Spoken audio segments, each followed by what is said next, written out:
Chapter 337. The messenger Wang Sujuan had initially intended to take his leave from this place, but just as he prepared to do so, Lin Long and He Quan turned their gazes towards him, compelling him to halt his advance. Lin Long inquired, "Wang Sujuan, the individual you just called out, Long Xinghai, what is his position in the deputy helm? And what is yours?" "I am a messenger of the Long clan community." "What rank does a messenger hold within the Long clan community?" "Above the messenger are the deputy helm and the helmmaster." The hierarchy within the Long clan community was established based on Long Jie's fondness for martial arts novels. "Ah, you must have heard of Long Jie, the leader of the Long clan community?" Lin Long and He Quan exchanged glances, both astonished to discover that the leader of the Long clan community was indeed a woman, which had not crossed their minds. It was one thing for her to be a female leader, but the fact that she also had a penchant for martial arts novels and modeled the community's hierarchy after those found in such narratives was unexpected. Lin Long nodded. "It seems you're the third in command of the Long clan community. That deputy helm you mentioned is indeed a figure of significant rank, akin to the second in command. Thus, directing him may prove to be somewhat challenging." Wang Sujuan suddenly spat a mouthful of phlegm onto the ground, exclaiming vehemently, "He is merely Long Jie's third brother, which is why he holds the position of deputy helm. In terms of capability, he is utterly incompetent." It was evident that Wang Sujuan held a profound disdain for the so-called second in command of the Long clan community. It was hardly surprising, considering that in a moment of crisis, Long Xinghai had fled without a second thought, abandoning him. Fueled by indignation, he felt compelled to defame and insult. "Very well. Even if your assertions are entirely accurate, I have another question for you. Given your current injuries and the severity of your condition, will you receive any treatment upon returning to the Long clan community?" Lin Long posed a very pragmatic query. Upon hearing this, the muscles in Wang Sujuan's face visibly twitched. His mood darkened as he shook his head. "I don't know if there is a way, but I believe the Helm Master will find a means to save me." "Is your Helm Master a researcher?" He Quan interjected, unable to suppress his curiosity. "It has been over a year since the apocalypse began, and I have never heard of anyone surviving after being bitten by a zombie. Unless, of course, the bite was to the arm and immediate amputation was performed, then one might survive. But with a bite to the neck, as you have, there is no option but to await a slow demise." Wang Sujuan's expression shifted dramatically, his emotions becoming extraordinarily agitated. "I do not care about that. Even if I am to die, I wish to die within the community. I do not want to become a zombie." Lin Long and He Quan exchanged glances once more. In facing death, he was unwilling to confront the harsh reality, and the mere mention of death ignited a fervor within him. Suddenly, Lin Long raised his right hand and delivered a sharp slap across Wang Sujuan's cheek. Wang Sujuan was momentarily stunned by the blow, quickly falling silent. He raised his right hand to touch his cheek, gazing at Lin Long with a look of astonishment. "What are you doing?" Lin Long chuckled disdainfully and remarked, "Do you not feel my blows? It appears the zombie virus has begun to seep into your brain if you remain unresponsive to my strikes." "No, it is not as you say. I am aware that you are hitting me. What gives you the right to do so?" Wang Sujuan retorted immediately. Chapter 338. Final instructions. Lin Long inquired, "By what right should I strike you? Do you not feel you deserve it? Given your current state, your time is severely limited. It may only be a matter of minutes before you lose consciousness and succumb to the zombie plague. Instead of succumbing to fear, why not share your unfinished business and the matters you wish to entrust us with before your end? We shall ensure your message reaches the leader." He continued, "Since I have rescued you from that horde of zombies, I am committed to seeing this through. Rest assured, when the time comes for your transformation, I will handle your remains with utmost care. Once the danger has passed, I will return your body to the Long community and present it to the leader." He Quan, standing nearby, was astonished by Lin Long's words. Upon hearing Lin Long's perspective, he suddenly realized the foresight of his companion. What could this messenger, Wang Sujuan, reveal about his final wishes? Would Wang Sujuan's instructions compel them to fulfill his requests? Wang Sujuan, after a moment of contemplation, nodded in agreement. "You are correct. Given my condition, any further agitation or exertion may only exacerbate the infection. Thus, It would be prudent to clarify my final wishes here. Lin Long exhaled a sigh of relief. Thankfully, he had managed to persuade the man. Excellent. Please proceed with your instructions. Wang Sujuan hesitated for a moment before asking. But who exactly are you? I do not know you. Can I truly entrust you with my message? Come now, given the circumstances. Do you truly believe you have an alternative? At that moment, a chorus of anguished screams echoed from the slope above, indicating that some community members had fled, mistakenly believing they could evade the zombies, only to discover a greater threat outside. The cacophony surrounding them served as a stark reminder of the imminent danger, and their time was rapidly dwindling. Wang Sujuan choked back emotion. Yes, you seem to be right. Very well, I shall share my wishes, hoping you will assist me in fulfilling them. In truth, I have long been dissatisfied with the leader's methods. 2 individuals have arrived from the Gene community, clamoring for our assistance against their enemies. Our community is already stretched thin. How can we possibly aid them? Should you encounter the leader, please convey my thoughts to her. As he spoke, a wave of nausea overcame him. He doubled over, retching a small amount of bile. Lin Long and He Quan watched as the color drained from his face, and his breathing became increasingly labored.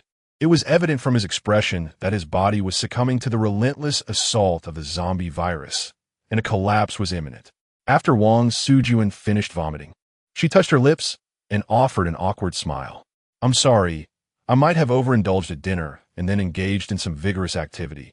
My stomach feels unwell. Lin Long nodded in agreement, saying, It's all right, take your time to rest and speak slowly. He swiftly turned to He Quan and asked, Xiaohe, can you assess how far those zombies are from us? He Quan responded with a brief acknowledgement and quickly stood up to closely observe the surrounding environment. Chapter 339. A potential rebellion. Lin Long inquired of Wang Sujuan. Have you rested well? Is there only this matter you wish to address? Or is there something further you would like to discuss?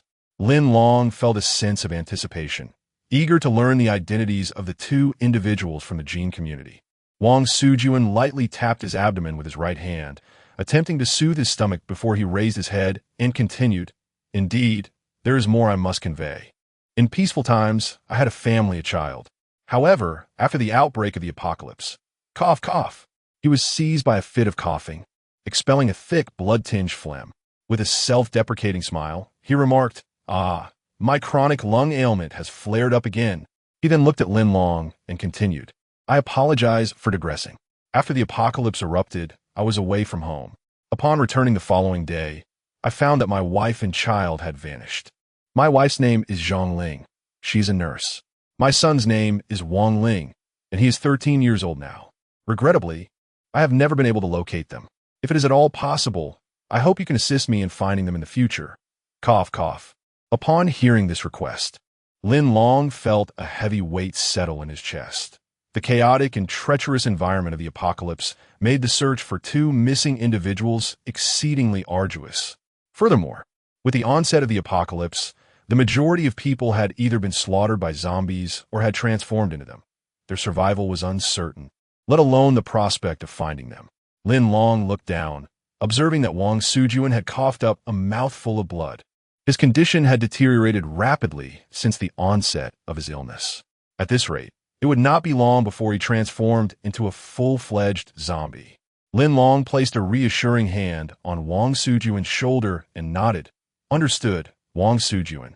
I can empathize with your sentiments. This may indeed be your most fervent wish since the apocalypse began. If I am able to find them, I will assuredly bring them to your grave to pay homage. I am immensely grateful for your promise. I shall die without regrets. Wang Sujuan suddenly tilted his head back, beaming at Lin Long with evident joy. Yet, Lin Long noticed a disturbing crimson hue seeping from the corners of his mouth, causing him a pang of discomfort. Do you have any unfulfilled wishes? Lin Long continued to inquire with a smile. Oh, I possess a secret, which I shall share with you as a reward for your willingness to fulfill my request. Lin Long's spirits lifted at this revelation. Is it possible that you do not even know who I am? My acquiescence to your request was born of necessity, and yet you take it so earnestly? Well, I'm intrigued to learn what this secret entails. There exists an individual within the Long community who is conspiring to incite rebellion.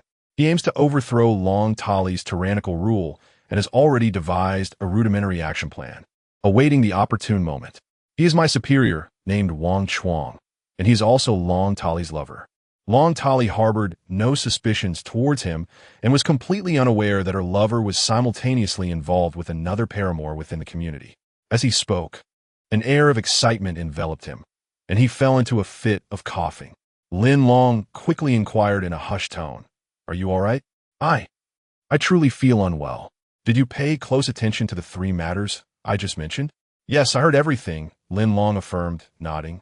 He hastily pressed on with another query. "By the way, Wang Xinshe, you mentioned that someone from the Jin family community has arrived. Do you know their names?" Chapter 340. Bless them, Wang Sujuan had been coughing incessantly, and Lin Long was uncertain if he had heard his inquiry. He Qin, feeling a surge of anxiety, urgently exclaimed, "Oh no, Brother Long, several zombies are rushing towards us. Look, there's one that's sprinting particularly fast." Upon hearing this, Lin Long immediately rose to his feet and gazed in the direction indicated by He Qin. Indeed, not far ahead, several zombies were staggering closer to them. Among this horde, there was one that moved with remarkable agility, a clear indication that this particular zombie was of a different caliber. Lin Long swiftly concluded that it was a second-tier zombie. Realizing the gravity of the situation, Lin Long murmured, "Alas, what was inevitable has finally come to pass." No sooner had he spoken than he felt a hand reach towards his foot. Reflexively, he looked down to find it was Wang Sujuan's hand. At this moment, Wang Sujuan was bent over, coughing weakly, resembling someone nearing the end of their life. Lin Long drew his long knife from his waist, gripping it firmly, and crouched beside Wang Sujuan. He softly reassured him, "Messenger Wang, it seems you have reached the twilight of your existence.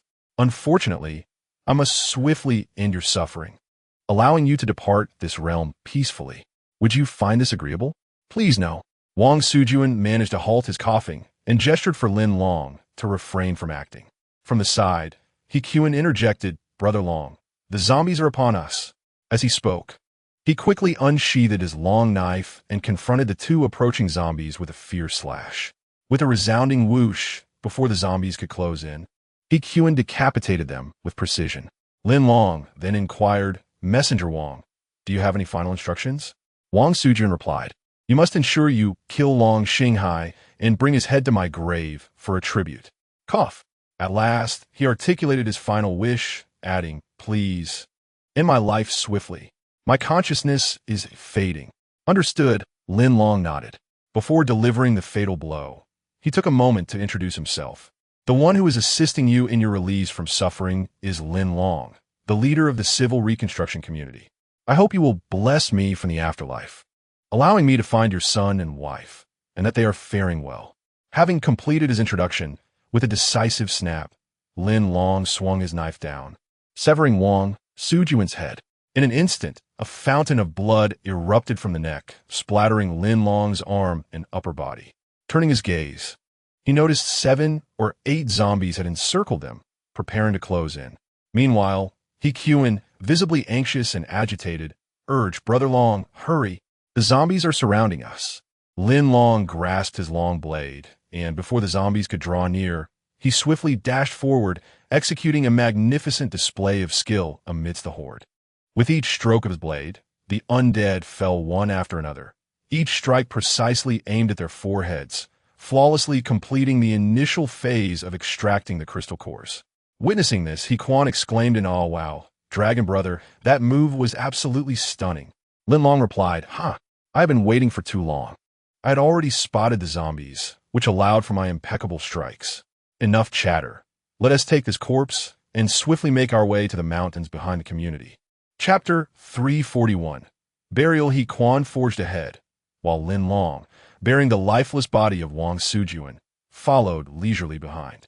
At this moment, under the influence of the crystal core, Lin Long was infused with an unwavering strength, making the task of carrying a corpse and evading the relentless pursuit of zombies seem rather effortless. After navigating through a grove, Lin Long and He Qin arrived at a grassy knoll at the rear of the community. This location, with its nearly vertical incline leading to the backyard of the community, boasted relatively fewer zombies, rendering it a somewhat secure spot for their temporary refuge. With a thud, Lin Long unceremoniously dropped the body onto the ground. After a brief respite, he lifted his gaze and inquired, Do you still have the strength to continue? Quan, hands on his hips, surveyed the community's territory while panting heavily. Upon hearing Lin Long's call, he glanced back and nodded, Brother Long, I'm still holding up. How about you? Carrying a corpse must be far more exhausting for you. Are you truly going to bury him? Lin Long affirmed, of course. Since I promised to give him a proper burial, I must honor my word. If you still have the energy, please dig a grave here to lay him to rest. Albeit modestly. Just look at the chaos unfolding in the community. We can only imagine how many survivors are suffering. Quan replied, I still have strength left. I will use my long knife to dig a simple grave right away. Without hesitation, Quan set to work, exerting all his effort to excavate the earth. After a brief rest, Lin Long joined him in the endeavor. Together, they fashioned a grave suitable for burial. Once they laid Wang Sujuan to rest, they observed that the small teams in the community below had virtually succumbed to despair. Flickering lights scattered across the landscape, shattering the tranquility of the night. Seated on the grass, Lin Long and Quan took a moment to recuperate while gazing downwards. Quan broke the silence, Brother Long. This appears to be a small outpost of the Long clan, not their main stronghold. Lin Long nodded in agreement. Indeed, it's likely that this outpost was where Long Xinghai and Wang Sujuan were stationed. Unfortunately, they encountered a Tier 3 zombie, triggering a series of unfortunate events. Let's rest for another 2 minutes before we proceed. Look ahead, there is a faint light. If I'm not mistaken, it must be the retreating personnel making their way back to the main base. Quan followed the direction indicated by Lin Long's finger. Sure enough, a dim glow flickered in the distance, barely perceptible and easily overlooked due to the considerable distance. Quan lacked the keen eyesight to discern it clearly. Brother Long, do you truly intend to fulfill Wang Sujuan's last wish? He asked. Lin Long replied, I shall assist in whatever capacity I can. After all, he has bestowed upon us a significant reward, and we ought to adhere to our agreement with him. Quan nodded in understanding. Yes, we shall not force it, but we will do our utmost. Do you think the reward he mentioned is genuine? Lin Long, intrigued, posed a question. Quan pondered for a moment before shaking his head. I cannot say for certain. Perhaps it is indeed true. Forget it. We will know once we experiment. How about you? Have you rested well? Once you are refreshed, let us continue our endeavor. All right, let us commence our actions. The two clapped their hands together and swiftly rose to their feet. Gazing ahead, they set forth in unison, hastening toward the faint glimmer of light in the distance. At this hour of night, they remained unaware of how far they were from the Long family community. Chapter 342. Long Xinghai, the community organization that Lin Long encountered, was the first small watchtower established by the Long family for their expansion beyond their home territory. The individuals within were part of a small team dedicated to patrolling and ensuring the safety of the Long community. Following the intense conflict between the civil reconstruction community and the Long family community that occurred yesterday, the leader, Long Talite, had specifically tasked her third brother, Long Xinghai, and one of her messengers, Wang Sujuan, to lead the front guard during the night. Unexpectedly, instead of encountering members of the civil reconstruction community, they came across a formidable third-tier zombie. After vanquishing the zombie, they retrieved a notably large and well-formed zombie crystal core, which was initially thought to be a cause for celebration. However, the subsequent developments exceeded all expectations. Long Xinghai, along with a few remaining comrades, broke through the encirclement and hastened towards the Long community. Despite possessing greater strength than the average person, he remained fundamentally human in every other respect. After a hurried escape, the five of them found themselves breathless from exertion. Leading the group, Long Xinghai sought refuge on a hill, assigning one of his team members to keep watch while they took a brief respite. Among the survivors was Lin, one of Long Xinghai's most trusted subordinates and the captain of the external task force. Lin sat beside Long Xinghai, expressing his concern, Vice Leader Long, when we return. If the leader inquires about what transpired here and the whereabouts of Messenger Wang, how shall we respond? Long Xinghai glanced at him with a dismissive huff. What else can we say? Did we not already inform headquarters through the communicator? He continued, upon our return, that will have to suffice. Oh, Vice Leader Long. I'll worry about another matter, Heelin admitted. What if the zombies outside suddenly overrun our outpost? If the civil reconstruction community arrives tonight, what will we do? Long Xinghai playfully tapped his head, adopting a Minner's tone. Are you foolish? With so many zombies roaming in the dark, wouldn't that create a natural barrier against the intruders from the civil reconstruction community? They surely cannot break through. However, Heelin furrowed his brow, internally disagreeing with Long Xinghai's assessment. He recalled how the civil reconstruction community had managed to dismantle the Gene community overnight and establish a new one. The leader of that community must possess considerable prowess. Rumor had it that they were one of the so-called extraordinary beings. If such a figure sought vengeance personally, how could they not find a way to overcome the zombie blockade? Nevertheless, observing Long Xinghai's distressed expression, Heelin refrained from voicing his concerns further, conceding that perhaps he was overthinking the situation. Ding ding ding ding. The communicator in Long Xinghai's pocket began to ring. He retrieved it and glanced at Heelin. Understanding the need for privacy, Heelin stood up and moved aside, not daring to eavesdrop on the confidential conversation of the vice leader. Only then did Long Xinghai press the answer button and respond with a simple, "Hello? Third brother, it is I, your elder sister, Long Tali." The voice of a familiar middle-aged woman emanated from the other end of the communicator. Upon hearing her voice, Long Xinghai immediately sought to ingratiate himself, saying, "Oh, elder sister, I'm on my way back to headquarters. I shall arrive shortly. I did not inquire about your whereabouts. I wish to confirm something with you. You just reported to me that you witnessed Wang the messenger's death with your own eyes. Is that correct?" "Indeed. He was bitten by a zombie and was dismembered on the spot." "What of it? What of it? Are you lying?" "I just made a phone call, and his communicator was answered by someone." Chapter 343. Unforeseen circumstances. Upon hearing Long Tali's words, Long Xinghai's previously unsettled state of mind instantly transformed into palpable tension. He could scarcely believe his ears, as vivid images of the final cries for help from Messenger Wang flooded his thoughts. Behind him loomed an overwhelming horde of zombies. In a desperate bid for salvation, he had drawn his signal pistol and fired for assistance. In the face of such a relentless zombie onslaught, escape was utterly impossible. The ravenous creatures would undoubtedly rend him to shreds. How could anyone possibly come to his aid in such dire circumstances? If he had not been rescued, how then had someone managed to press the answer button on his communicator? "Sister, surely you jest? I witnessed him meet his demise at the hands of the undead. His remains obliterated. His communicator would have surely been destroyed and fallen to the ground." How could it be before Long Xinghai could finish his thought? Long Tali's furious roar interrupted him. "Do you truly believe I am jesting? At this moment, do I seem in the mood for frivolity? Please, sister, temper your anger."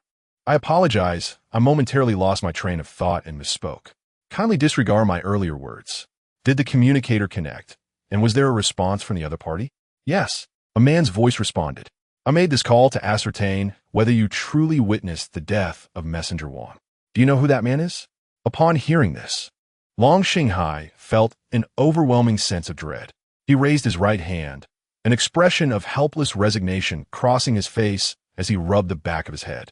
He could not fathom how, after Wang Sujuan's death, such an inexplicable situation had arisen. In his frustration, he finally replied, "Very well, sister, to be precise. I only saw Wang Sujuan bitten at the back of his neck by a zombie. As for whether he died, I did not witness it with my own eyes. I knew it. You've always had a penchant for deceit since childhood. You are lying once more." "But sister," he protested, "though I did not see him perish at the hands of the undead, there were indeed countless zombies behind him, alarmingly close. Furthermore, he was bitten at the nape of his neck, a wound so grievous that rescue would be impossible. He would inevitably succumb to the zombie virus. It was merely a matter of time. I just did not foresee how his communicator ended up in someone else's possession." "Did that man inform you that Wang Sujuan is not dead?" This time, Long Tali's tone softened slightly as she nodded. "I cannot be certain of Wang Sujuan's actual fate. However, that man informed me that he rescued Wang Sujuan." "Who is that man? Did he reveal his name?" "Fool! Do you think he would disclose his identity at such a time? I am increasingly concerned that, having rescued Wang Sujuan, he might divulge certain matters about our community. You should return swiftly to face the consequences. With a sharp click, Long Talina unilaterally terminated the call, unwilling to engage further with this bothersome third brother. Long Xinghai stared blankly at the communication device, and after a moment, he regained his composure and struck the surface of the machine with force. Muttering a curse under his breath, "What a world we live in! Am I seeing ghosts in the dead of night?" He then looked up to find Lin and the others gazing in his direction. Hastily, he waved his hand and urged, "What are you all staring at? Have you rested well? If so, let us proceed without delay. Moreover, I must caution everyone.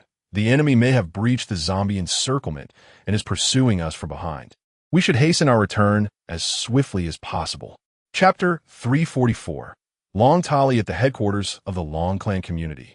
Long Tali summoned 5 key figures for an urgent meeting that extended into the night. The 5 core individuals were Deputy Leader Wang Chuang, Long Quan, the messengers Saran Long Lin, Mu Jinxiong, and Wang Ci. Among them, Long Quan was Long Tali's younger brother. Wang Chuang was Long Tali's lover. Wang Ci was Wang Chuang's cousin. Mu Jinxiong was Long Tali's cousin. Thus, the Long Clan community was a quintessentially nepotistic organization. This night was destined to be extraordinary. Long Tali sat in the central front position, while the 5 core members were arranged in 2 rows, all gazing up at her, attentively awaiting her directives. After surveying them, Long Tali inquired, "Messenger Mu, the 2 associates from the Jin Clan community, were they arranged by you? What is their current situation?" Mu Jinxiong replied, "Leader, following the provocative incident involving the personnel from the Civilization Reconstruction community, I instructed surveillance on the 2 of them. Last night, I arranged for them to rest in the guest quarters on the side. It remains uncertain whether what occurred yesterday transpired as they described." Long Tali nodded slightly. "I have heard from Xinghai that it was the individuals from the Civilization Reconstruction community who initiated the altercation. Once they struck, our community members, adhering to the principle of self-defense, responded accordingly. Fortunately, our outpost established on the Eastern Front provided timely reinforcements during this operation, resulting in minimal overall losses on our part. In contrast, the invading forces from the Civilization Reconstruction community suffered near-total annihilation." Long Tali articulated these words primarily to bolster the resolve of her comrades. Wang Chuang, seated at her left, promptly concurred, saying, "Indeed, Leader, I have also heard similar accounts. The Civilization Reconstruction community, donning the facade of civility, seeks to pillage and destroy. We shall not allow their ambitions to come to fruition. Leader, do you think the events at the Eastern Outpost tonight might be linked to this Civilization Reconstruction community?" Long Tali nodded, signaling the others to refrain from unwarranted suspicion. Unbeknownst to them, the information she had gathered was also drawn from the assertions of those 2 individuals. She declared, "The primary purpose of convening this preventive meeting tonight is to address the unforeseen events at the Eastern Outpost. I trust that all present are aware that, in anticipation of a retaliatory strike from the Civilization Reconstruction community, we dispatched a team led by Deputy Leader Long Xinghai and Messenger Wang Sujuan, comprising a total of 10 individuals, to the Eastern Outpost to closely monitor the front lines. Regrettably, while the invaders from the Civilization Reconstruction community remained oblivious, they encountered a significant influx of zombies. The outcome of this zombie incursion was the breach of our outpost, and it appears that a portion of our forces may have perished. Deputy Leader Long Xinghai informed me that Messenger Wang and 3 of his subordinates met with unfortunate fates. However, just half an hour ago, I made a deliberate call to Messenger Wang's communication device, resulting in an unexpected turn of events. After a brief moment of ringing, the communication device was answered by a man. He informed me that he was the one who rescued Messenger Wang. Before Deputy Helmsman Long Xinghai returned, I gathered everyone with the hope of collaboratively discussing how to confront the potential dangers that might arise within our community. After Long Tali finished speaking, she expressed her desire for everyone present to offer her satisfactory suggestions. Wang Ci, stroking his chin, nodded and remarked, "Helmsman, I suspect that this man may belong to the community of Civilization Reconstruction." Chapter 345. A diversity of opinions upon hearing Wang Xi's assertion. Wang Chuang immediately turned to him, questioning the rationale behind it. Wang Xi explained that, according to the accounts of those who participated in today's battle, the individual who fled from the civilization reconstruction community during the conflict was an extraordinary being, possessing remarkable speed. He speculated that there were likely several others with similar abilities within the newly established community. If these individuals were intent on rescuing Wang Xinsha from the encirclement of zombies, it would not be an insurmountable task. Furthermore, given that the skirmish had only just occurred and a significant number of zombies had appeared by nightfall, one could ponder whether there was any correlation between these two events. Wang Chuang nodded, considering that the question of whether Wang Sujuan was indeed deceased remained to be verified. He posed a hypothetical scenario. If this man were to take Wang Xinsha hostage and bring him to our community for manipulation, what course of action should we pursue? Long Tali scoffed lightly, having given little thought to the matter, and decisively replied that Wang Sujuan was already dead. Ah, Wang Sujuan is dead? This succinct statement implied that if the enemy intended to leverage Wang Sujuan to threaten the safety of the headquarters community, such a strategy would be nearly futile. Wang Sujuan was also Wang Chuang's cousin. However, the leader of the community remained Long Tali. With her declaration, there was no possibility for intervention. Wang Chuang remarked that if the enemy were to use Wang Sujuan as a hostage, it would align perfectly with their intentions. When that time came, they would not hesitate to sacrifice Wang Sujuan's safety to ensure the security of their entire community. Captain, if the enemy chooses not to employ this tactic, how should we respond? It seemed that those present were, in fact, hoping the enemy would resort to taking Wang Sujuan hostage. Perhaps that would render the situation more straightforward. Yet, the future remained uncertain. Thus, it was prudent to consider various scenarios to prepare for unforeseen circumstances. Long Tali stated, "Indeed, this is my greatest concern as well. Wang Sujuan is, after all, an esteemed messenger of our community. He possesses knowledge of certain secrets. I cannot ascertain whether he might betray the community's safety by divulging these secrets to the enemy. Hence, the first order of business is for you to promptly notify all subordinates and dispatch capable assistants to seal off any exit routes, ensuring that the enemy is deprived of any opportunity." Following Long Tali's directive, the assembled individuals nodded collectively, indicating their understanding. She continued, "Now, there exists another potential scenario, one with considerable likelihood. It is possible that Wang Sujuan, in the hands of the enemy, has already met his demise. After all, those infected by the zombie virus rarely survive. In such a case, the enemy would approach alone. Among the 6 of us present, I shall equip each of you with a handgun. We must learn from the cautionary tale of the gene community's downfall and strive to prevent a similar fate." Indeed, the scenario Long Tali described seemed the most plausible. To safeguard the Long community, the most effective strategy was to be armed for self-defense. Upon hearing of the armament, everyone raised their heads, their eyes ablaze with fervent determination. Ah, this is indeed the coveted item they have longed for. With firearms in hand, one can speak with conviction and venture forth with courage. Wang Chuang suddenly inquired, "Captain, did that man mention anything else over the communicator?"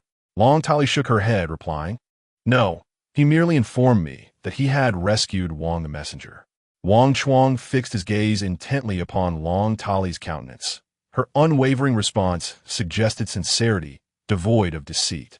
It appears that the secret of his impending rebellion has, for the time being, remained undisclosed. Wang Chuang could not help but clench his palm, sensing a trickle of cold sweat beginning to form.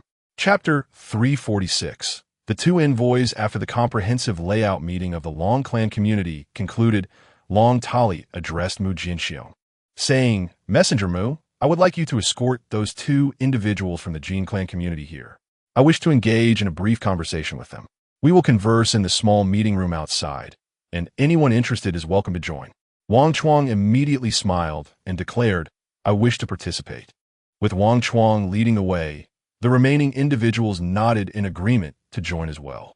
Mu Jinxiong acknowledged their enthusiasm, stood up, and stated, "Very well, I shall fetch them at once." He then turned and exited the meeting. The two individuals from the former Jin clan community were none other than Luo Chong and Li Guang. These two had faced the punishment of exile during the first public voting session of the civil reconstruction community. Fortunately, they were quite familiar with the surrounding environment. After their exile, they ascended to the highest point of the mountain, where, after a brief observation, they discerned their location. Subsequently, they made their way to the Long clan community. In the vicinity of the former Jin clan community, there were only three major community organizations: the Wang clan community, the Gaoshan community, and the Long clan community.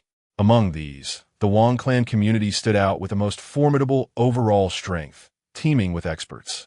For ordinary individuals like Li Guang and Luo Chong, gaining entry into the Wang clan community was nearly impossible. Conversely, the Gaoshan community possessed the weakest capabilities and had a distinctive characteristic of not accepting males, thus ruling it out as an option for them. Comparatively, their only viable choice was the Long clan community. Indeed, with their persuasive skills, they successfully convinced the guards and met with Messenger Mu Jinxiong. Mu Jinxiong was swayed by the extravagant promises made by the two, who claimed that if they collaborated sincerely, they would lead the forces of the Long clan community to conquer the former Jin clan community. The overall strength of the Jin clan community was slightly superior to that of the Long clan community, boasting greater resources and population. Imagine the advantage of seizing such a vast community. Undoubtedly, it would be akin to acquiring a treasure trove of resources amid the apocalyptic backdrop. Such enticing terms naturally piqued his interest. Mu Jinxiong, like Li Guang and Luo Chong, was not an extraordinary individual with exceptional abilities. He had merely ascended to the position of messenger through connections. He understood that he must seize this opportunity to establish his personal authority within the community. Thus, he decisively recognized this as a rare opportunity to showcase his capabilities and welcomed the two men to contemplate the conquest of the former Jin clan community. Meticulous preparation and planning were imperative. He also intended to evaluate whether Luo Chong and Li Guang possessed genuine talent. Therefore, he specifically assigned a patrol team for them to manage, testing their competence in the process. Consequently, yesterday, upon spotting Yiquan's team through a telescope, Luo Chong and Li Guang led their personnel to execute a premeditated ambush. Following the ambush, they achieved a resounding victory and intercepted correspondence from the civilization reconstruction community, which they kept secret while returning to falsely claim they had been subjected to an invasion by the same community. Thus, the final development of the situation culminated in Mu Jinxiong conveying the aforementioned remarks to everyone. Li Guang and Luo Chong displayed a profound loyalty to Jin Dachuan, as they were solely intent on leveraging the power of the Long clan community to restore the Jin clan community to its former glory. Both parties harbored ulterior motives, each seeking to exploit the other. Chapter 347. Inquiry. Li Guang and Luo Chong, lying on their beds this evening, found themselves devoid of sleep. Upon hearing the knocking and inquiries from Mu Jinxiong outside their door, they both sat up simultaneously. Li Guang approached the door and rose to open it. Mu Jinxiong entered with a smile, inquiring if they had not yet retired for the night. Li Guang responded with a smile, stating that they had not yet rested and wondered if there was something pressing that had compelled Mu to visit at this hour. Didn't you both express a desire to meet our leader? Mu Jinxiong continued, I just attended an urgent meeting, and upon its conclusion, our leader specifically requested to see you both. Shall we proceed? With straightforwardness, Mu revealed the purpose of his visit, eliciting a spark of excitement in Luo Chong, who quickly replied, Wonderful. I knew we would get to meet your leader.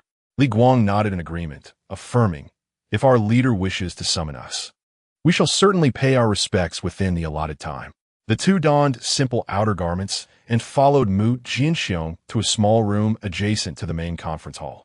Upon entering, they were astonished to discover that the individual wishing to meet them was not solely the middle-aged woman seated at the center, but also the 5 members surrounding her.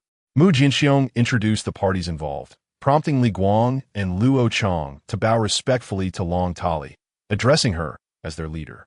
Long Tali smiled gently, gesturing with her right hand towards 2 chairs nearby, inviting them to sit and converse. Once seated, Long Tali refrained from posing questions immediately, Instead, she surveyed the assembled company, making a gesture that signified the transfer of the questioning privilege to them. In light of this, the deputy leader of the Long clan community and the envoys were determined not to disappoint their leader. After a moment, Long Quan, the deputy leader, cleared his throat and inquired, "You were previously members of the Jin clan community. What roles did you hold? Can you elaborate on the prominent characteristics of the leaders in the current civil reconstruction community?" Li Guang was the first to respond. "In the Jin clan community, we serve as captains of patrols and resource retrieval teams. The leader of the civil reconstruction community is a young man named Lin Long. We have encountered him. He is prone to grandiose claims, presenting himself as an unabashed charlatan when on stage." Luo Chang added, "He is also a well-rounded superpower user, possessing remarkable speed and explosive strength in combat.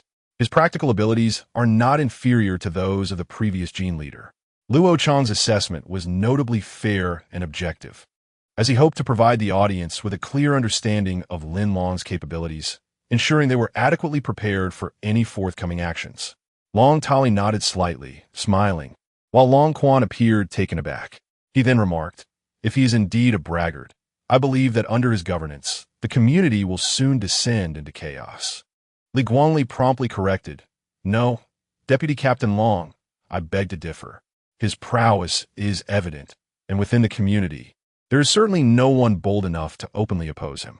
Therefore, in order to incite internal discord, no individual possesses such capability, rendering the possibility of turmoil non-existent." Luo Chang nodded in agreement from his side. Long Quan turned to his companions, seeking their support, as his inquiries had essentially come to a close. Chapter 348. A preliminary understanding beside Long Quan.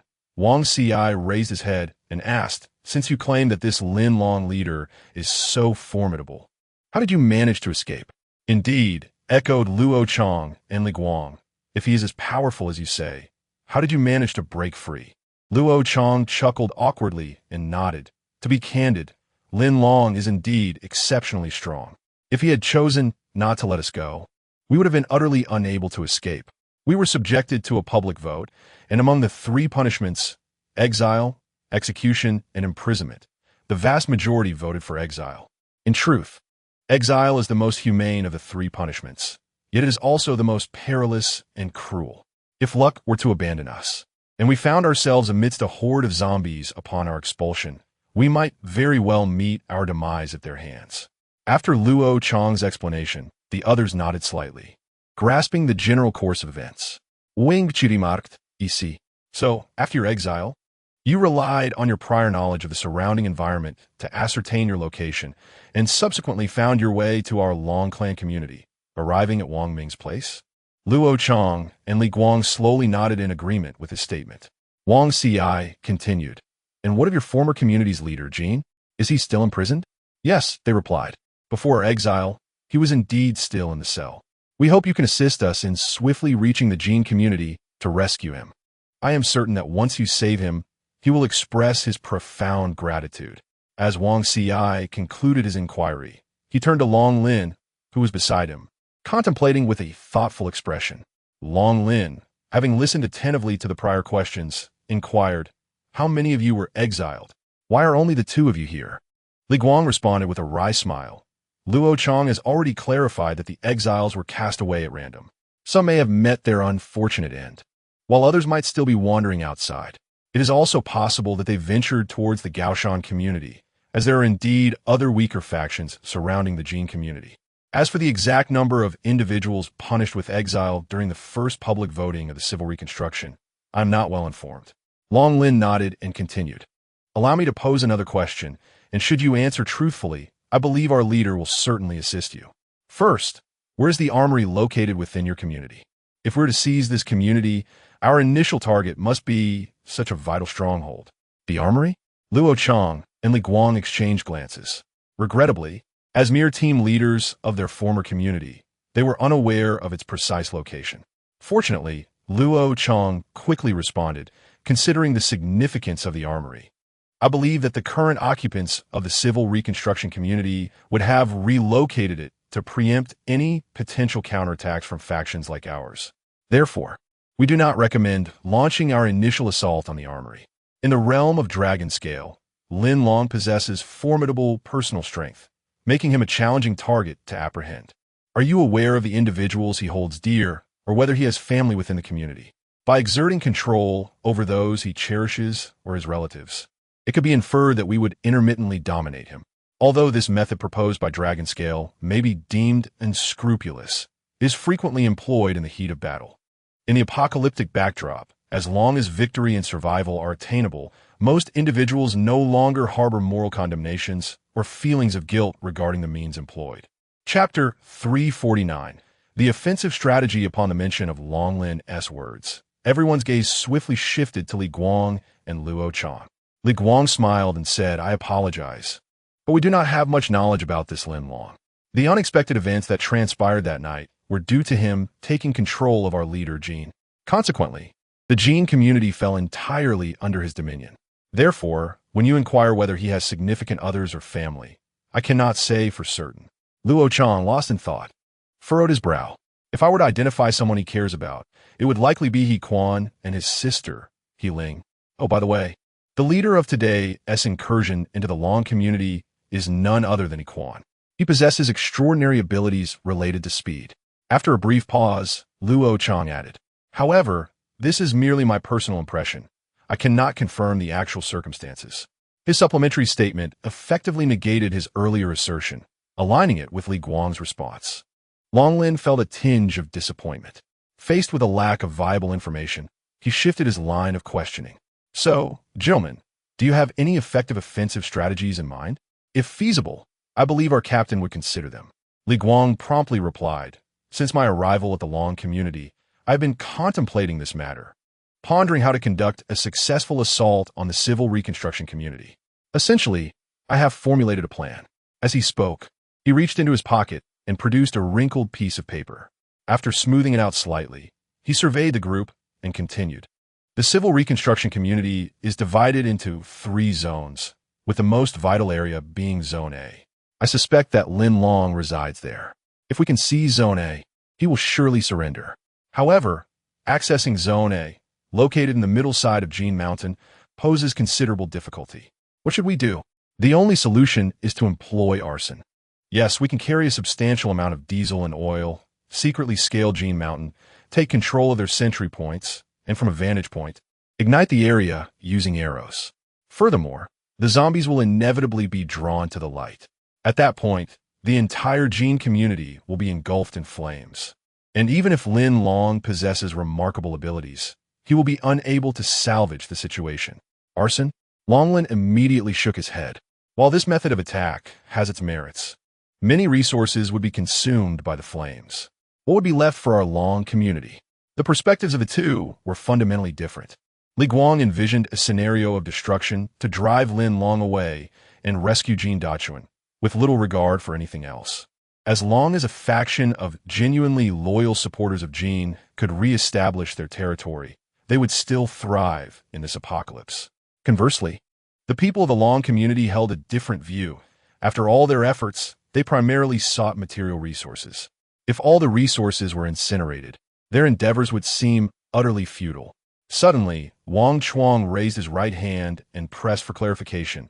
"No, Long Messenger, we can acquire a portion of the population resources, including Jean Dachuan himself. However, I need you to ensure that these individuals pledge their allegiance to our Long family community." Li Guang promptly affirmed, "Of course. They were all rescued from the lair of demons. They will undoubtedly be loyal to the Long community." Wang Chuang shook his head. "No. What we require is not merely your verbal assurance. We need you to partake of our community's medicine, to truly demonstrate your loyalty through action. The poison controls the body. Without it, one would succumb to its effects. This is far more effective than any ordinary verbal agreement." Li Guang's expression shifted dramatically, leaving him at a loss for words. "You must consume it, and in the future, so must Jean Dachuan. What do you say?" Wang Chuang pressed on. Chapter 350. The enemy descends from the sky. Li Guang turned to glance at Luo Chang. He could not unilaterally agree to the request put forth by Wang Chuang. Luo Chang rubbed his temples, attempting to clarify his thoughts, and inquired, "Vice Leader Wang, Is this the only way to demonstrate our commitment to adhering to the collaborative terms you have established? Wang Chuang lifted his head, exuding an air of dominance and ferocity, and replied, of course. Given that the Jin clan community is a vast organization with numerous members, while our Long clan community may only slightly surpass you in overall strength, this endeavor bears the nature of a gamble. If we are not afforded the necessary favorable conditions, we shall not offer our assistance. Luo Chang internally scoffed at the notion. How could the Long clan community possibly be stronger than the Jin clan community? Nevertheless, he resolved to set aside that contention for the moment, prioritizing the negotiation of their collaboration. However, Luo Chang stated, today, you all witnessed the ambitious designs of the civilization reconstruction community, as Quan assembled over 10 individuals to invade the Long clan community. Our sudden ambush thwarted their conspiratorial plans. This can be considered a minor victory, correct? If we do not launch a counter-offensive against the civilization reconstruction community, they may intensify their assaults. My belief is that since we have both been attacked by this common adversary, we should unite in our efforts, engage in sincere cooperation, and refrain from imposing so-called poison control conditions. What are your thoughts? Luo Chang's focus was clear, given that you have already encountered conflicts with the civilization reconstruction community. Why not collaborate to eliminate them? You would obtain a share of resources, and we could genuinely work together for the benefit of both our communities. Once we resort to poison control over one another, the sincerity of our collaboration would be severely undermined. Li Guang nodded frequently, feeling that Luo Chang's arguments were sound. Wang Chuang chuckled derisively and shook his head. Gentlemen, are you not aware of a crucial fact? The civilization reconstruction community is situated far from our Long clan community. Even if they seek revenge, they cannot mount a large-scale offensive. Their minor skirmishes are easily manageable without your assistance. We might even consider collaborating with them. Why should we extend our help to you? No, Vice Leader, you are mistaken, Luo Chang countered, turning to face him. You have a profound misunderstanding of Lin Long. He is an extraordinarily formidable, all-encompassing superpower user. Our personnel in the Jin clan community once shared your belief that the enemy was too distant to pose a threat. Yet, it was precisely this mindset that afforded them the opportunity to strike. That night's sudden upheaval was akin to a bolt from the blue. We were utterly unprepared. Thus, to confront such an enemy, we must extinguish the danger in its infancy. It seemed that you have developed a psychological fear of Lin Long, Wang Chuang thought, still skeptical of their claims. At that moment, the communicator in Long Tali's pocket chimed in opportunely. She retrieved the device and stepped outside to answer. A minute later, Long Tali returned to the door of the conference room and called out, Deputy Wang, please come out. It's urgent. As Wang Chuang approached her, Long Tali hurriedly whispered, Vice Captain Long Xinghai is in trouble. The enemy has captured him. You represent the Long family community and proceed to engage in a discussion. Concurrently, she entrusted her communicator to Wang Chuang, indicating for him to continue the dialogue with the other party. Chapter 351. Catching up to Long Xinghai as Lin Long and Quan journeyed along their path. They received a call from a middle-aged woman. To be precise, this call was retrieved from the belongings of the deceased, Wang Sujuan. It was evidently a member of the Long family community attempting to reach Wang Sujuan. Lin Long answered, and the caller cautiously inquired, Who are you? How did you come into possession of Wang's phone? It seemed that the caller was aware of Wang Sujuan's demise. Lin Long replied nonchalantly, Oh, I saved Wang, so his phone is with me. You need not concern yourself with my identity. I am more curious about yours. Are you perhaps an influential figure in the Long family community? Regrettably, the caller did not respond and abruptly ended the call. Lin Long placed the device down, a faint smile gracing his lips. Quan leaned in, whispering, Brother Long, you just answered using Wang Sujuan's phone, right? Doesn't that expose our whereabouts? Lin Long turned to him, reassuringly stating, Do not worry. It's all fine. My response was intentional. I wanted to make our presence known to them. Don't you think tonight is already chaotic enough for them? Adding another layer of confusion would only serve to our advantage. With that, Lin Long directed his gaze towards the sky, contemplating, to be honest, we still remain uncertain about the true capabilities of the Long family community. There may be some extraordinary individuals among them, By alerting them in advance, our eventual confrontation, should it arise, would appear more equitable. All right, I shall trust your judgment. Brother Long, Quan replied with an awkward smile. He understood that he could never fully grasp Long's intricate thoughts. However, one thing was clear to him.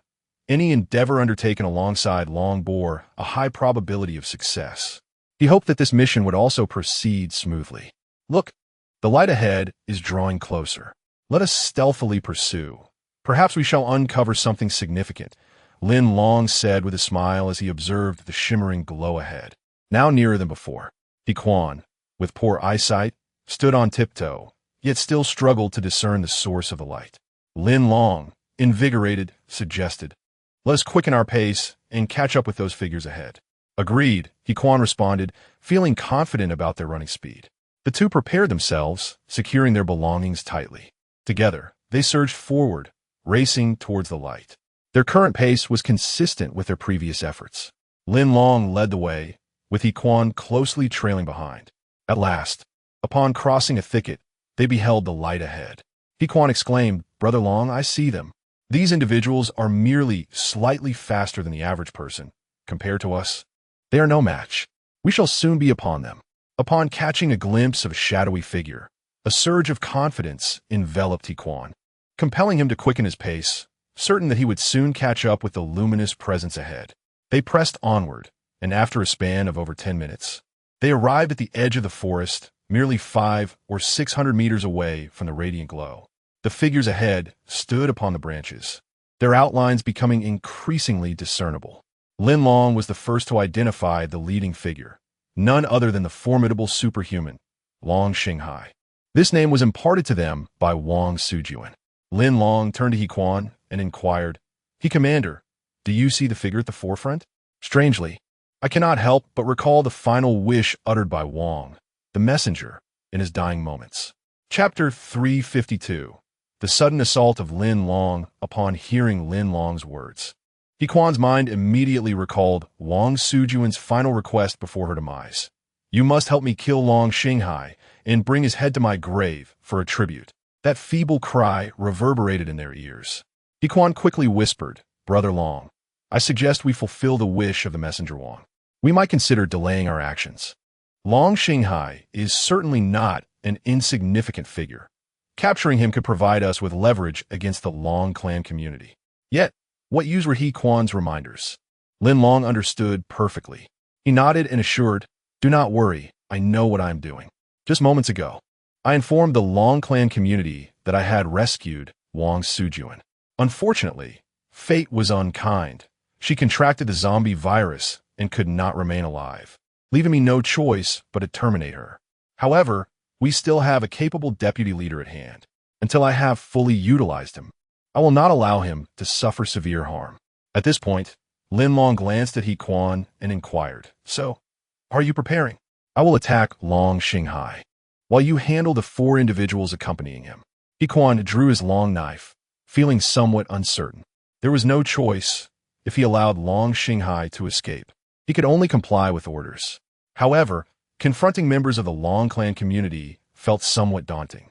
Quan's combat skills were not particularly formidable. He could only do his utmost.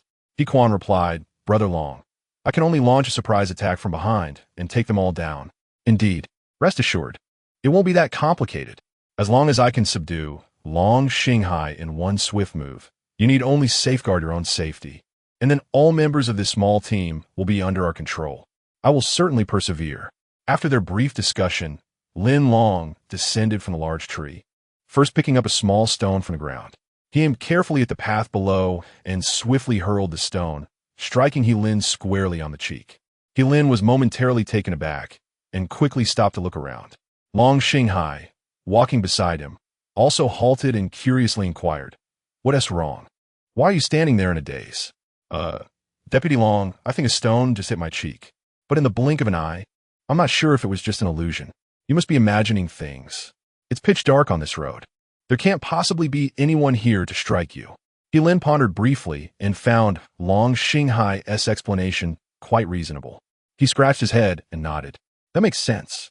Just as Lin was about to proceed, A loud scream erupted from one of his subordinates behind him. Ah, what is that? In the blink of an eye, Lin Long leaped down from the tree. With a swift motion, he unsheathed his long knife and pressed it against Long Xinghai's neck. This surprise assault had gone remarkably smoothly.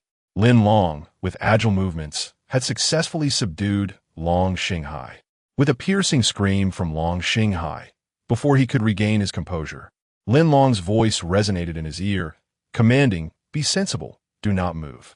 Otherwise, do not blame my blade for being merciless." Almost simultaneously, another masked figure leaped from the side of the woods. He swung his long knife, using the back of the blade as a weapon, striking with a resounding smack against the backs of Lin and his companions. He Quan jumped forward, landing right in front of Long Xinghai, then turned to face Lin and the others, threateningly declaring, "If you wish to safeguard Deputy Captain Long, you must obey my commands." Chapter 353. Cleared out upon witnessing the unfolding events, Lin and the others dared not move an inch. Long Xinghai was the esteemed leader of the Long clan community. Regardless of the identities of the two cloaked figures, they had to remain vigilant to prevent any harm from befalling Long Xinghai. Moreover, could these individuals possibly be insiders from the Long clan community? No, the members within the clan lacked the swift agility exhibited by these two. After a brief contemplation, Lin concluded that these enigmatic assailants were likely outsiders. As the captain, Lin promptly raised his right hand, signaling the three behind him to cooperate with the intruders' plan of action, acknowledging their own inferiority in strength. The lingering pain from Quan's earlier assault still throbbed in their backs, and they could only endure in silence. Lin Long addressed Long Xinghai, urging him to relinquish the crystal core he had just acquired. Long Xinghai stood in a daze, pondering in disbelief. How do they know my name? And they have taken control of me so effortlessly, clearly prepared for this encounter. However, Lin Long's subsequent demand shattered his astonishment. Surely, this man intends to seize the crystal core I fought so hard to obtain? Such a sizable crystal is a rarity in this world and must be immensely valuable. Am I to surrender this treasure to them willingly? After a moment of silence, noticing Long Xinghai's lack of response, Lin Long's frustration began to surface. He pressed, "What is the matter? Did you not hear my inquiry?" Long Xinghai quickly retorted, "No, it's not that. Hero, I merely feel." Before he could finish, Quan had already approached and began to search him. Meanwhile, Lin Long positioned his blade menacingly near Long Xinghai's jaw. Despite possessing formidable strength, Long Xinghai found himself rendered docile, akin to a lamb awaiting slaughter. Soon, Quan retrieved a small package from Long Xinghai's pocket, within which lay the coveted crystal core. Upon inspecting the core, Quan's eyes widened in astonishment, reflecting, "Indeed, this is the largest crystal I have encountered since the apocalypse began." He promptly rewrapped it and placed it in Lin Long's backpack. Yet, this did not satisfy Quan, who continued to thoroughly search Long Xinghai. He confiscated even the communication device strapped to his waist. Ultimately, Quan removed Long Xinghai's belt, personally binding his hands and feet. Damn it, this man is a powerful superhuman. A mere slap could leave one dazed, he thought. Only by restraining him could they exert true control. Having secured Long Xinghai, Quan turned to face Lin and the others, clapping his hands together with a slight smile. "Now, you all, hasten to produce any valuable items you possess. Long Xinghai's status differs from yours, which is why he has received a distinct form of treatment. As for you all, I trust that none of you desires such a fate." With that single statement, Lin immediately comprehended the gravity of the situation and relinquished all his weaponry and personal belongings without hesitation. Upon witnessing this, Quan and Lin Long exchanged glances, both internally lamenting, "Goodness, this group appears remarkably timid." They offered no resistance whatsoever, surrendering completely. Chapter 354. Utilitarian value. Lin Long harbored some doubts and promptly pointed at Lin, inquiring, "Pray, stand and inform me. Is this individual in my grasp truly the vice captain of your Long clan community?" Lin, taken aback, nodded affirmatively. "Indeed, did you not just refer to him as vice captain?" Both Lin and Long Xinghai felt a surge of curiosity upon hearing Lin Long's question, unable to comprehend its significance. Lin Long continued, "So, in your Long clan community, are all vice captains akin to him? A coward?" Upon hearing this assessment, Long Xinghai widened his eyes in indignation. However, he found himself powerless, having been ambushed and ensnared without a single move to counter. Lin stood awkwardly, unsure how to respond. Quan cleared his throat, prompting, "Are you deaf or mute?" "I'm addressing you." Lin replied, "Well, esteemed hero, it is not quite so. Our vice captain is indeed formidable.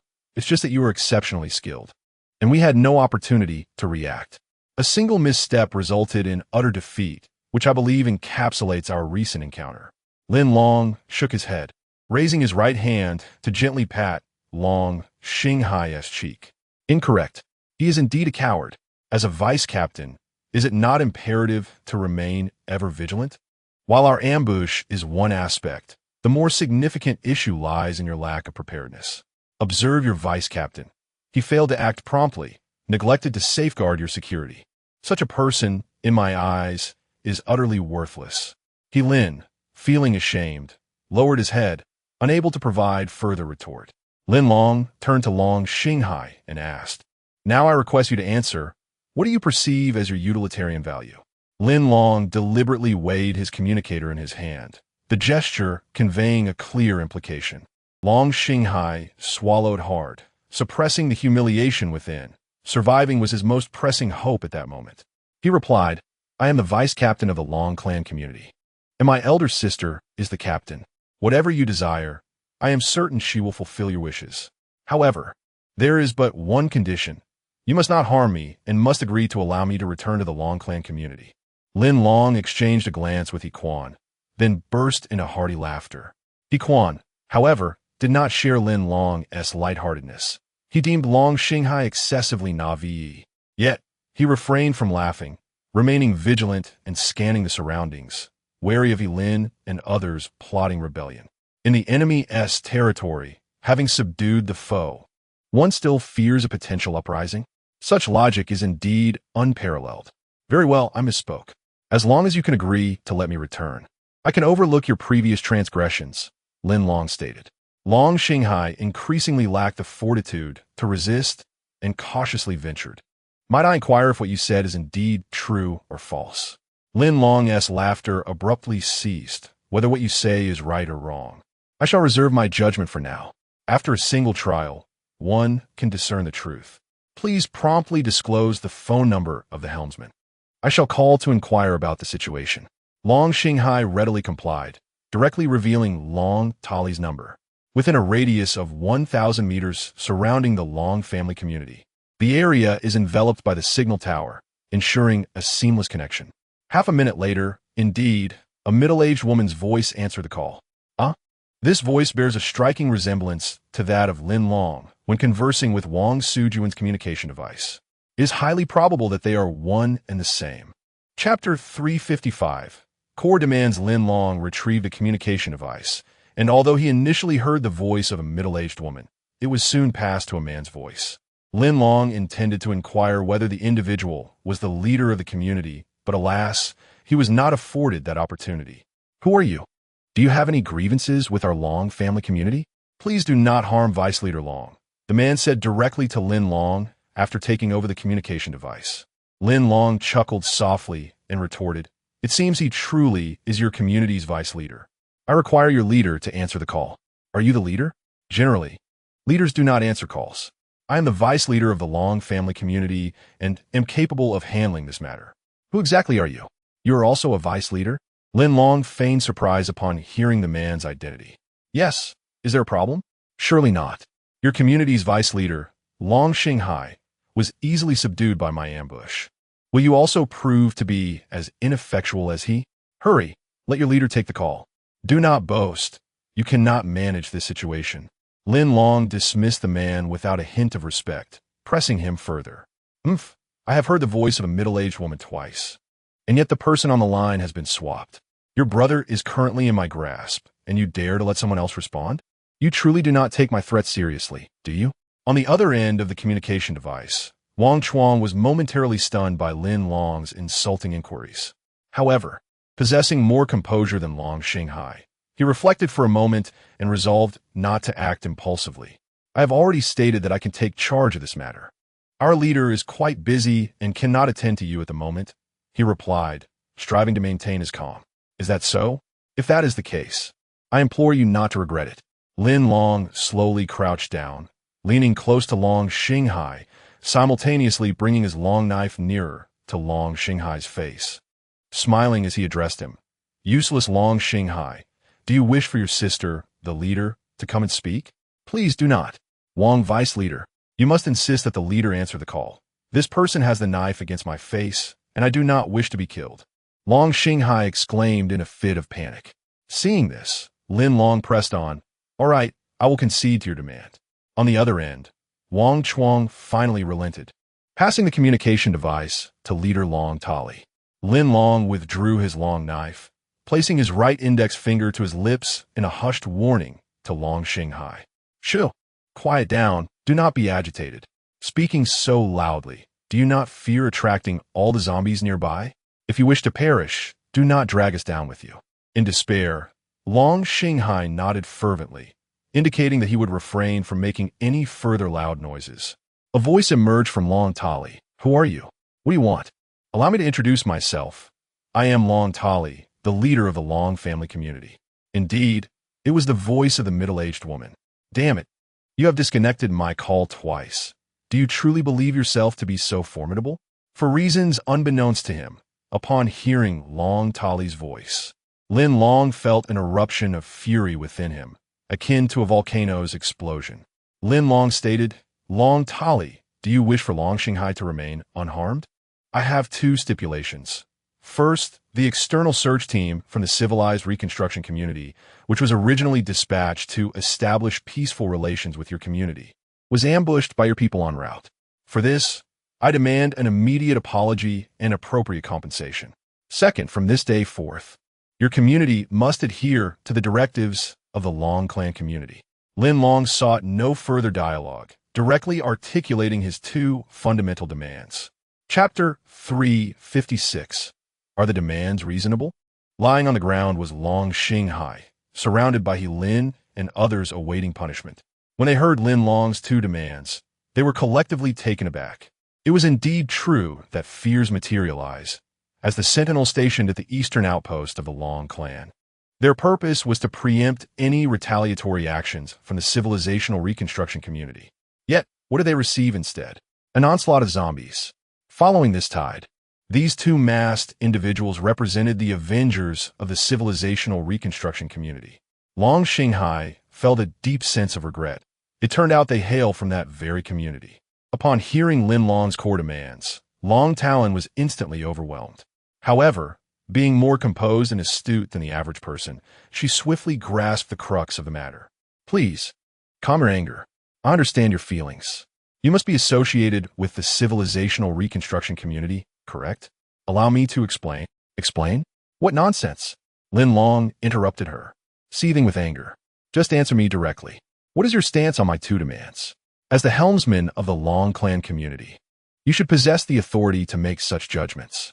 This is the price you pay for ambushing the civilizational reconstruction community. Well, regarding the first demand, my intention is to hand over those who ordered the ambush to you, awaiting your decision. As for the second demand, I cannot acquiesce. Our Long clan community is situated too far from your civilizational reconstruction community. How could we possibly heed your directives? Furthermore, our community is independent. All decisions must undergo deliberation and evaluation before we can conclude. So, it seems you will not agree to the second demand? In that case, our negotiations appear futile. Long Xinghai must pay the price with his life." No, please don't resort to that." Long Talon quickly interjected. "I can envision that misunderstandings exist between our two communities. I'm also unclear about the events that transpired during the ambush yesterday. How about this? Since you're not far from our Long clan community, bring Long Xinghai as a hostage, and we can discuss matters face to face. I firmly believe that a direct conversation will yield far better results than communication through a device." Lin Long smiled softly. A face-to-face discussion? Very well, I shall agree. You mentioned that decisions within your community require collective deliberation. Therefore, I shall inform you in advance that my demands remain as stated. When I arrive at your community, we shall negotiate further. Should you find yourselves unable to comply later, do not blame me for not having forewarned you. Understood, we shall meet shortly. Long Talon's thoughts surged, her heart unsettled. As the leader of the Long clan community, she had cultivated its growth to its current stature through the acquisition of territory and resources. Frankly, throughout her development, she had never encountered such audacious and overbearing invaders as those present tonight. At that moment, Wang Chuang stood beside her as her trusted aide, compelled to offer prudent counsel. Lin Long hung up the communicator and shifted his gaze back to Long Xinghai. Do you find my two requests reasonable? Long Xinghai was taken aback, pondering why he was being tested with such a difficult question. After a moment of hesitation, he could only nod in agreement. They are indeed fair and reasonable.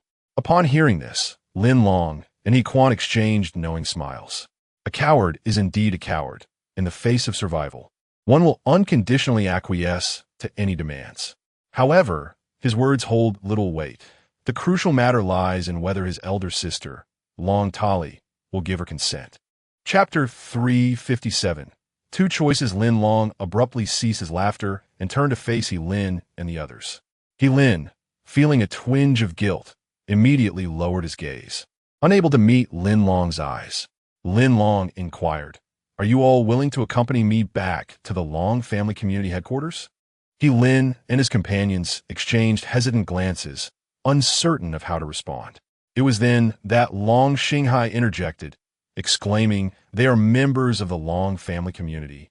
Of course we must return." He continued, "Hey He Lin, don't leave just yet. Wait for me. I command you not to depart temporarily. If you dare to find me, beware, for I shall seek retribution upon my return." Attempting to muster courage, He Lin gazed at Lin Long and asked, "May I inquire if we are permitted to leave now?" "What are you saying?"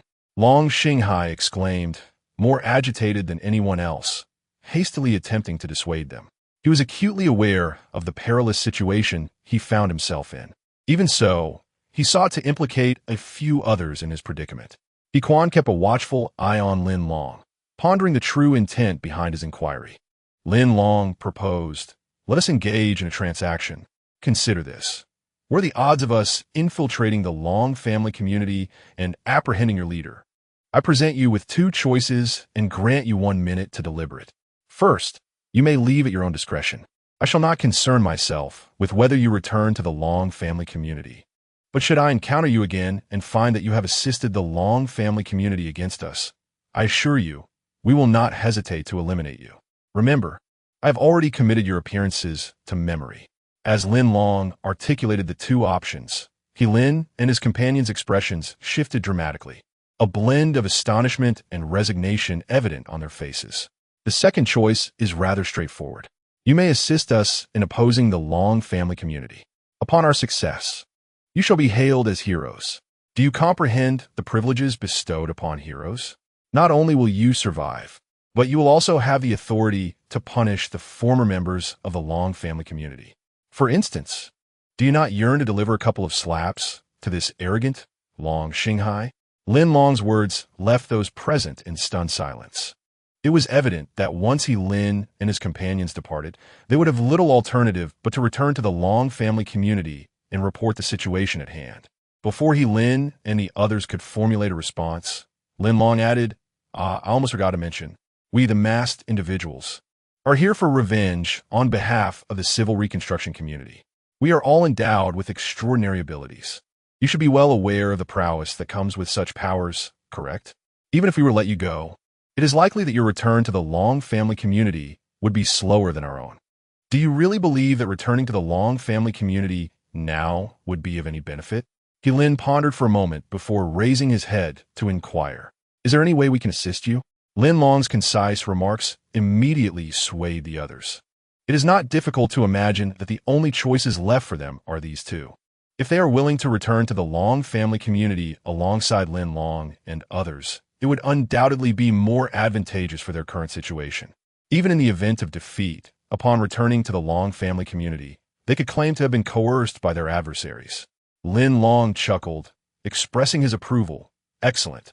The youth can be taught. There are numerous ways you can assist us. For instance, the four of you can pair up and help me carry Long Xinghai's ample bulk back to the Long family community. We shall set off together, engaging in conversation along the way, during which you will share your initial understanding of the helmsman with us. Chapter 358. The traitor He Quan stood aside, his eyes wide with astonishment. He held profound admiration for Long Go, whose remarkable prowess had not only captured Long Xinghai, but also compelled the ordinary patrol teams to obediently follow our commands. He Lin nodded, acknowledging the situation. Upon witnessing this, Long Xinghai erupted in fury, exclaiming, "Traitor! Traitor!" Lin Long approached, delivering a sharp slap across Long Xinghai's cheek, admonishing, "You fool! Why are you shouting so loudly? Haven't you realized your commotion has attracted the zombies? Zombies are coming?" Long Xinghai was momentarily taken aback, his first instinct focused on the impending threat of the undead, completely oblivious to the fact that he, as the vice leader of the Long community, had just been struck in plain sight. He Lin hurriedly interjected, "Vice Leader Long, we are in a weak position. We merely seek to survive in this apocalypse. We hope you can." Lin Long swiftly turned to He Lin, interrupting, "Enough. Do you really think it necessary to explain yourself to this coward? Did you not hear his earlier outburst? Don't you wish to retaliate against him? No more chatter. Form pairs and move quickly. The zombies are already approaching." The individuals surrounding them, with their ordinary hearing, had yet to discern any signs of the undead. Upon hearing Lin Long's words, they exchanged glances, looking around in confusion. Nevertheless, He Lin followed Lin Long's orders and promptly called for two individuals. He procured a sturdy branch and placed it between Long Xinghai's arms and legs, lifting him to carry him away. Just after they had begun their departure, the faint sound of zombie howls reached their ears from behind, a reminder that their earlier shouting had indeed disturbed the creatures. They turned slightly to glance back, marveling at Lin Long's foresight. This included Long Xinghai himself. "Damn, this guy is incredible." He even detected the previously subtle footsteps of the zombies. It seems opposing him will be quite challenging. Lin Long instructed He Lin to walk ahead of him, inquiring, "What kind of person is your leader?" Hearing this, Long Xinghai quickly shouted, "He Lin, do not divulge anything to him." Lin Long frowned, halting momentarily to retrieve a filthy rag from the ground, which he then stuffed into Long Xinghai's mouth. "Shut up," he commanded. "I will question him first, then I will turn to you. Just listen to his responses for now, so you may add to them later." Long Xinghai fell silent, realizing that, under the current circumstances, he had no say in the matter. Once Lin Long completed this step, he returned to He Lin's side and pressed continue. With no alternative, He Lin proceeded to succinctly explain the relationship between Long Tali and the Long community, primarily outlining the organizational structure consisting of one leader, three vice leaders, and four messengers. As Lin Long listened, he nodded, absorbing the information. "So this is how the Long community operates. We must be nearing our destination. I can already see the light ahead." Indeed, as the crowd traversed the grove before them, a radiant spectacle of lights emerged in the depths ahead. He Lin nodded affirmatively, declaring, "Yes, just ahead lies the headquarters of the Long clan community." Lin Long chuckled heartily, uplifting the spirits of those around him. "Can you all see it? We are nearing the Long clan community. The dawn of victory beckons us." He paused, a gleam of mischief in his eyes. "Soon, you shall witness how I intend to deal with our uncooperative helmsman." He Quan, brimming with enthusiasm, turned and inquired, "Brother Long, would you like me to scout ahead first?" Chapter 359. The hesitation of Long Tali after concluding her communication with Lin Long. Long Tali furrowed her brow and turned her gaze towards Wang Chuang, who stood nearby. Wang Chuang was momentarily taken aback. He had been Long Tali's partner for quite some time and was acutely aware of the subtleties of her expressions. "What troubles you, Captain?" Wang Chuang inquired with curiosity. "Let us discuss this inside," Long Tali replied, taking a deep breath before pushing the door open. Within the confines of a small conference room, Long Quan, Long Lin, and others awaited Long Tali and Wang Chuang's response. Upon their return, The assembled group raised their heads, their inquisitive eyes fixed upon the duo. Among them, Luo Chang and Li Guang appeared particularly anxious. Luo Chang was the first to break the silence. "Captain, shall we proceed to discuss the action plan we formulated earlier?" Long Tali cast a sidelong glance at him before refraining from immediate comment. Once seated, she spoke with solemnity. "Your action plan requires alteration.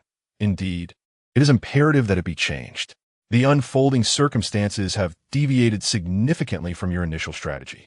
The attendees exchanged bewildered glances, struggling to comprehend Long Tali's declaration. Only Wang Chuang seemed to grasp a portion of the situation. He held his breath, his brow furrowed, sensing that Captain Long Tali was about to make a critical decision. "Very well, Captain, please enlighten us." "We shall fully cooperate with any changes," Luo Chang replied, somewhat resigned. He nodded and sat upright, awaiting Long Tali's directives. In the next moment, a slight smile graced Long Tali's lips as she countered. "What is amiss? The information I have received is markedly inconsistent with your prior accounts. As we discuss the forthcoming action plan, it is essential that I confirm a particular detail with you. Yesterday afternoon, indeed, it has now transitioned into the early hours of today. Our team was dispatched to assess your command capabilities. Unfortunately, you encountered individuals from the civil reconstruction community, did you not?" Upon hearing this, both Luo Chang and Li Guang felt a wave of tension wash over them. Had this matter not already been relayed? Why was there a need for further emphasis? No, Luo Chang was more observant than Li Guang. He noted that Long Tali's piercing gaze was fixed intently upon them, leaving no room for evasion. It appeared she was serious this time. Could it be that they had uncovered something amiss? Li Guang, overwhelmed, chose to remain silent, turning his attention to Luo Chang. In this critical moment, he hoped for Luo Chang to step forward and elaborate. Luo Chang swallowed hard and cautiously ventured, "Yes, Captain. During our patrol, we not only encountered personnel from the civil reconstruction community, but they arrived in vehicles, each individual bearing bows and arrows upon their backs. They were fully prepared for an assault. We are acutely aware of the tactics previously employed in the Jin clan community. Surely, they intend to replicate those strategies against the Long clan community. There is no alternative. We must take the initiative and launch a comprehensive assault against those engaged in the reconstruction of civilization.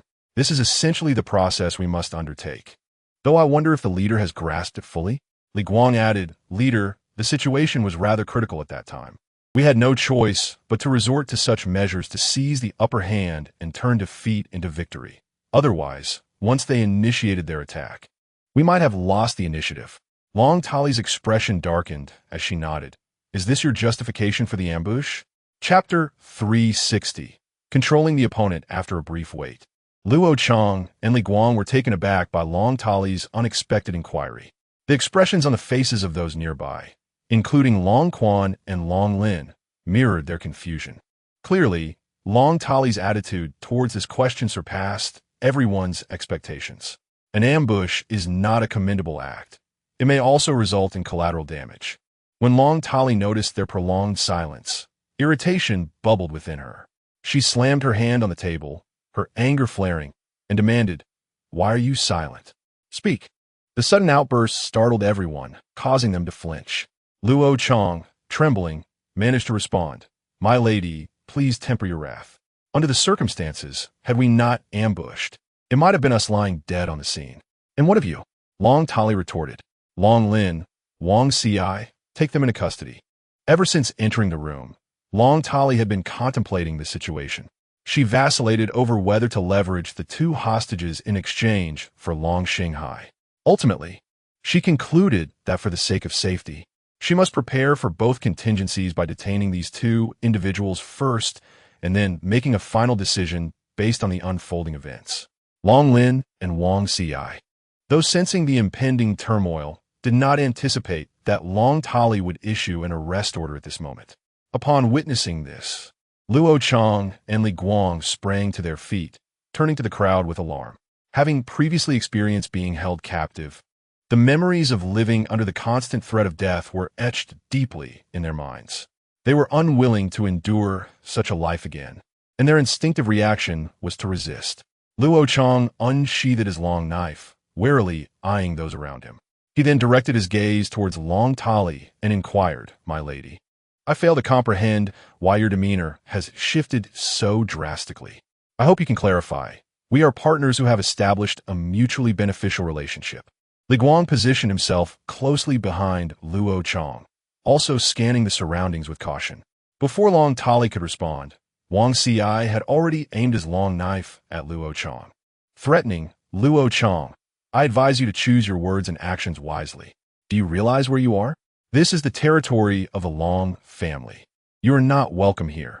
Do we still need to collaborate with you if we intend to arrest you?" Most astonished was Mu Jinxiong, who approached and quietly inquired, "My lady, what exactly transpired here? Could you enlighten us?" Long Lin turned to him. "Messenger Mu, do you too doubt the decisions of Captain Long?" Mu Jinxiong, feeling embarrassed, quickly shook his head. "No, that is not my intention. I merely believe that sudden changes must have their reasons." Long Tali cast a scornful glance at Mu Jinxiong, her anger palpable as she questioned, "Messenger Mu, to demonstrate your loyalty, have you detained these two?" At her words, Mu Jinxiong was taken aback. It was understandable. Long Tali rarely reversed her decisions, and she seldom provided reasons at the moment, typically offering explanations only afterward. Moreover, Vice Captain Wang Chuang did not intervene, indicating that a suitable communication had taken place. Mu Jinxiong turned his gaze towards Li Guang and Luo Chong. With a faint wry smile, he remarked, "My dear friends, I regret to inform you that since the captain has instructed me thus, I am left with no choice but to comply. For the sake of our friendship, it would be prudent for you to surrender." Chapter 361. So it is upon hearing the words, Luo Chong and Li Guang felt their hopes evaporate in an instant. They had initially believed that Mu Jinxiong's persuasive words would prompt the leader, Long Tali, to provide some clarification, yet the outcome mirrored their previous experiences precisely. Luo Chong nodded and said, "Messenger Mu, I appreciate your efforts. Thank you for taking care of us during this time. Li Guang, perhaps we should surrender." With that, he willingly discarded his long knife, conceding defeat. Li Guang, witnessing this scene, stared in disbelief, unable to comprehend Luo Chong's abrupt capitulation. "Luo Chong, are you certain we are their adversaries?" he questioned, still clutching his weapon. Sensing Li Guang's hesitation, Luo Chong, anxious, urged Li Guang, "We cannot admit defeat. Our two communities must stand united." Before he could finish, Wang Chuang unexpectedly surged forth from behind. He swiftly drew his long knife, aiming it at Li Guang's back. With a sickening sound, the blade pierced through, causing blood to cascade to the ground.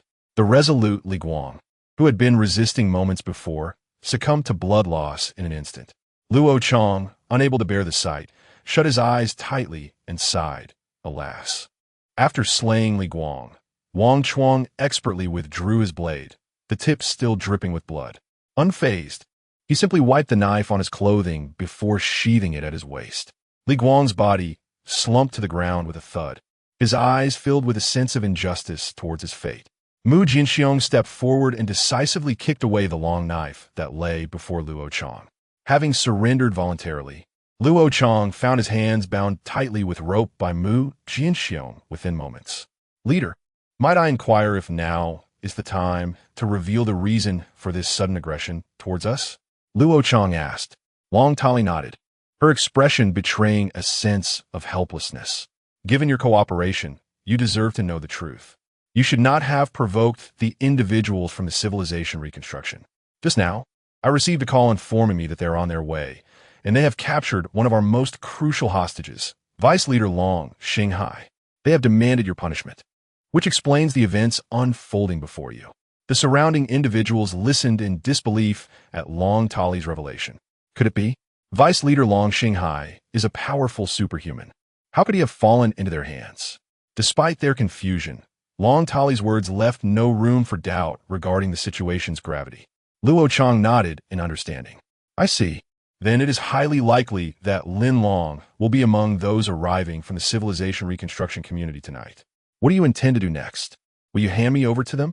Long Tali nodded and said, "I have this intention. However, I hope there are other solutions. Luo Chong, tell me, do I have alternative options?" Luo Chong lowered his gaze to glance at Li Guang's lifeless body and replied, "Why not sever Li Guang's head and present it to them? After all, they are unaware of the number of individuals who escaped from the Yuanjing community." Upon hearing this, Mu Jinxiong immediately responded, "Yes, Captain. We can employ this method."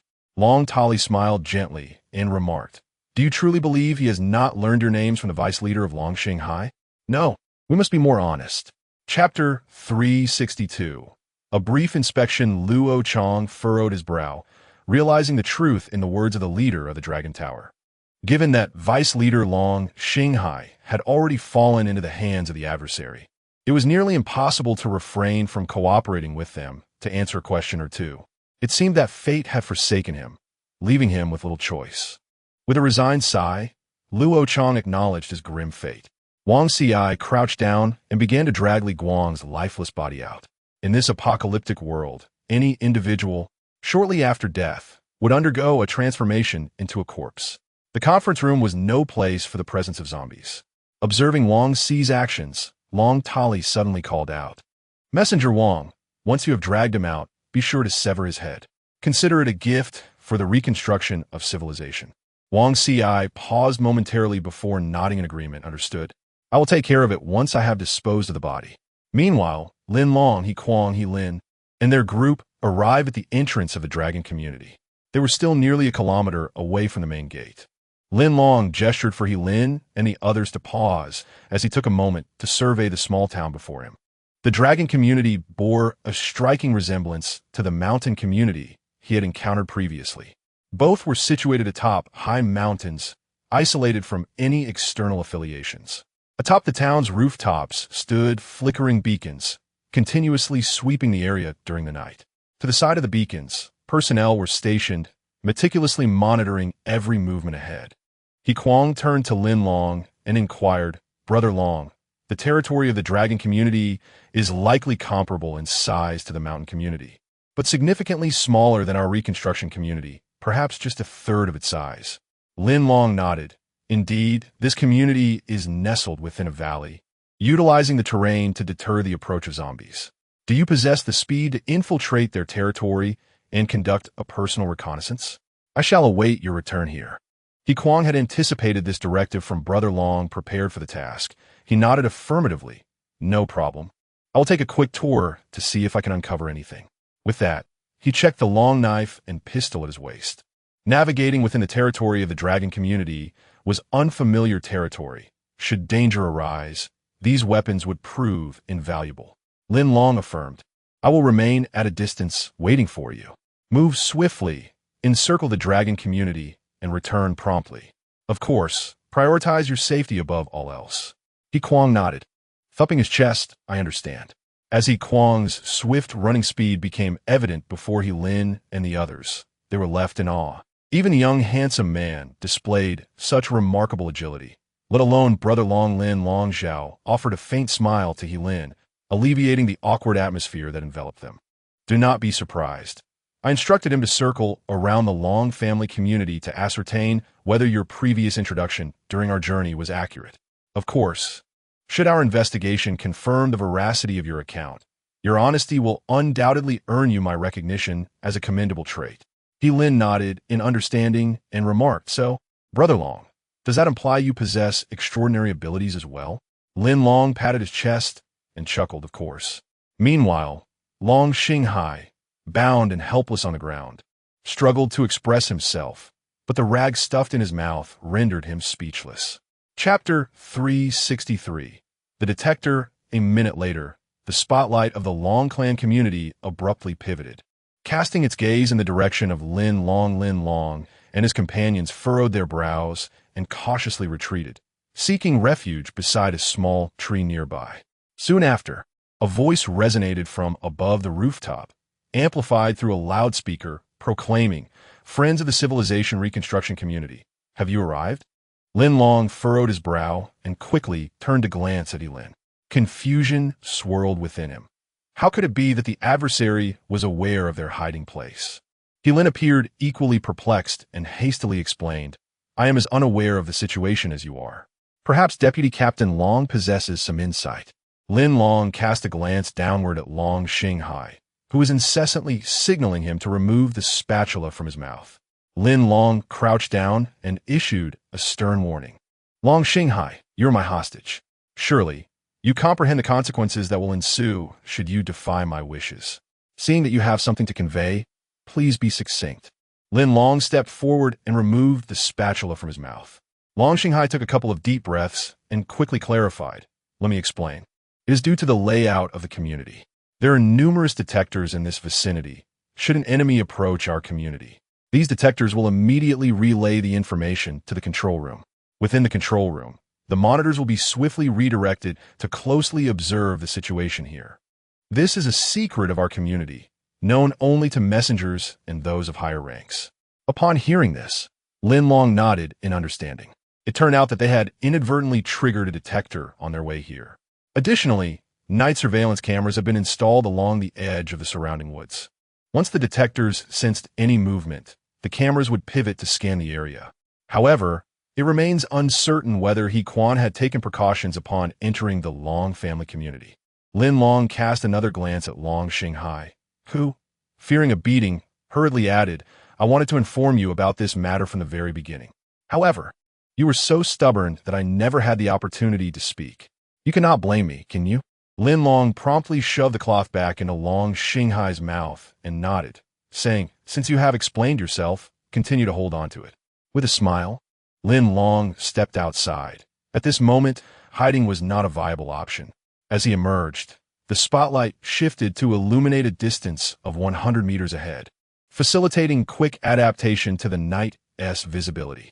The figure atop the observation platform was none other than Wang Ci, a core team member from the Long family community. Lin Long looked up and noticed that Wang Ci was holding something in his hand. The two exchanged glances from afar, observing one another, and Lin Long could surmise that Wang Ci was merely an ordinary individual, lacking the distinct aura characteristic of an extraordinary person. Wang Ci spoke, my friend. How is our deputy Captain Long faring? Wang Ci, having been entrusted by Long Tali, upon their meeting, immediately inquired about the well-being and safety of Long Xinghai. Lin Long chuckled softly, responding with a hint of reassurance, indicating that death was not yet imminent. Prior to my arrival, I had a brief conversation with your esteemed leader, Captain Long Tali, during which I articulated two specific requests. Have you perhaps neglected to prepare for them? Lin Long is indeed a superhuman, his declaration resounding as if he possessed a miniature loudspeaker. Observing his robust demeanor, his opponent could not help but feel a twinge of trepidation. This individual is certainly no ordinary person. Chapter 364. The sincerity of apology. Wang Ci was acutely aware of the implications behind Lin Long's reminder. He cleared his throat and swiftly discarded the object he held, tossing it towards Lin Long. With a thud, a weighty item landed at Lin Long's feet. Lin Long furrowed his brow and glanced down, pondering to himself. Fortunately, it was not aimed directly at me. Otherwise, I might have suspected a covert attack. The dragon leader is a person of great integrity. Having made a promise, she is certain to uphold it. Our first step must be to demonstrate our sincerity. The item I just cast before you is a token of that sincerity. Please take a moment to examine it. After discarding the object, Wang Ci spoke directly to Lin Long through the amplification system. Lin Long nodded and approached, drawing his long knife to sever the rope binding the object on the ground. As the bag fell open, a gruesome, severed head was revealed before him. Lin Long recognized it instantly. It was the head of Li Guang from the former Jin community. He had not anticipated that the punishment of exile, decided during the trial, would culminate in this outcome. It seemed this individual had ventured to the dragon community, only to meet a brutal end. Was this the commander behind the sudden attack on my rebuilding civilization community yesterday afternoon? Upon witnessing this, Lin Long instantly grasped the significance of the act. He raised his gaze and inquired curiously.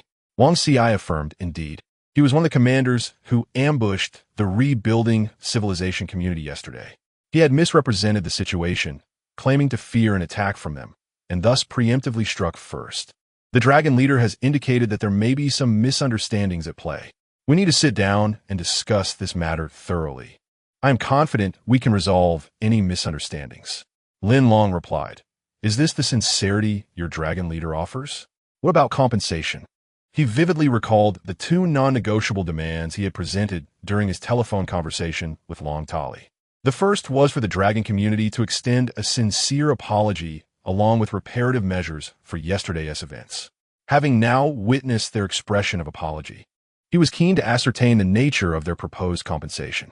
Wang Ci smiled and responded, "We have prepared a cart laden with provisions, including several non-perishable food items.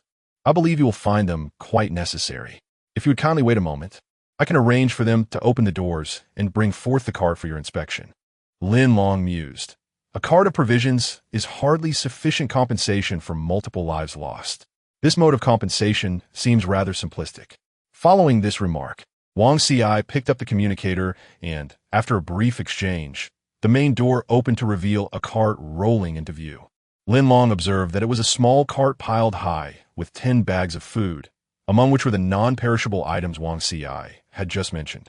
Lin Long cast a glance, and when he turned to look at Lin, he found Lin's eyes wide open, almost in disbelief at the scene before him. Indeed, Lin Long was an extraordinary figure. It seemed that the Dragon Master had truly conceded to him. Sigh. If these items could be exchanged for the safety of Deputy Master Long Xinghai, it would indeed be a worthwhile transaction. Wang Ci spoke up, "My friend, do you believe that this cart of provisions could compensate for your losses?" In Wang Ci's eyes, this cart of food was as precious as gold, more than sufficient to secure the life of an ordinary person. Clearly, this also illustrated the significance of Deputy Master Long Xinghai within the Long clan community. Chapter 365. The second request. Lin Long smiled faintly, choosing not to comment on the sincerity of the apology from the Long family community. He meticulously scrutinized Wang Ci and the layout above the roof. After surveying the area, Lin Long was acutely aware of the situation. The rooftop of the main entrance served as an excellent hiding spot. It was entirely possible that several formidable individuals were concealed there, poised to seize the opportunity when he approached the wagon of provisions. Currently, Lin Long was alone. Quan had already ventured inside to investigate the internal circumstances. If he were to be subdued by the adversaries, all his efforts would ultimately be in vain. Therefore, unless absolutely necessary, Lin Long was reluctant to take any risks. Moreover, having previously orchestrated the dismantling of the Jin family community with remarkable success, he would not fall prey to such rudimentary mistakes. Lin Long smiled subtly, remaining indifferent to the wagon of provisions, showing no signs of desire. Wang Ci grew anxious as he noticed Lin Long refraining from approaching the main entrance. He hastily interjected, "What's the matter? Do you find this wagon of provisions unsatisfactory? You are aware that in this apocalyptic environment, survival is a formidable challenge for any community. This stockpile of provisions represents the last substantial reserve of our community. I hope you can comprehend this. Were it an ordinary individual, the sight of such ample provisions would surely evoke delight. In their astonishment, they would let down their guard and personally verify the authenticity of the supplies. Meanwhile, at that moment, the formidable beings above the main entrance, led by Long Tali, along with Long Lin and Wang Chuang, would launch a sudden assault on Lin Long. However, it seemed that Lin Long was utterly unaffected by the sight of the provisions. Shaking his head, Lin Long remarked, "For the first request, you have passed, I suppose. And what of the second? I have yet to see your dragon helmsman. Can you speak on her behalf?" The second request posed by Lin Long was a blatant invasion plan. All future actions of the Long family community must receive approval and consent from the civil reconstruction. In essence, this meant that the Long family community would henceforth be under the administration of the civil reconstruction. Such a stipulation would spell the doom of the Long family community. Could they truly acquiesce to this? Wang Ci furrowed his brows. His original plan had thus collapsed. The situation had evolved into a preparatory phase for subsequent actions. Wang Ci shook his head, stating, "I'm afraid our helmsman will not agree to the second proposal." "Not agree?" Lin Long replied, astonished. "Do you not wish to see Deputy Helmsman Long Xinghai return unscathed?" "Of course we wish to see him return. After all, he is the deputy helmsman of our Long family community, a person of significant authority beneath the helmsman, who is to lead our community's growth." Wang Ci continued.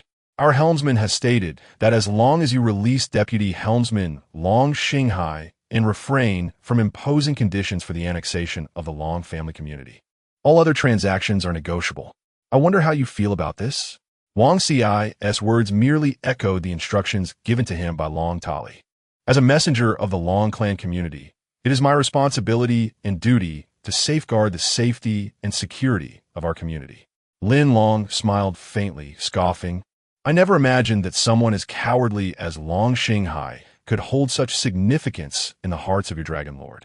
It seems that the Long clan community is not all that impressive after all. Wang Ci was taken aback, unsure of how to respond. Chapter 366. It is my turn to lead. Lin Long raised his head to look at Wang Ci, pressing for clarity. If you do not acquiesce to our second demand, then our negotiations this evening will yield no fruitful outcome. As for the cart of grain you have so graciously bestowed upon me, I shall leave it in your custody for the time being. I will take Deputy Helmsman Long Xinghai back to our community for the reconstruction of civilization. Perhaps a few days of confinement will prompt him to reflect upon his actions. Furthermore, our patience is not boundless. Should you fail to provide us with a satisfactory response within 3 days, I regret to inform you that we may resort to executing Long Xinghai as a tribute to our fallen comrades from yesterday. Simultaneously, we shall declare war on the Long clan community. At that juncture, do not say we failed to issue a prior warning. Lin Long articulated these words with resolute authority, leaving no room for negotiation. Those present, including He Lin, gasped in shock. They had not anticipated Lin Long's unwavering stance. After a brief moment of astonishment, Wang Ci inquired, "Excuse me, are you Mr. Lin Long, the leader of the community for the reconstruction of civilization?" Lin Long furrowed his brow, refraining from a direct answer, and countered, "What are you attempting to convey? If you are indeed Mr. Lin Long, I hope you can appreciate the difficulties our community faces. We have only recently established ourselves, and there are numerous areas where we fall short. The events of yesterday were undoubtedly our fault, but we have endeavored to propose measures for redress. Moreover, our community has always sought peaceful development. If you aim to annex us outright, I believe neither Deputy Helmsman Long nor the members of the Long clan community will acquiesce to such an endeavor." Having accepted the charge bestowed by Helmsman Long Tali, Wang Ci spoke on behalf of the Long clan community, firmly standing by their position. Lin Long smiled slightly, exuding a commanding presence. "Do you truly comprehend the sentiments of all members of the Long clan community? Allow me to enlighten you. I am indeed Lin Long, affectionately referred to as Brother Long by all. I possess the capability to transform the impossible into the possible.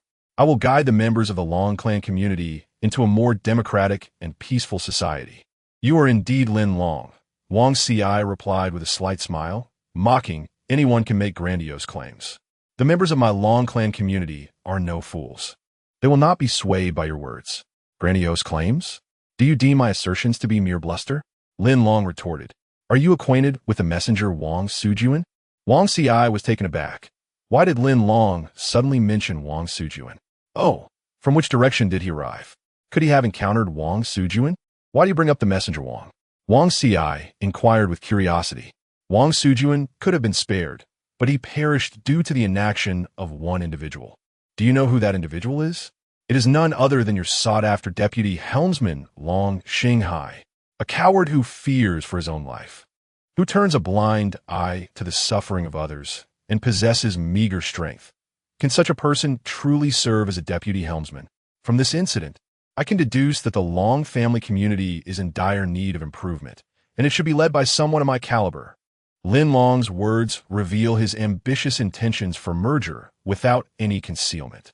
If the vice leader of the esteemed Long family community is such a person, then the leader and the internal affairs of the community cannot be overly optimistic. It is time for a change. "Brother Long, there are 3 shadows lurking above the main entrance."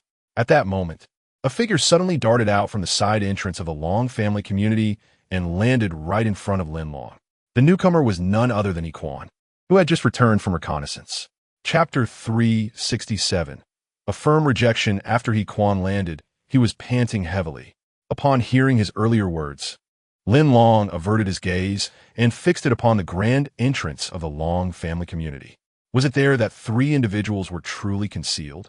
Ah, no wonder they intended to stash the entire cart of provisions there. It was all part of their scheme. He Quan's recent silhouette had indeed been witnessed by Long Tali, Wang Chuang, and Long Lin.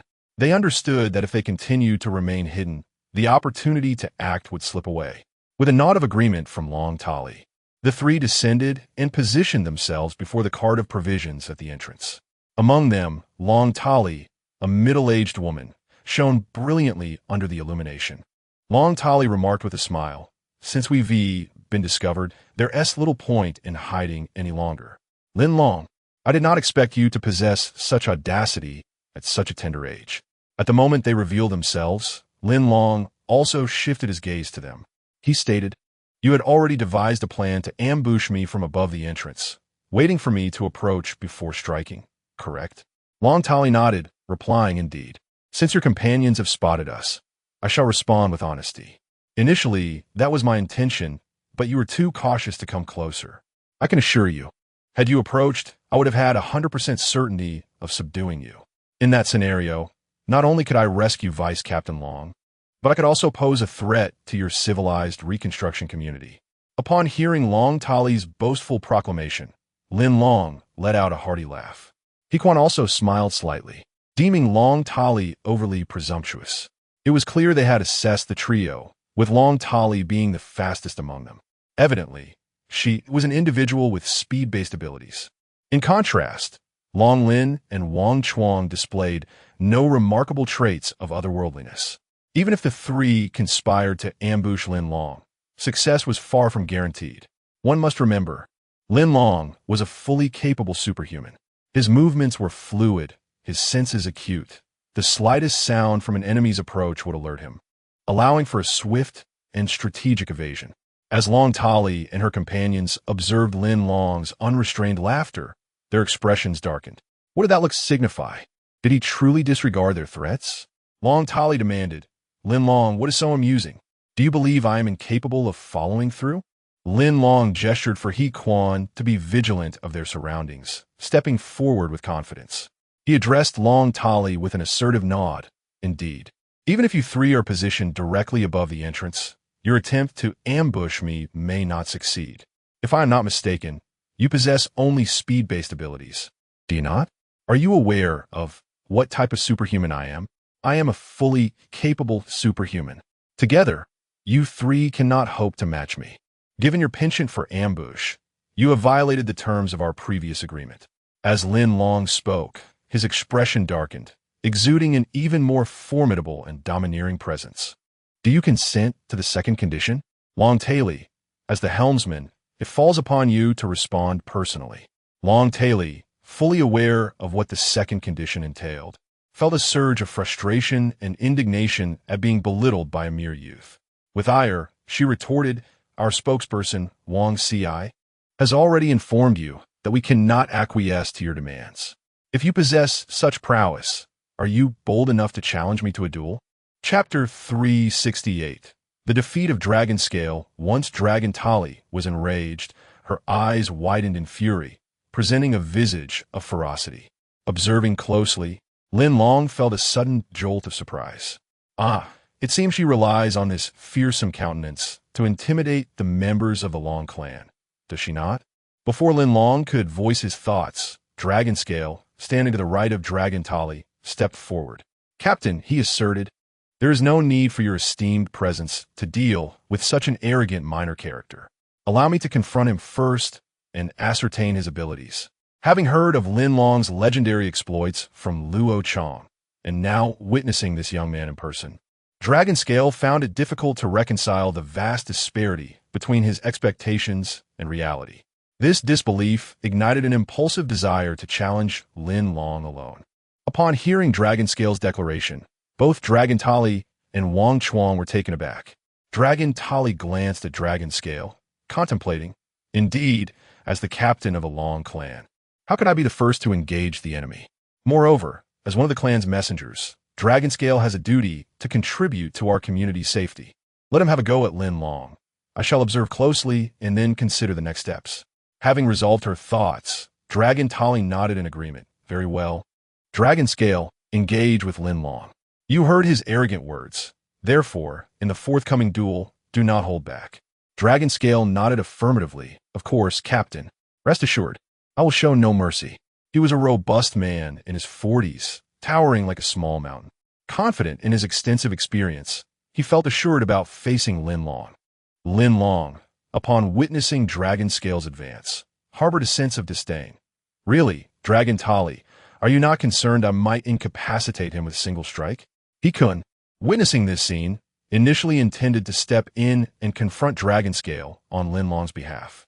However, upon seeing Dragon Scale's imposing stature, he felt a twinge of trepidation. He excelled in speed, unmatched by others, yet his practical combat skills were indeed limited. Before he Kun could speak, Lin Long interjected with a smile. Dragon Scale. What a splendid name. I fear that soon I shall have you regretting it. Are you certain you wish to battle me? Dragon Scale replied. Why all this chatter? Let us get to it. Lin Long nodded. Very well. Since you express such eagerness, I shall oblige. Rest assured, I will not resort to my firearm.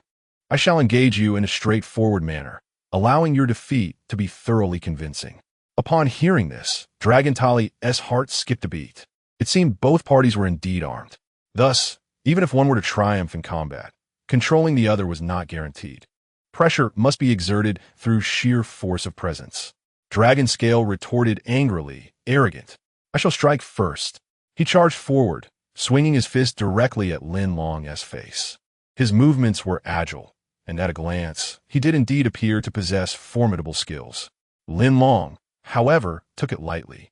With a slight smile, he tilted his body, and with a swift motion of his right hand, he seized the opportunity to strike. This time, he aimed directly at Long Lin's face. This technique of striking the face with a single hand was taught to Lin Long by Long Xinghai, the formidable individual with extraordinary strength. In that moment, Lin Long slightly intensified the force in his hand. With a resounding clap, Long Lin felt as if the heavens and the earth were spinning, enveloped in a haze. His body began to sway uncontrollably. Lin Long's strike had successfully landed on Long Lin's face, allowing him to experience firsthand the true power of a formidable attack. Chapter 369. Stealing Techniques. Seizing the opportunity while Long Lin was retreating, Lin Long delivered a powerful kick to his abdomen. With a resounding thud, Long Lin collapsed to the ground, a wave of nausea overwhelming him, and he expelled a pool of saliva. This was the cost of doubting Lin Long's abilities. He Quan stared in astonishment at the scene. Throughout the encounter, Lin Long had evaded and counterattacked with such finesse that he effortlessly defeated his opponent in less than a minute. Even more astonishing was He Quan's journey alongside Lin Long. On their way, he had witnessed Long Xinghai's signature move, a single clap that had instantly obliterated a zombie's head. How could Lin Long master such a technique in an instant? Moreover, his execution was not inferior to Long Xinghai's, exuding an aesthetic of surpassing excellence. Upon witnessing this, Long Tali and Wang Chuang's expressions shifted dramatically. Wang Chuang crouched down to support Long Lin, inquiring with concern, Long Xinshe, are you all right? Long Lin slightly shook his head, blinking rapidly. Truth be told, that strike had been akin to a mountain collapsing, an overwhelming force. To claim he was unscathed would be a fallacy. Long Lin had only just managed to endure the blow due to his robust physique. Even so, after rising, he still felt a persistent buzzing in his ears, as if they had been damaged. Gritting his teeth, he suppressed his fury and replied, I'm fine. This fellow has some skills. It seems this move is the specialty of Long Xinghai. Yet he too can perform it? Wang Chuang nodded, having discerned the same. However, Long Xinghai had been bound like a human dumpling, immobile on the ground. It was perplexing how he could have transmitted his signature technique to an adversary. Long Tali furrowed her brow, her eyes sweeping over the incapacitated Long Xinghai, her heart a tumult of emotions, unsure of what to say. Lin Long clapped his hands, a slight smile gracing his lips as he looked up at Long Tali, retorting, Captain Long, do you see? This is your subordinate? He is utterly novice level. He couldn't withstand even a single move from me, and I did not even exert my full strength, merely 70% at most. Had I unleashed my full power, I fear his head would have burst like that of a zombie. Now, do you wish to duel with me? Long Tali lifted her head, directly asking, how did you learn this technique? Did Long Xinghai teach you? At that moment, she referred to Long Xinghai by name, omitting his title as deputy captain. What was the meaning behind that? Lin Long laughed heartily, countering, Long Xinghai taught me? You certainly have a vivid imagination. Yes, you. I am a self-taught prodigy. Do you believe that? Let us skip the pleasantries. What are your thoughts on the two demands I proposed earlier? If you haven't made a decision, I shall take my leave. At this juncture, Lin Long promptly instructed Lin, prepare your men to carry Long Xinghai back to the civil reconstruction community. Lin stood there, utterly bewildered, his brows furrowing as he cast a pleading glance upwards at Long Tali. After all, he was a member of the Long clan community, yet at this critical juncture, he found himself reduced to a mere servant of Lin Long. A sense of dissatisfaction welled within him, and he silently hoped that the leader of the Long clan would come to his aid. Long Tali, however, did not spare him a single glance. Gathering her courage, she raised her head and declared, Lin Long, I concede that you possess some skill. However, I cannot agree to your taking away Long Xinghai. With that, she lifted the long blade in her hand and slowly advanced, facing Lin Long, ready to challenge him. Chapter 370. The duel between two. Lin Long furrowed his brow, realizing that evasion was no longer an option. He met the gaze of Long Tali, whose eyes radiated intense resentment. Lin Long understood her reaction. After all, she was the leader of the Long clan community, and his recent actions had embarrassed her side. If she remained silent now, it would undoubtedly provoke discontent among her subordinates, and the authority she had painstakingly built would likely crumble in an instant. Upon noticing her demeanor, Lin's gloomy expression vanished. He quickly raised his head to gaze at Long Tali's side, and it was evident from the expression on his face that he was filled with anticipation for the impending confrontation. Lin Long feigned surprise and smiled slightly at Long Tali, asking, what? Do you wish to challenge me to a duel? You must think carefully. Just moments ago, Long Lin's defeat was somewhat excusable, as he was merely a messenger with limited strength. However, should you falter, it would signify that the Long clan community stands no chance against me. Re-establishing your authority within the community thereafter would prove quite arduous. I do not require your unsolicited counsel.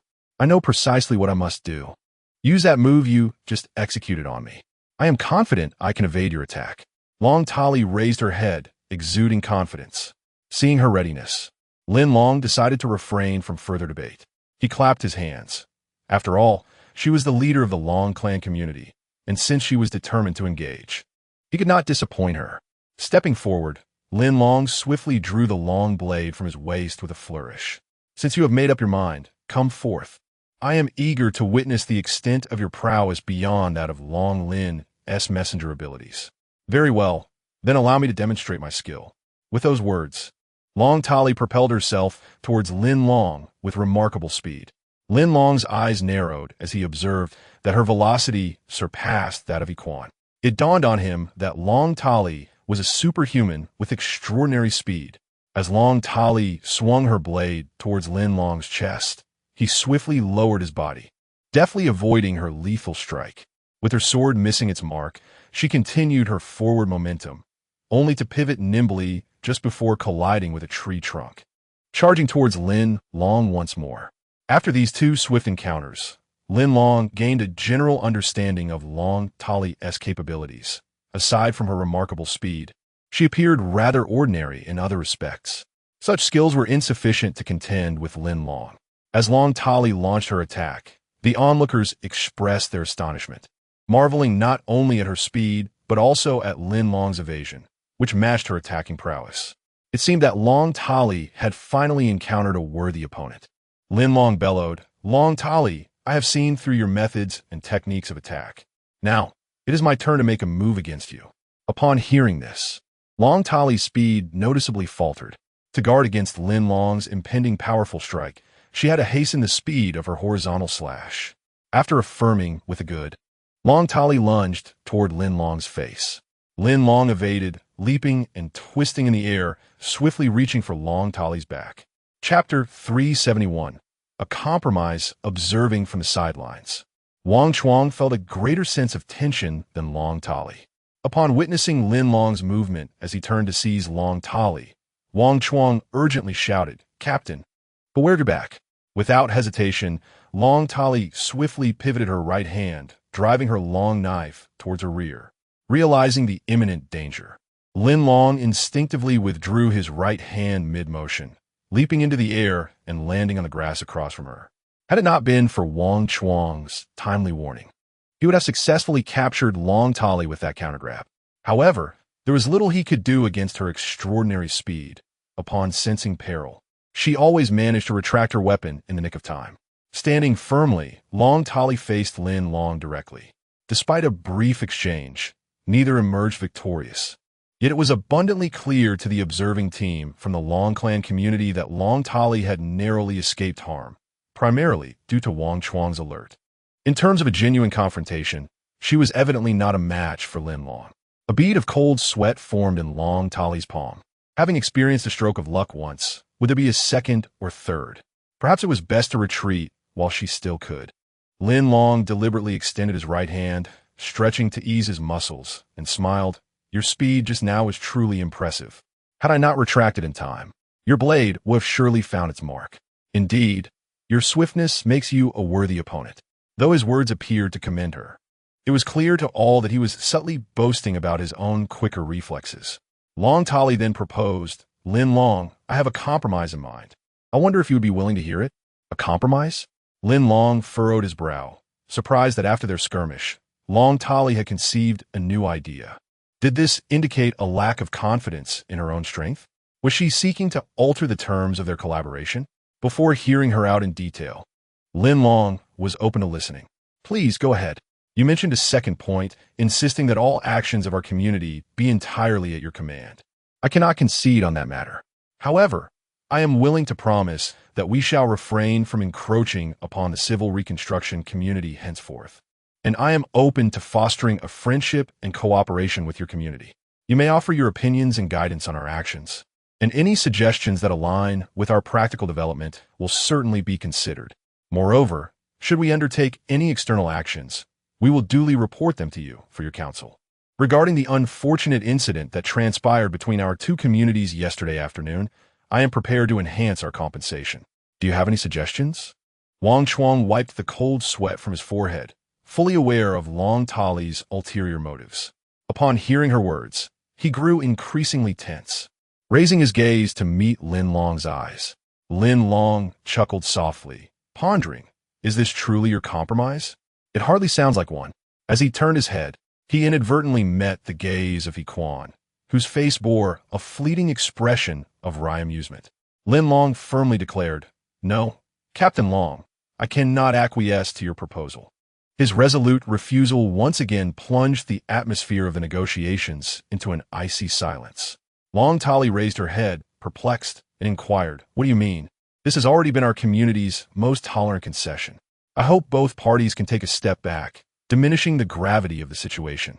Chapter 372. Wang Chuang takes a stand. Lin Long stated, "No, I believe there has been a misunderstanding. Your proposal contains no concessions whatsoever, nor does it offer any rescue measures for Deputy Leader Long Xinghai. How am I to agree? Upon reflection, if you wish to evade punishment for yesterday afternoon's incident, the most prudent course of action would be to acquiesce to my previously articulated second demand. Rest assured, if you harbor doubts regarding my management style, I can arrange for your Deputy Leader Long Xinghai to visit the community of civil reconstruction for 2 days. Upon his return, he may elucidate the experience to you." Long Xinghai widened his eyes, lying innocently on the ground, his gaze pleadingly fixed on Long Tali.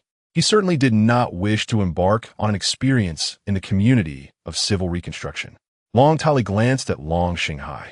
She had initially intended to prevent Lin Long from taking him away, but the recent confrontation had drained her confidence in confronting Lin Long. With a sigh, she remarked, "Our Deputy Leader Long Xinghai is one of the essential figures within the community. If you take him, I am uncertain how to explain this to the other members. Of course, the concession conditions I proposed earlier can be adjusted accordingly. Alternatively, If you release Deputy Leader Long Xinghai and refrain from compelling us into the community of civil reconstruction, we will not be subject to your community's directives. As for the remaining conditions, propose one or two, and I shall see if they are acceptable. Long Ta Li, somewhat exasperated, continued to articulate her utmost concession. Lin Long remained silent, directly instructing He Lin, "What are you still doing here? Hurry, bring that useless leader Long Xinghai with me back to the community of civil reconstruction." He Lin, taken aback, thought, is he truly disregarding Long Ta Li's words? He Quan smiled faintly and turned to direct the other three. "Behave yourselves. Our brother Long is magnanimous. You will be among the first from the Long clan to successfully integrate into the community of civil reconstruction, and you shall be richly rewarded." Wang Chuang could no longer contain himself. He stood up and declared loudly, "Lin Long, is it? I concede that you possess some level of strength. However, our leader has already articulated that this is our greatest concession. Yet, observing your demeanor, it seems you have paid it no heed. I urge you to take this seriously and continue responding to our leader's inquiries." Wang Chuang's voice was resonant. It was impossible to feign ignorance. Lin Long paused momentarily, turning to regard Wang Chuang. Long Tali cast a pleading glance at Wang Chuang. In this awkward situation, he was her only hope. Lin Long smiled slightly at Wang Chuang, retorting, "I do not wish to squander time with women. That she is so verbose and yet has ascended to leadership in your Long clan is nothing short of miraculous. So, are you going to stand up for her?" Wang Chuang was incensed, exclaiming, "What did you say? We're discussing terms of negotiation, not stalling for time. Are you not concerned that insulting our leader might provoke the ire of all members of the Long clan?" Lin Long nodded, "I am not concerned. At this very moment, the only individuals who truly comprehend my arrival and engage in discussions regarding this matter are you few pivotal figures. The notion that the entire Long family community harbors any discontent is utterly unfounded. Very well, I shall extend a modicum of generosity and grant you 1 minute to articulate your thoughts. Remember, the conditions I previously stated are non-negotiable." Chapter 373. Proposal for a change of personnel. Upon hearing these words, Wang Chuang fell silent and approached Long Tali. Long Tali was seething with anger at Lin Long's earlier remarks, but felt powerless, as her abilities were inadequate to contend with him. Wang Chuang whispered something in Long Tali's ear. After hearing this, she casually glanced at Wang Xiai, who had just descended from the high tower. Wing Qi, having spotted Long Tali and the other two, hastily made his way down. He was puzzled as to why both Long Tali and Wang Chuang were directing their attention towards him. Long Tali nodded in agreement, indicating that the suggestion was feasible. Meanwhile, Lin Long had already spoken up, declaring, "All right, your minute is up. What good proposals do you have?" Wang Chuang replied in a clear voice, "Our leader has already emphasized the significance of Deputy Leader Long Xinghai to our Long clan community. I understand that you would be reluctant to release Deputy Leader Long Xinghai under the conditions previously mentioned. Therefore, let us consider an exchange of hostages. If you release Long Xinghai, we can offer Wang Xiai as a hostage in return. As for the terms of our cooperation, we will provide you with a response within a day or two. What do you think?" Upon hearing this, Wang Xiai felt overwhelmed. He finally understood why Wang Chuang and Long Tali had been glancing at him. It was for this very reason. Lin Long chuckled, sensing that Wang Chuang was quite resourceful. "I must not have heard correctly. Although Long Xinghai may be a liability, he is still a deputy leader within your community. And you propose to exchange him for a mere messenger? Before coming here, I thoroughly inquired about your organizational structure, and it is clear that the role of a messenger is subordinate to that of a deputy leader. Your proposed exchange seems rather unequal to me." At this, both Wang Chuang and Long Tali felt a chill run down their spines. Could it be that a completely equal exchange was necessary, trading one deputy leader for another? In the entire Long clan community, there were 3 deputy leaders and 3 messengers. The remaining deputy leaders were Long Quan and Wang Chuang, both of whom were vital figures by Long Tali's side, holding positions of equal importance to that of Long Xinghai. Long Tali furrowed her brow, struggling to devise a better solution. She turned to Long Quan, contemplating whether to propose an exchange involving him for Long Xinghai. When Long Quan met Long Tali's gaze, He instantly grasped her intention. Despite his reluctance, the situation was laid bare before him, leaving him no alternative. Long Quan prepared himself for the exchange of Long Xinghai. But unexpectedly, Wang Chuang interjected, "Leader, since Lin Long has stated it so, we can only exchange personnel of equivalent status. Otherwise, I can make a trip to the civil reconstruction community. You all can negotiate with them as best as you can, and I should return shortly." Wang Chuang proactively stepped forward. Long Tali was taken aback. "Deputy Leader Wang, are you certain you wish to go to the civil reconstruction community?" Wang Chuang nodded affirmatively, expressing his certainty. Subsequently, he offered a self-deprecating smile, remarking that he might as well treat it as a brief respite for himself. The internal structure of the community required adjustment, and he sought a tranquil space to reflect deeply. While Long Tali had yet to voice her opinion, Lin Long welcomed the notion with a smile, exclaiming, "Ha, Vice Captain Wang? Very well, if you are willing to assume the role of this hostage, I can acquiesce. However, let me be frank. Upon your arrival at my civil reconstruction community, a serene environment may not be guaranteed. As a captive, you will undoubtedly be subjected to interrogation by me. Should you fail to cooperate, I regret to inform you that you may encounter some physical discomfort." Chapter 374. Farewell. Upon hearing the words, a fleeting expression of panic crossed Wang Chuang's face. After all, he was one of the prominent leaders within the Long family community. This momentary change in demeanor quickly transformed into a composed resolve. He responded firmly, "It's all right. I still choose to exchange." Lin Long furrowed his brow, taken aback by Wang's commendable courage. Long Tali also assured him, "Vice Captain Wang, rest assured. We will swiftly demonstrate our sincerity in collaborating for the reconstruction of civilization to rescue you." Lin Long retorted, "Given the current circumstances, is an exchange feasible? I wonder, what kind of superpower does your Vice Captain Wang possess?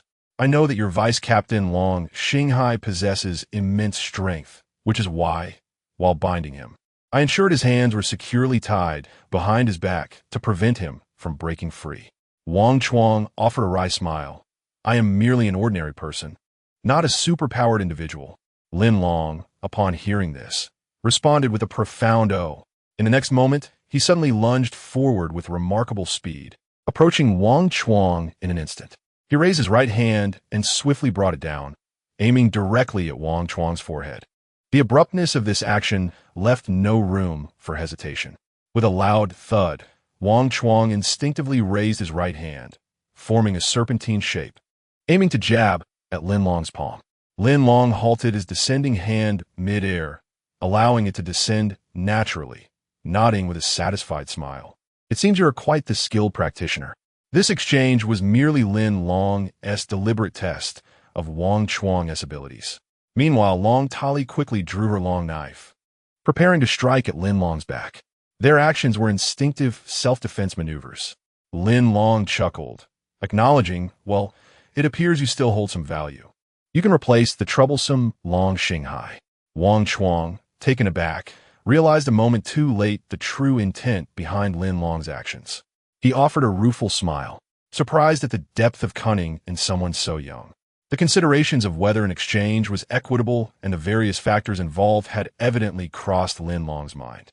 A skilled practitioner may not match the extraordinary abilities of the others, yet their physical prowess and martial skills could significantly contribute to the development of the entire team. Lin Long then posed a perplexing question. "By the way, your Long family community has a certain scale. Is it true that there isn't even a decent handgun among you? No wonder your community is so weak. If I do not take control, I fear that one day you may fall under the protection of another community's influence. My second proposal was made with your best interests in mind. Captain Long Tali, you should consider this matter carefully in the coming days. Hey Lin, let's hand Long Xinghai over to them. We shall depart." As Wang Chuang bid farewell to Long Tali, they shared an embrace. Long Tali shed tears of remorse, repeatedly expressing her intent to rescue him swiftly. Subsequently, the two parted ways. Wang Chuang approached Lin Long. Lin cast a pleading glance towards Long Tali, who resolutely gestured for them to follow Vice Captain Wang, assuring them that she would ensure their safe return. Reluctantly, Lin fell in line beside Wang Chuang, and together they made their way toward the community of civil reconstruction. Chapter 375. Planning and action within the crucial dungeon of the civil reconstruction community. Several members of the Long family community have now joined. Lin Long and He Quan successfully completed their mission for the night, handing over the hostages to the authorities before returning to rest. At noon, Lin Long arose, consumed a modest breakfast of bread, and subsequently met with Chui Peng. Following Lin Long's instructions, Chui Peng had disseminated a notice throughout the civil reconstruction community regarding the expansion of the material search team, inviting all willing adult men and women to enlist. By the end of the day, the number of applicants surged to over 200. It appears they are eager to contribute to the healthy development of the community. Lin Long was pleased with this figure, as it equaled half of what Zhao Daming had mentioned the previous day, marking a satisfactory outcome. Lin Long then specially entrusted Chui Peng with the responsibility of intensifying the training and preparation of the new members, aiming to expedite their integration into practical training. Rising to his feet, Lin Long proceeded to Area B in search of Healing. He had promised her the day before that he would visit the Gaoshan community to further discuss their previously agreed-upon matters, and it was essential to adhere to the plan. Healing was in the children's room, instructing some newly joined female members on how to care for the children. Upon hearing that Brother Long had arrived, she hurriedly stepped outside. "Brother Long, are you looking for me?" she inquired, quickly wiping her hands and smoothing her hair. At that moment, Lin Long was momentarily captivated by her naturally exquisite features. After a brief pause, he regained his composure and replied, "Yes. I came to find you with the hope that we could visit the Gaoshan community together." Healing nodded in agreement. "You mentioned yesterday that we should prepare to bring 2 bags of honeyed crystal cores to the Gaoshan community. However, since you returned late last night, I thought you might want to rest a bit longer. Should I wake Xiao Quan?" Lin Long shook his head. "No need. Let him rest a while longer. The recent establishment of the civil reconstruction community has brought numerous tasks for him to handle, and after last night's exertions, he deserves a brief respite." Lin Long then inquired, "So, you do have time to accompany me to the Gaoshan community today?" "Yes," He Ling smiled. "I have mostly delegated my responsibilities here, and they can follow the prescribed steps." "Very well. Please wait a moment while I find Captain Zhang Xiao to collect the 2 bags of honeyed crystal cores." Lin Long nodded, reassured that the arrangements had been adequately made, allowing them to set off for the Gaoshan community without concern. In the afternoon, Lin Long led a team comprising He Ling, Zhang Cheng, one of the leaders of the community security group, and Wan Jun, one of the squad leaders for the honeyed crystal cores, to discuss cooperative matters with the Gaoshan community. Given the regulations prohibiting male entry, it was anticipated that the opposing side would facilitate their passage due to the foundational nature of their collaboration. Before departing, Lin Long entrusted the security responsibilities of the civil reconstruction community to Zhao Daming and others, ensuring that any unusual occurrences would be communicated immediately via the communication device. After all, the newly established civilization reconstruction community is likely to attract some hostile forces seeking to take advantage of the situation, making preventive measures all the more essential. Once the 4 members heading to Gaoshan community were fully prepared, they set off in a modest vehicle driven by Zhang Cheng. As they approached, the sign of Gaoshan community came into view. To demonstrate their sincerity, they stopped about 500 to 600 meters away and proceeded on foot towards their destination. Chapter 376. The reunion today. The figure stationed at the lookout tower of the Highland community was not Roria, but another middle-aged woman. However, this woman had already spotted a small vehicle approaching from the road beneath the woods through her binoculars. The vehicle halted not far from the community, indicating a potential situation.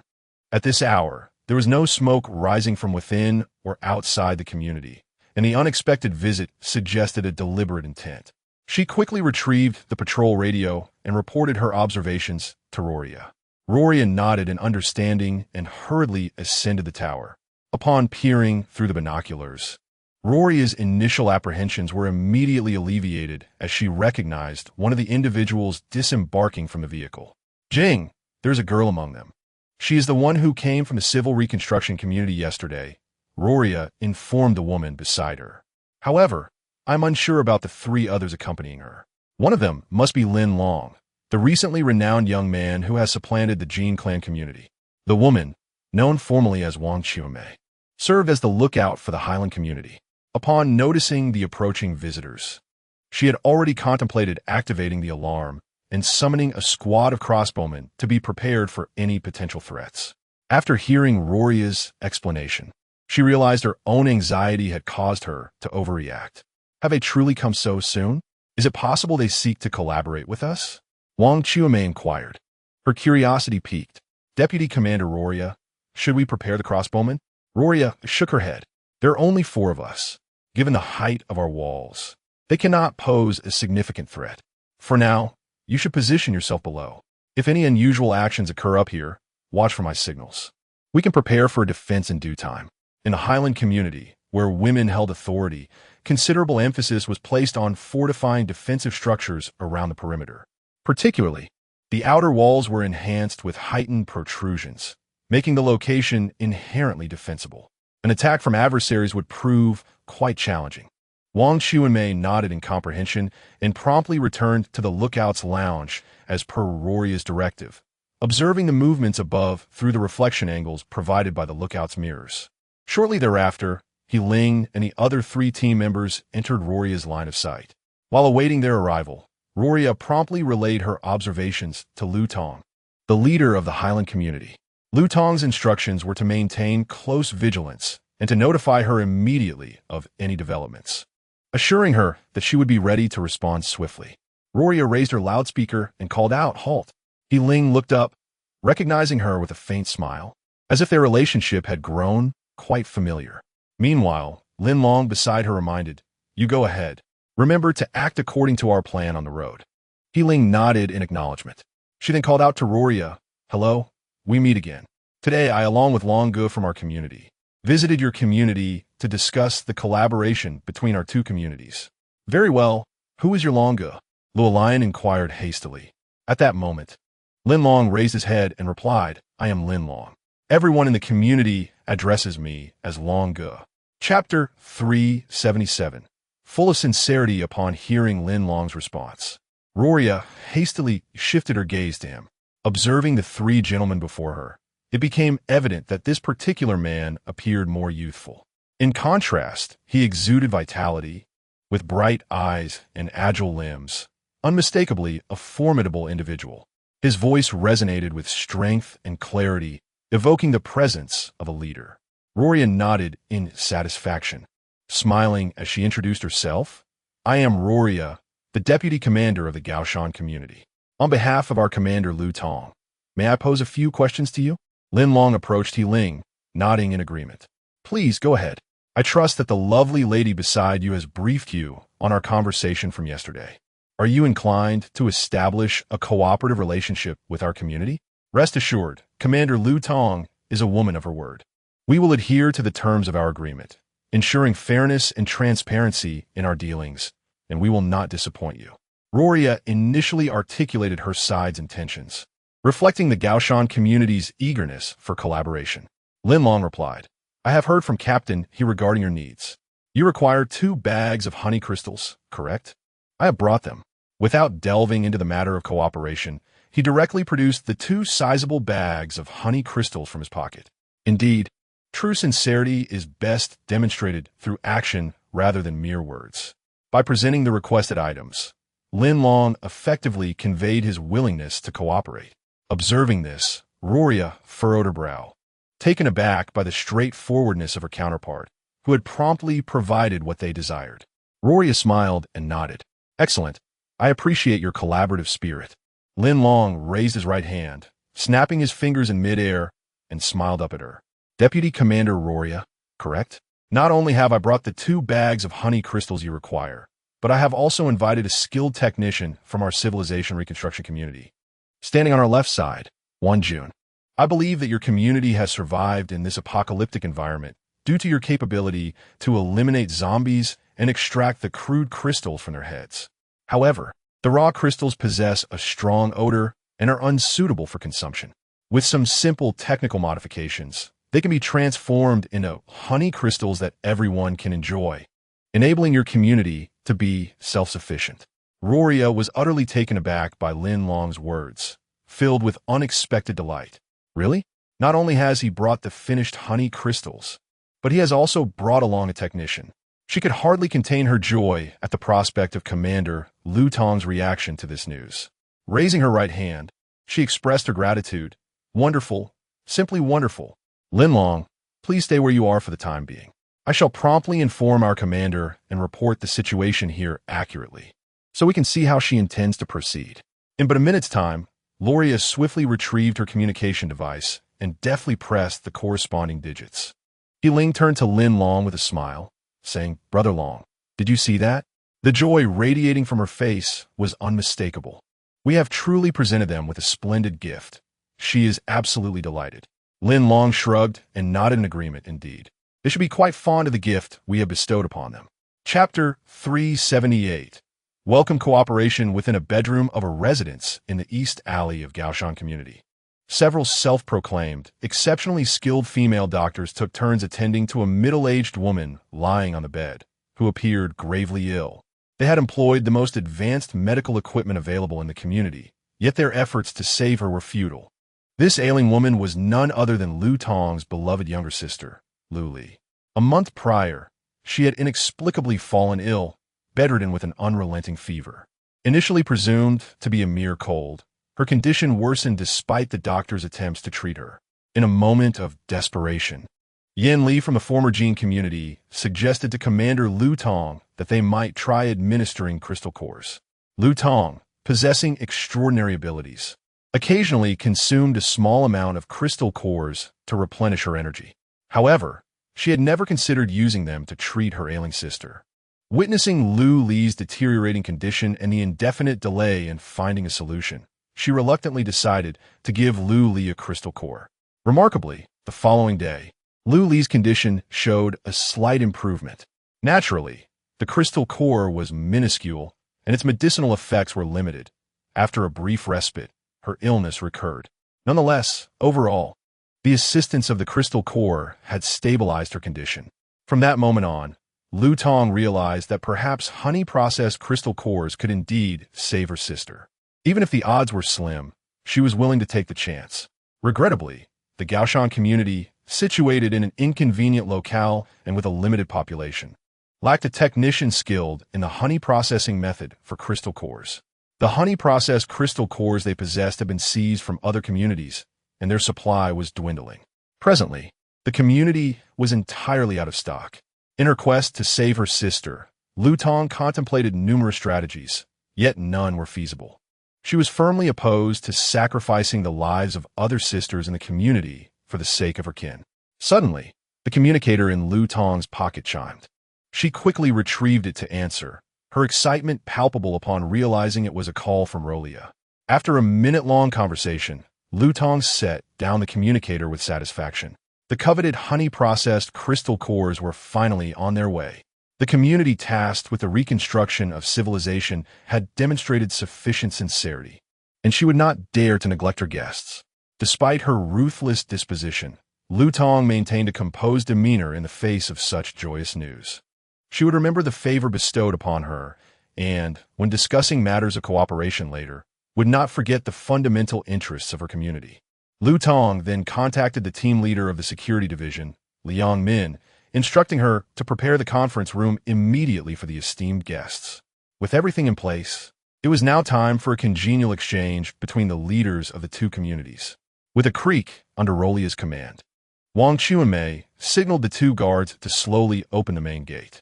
Rolia smiled at Lin Long and the others, stating that she had received a telephone order from Commander Lu Tong of the community, warmly welcoming the four esteemed guests from the civilization reconstruction community to engage in discussions and collaborations. However, for the sake of community safety, she expressed a desire for the four to undergo a brief security check. Lin Long and He Ling exchanged glances and smiled gently, realizing that the other party had finally granted them passage. Lin Long nodded in agreement, affirming, "No problem. We can certainly understand your regulations." Chapter 379. The female archbishop before entering the Long family community. Lin Long and her three companions adhered to the community's management regulations. each taking a moment to introduce themselves before undergoing a comprehensive security check. Upon their initial foray into the territory of the Gaoshan community, Lin Long, He Ling, and the others were captivated by the sights before them. Indeed, this unique community perched upon a mountainside was worthy of admiration. In peacetime, it would surely be a charming scenic town. Within the town, there existed but a solitary main thoroughfare, narrow and accommodating merely 2 lanes. On either side of the road stood a series of picturesque wooden houses, with the majority of the structures on the left precariously perched atop sheer cliffs. The community's choice of location was partly due to its defensibility, rendering it an ideal haven for human habitation. However, this same quality posed a challenge for the community's expansion and reinforcement of its strength. As the group proceeded, they observed a line of female warriors, each wielding a crossbow, stationed along the roadside. Indeed, they were all women, sporting short hair and possessing glimmering eyes that vigilantly scrutinized the newcomers. It was evident that any hint of dissent from their party would swiftly provoke a flurry of arrows. At this moment, their guide, Rolia, led the way while elucidating the various prohibitive regulations of the Gaoshan community. Lin Long and her companions were undoubtedly enlightened by this information. According to Rolia, the community was composed entirely of women who collectively adhered to a faith known as the female archbishop. This religion, unfamiliar to Lin Long until now, appeared to be a novel denomination within this parallel apocalyptic world. The core tenets of this faith proclaimed that the advent of the apocalypse was a punishment for humanity's sins. To achieve salvation, humankind must embrace the worship of the female archbishop. Condensed into a singular phrase, the doctrine asserted that only the vast community of women could rescue humanity from the tribulations of the apocalypse. Of course, Lin Long saw no necessity to delve into the veracity of these beliefs. Moreover, having endured a year since the onset of the apocalypse, the expressions on their faces hinted that the faith in the female archbishop had not led them out of the dire conditions they faced. Conversely, the community's lack of scientific expertise and combat capabilities had resulted in a relatively backward state of development, with significant issues in sustenance and clothing, let alone medical and material support. Notably, within this community's hierarchical structure, there were no titles associated with the religious order. Rather, positions were designated with titles reminiscent of the peacetime military command. It seemed that this community was simply a social organization cloaked in the guise of the female archbishop. Before long, Lin Long and her companions navigated 3 winding paths, arriving at a somewhat grand ZF building. This location appeared to be the central hub of the Gaoshan community. The building boasted 5 stories, with 2 female archers stationed on each floor, closely monitoring the security of the surrounding area. Roria approached the girl situated to the left of the grand entrance and whispered a brief message into her ear. The girl, comprehending the implication, turned and entered to deliver the report. Turning back to Lin Long, Roria smiled, stating, "I have already sent someone in to report. Our commander Lu Tong is typically engaged in her work within.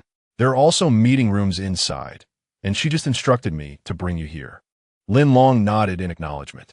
Shortly thereafter, the girl who had gone to deliver the message emerged from the room and reported to Roria, "Deputy Commander.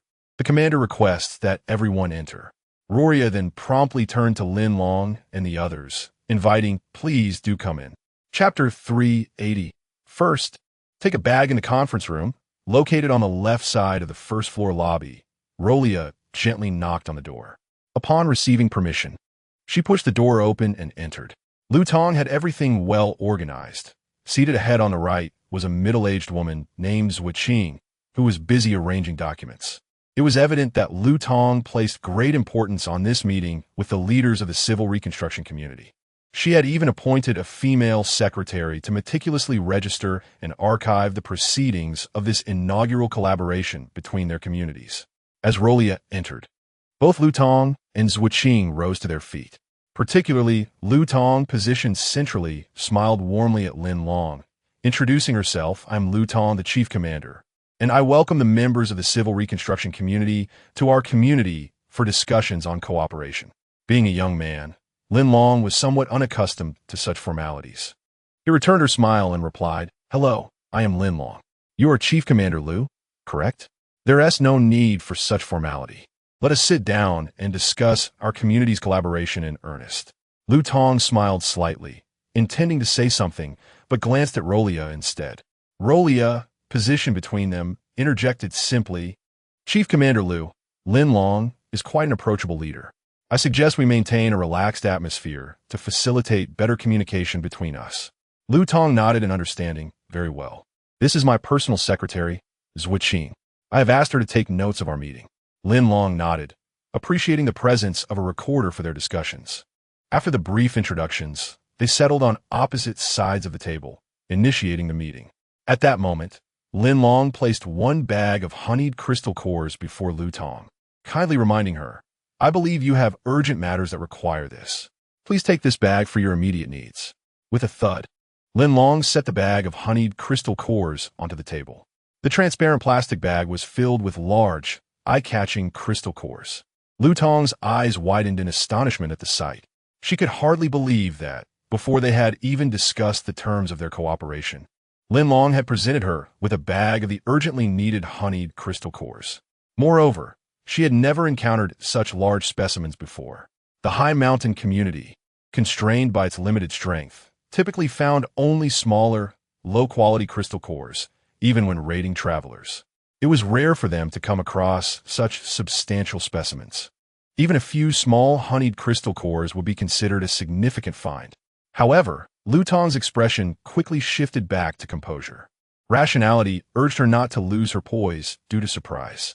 She looked up at Lin Long, uncertain of the proper title for the leader of the civil reconstruction community. What should I call you, Mr. Lin? Lin Long smiled gently. Mr. Lin is a fine title. Please continue to address me as such. Very well, Mr. Lin.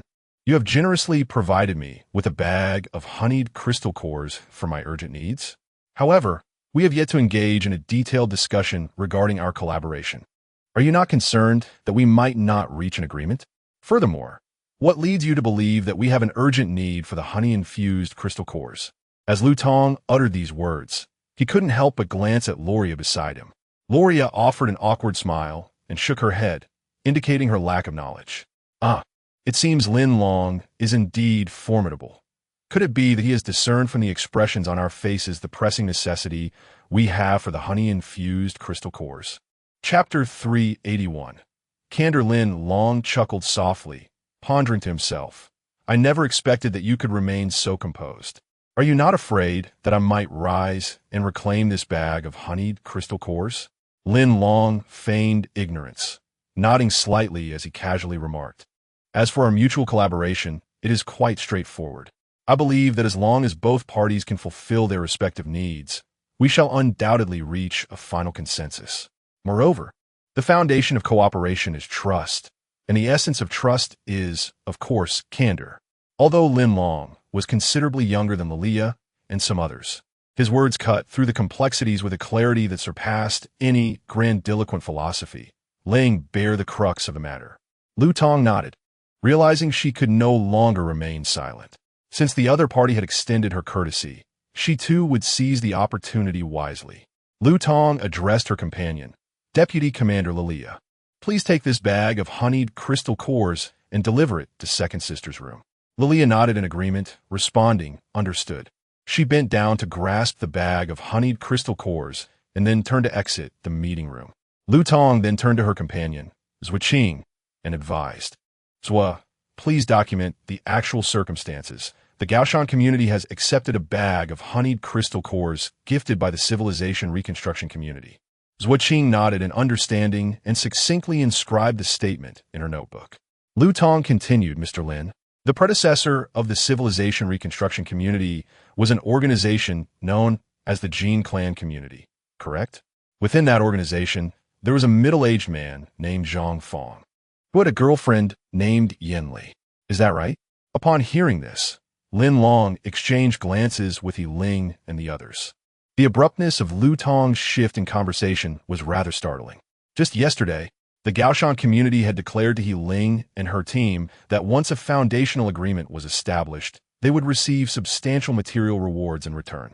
Now, at this pivotal moment, Lu Tong had invoked the names of Zhang Fong and Yin Li, and her intentions were unmistakable. Lin Long nodded, affirming, indeed. There are such individuals in the former Jin clan community. Moreover, prior to our arrival at your community yesterday, we encountered Zhang Fong on the road. He even fired a shot at me and injured several members of my civilization reconstruction community's second detachment, resulting in considerable losses. Regrettably, Zhang Fong possesses extraordinary speed, and we were unable to capture him. I wonder why Commander Liu has brought up his name at this juncture? Let's speak plainly. Yesterday, the Gaoshan community promised you that once we established a cooperative basis and you gifted us 2 bags of honeyed crystal cores, we would reciprocate with valuable offerings. The woolen goods mentioned then were merely a token of our goodwill. I believe that the true gift should be the surrender of Zhang Fong and Yin Li, allowing you to impose appropriate disciplinary measures as per your organization's regulations. Lin Long raised his eyebrows in surprise, inquiring, Commander Liu, are you implying that Zhang Fong and Yin Li are within your community? No, only one of them is within our community. That is Yin Li. I have already detained and secured her. Furthermore, by controlling Yin Li, I can seamlessly take the opportunity to manage Zhang Fong as well. Lu Tong remarked, we deceived you yesterday. We did not acknowledge our acquaintance with Zhang Fong.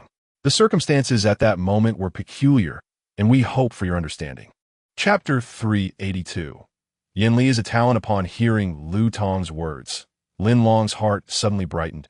It seemed that the other party was genuinely moved by his sincerity, acknowledging their mistake voluntarily, and it was even articulated by the leader of the community. On the surface, Lu Tong appeared stern, leading him to suspect that she might be domineering, fierce, and cold-hearted. However, through their actual interactions, he discovered that she was far more approachable than he had initially imagined. Since she had openly admitted to her deception, he, as a man, saw no reason to engage in petty disputes with her. Lin Long smiled faintly, nodding in response. I can understand your sentiments. However, he deliberately paused, recalling the method Lu Tong had just proposed. I understand that you might find the idea of controlling Yin Li to manipulate Zhang Fong somewhat unsatisfactory. Am I correct? Lu Tong suggested, Mr. Lin. You really need not concern yourself too much with these external factors. Moreover, I have faith in your formidable strength when facing Zhang Fong. You will undoubtedly have the upper hand. My thought is that by controlling Yin Li, you can present an opportunity to challenge Zhang Fong. Should he be defeated, you will ensure that he accepts his loss wholeheartedly. In that case, capturing him again and subjecting him to a public judgment by the entire community for punishment would also be feasible, wouldn't it? Lin Long chuckled. What do you think of this woman, Yin Li? If you exchange her with me, you will no longer be able to control Zhang Fong. Are you not worried about potential retaliation from him afterward? Lu Tong smiled, not in the slightest. After all, are we not discussing matters of negotiation and collaboration with you? I firmly believe that after our partnership, he would certainly hesitate to take any vengeful actions against us. As for Yin Li, to be frank, she is indeed a rare gem, possessing both talent and beauty. She once rendered me significant assistance.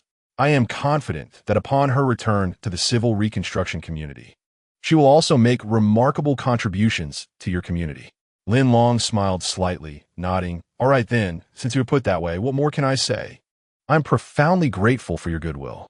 Lu Tong turned to her companion, Zhuqing. Xiaoqing, please bring me the document regarding our proposed collaboration. Zhuqing nodded, promptly retrieving a sheet of paper from her notebook and handing it to Lu Tong. Holding the paper, Lu Tong smiled at Lin Long. Mr. Lin, this contains some simple collaboration proposals I devised last night. I can read them to you. I wonder what your thoughts might be. Lin Long nodded, sure. Please read 1 or 2 points. Lu Tong read aloud. First, despite the distance between the civil reconstruction community and the Gaoshan community, we shall establish a friendly cooperative relationship based on mutual respect and amicable exchanges. Both parties may appoint a capable assistant to reside in each other's community, establishing necessary offices to enhance understanding and reach a consensus. Naturally, as our interactions and collaborative endeavors increase over time, the number of resident personnel may also be expanded. Do you have any objections to this point? Lin Long chuckled softly, contemplating the notion of a permanent representative, a concept reminiscent of observation delegations dispatched between enterprises during times of peace. He then heard He Ling whisper, discreetly in his ear. "Brother Long, I believe this method of dispatch is quite advantageous. It establishes a foundation for cooperation between both parties, undoubtedly enhancing the friendship between them." Lin Long was well aware of the benefits of such a cooperative foundation, having bin preoccupied with matters concerning the Long family community yesterday. He had yet to fully consider the collaboration concerning the Gaoshan community. However, upon hearing Lu Tong's perspective, he found it rather agreeable. Nodding in affirmation, Lin Long replied, "I concur with this point.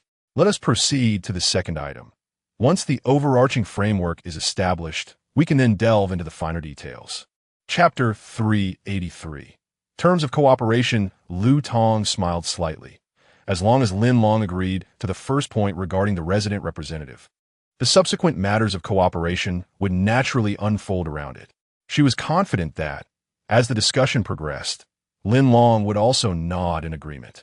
Lu Tong proceeded, stating, "The second point is to enhance the signal tower search range for our two communities, allowing for mutual communication between our members. Only with such communication can we promptly notify the relevant personnel in the event of an emergency. Since we have become partners, it is essential to establish effective channels for signal construction. This will enable us to execute rescue operations within a limited time frame." Lin Long nodded in agreement and turned to the beautiful Zhuo Qing beside him, saying, "I find this point acceptable. Secretary Zhuo, could you please transcribe the agreed terms for me later? We are not as well prepared here and did not bring paper or pen for notes. I would appreciate your assistance in this matter." Zhuo Qing smiled gently and replied, "Certainly, I will transcribe it for you shortly." Subsequently, Lu Tong articulated the following terms of the cooperation agreement. The third point outlines the specific areas of collaboration, which encompass 5 aspects: education, technology, healthcare, light industry, and religion. Lin Long expressed his agreement with these 5 areas of cooperation. The fourth point involves the establishment of a cooperative organization, built upon the foundation of the resident representatives. This organization will specifically implement the 5 aspects of collaboration outlined in the third point, all of which are indispensable. However, given the current size of the community, many areas remain underdeveloped. Thus, a simple cooperative organization may only be established in a rudimentary form for the time being.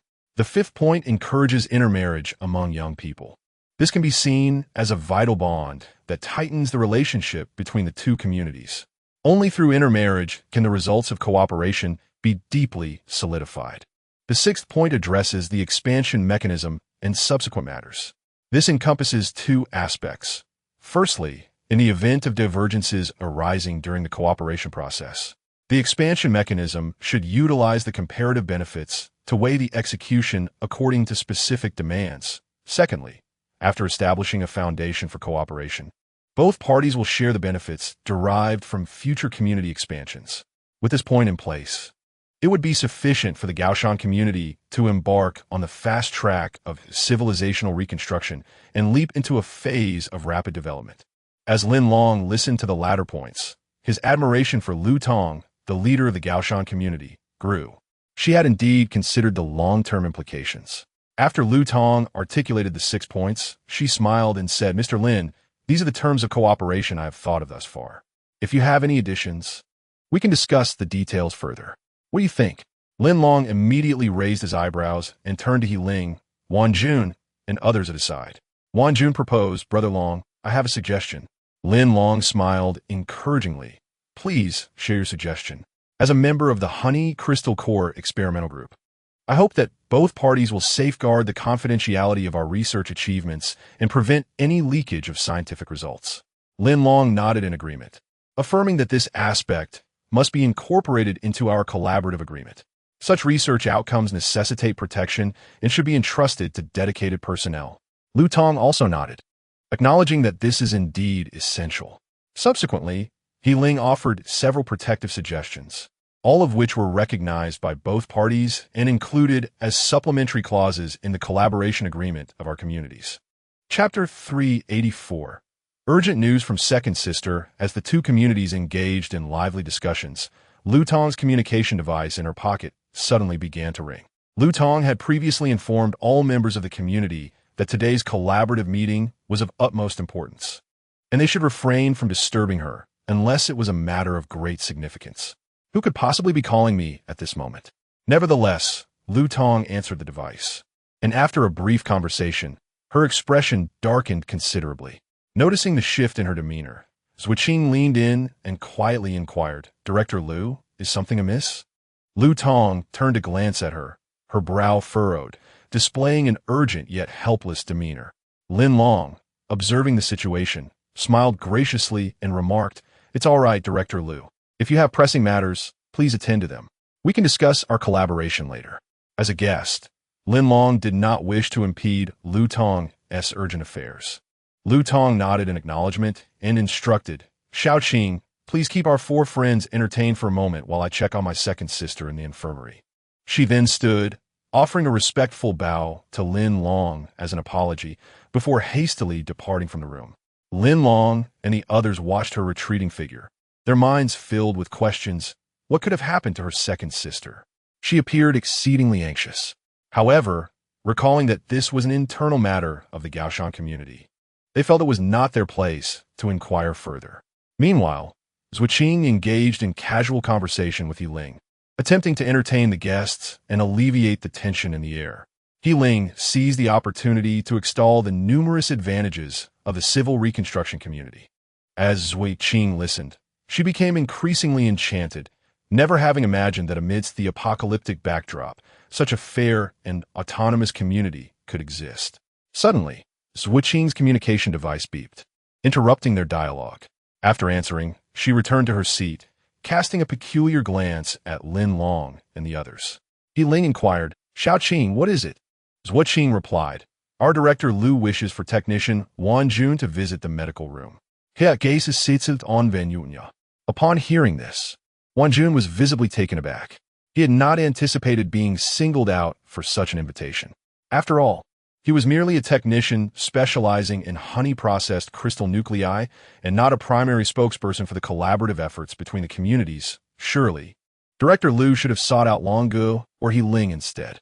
Momentarily stunned, Wan Jun pointed to himself, asking curiously, "Me?"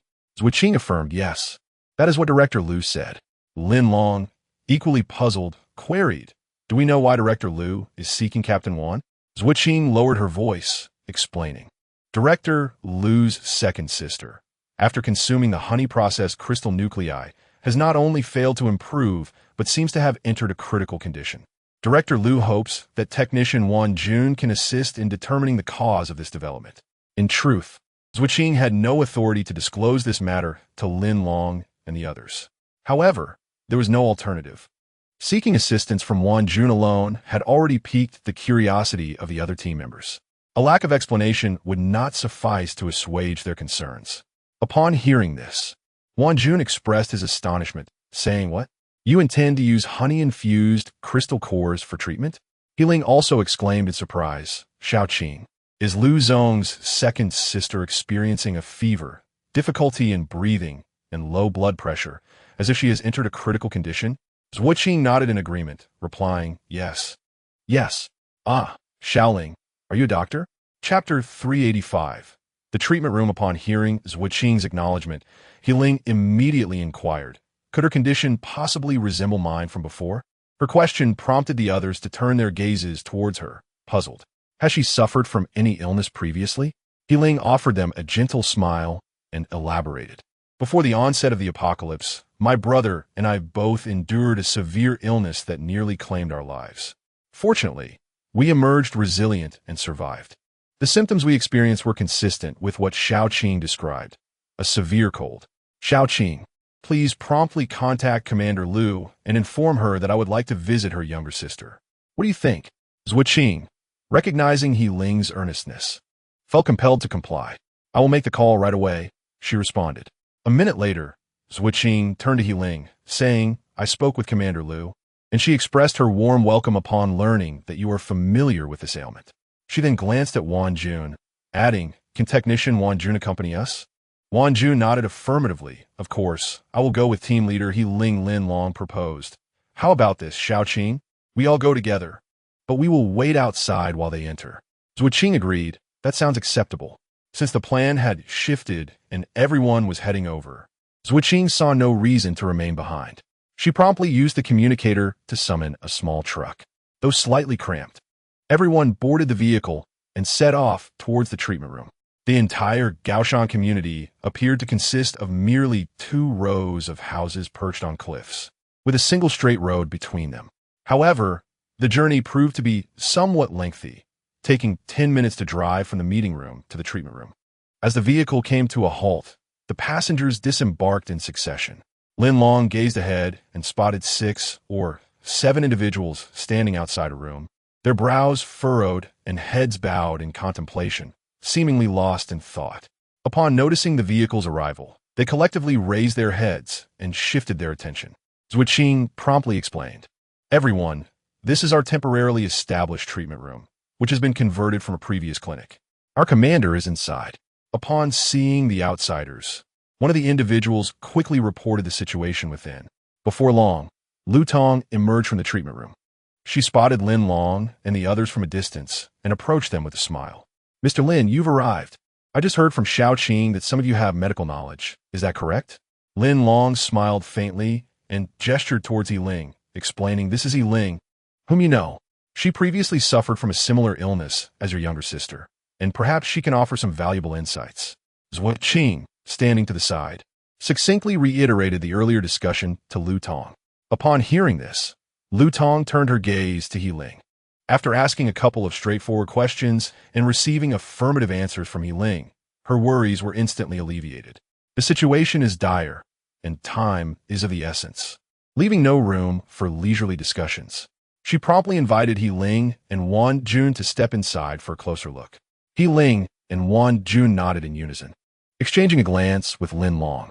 After Lin Long offered them words of encouragement, they expressed their agreement and turned to follow Lu Tong into the treatment room.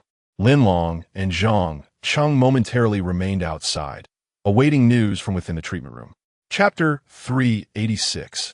Luli. The treatment room consists of 3 levels, with the inpatient department temporarily located on the first floor. Lu Tong's second sister made significant contributions during the early establishment of the Gaoshan community. Coupled with her relationship with Commander Lu Tong, her hospital room, due to her illness, is designated as a special high-grade room situated at the far end of the first floor. Adjacent to her room is a small chamber, from which special lines are drawn out to connect to monitoring equipment within the room.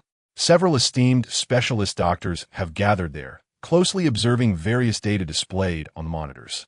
Despite their utmost efforts, they find themselves constrained by the harsh conditions and scarcity of resources. Achieving a perfect cure seems nearly impossible. They can only utilize their limited resources to slow the progression of her illness, and no one can guarantee a remedy. They have heard that a technician specializing in honey-processed crystal nuclei has arrived within the community dedicated to the reconstruction of civilization. Perhaps this technician can elucidate the reasons behind Lu Li's deteriorating condition.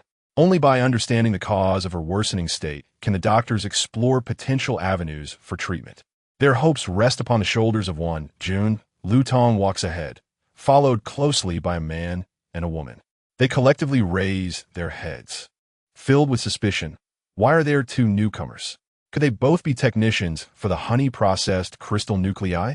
Lu Tong addressed Yiling, the squad leader, saying, "Look, this is my second sister's special ward. Outside, there are 6 specialist doctors who are most knowledgeable about her condition. Would you like to see the patient first? Or would you prefer to pose some questions to them?" Yiling stepped forward, casting a brief glance over the 6 specialists before directly stating, "Commander, may I enter to see the patient first?" "Certainly," Lu Tong replied promptly. "Dr. Zhang, please escort squad leader Yiling inside to see Lu Li." Dr. Zhang nodded. "Of course. Please come in." As she moved forward, she took the time to explain Lu Li's condition succinctly. Ultimately, it was just a simple cold symptom, and Yiling did not detect any novel complications. Cough. A pronounced cough resonated from the direction of the bed. Dr. Zhang immediately instructed an elderly nurse beside her to step aside and approach the bedside to engage in a brief exchange with Lu Li. Afterward, Dr. Zhang stood and motioned for Yiling to come closer. Observing the expression on the elderly nurse's face, Yiling discerned that Lu Li's condition had significantly worsened. The nurse's face bore sorrow, her brows furrowed, more troubled than the group outside. He Ling approached, seated herself before Dr. Zhang, and turned her gaze towards Lu Li. What she saw was a middle-aged woman lying on the bed, her sunken eyes devoid of color and vitality. She continued to cough incessantly, her breathing labored, and her gaunt appearance resembled that of an elderly person nearing the end of her life. Dr. Zhang inquired, "Young lady, if there is anything you need assistance with, please let me know, and I will help you." He Ling took a seat, nodded gently at Dr. Zhang, and exchanged a brief smile with Lu Li, a silent greeting. She softly inquired, "Dr. Zhang, may I take a look at her feet?" Dr. Zhang replied affirmatively.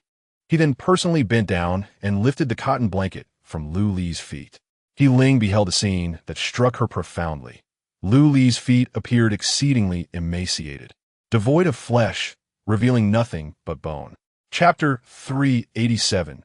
Bodily congestion. He Ling extended her right hand and gently caressed Lu Li's leg. Dr. Zhang, observing this scene, felt a surge of tension and nervously cautioned, "You must be gentle. Her body is exceedingly fragile." He Ling nodded, reassuringly responding, "Do not worry, I am aware."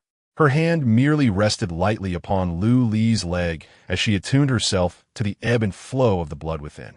After a minute of concentration, she lifted her right hand and nodded to Dr. Zhang, indicating that it was sufficient.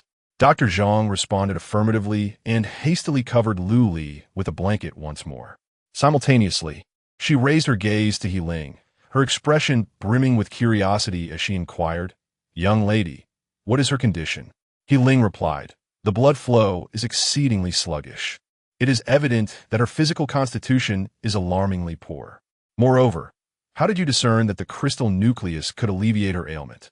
Upon hearing this, Dr. Zhang promptly gestured toward Lu Li, who lay on the bed. Her implication was clear. They should step outside to discuss the medical condition. He Ling, realizing this, nodded in understanding and followed Dr. Zhang out of the ward. Outside the room, Lu Tong paced back and forth, her heart laden with a sense of hopelessness regarding He Ling's visit. Yet, due to psychological turmoil, she harbored a flicker of hope. Perhaps the newcomer possessed knowledge on how to provide relief. Moments earlier, she had engaged in a brief conversation with technician Wan Jun and learned that the medicinal properties of the honey-infused crystal nucleus spread through the digestive tract. Furthermore, it was noted that the processing of the crude product had eliminated its original fishy odor while also diminishing some of its medicinal value. Moreover, the honey-infused crystal nucleus was not a panacea for all ailments. It could be considered a supplement for individuals with severe conditions and weakened constitutions. Such a supplement could prove detrimental rather than restorative, carrying inherent risks. After listening to Wan Jun's elucidation, Lu Tong increasingly believed that this might be the reason behind her sister's sudden deterioration. At that moment, upon hearing soft footsteps approaching from outside the ward, she looked up to see the figures of Dr. Zhang and He Ling eagerly. She approached them and asked warmly, "Have you completed the examination?" Dr. Zhang nodded in affirmation, stating yes. "I would like to discuss her condition in the adjacent room." Lu Tong quickly glanced around, acknowledging that the surrounding noise was not conducive for a detailed conversation about health matters. She promptly concurred, "Yes, indeed, we should go inside to talk." Turning toward a nearby room, she led the way, with He Ling and Dr. Zhang following closely behind. Once inside, Lu Tong eagerly closed the door and asked, "Captain He Ling, what is the situation?" He Ling took a seat opposite them and refrained from answering immediately. Instead, she posed inquiries regarding the origin of Lu Li's illness. Prior to her ailment, Lu Li had been the leader of the patrolling personnel in the Gaoshan community, and her contributions to the establishment and supply of the community had been immensely significant. After He Ling clarified her understanding, she nodded in relief. "Following your explanation, I have essentially grasped the situation at hand. May I inquire if she has experienced normal bowel movements during her illness?" Upon hearing this question, Dr. Zhang immediately shook his head and remarked, "You are quite perceptive. Ever since she fell ill, she has not had a single normal bowel movement. We have resorted to utilizing our rudimentary medical technology to perform dialysis.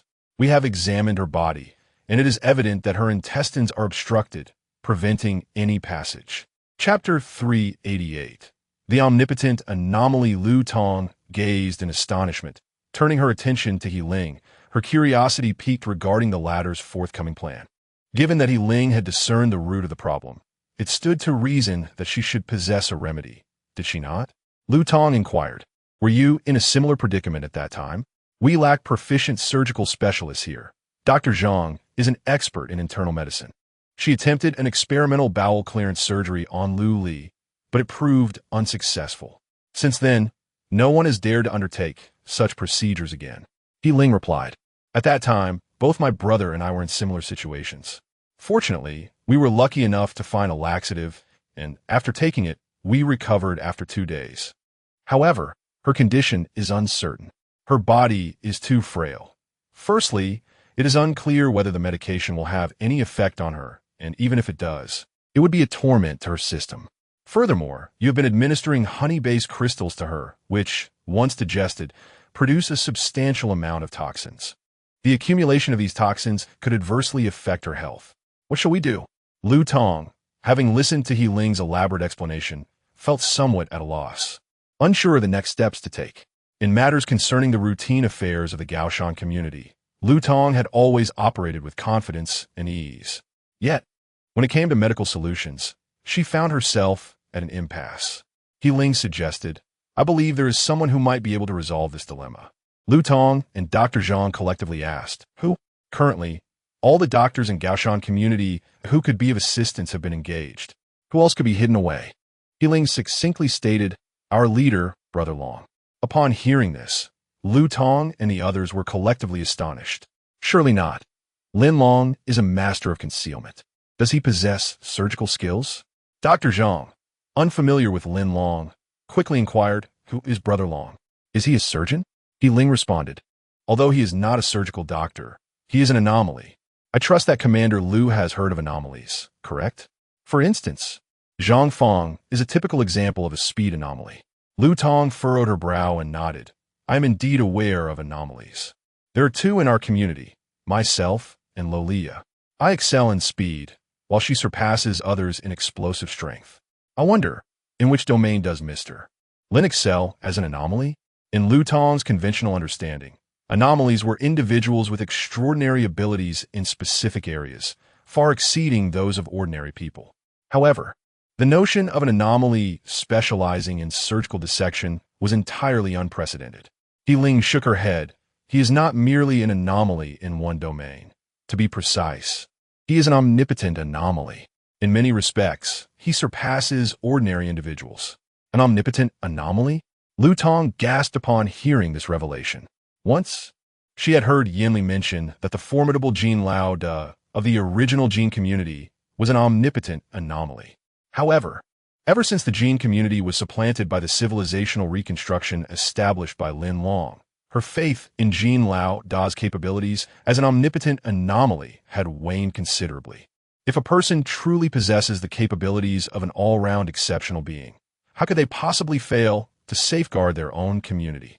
Yet now, she hears He Ling mention Mr. Lin Long, who is also described as an all-round extraordinary individual, which leaves her quite astonished. I am genuinely curious to ascertain the extent of power that such an exceptional being possesses. A faint smile graced Lu Tong's face, as she found herself filled with intrigue regarding Lin Long's abilities. Chapter 389. I will try outside the house. Lin Long awaited anxiously, filled with curiosity and confusion about the events unfolding within. To his surprise, he was summoned into a small room where Lu Tong, He Ling, and Dr. Zhang awaited him. Upon hearing He Ling's preliminary introduction, Lin Long was taken aback, astonished at the unexpected revelation. What? They want me to perform the surgery? Although I possess extraordinary abilities and my sensory perception surpasses that of the average person, I have never undertaken a surgical procedure. Is this truly permissible? Furrowing his brow, Lin Long met He Ling's gaze, contemplating the gravity of the situation. The fact that the residents of Gaoshan community entrusted this critical responsibility to me suggests their lack of understanding of my capabilities. It seems they are merely seeking a last-minute solution. However, He Ling, you should have a better grasp of my limitations. I have never engaged in such practices within the civilization reconstruction community. Furthermore, you assert that I can be ruthless with myself, but can I truly perform surgery on another? His instinct was to refuse outright, as he was not a physician, and the act of performing surgery was not to be taken lightly. One must be accountable for the outcomes. Before he could voice his refusal, Ling smiled encouragingly. Brother Long, I have faith in your abilities. Your auditory and olfactory senses vastly exceed those of ordinary individuals, and your speed is remarkable. I believe that with a few simple maneuvers, you will manage the patient effectively. Lin Long gazed into Ling's earnest expression, devoid of jest. Had I become so formidable in her eyes, a paragon of omnipotence? Dr. Zhang interjected, Mr. Lin, you appear vigorous and robust. Your physical condition is the finest I have encountered since the onset of this apocalypse. While you may claim ignorance of surgical techniques, I possess foundational knowledge in surgery despite being an internist. I will provide you with a brief overview, and I am confident you will grasp the essentials quickly. Lin Long shook his head. No. Dr. Zhang, I believe there has been a misunderstanding. I lack any medical foundation, and I feel a tremor at the thought of wielding scalpel. I am uncertain if I can proceed. Lin Long spoke the truth. He could navigate other tasks with ease, devoid of hesitation. Yet, when it came to the life and death implications of surgery, he hesitated. Ling persisted with a smile. Brother Long, I have faith in you. You can do this. Lin Long pondered. This is not merely a matter of belief. It is about my lack of confidence. Should the surgery fail, it could jeopardize the cooperative relationship between our communities. At that moment, Lu Tong, the leader of Gaoshan community, raised his gaze towards Lin Long and nodded. Mr. Lin, I also believe in your capabilities. We have exhausted all available talent within Gaoshan community, yet the prognosis remains dire. My sister's condition is perilously unstable, and I am at a loss for alternatives. Therefore, I shall not impose undue pressure upon you. Regardless of the outcome of this surgical trial, it will not affect our previously discussed cooperation between our communities. I will still sign that contract.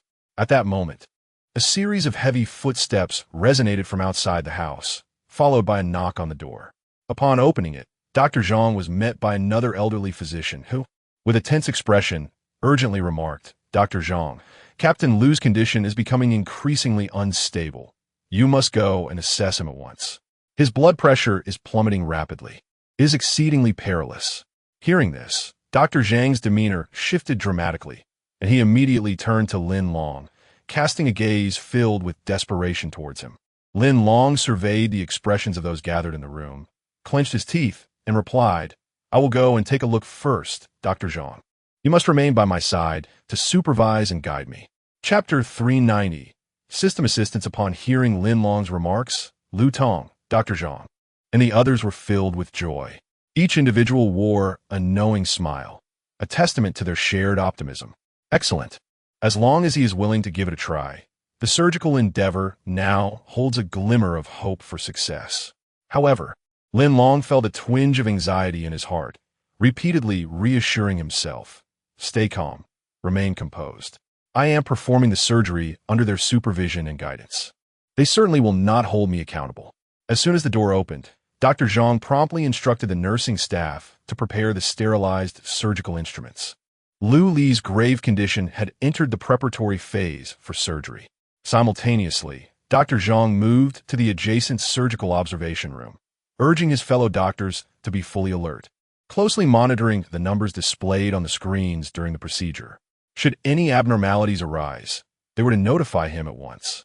Once Dr. Zhang had conveyed his instructions, he allowed Lin Long to follow him for a brief change and disinfection in the sterilization room, ensuring all preparations for the operation were complete. Fortunately, Lin Long had previously entered a laboratory within the zombie repository of the civil reconstruction community, making him somewhat familiar with this process. Lu Li, meanwhile, was wheeled into the operating room by the medical staff and underwent basic preoperative preparations. When Lin Long first caught sight of Lu Li, who lay on the operating table, barely clinging to life, he was taken aback. Is this really Lu Tong's younger sister? She appears to be a woman in her 50s or 60s. As Lin Long turned to prepare the surgical knife, he seized the opportunity to briefly close his eyes, swiftly entering the cheating system. Fortunately, earlier that morning, He had accompanied He Quan to the Long family community, and during their brief confrontation, he had not utilized his opportunity for cheating that day. He wondered if the ongoing surgery in the Gaoshan community would allow the cheating system to manifest its potential. Host, greetings. What can I assist you with upon your sudden summons? The system announcer inquired curiously with a sweet voice. Lin Long hastily responded, I wish to perform surgery on a patient, specifically to cleanse her gastrointestinal tract. Can the cheating system offer any assistance? He held no absolute expectations from the system. After all, from the moment the cheating system had descended upon him, he understood it only had capabilities in 3 specific areas, with no further elaboration on others. The announcer replied, the cheating system is effective only for material search, future prediction, and spatial transfer. For other aspects, support is currently unavailable. However, host, due to your excellent physical condition, which scored a remarkable 90 in the last fitness assessment, you possess a unique advantage in learning new skills. You can integrate the benefits of the cheating system into your acquisition of these new skills. Lin Long felt a wave of confusion and quickly questioned, wait a moment. Didn't you just say that the cheating system provides support in only 3 areas? How can it further enhance my surgical process? The host, for instance, refers to the search substances within the cheating system, which encompasses a vast range. Currently, the level introduction pertains to the search for certain food items and pharmaceuticals. Under ordinary circumstances, it merely allows external substances to enter your pocket. However, you can incorporate a series of substance search criteria into the system. How does one operate this? I have never heard of it before. Upon hearing this, Lin Long was immediately elated and hurriedly inquired. Chapter 391. Limited time. The system announcer succinctly replied that this feature remained concealed as you had not previously brought it up. When you close your eyes, do you perceive a small request for assistance button at the bottom of your mental interface? Yes, you may either click it or simply utter the words, request assistance. Upon hearing this, Lin Long immediately turned his gaze downward. Indeed, there was an inconspicuous phone icon at the bottom of the interface, reminiscent of the request assistance button often seen on computers during peaceful times. Lin Long responded promptly, so I can say request assistance before directly calling out the number, and it will incorporate the corresponding conditions? Correct. However, during the assistance request, the system will also consume time. In emergencies, it will enhance your effectiveness. For instance, if the number 1 signifies material search, after you articulate the corresponding search criteria, the system will require a reaction time. Your current system level is 1, with a time prediction extending to the next minute. The total operational time of the system is also within 1 minute. Should the conditions you provide be inadequate, resulting in a delay in the system's response, the time lost will be your responsibility. For example, your current level corresponds to the system's activation frequency of once a day. Any time wasted may render that daily opportunity void. Thus, I must inform you of the associated risks, hoping you will be aware. Lin Long nodded. The announcer's supplementary explanation was quite insightful. The fact that I was not informed earlier was intended to save me time. I understand now. I will wait to utilize the system. If I provide a supplementary condition for material search, can you analyze its accuracy for me? I apologize, host, but I lack that capability. The announcer directly declined Lin Long's request. Lin Long was momentarily at a loss for words. He had hoped the announcer would make an exception, especially since it was his first time using the request assistance feature, leaving him uncertain about the correctness of the additional conditions he proposed. He wished for a reference opinion, yet the response was a firm refusal. Mr. Lin, are you ready? In the real world, Lin Long distinctly heard a voice that pulled his thoughts from the system's supplementary explanation back to reality. He opened his eyes and glanced at Dr. Zhang beside him. His earlier dialogue with the announcer in the system had merely appeared as a moment of contemplation to the outside world, unnoticed by others. Lin Long smiled and replied, I'm ready. Having never wielded a scalpel before, he continually bolstered his courage. Dr. Zhang nodded reassuringly. No worries, I will guide you on what to do. Lin Long turned back to face the array of surgical instruments before him, slowly lifting his right hand until he finally grasped the gleaming scalpel. Doctor. Zhang turned around and nodded to the nursing staff, indicating that the cleaning function could now be activated. Subsequently, The machinery within the operating room came to life, and the faint hum of mechanical noises from outside could be heard. Dr. Zhang began to address Lin Long. "Mr. Lin, are you ready? We shall commence now." Lin Long nodded in affirmation, responding, "I am ready." Chapter 392. Exceptional vision. Dr. Zhang instructed the nursing staff to promptly prepare the coagulants and tourniquets, then lifted Lu Li's lower abdomen, directing his right hand towards her abdominal region. "Mr. Lin, due to her history of cesarean section during peacetime, you can observe the distinct scars from the surgery on her abdomen. My current intention is to make an incision starting from her old scar and swiftly cut through to cleanse her gastrointestinal tract." Lin Long nodded affirmatively. "I am prepared. However, once I begin the incision, it is imperative that you guide me closely." Dr. Zhang acknowledged with a nod. "No problem. Now tell me, can you discern the blood vessel flow beneath her abdomen?" Dr. Zhang found the capabilities of the extraordinary individual to be remarkably fascinating and profound. She was eager to witness whether Lin Long could indeed perform as the legend suggested. Lin Long gently closed his eyes, closely examining the layer of wrinkled skin. Fortunately, as they were in the operating room, the illumination was exceptionally bright. Due to his unique abilities, Lin Long possessed extraordinary vision, allowing him to clearly see the faint blood vessels beneath her skin as he gazed closely at her abdomen. Upon this observation, it was as if he had discovered a new world. The minute blood vessels exhibited a notably sluggish flow of blood. Moreover, within these vessels, there appeared to be faint dark spots. Although he could not discern the nature of these dark spots, he immediately turned his attention to his own palm. Through the rubber gloves on the back of his hand, he could also perceive the flow of blood within his own vessels. Indeed, a simple comparison revealed that there were no such dark spots in his own blood vessels. Hence, it could be inferred that the dark spots within Lu Li's blood might represent something detrimental. Lin Long raised his right hand, pointing toward the patient's abdominal area, following one of the faint blood vessels and briefly explaining his observations. Dr. Zhang, upon hearing this, was left astonished, as Lin Long's descriptions aligned perfectly with the anatomical knowledge she had acquired in her medical studies. The blood flow, he described, corresponded to a clearly defined arterial pathway. To verify Lin Long's observations, Dr. Zhang had him identify 2 additional blood flow directions. Remarkably, he successfully identified both. Witnessing this, Dr. Zhang became convinced that Lin Long was indeed extraordinary. He must be an all-capable individual. Dr. Zhang succinctly informed Lin Long to proceed with the surgery swiftly within the duration of the anesthetic's efficacy, following the directions of the blood flow he had just identified. Once Lin Long was ready, Dr. Zhang personally administered the anesthetic into the patient's body. After a brief moment, she issued the command, "We may begin." Lin Long focused intently, accurately gauging the force and speed of his incision. With agility, the entirety of the patient's gastrointestinal tract was revealed before him.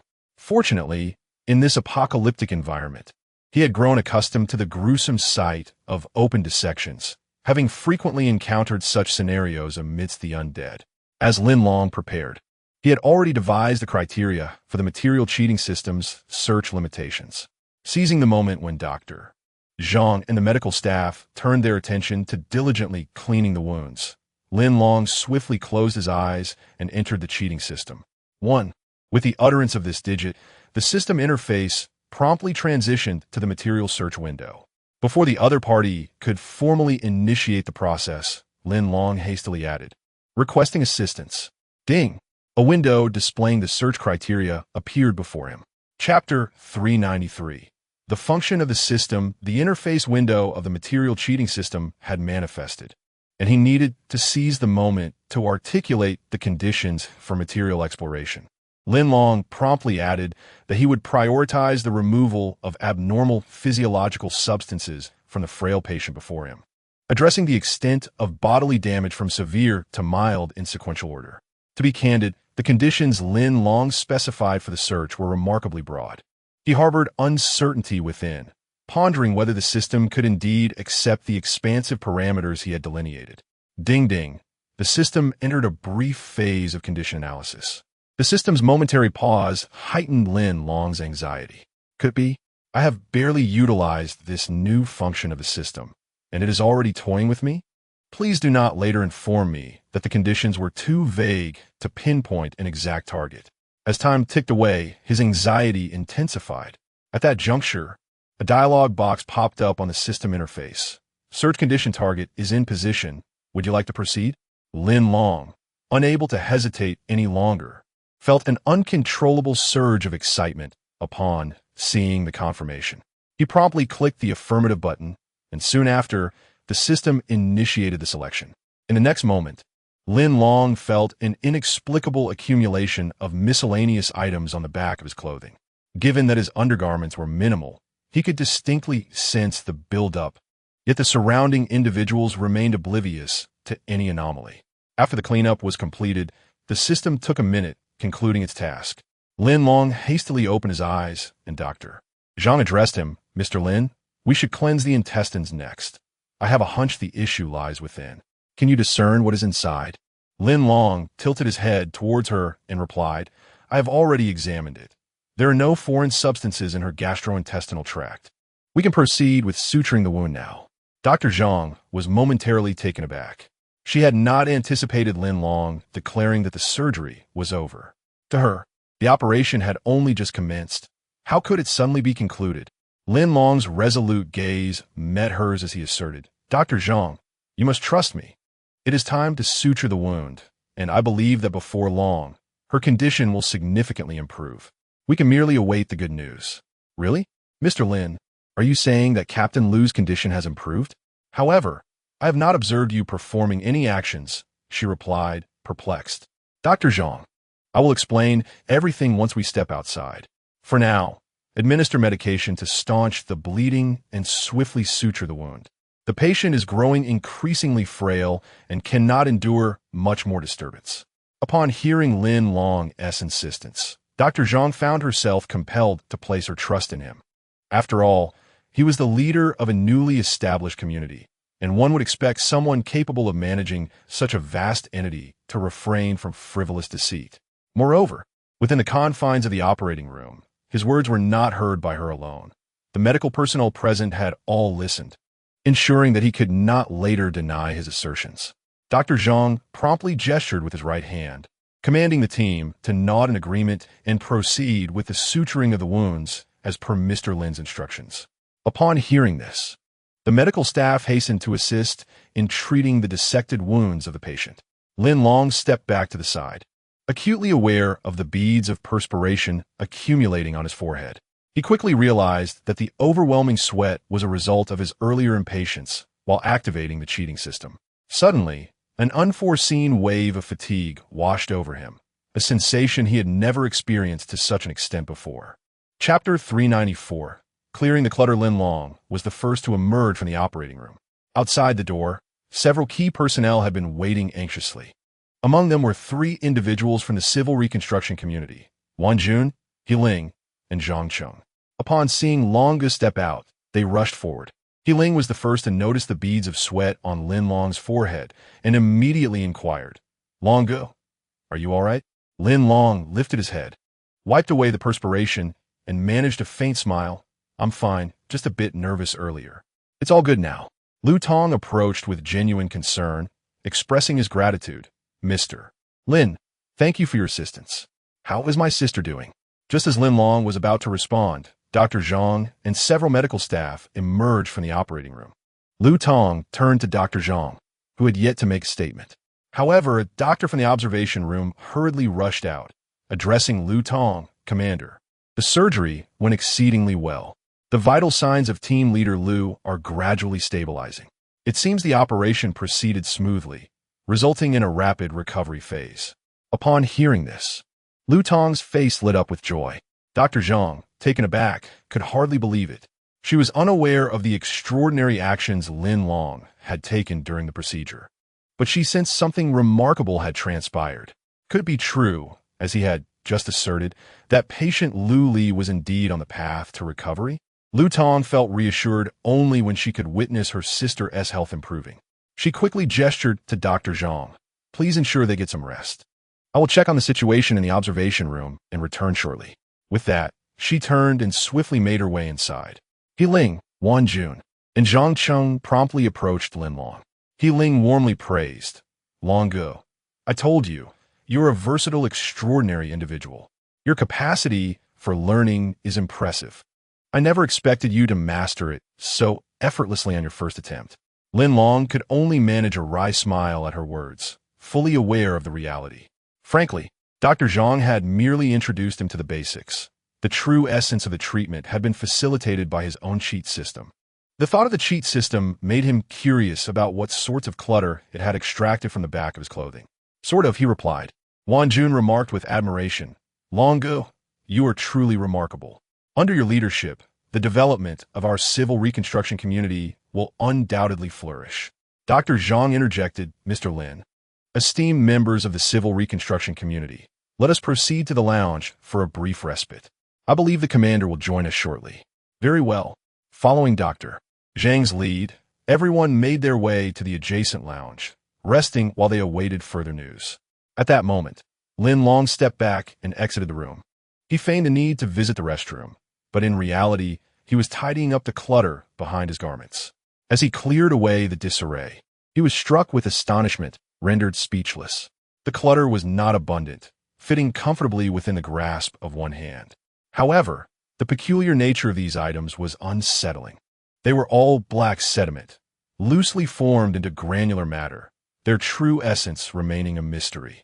Chapter 395. Gratitude. Lin Long recognized the peculiar nature of these miscellaneous items, and understanding his limitations in deciphering them, he resolved to bring them back to the civil reconstruction community for Engineer Tian Hu to examine. With great care, Lin Long retrieved a pouch from behind his back and meticulously deposited all the items within it, securing the pouch close to his body. Before he could enter the lounge, he was greeted by the sound of joyous laughter emanating from within the house.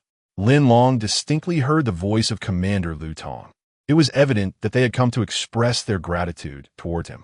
Upon entering, he was immediately surrounded by several members of the Gaoshan community. One doctor joyfully announced to Lu Tong, Commander, Mr. Lin has returned. Brother Long. The accompanying personnel from the civil reconstruction community turned to him, their faces beaming with smiles. Lin Long had never anticipated such a harmonious atmosphere. He smiled gently and remarked, Commander, you have arrived. Lu Tong, rarely seen with such a warm smile, approached Lin Long and extended her right hand. Mr. Lin, I'm immensely grateful to you.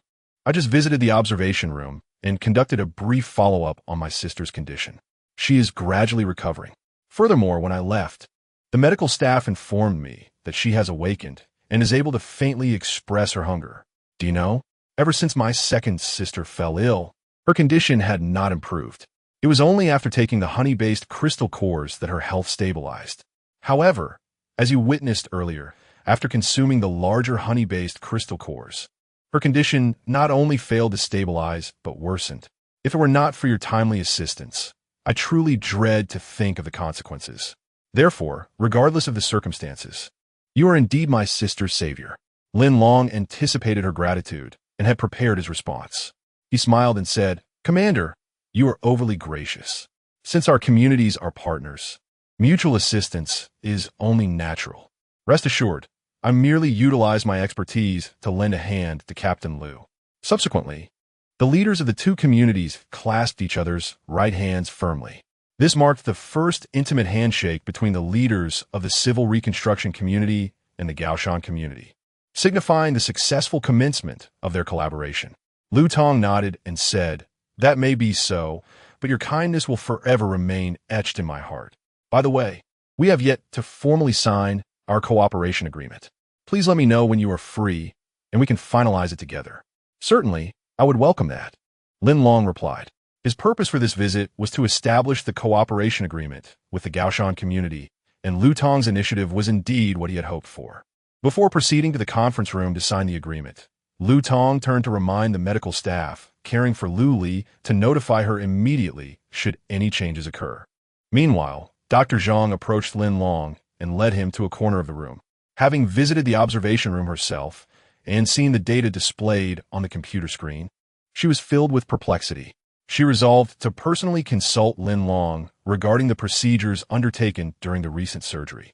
Lin Long, seldom encountering such a dedicated physician, expressed his willingness to add a clause to their collaboration agreement, a provision for open communication between medical staff, extending a warm invitation for her to seek counsel at the civil reconstruction community at any time. With this commitment, Dr. Zhang reluctantly acquiesced, yet her heart brimmed with anticipation. Chapter 396. Cooperation Agreements. Subsequently, Lin Long and Lu Tong returned to the conference room, prompting Zhu Qing to further draft the cooperation agreement between both communities. This supplementary agreement incorporated significant clauses pertaining to the collaboration of the two communities. Moreover, the Gaoshan community proactively proposed to swiftly integrate into the new living environment of the civilization reconstruction community, thereby providing essential conditions for the growth and development of Gaoshan community. The leaders of both communities promptly affixed their signatures and expressed their intention to announce this in the forthcoming General Assembly of the two communities.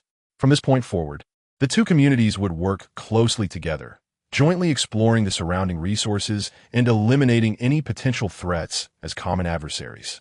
Additionally, Lu Tong took the initiative to request the formation of a 5-member exploratory team, led by Luolia from the Gaoshan community, to visit the civilization reconstruction community for mutual learning.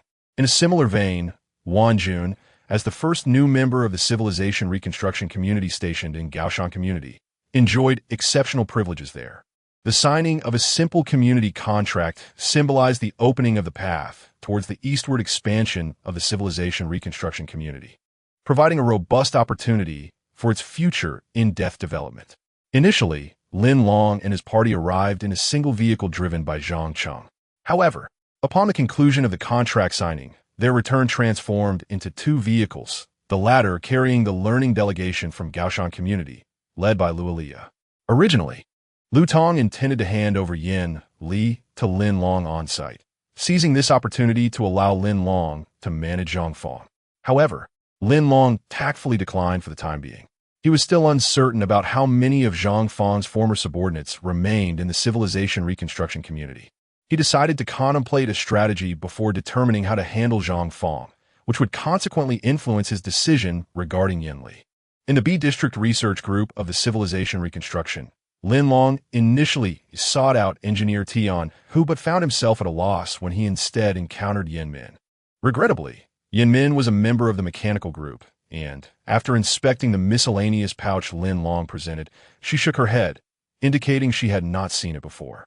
She suggested that Lin Long consult Dr. Zheng Wei from the medical group, as he might possess some knowledge on the matter. Thus, Lin Long made his way to the medical group, where Zheng Wei was engaged in organizing the community's patient records.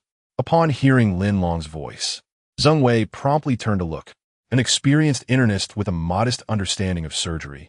Zheng Wei's standing in the civilization reconstruction community was akin to that of Dr. Zhang in the Gaoshan community. Lin Long, straightforward and direct, did not beat around the bush. He extracted the pouch of miscellaneous items from his pocket and handed it to Dr. Zheng Wei. After a brief observation, Zheng Wei, relying on his extensive clinical experience, admitted he was unaware of its contents. However, he offered to take a sample back for examination. Lin Long nodded in agreement and provided a portion to him. Subsequently, Lin Long retained the remainder and sought out Zhang Qiao once more. To his surprise, upon seeing the pouch, Zhang Qiao also shook his head, indicating he was unfamiliar with it.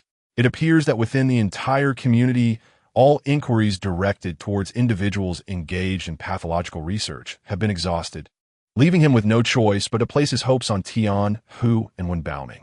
However, these two have recently become so engrossed in their research on zombies that they are nowhere to be found. In the evening, Lin Long ascended the hillside to engage in physical exercise. He seized this opportunity to thoroughly appreciate the surrounding environment of the civilization reconstruction community. Having finally secured a partnership with the Gaoshan community today, he felt an uplifted spirit, making it an opportune moment to celebrate and unwind. Chapter 397. The appearance of Zhang Fang. Lin Long's speed was astonishingly swift, rendering the bag of miscellaneous items he had tucked away quite inconvenient. After a brief moment, He paused to rest and reorganized the contents of his pocket, carefully stowing them once more within the inner layer of his clothing. Once adequately rested, Lin Long prepared to rise and resume his physical training. Unexpectedly, a distinct sound of an arrow slicing through the air emanated from his left side. Lin Long's auditory perception far surpassed that of an ordinary individual, and he immediately sensed the anomaly. Turning his head, he beheld an arrow hurtling directly towards him, aimed squarely at his chest. Reacting with remarkable speed, he crouched down, allowing the arrow to sail effortlessly above his head, missing him by a mere half-millimeter. In the fleeting moment of turning and lowering himself, Lin Long failed to discern the presence of an assailant. Under the cover of night, although his vision was superior to that of most, the challenge of locating an enemy in the dark escalated significantly. He understood that the adversary must be concealed nearby. Yet their hiding place was so meticulously chosen that they vanished swiftly after releasing the arrow. Since the arrow had been launched from his left, it was evident that the enemy lay concealed in that direction. Lin Long sprang to his feet and turned to retrieve the arrow. It was an exceedingly ordinary projectile, crafted from a sharp wooden shaft, devoid of any distinguishing marks or community insignias. Clearly, the adversary had prepared this weapon meticulously in advance, leaving him with no leads to pursue. Facing the left side, Lin Long called out, "Who is it? Step forward and reveal yourself." Just as he was about to advance and scrutinize the surroundings, the sound of another arrow slicing through the air echoed from behind him. Lin Long was taken aback. Could there be more than one assailant? He dared not glance backward, instead leaping and twisting in a swift motion, relying on his auditory cues to evade the incoming projectile. With a thud, he narrowly avoided the arrow, which embedded itself into a nearby tree, its fletchings still quivering as if resonating with the sound of its flight. Lin Long reflected. This was untenable. If there were indeed multiple foes lurking in the shadows, the situation could become perilously dangerous. Just as he contemplated how to retreat to safety, a rush of wind swept past him from behind. He swiftly turned, finally catching sight of a shadow darting through the darkness.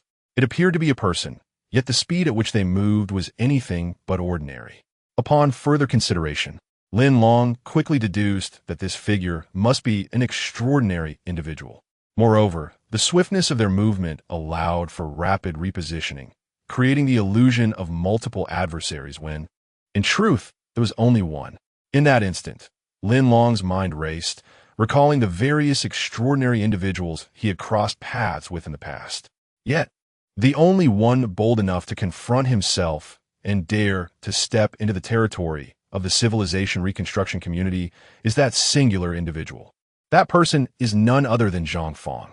Lin Long had previously engaged in a brief encounter with Zhang Fong, a duel where the outcome remained unresolved. Now, he has come seeking me once more? Lin Long declared. The friend hiding amidst the thicket ahead must be Zhang Fong. I see you. If not, why not emerge and greet me? The surroundings fell silent, amplifying the resonance of Lin Long's inquiry. A chilling breeze swept through as the two stood in a tense standoff. Chapter 398. Zhang Fong's request. Lin Long waited for a brief moment, and finally, from the woods ahead, emerged a figure cloaked in a black mask. The person's height and physique were well-proportioned, resembling the Zhang Fong Lin Long knew. In his hand, he held a powerful crossbow, and at his waist hung an arrow-fletching funnel. Observing from a distance, Lin Long noted that the fletching within the funnel matched the arrows he possessed. "Could you remove your mask?" Lin Long inquired straightforwardly. The masked figure nodded and slowly raised his right hand to unveil his face. Indeed, the person revealed was none other than Zhang Fong. "Have you always wanted to oppose me?" Lin Long couldn't help but give a wry smile, his expression tinged with helplessness.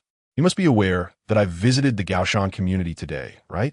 Zhang Fong nodded, stating, "It is precisely because you visited the Gaoshan community that I decided to confront you." Zhang Fong, I must concede, you possess remarkable talent and speed, a rarity indeed. If harnessed effectively, it could lead to great potential. However, after our two brief encounters yesterday and earlier, you should have realized that you cannot match me in strength. In the absence of outsiders, Lin Long felt unrestrained to speak candidly, hoping Zhang Fong would acknowledge the disparity in their abilities. To Lin Long's surprise, Zhang Fong nodded in agreement upon hearing these words. I acknowledge that there is a significant gap in our strengths, Zhang Fong admitted. Thus, I chose to reveal my true self to you. Lin Long, I'm a person of simple principles. Our previous meetings were rather unfriendly. You may punish me as you wish, and I will accept it. However, I hope you will grant me one request. If you agree to this, I will willingly accept any punishment you deem fitting. Zhang Fong's expression was resolute, his demeanor sincere. Observing from distance, Lin Long was filled with perplexity. He had heard of the situation between Zhang Fong and Yin Li, yet the age difference between the two raised questions. Could it truly be that Zhang Fong had developed a passionate and loyal love story worth sacrificing for? Your request isn't related to Yin Li, is it? Lin Long asked. Without hesitation, Zhang Fong affirmed, Indeed, my request is due to my girlfriend, Yin Li. If you allow me to be with her, I will comply with any demands you impose. If you fear I might renege, I can write a blood oath. Should I, Zhang Fong, break my vow, you may publicize my blood contract, allowing every community in this apocalyptic world to scorn and disdain me for my treachery. I cannot live without her. Lin Long stared at him, acutely aware of every gesture and word, deeply moved by the fervor and sincerity of his vow. You initially took Yin Li and left the Jinshu community to prevent Jin Dachuan from exerting control over either of you. Thus, your departure was unannounced? Yes, Zhang Fong confirmed. I possess a profound understanding of Jin Dachuan. His scheming nature and deep-seated suspicions are quite pronounced. While I am willing to risk my own life, I cannot allow Yin Li to share in that peril. Thus, I had no choice but to depart. Zhang Fong replied. Lin Long nodded in agreement, signifying his comprehension of Zhang Fong's sentiments. Chapter 399. I promise you I am aware that you and Lu Tong, the leader of the Gaoshan community, have reached a consensus for mutual cooperation. It is likely that, as a gesture of goodwill, the Gaoshan community will transfer Yin Li into your custody. Given my background as a former member of the Jin clan community, I pose a considerable threat to you. By controlling Yin Li, you can effectively control me. Rather than waiting passively for fate to unfold, it would be wiser to surrender proactively. Lin Long, I hope you can trust my heartfelt words. Zhang Fong noticed Lin Long's silence, and, feeling a surge of anxiety that Lin Long might outright refuse, hastily added his perspective. Lin Long pondered briefly, raising his right hand to stroke his chin. He smiled and inquired, Are you aware of the consequences of surrendering? Upon hearing this, Zhang Fong fell silent. The repercussions of surrender could range from severe to lenient, entirely at Lin Long's discretion. Lin Long continued, You may not yet know how I dealt with the loyalists of the former Jin clan community after the establishment of the civilizational reconstruction. I had them all escorted out, allowing the entire community to participate in a vote regarding their punishment, which could be one of three options: execution, exile, or imprisonment. Do you consider yourself a loyalist of the former Jin clan community? Zhang Fong immediately shook his head in denial, asserting, I do not. My allegiance to the Jin clan community was merely a temporary refuge for myself and Yin Li. It cannot be considered true loyalty. Very well. You do not qualify as a loyalist. However, did you not cultivate your own faction within the former Jin clan community? Moreover, just yesterday, when my community intended to establish a friendly relationship with the Gaoshan community, who was it that obstructed this effort and cruelly murdered over 10 members of my community? These events transpired not long ago. You must have a clear recollection of them, do you not? Zhang Fong lowered his head, acknowledging the truth in Lin Long's words. He indeed held vivid memories of the events. Any one of these reasons could suffice as justification for Lin Long to condemn him. Why the silence? Lin Long waited patiently for a response, and when none came, he pressed for an answer. Gathering his courage, Zhang Fong raised his head and spoke earnestly. I understand that for the sake of immediate gain, I once blinded myself, thinking that the civilizational reconstruction community and you personally would be easy to manipulate. I overestimated my own capabilities and committed these unforgivable errors. Of course, should you choose to expose me and subject me to the community's judgment, I would have no recourse. A man of integrity must act boldly and accept the consequences. I have nothing further to say. I merely hope that even if I am to meet the guillotine, I could spend some final days with Yen Li. If so, even in death, I would find peace and have no regrets.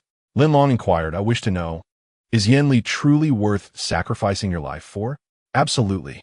Without hesitation, Zhang Fong affirmed, nodding vigorously at any mention of Yen Li. Very well. You are indeed quite devoted. I will grant your request to meet with Yen Li, allowing you a maximum of one more day together. The day after tomorrow, I shall present you before the public voting tribunal in accordance with the rules of civil reconstruction. Your fate will rest entirely in the hands of the community members. What say you? Do you accept such terms? Excellent. I agree. Zhang readily assented, inquiring, when shall I have the pleasure of meeting Yen Li? She is nearby, is she not? Whenever Yen Li arrives, I shall be here to seek you out. Lin Long, with a flourish of his sleeve and a wave of his hand, added, if you have no further questions, you may take your leave now. Chapter 400. Doubts Zhang Fong did not comply with Lin Long's request to turn and leave. Instead, he remained rooted in place, observing Lin Long with an expression that suggested he was on the verge of speaking, yet hesitated. Noticing the unusual expression on Zhang Fong's face, Lin Long inquired with curiosity, is there something troubling you? Ever since our duel yesterday, there has been a matter that I have been unable to comprehend. I came today specifically to seek clarification from you, and I wonder if you can enlighten me face to face? Zhang Fong choked slightly, but managed to articulate his confusion. Lin Long nodded, granting him permission. Please share what perplexes you. You must recall that I fired a shot at your leg yesterday. That shot inflicted an injury upon you, and at that moment, I was in total control of the duel. As you know, I had a handgun on me.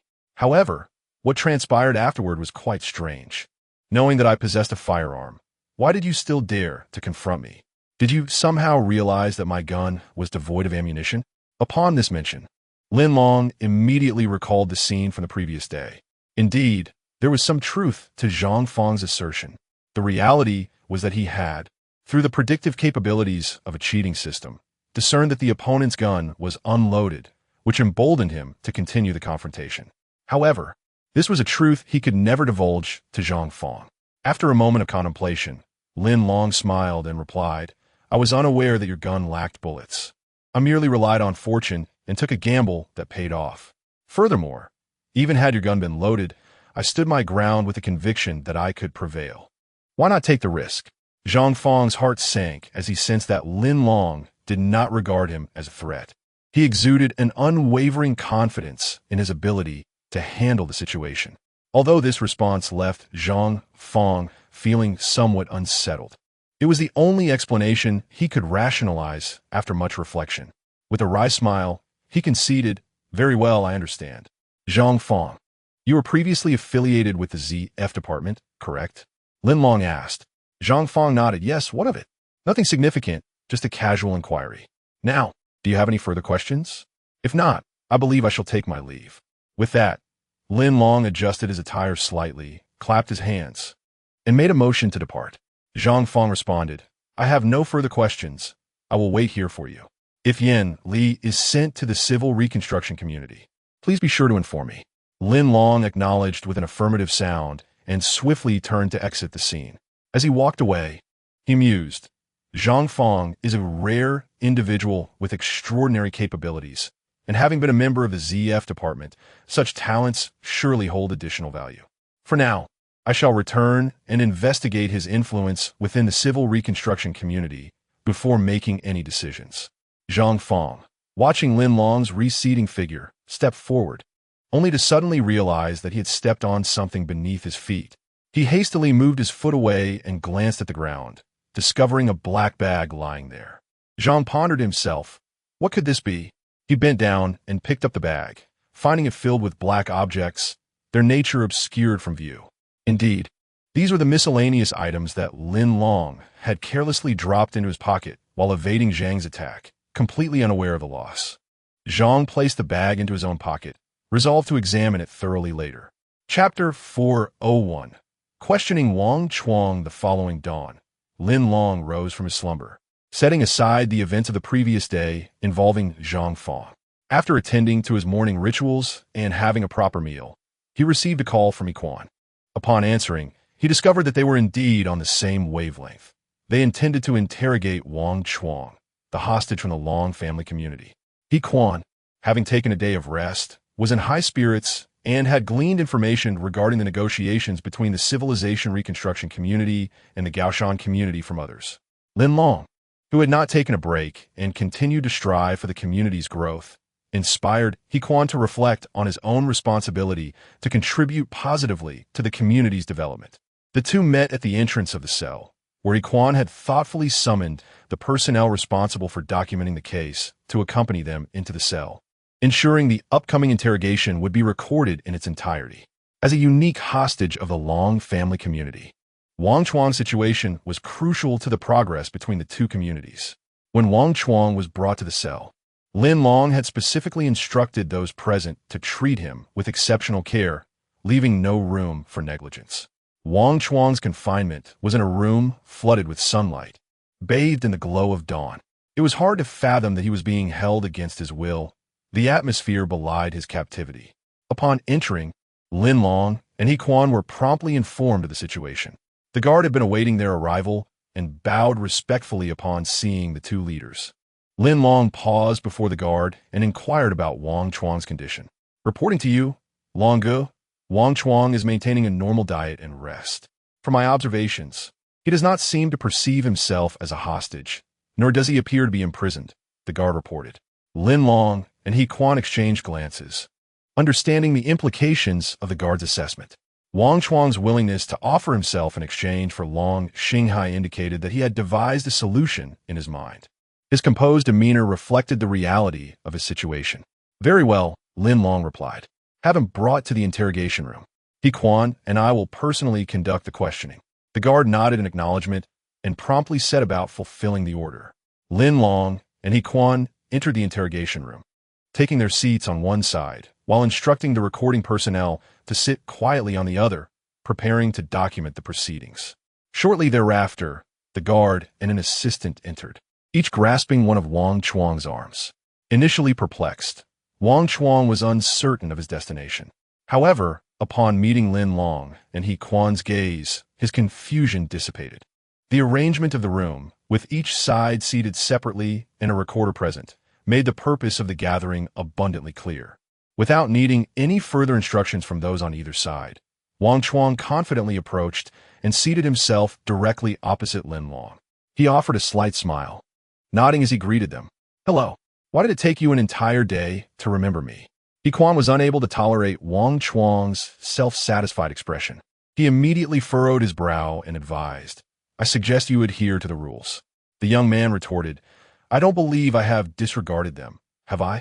Wang Chuang then turned to Lin Long, asking, "Leader Lin, what is your opinion?" Lin Long quietly cautioned He Quan, "Please, you may inquire first. I'm also curious to hear his response." Lin Long had no intention of addressing Wang Chuang's question. He feigned ignorance and deftly shifted the conversation. Chapter 402. Awareness. He Quan took a day's respite, during which he meticulously contemplated the questions he intended to pose. "Wang Chuang, is it?" he inquired. "Let me caution you. Despite your esteemed position as the deputy leader within the Long family community, here in my civil reconstruction community, you are merely an ordinary hostage. We shall adhere to the conditions for negotiation proposed by Long Tali of the Long family community the day before yesterday. Should they fail to acquiesce to our demands by tomorrow, you may find yourself in grave peril. Prepare yourself for that eventuality." Wang Chuang nodded, expressing gratitude for the warning. To be precise, it was the terms of negotiation from last night, and I recall them vividly. Frankly, I am willing to play the role of this hostage, having mentally prepared myself for sacrifice at any moment. He Quan scoffed inwardly, thinking to himself that this individual seemed rather overconfident. He refrained from idle conversation and immediately posed his first question: "What is your relationship with Long Tali?" At this juncture, the recorder by his side began to diligently take notes. Lin Long, observing this, also heightened his focus. Wang Chuang smiled subtly and replied, "What relationship? From your position, you ought to be aware. She is the leader, and I am the deputy leader, so naturally, we share a hierarchical relationship." He Quan narrowed his eyes, feeling a surge of irritation. "Spare me the formalities. I am inquiring about your personal relationship. Personal? How shall I put it? We share a conventional romantic relationship. Ah, I did not anticipate your taste to be somewhat unconventional. Wang Chuang retorted. My feelings for her do not require your commentary. Very well then. Do you believe that by selflessly rescuing her family member, Long Xinghai, she will take your predicament as her boyfriend into consideration? For the sake of the community's growth, someone must make the necessary sacrifices.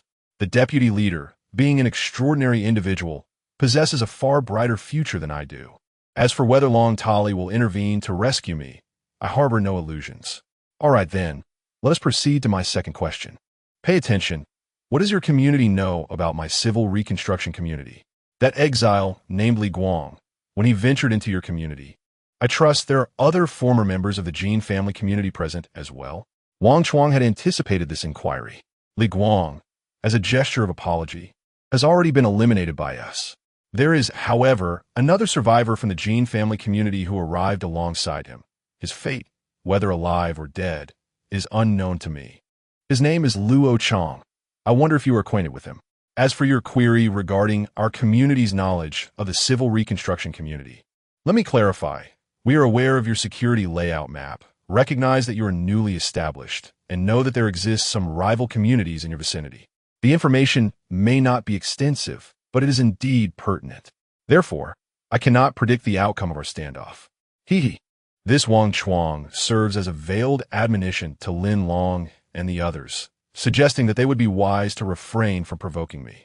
Should they choose to act against me, it could very well spell catastrophe for their community of civilizational reconstruction. He Quan detests being threatened openly, and upon hearing these words, he slammed the table with great force, displaying an expression of profound anger. Wang Chuang, do you truly believe that the knowledge you possess poses any threat to us?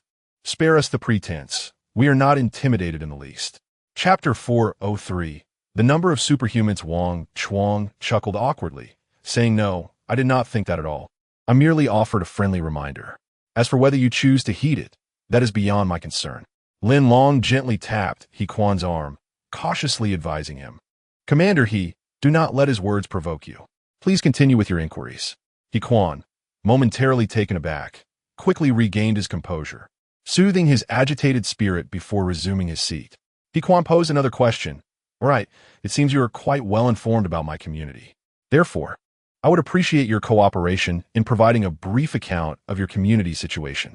Of course, should you choose not to cooperate, I must regretfully inform you that you may face certain repercussions. Moreover, even if you refuse to assist us, we possess alternative means to gather the information we seek. It would be wise to understand how to cooperate from the outset. After delivering this statement, He Quan and Lin Long expected Wang Chuang to respond with staunch resistance.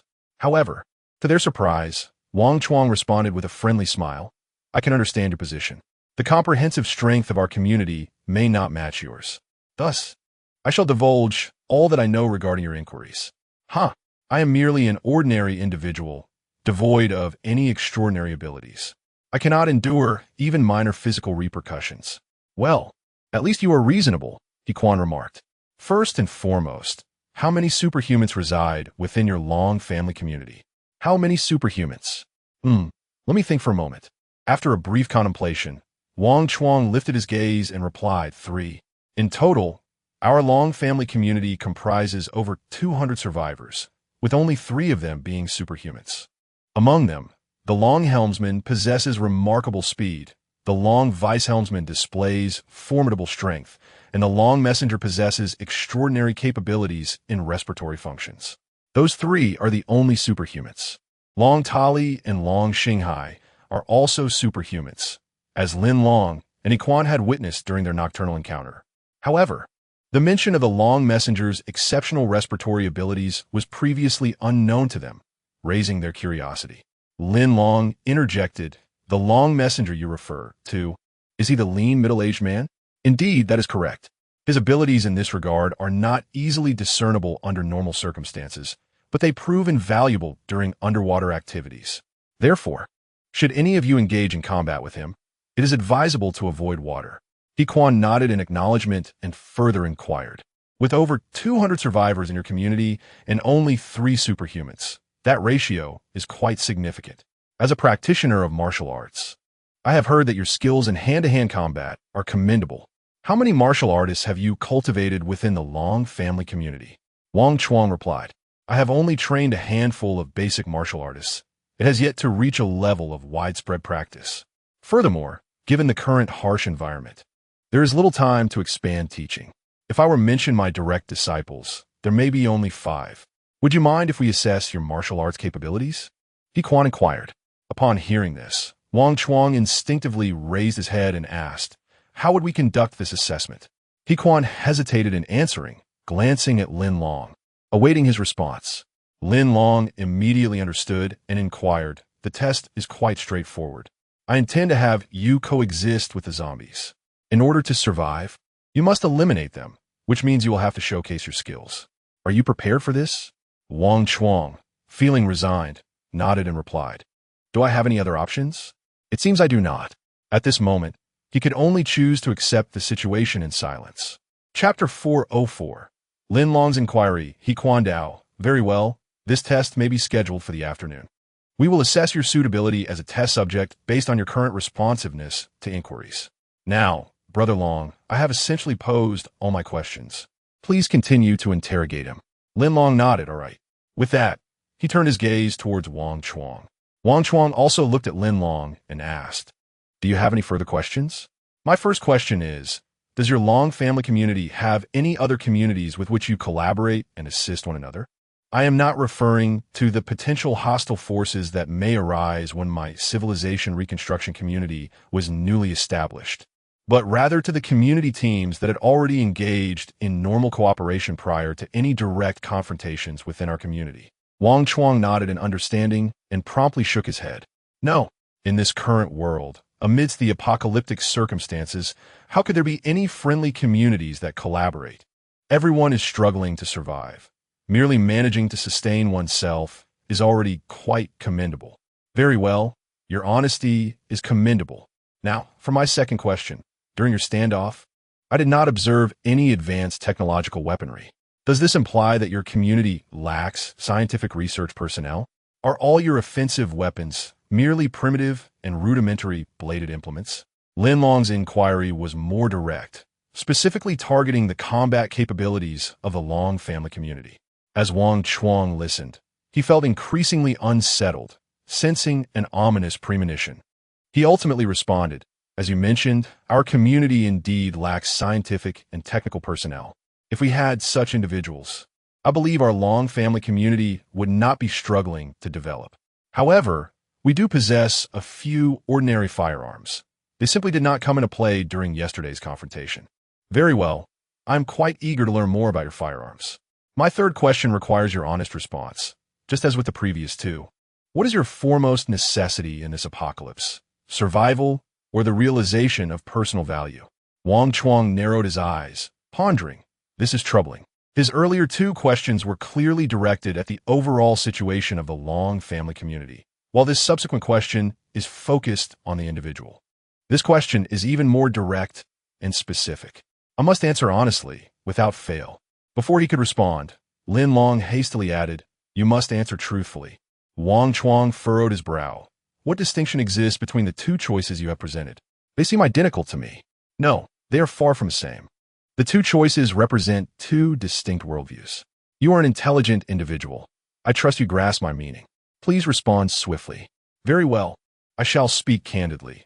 In the context of this apocalyptic environment, do I have any other options? Naturally, it is survival that I seek. Only by surviving can I hope to fulfill any remaining aspirations. Excellent. Upon hearing his response, Lin Long clapped his hands in satisfaction and nodded, saying, do you believe that sacrificing one's life for Long Tali and the so-called Long clan community is truly worthwhile? Do not tell me that everything is worth it. I can assert that the combined strength of the 3 extraordinary individuals in the Long clan community is certainly no match for my civilization's reconstruction community. Furthermore, my civilization's reconstruction community possesses research teams and advanced weaponry. Therefore, I shall offer you this piece of advice. Those who recognize the times are the true heroes. If you surrender and assist me, you may preserve your life. Chapter 405. Uncompromising, He Quan offered a faint smile, glancing sideways at Lin Long. Pondering to himself, Brother Long's strategic calculations are indeed rather astute. If he could enlist Wang Chuang to his side, the comparative strength against the Long clan community would be significantly altered to their mutual benefit. However, to his surprise, Wang Chuang responded rather decisively. Leader Lin Long, I regret to inform you that I cannot betray the Long clan community and join yours. That is quite all right. I discern the implication of your words. If I were to compel Leader Long Tali to surrender and come under my jurisdiction, would you then acquiesce? Lin Long seized upon the flaw in his statement, teasingly inquiring. Upon hearing this, Wang Chuang could only choose to remain silent. For my fourth question, I hope you will respond honestly. What is the foundational principle upon which the Long clan community is established?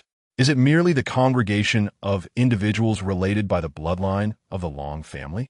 How shall I put it? Wang Chuang began. As you have observed, the core members of the Long clan community are either surnamed Wang or Long. It can be said that it is primarily the kinship between these two prominent surnames that has brought them together. Of course, aside from these two families, there are some collateral bloodlines who have come to follow, but such individuals are few in number. Very well, your response is quite satisfactory. Lin Long nodded, appearing contemplative. Meanwhile, He Quan quietly reminded Lin Long, Brother Long, do not yield to them under any circumstances. Lin Long smiled and nodded, reassuring him, rest assured. The conditions proposed in the early hours of yesterday will not be compromised. Subsequently, Lin Long indicated that he had concluded his inquiries. As for the matter he had previously heard from Wang Sujuan regarding Wang Chuang's ambitions for power, Lin Long was reluctant to act hastily without absolute certainty. Thus, the interrogation for today came to a close. Lin Long instructed the note-taker to summon the guards to return Wang Chuang to his cell, after which he and He Quan exited the interrogation room. He Quan gazed upward at the sky, greedily inhaling a breath before turning to Lin Long to inquire about the High Mountain community. Lin Long briefly recounted the situation regarding the High Mountain community. Upon hearing this, He Quan's admiration for Lin Long's capabilities deepened. According to the cooperative declaration signed between the Civil Reconstruction community and the High Mountain community, as of today, the respective leaders of the two communities began their diligent efforts to establish a fruitful collaborative relationship, initiating practical assignments. Subsequently, Lin Long, along with a portion of personnel from the Civil Reconstruction community, allocated some resources to focus on matters concerning the Long clan community. In the afternoon, after inspecting Area B of the Civil Reconstruction community, Lin Long received a call from Dr. Zheng Wei of the medical team. In response, over the communicator, Lin Long stated that he was taking a brief respite in the lounge of Area B. Dr. Zheng expressed his intent to come immediately to report an important matter. Moments later, Dr. Zheng appeared within Lin Long's line of sight, his expression a blend of excitement and anxiety, indicating he bore significant news. Dr. Zheng, do not rush. Take your time to convey the matter. Lin Long smiled at him. Zheng Wei halted before Lin Long, taking several deep breaths before hurriedly inquiring, Brother Long, I came here hoping to acquire a bit more of that black substance you entrusted to me yesterday. Upon hearing Zheng Wei's words, Lin Long suddenly awakened to the realization. Indeed, he had sought out Zheng Wei the previous day, providing him with a portion of the peculiar materials extracted from team leader Liu Li of the Gaoshan community for his examination. This recollection prompted Lin Long to delve into his pocket, only to discover that it was no longer there. He was momentarily taken aback, replaying in his mind the possible locations where it might have been lost. Chapter 406. He Quan's Fury. Lin Long was unable to locate the pocket and, out of curiosity, inquired of Dr. Zheng Wei, Dr. Zheng, I seem to have misplaced that pocket. I am unsure where it might have fallen. What are the findings regarding that miscellaneous pocket? Upon hearing that the pocket had been lost, Zheng Wei's expression turned to one of disappointment. He nodded and replied, Brother Long, I conducted a preliminary examination of the items within that pocket and discovered a high concentration of zombie virus residue. I believe that the miscellaneous items may hold some research value concerning the zombie crystal core. Upon hearing this, Lin Long realized the significance of the bag of items. It indeed had considerable research potential. However, it was already lost, and he had no idea where to begin searching. He nodded and asked, "Have you exhausted the items I gave you in your experiments?" Zheng Wei smiled wryly. "Yes, there was not much to begin with. So, never mind. I shall look for it upon my return, and see if I can find that pocket," Lin Long said.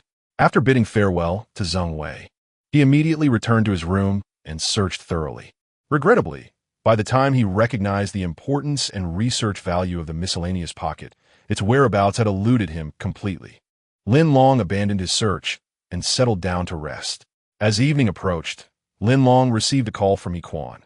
His sister, He Ling, had been captured by the personnel of the Long family community while exercising on the hillside. The captors demanded a hostage exchange, with no further negotiations entertained. Upon hearing this, Lin Long was taken aback. It seemed that the Long family community was resorting to extreme measures to counter the threats posed by the civil reconstruction community. They must have dispatched individuals to stealthily monitor their movements. He Ling was known for her exceptional speed. Her capture was undoubtedly significant. "I understand. I will be there immediately," Lin Long replied. In the midst of the hillside slope, 5 masked individuals brandished long knives, poised against the necks of 3 hostages. At the forefront stood a masked female, her hands clasped behind her back, pacing back and forth while occasionally glancing over her shoulder. When Lin Long arrived, Yi Quan and 2 of his loyal deputies had already established a standoff with the adversaries. Presently, Yi Quan's leadership had grown increasingly vital within the civil reconstruction community, thanks to his own efforts and Brother Long's guidance. He had also cultivated a cadre of over 10 loyal subordinates. The expressions on Yi Quan and his subordinates mirrored one another, a seething rage that yearned to annihilate the opposing group and rescue the 3 hostages. Among the captives, the foremost was He Ling, who widened her eyes and scanned the crowd, particularly fearful of the pacing female leader who had taken her captive. Indeed, it was that very female leader, a quintessential individual with extraordinary speed. Yi Quan, ablaze with fury, spoke passionately, yet the masked individuals remained unresponsive, leaving him with no choice but to fall silent.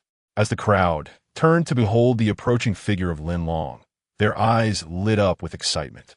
Yi Quan stepped forward eagerly, his furrowed brow betraying his concern, and said, "Brother Long, you have finally arrived. They are adamant about using Wang Chuang as a bargaining chip." Lin Long raised his right hand, signaling him to remain calm, insisting that he would first ascertain the situation before making any decisions. "I presume you are the leader of the Dragon Tower. Am I correct? Your esteemed presence here has caught me unawares. I hope you will not take offense," Lin Long remarked with a gentle smile towards the masked woman at the forefront. "Leader Lin Long, you have finally made your appearance.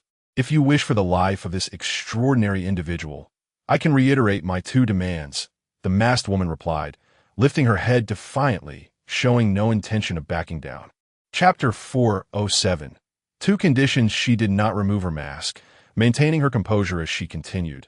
"The first condition, which I trust you are well aware of, is the unconditional release of our deputy captain, Wang Chuang.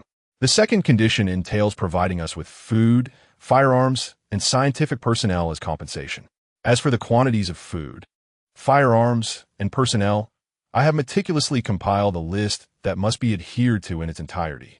Naturally, my list is quite reasonable. Your community of civilized reconstruction should possess the capacity to fulfill these provisions." She reached into her garment with her right hand and swiftly produced a folded square of paper, handing it to one of her masked attendants, who approached Lin Long cautiously. The masked figure, wary of a sudden attack from Lin Long, cautioned, "Please do not approach just yet. I will place the paper on the ground, and only after I have retreated may you come forward." Lin Long and Yi Quan exchanged glances, recognizing the voice. It was undoubtedly the messenger named Wang Ci. Among the 5 masked figures before them, aside from Long Tali, there were 4 others. Since it was Wang Ci who delivered the material list, the remaining 3 must hold similar status. Among them was certainly Long Xinghai, who had previously been captured by Lin Long. Lin Long nodded, deliberately taking a small step back, saying, "That is fine. Just place the paper down." The figure complied. quickly retreating to stand behind Long Tali. He Quan immediately directed one of his subordinates to retrieve the paper and present it to Lin Long. Upon receiving the document, Lin Long glanced over it. A total of 100 pounds of various vegetables, 1,000 rounds of assorted firearms and ammunition, and a total of 20 specialized technicians among the scientific personnel. It was evident that the Long family community had a pressing need for these resources and personnel. Lin Long smiled faintly, refraining from commentary, and handed the list to He Quan and the others. Upon seeing the contents, He Quan could no longer contain his indignation and exclaimed, "Damn it! Are they trying to rob us, mistaking us for easy prey?" Lin Long, standing nearby, cautioned Commander He, "Do not be agitated. They have taken Xiao Ling hostage, and at present we lack bargaining chips." He Quan, upon hearing this, fell silent, his frustration quelled. At that moment, one of the masked figures approached Long Tali and whispered something in her ear. Long Tali furrowed her brow, displaying a hint of skepticism as she turned to regard him. The man nodded, indicating he was prepared. Seeing this, Long Tali had no choice but to acquiesce. Turning her attention back to Lin Long, she inquired Leader Lin, "Have you reviewed the list of requested items we provided? Are there any concerns? If not, I hope to receive a response from you." He Quan wished to voice his opinion, but Lin Long raised his hand, signaling him to remain calm. Stepping forward, Lin Long affirmed, "I have examined your list of demands. I can comprehend your perspective. The inventory of items listed here comprises essentials that are desperately needed in a post-apocalyptic environment. Our community is generally capable of meeting these requirements. However, when you mention the necessity for such a large number of technical personnel, I cannot readily acquiesce to your request. Some of them have family members residing within our community, and I must consult their opinions first. Furthermore, you ought to accurately inform me of the compensations they would receive upon joining your community.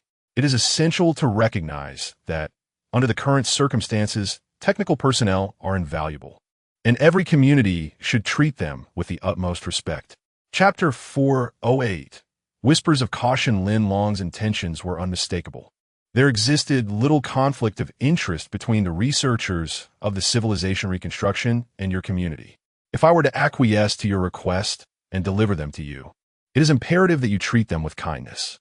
However, upon voicing this, neither Long Tali nor the others expressed their opinions. Although their masked faces obscured their emotions, their silence suggested that they had not contemplated this aspect at all. Long Tali nodded, assuring, "Rest assured, they are technical personnel, and once they arrive at our Long family community, they will be afforded generous treatment. However, regarding your earlier statement about their families, I cannot accept that. We require researchers without familial ties." Ah, have they perhaps underestimated the complexity of the situation? Just as Long Tali concluded her statement, the individual who had been whispering in her ear could no longer contain himself. He abruptly stood and admonished, "The subsequent arrangements are internal matters of our Long family community. Lin Long, do not meddle unnecessarily. Focus instead on preparing as per our requirements." Upon hearing this voice, Lin Long appeared slightly bewildered and shifted his gaze to scrutinize the masked figure more closely. Indeed, was that not the voice of Long Xinghai? "Do not presume that a mask can disguise your identity from me." Long Tali interjected, "Indeed, Chief Lin Long. So, do I take it that you have consented to the 2 conditions I proposed earlier?" Lin Long replied, "Very well, since you have articulated it this way. To disagree further would seem uncooperative. Do you require these materials and personnel immediately?" "Certainly," she affirmed. "You may instruct those behind you to return at once and prepare the vehicles and items as per the list. Within half an hour, we shall conclude this transaction." Long Tali was eager to depart. Her intentions were straightforward, to rescue Wang Chuang while acquiring a few items. They had noted the vast expanse of the civilization reconstruction community, its populous nature, and its ample resources during their reconnaissance. Given the adversarial relationship between the 2 communities, lingering here for even a moment posed an increased risk. A timely withdrawal was the most prudent course of action. Lin Long, with no other recourse, approached He Quan and whispered, "Have one individual descend to prepare these items. You and I shall remain here and act accordingly. Since they dare to come, We must not show them leniency. He Quan was momentarily taken aback, his expression shifting rapidly. It appeared that Brother Long had not conceded defeat. Rather, he was feigning weakness due to the current situation.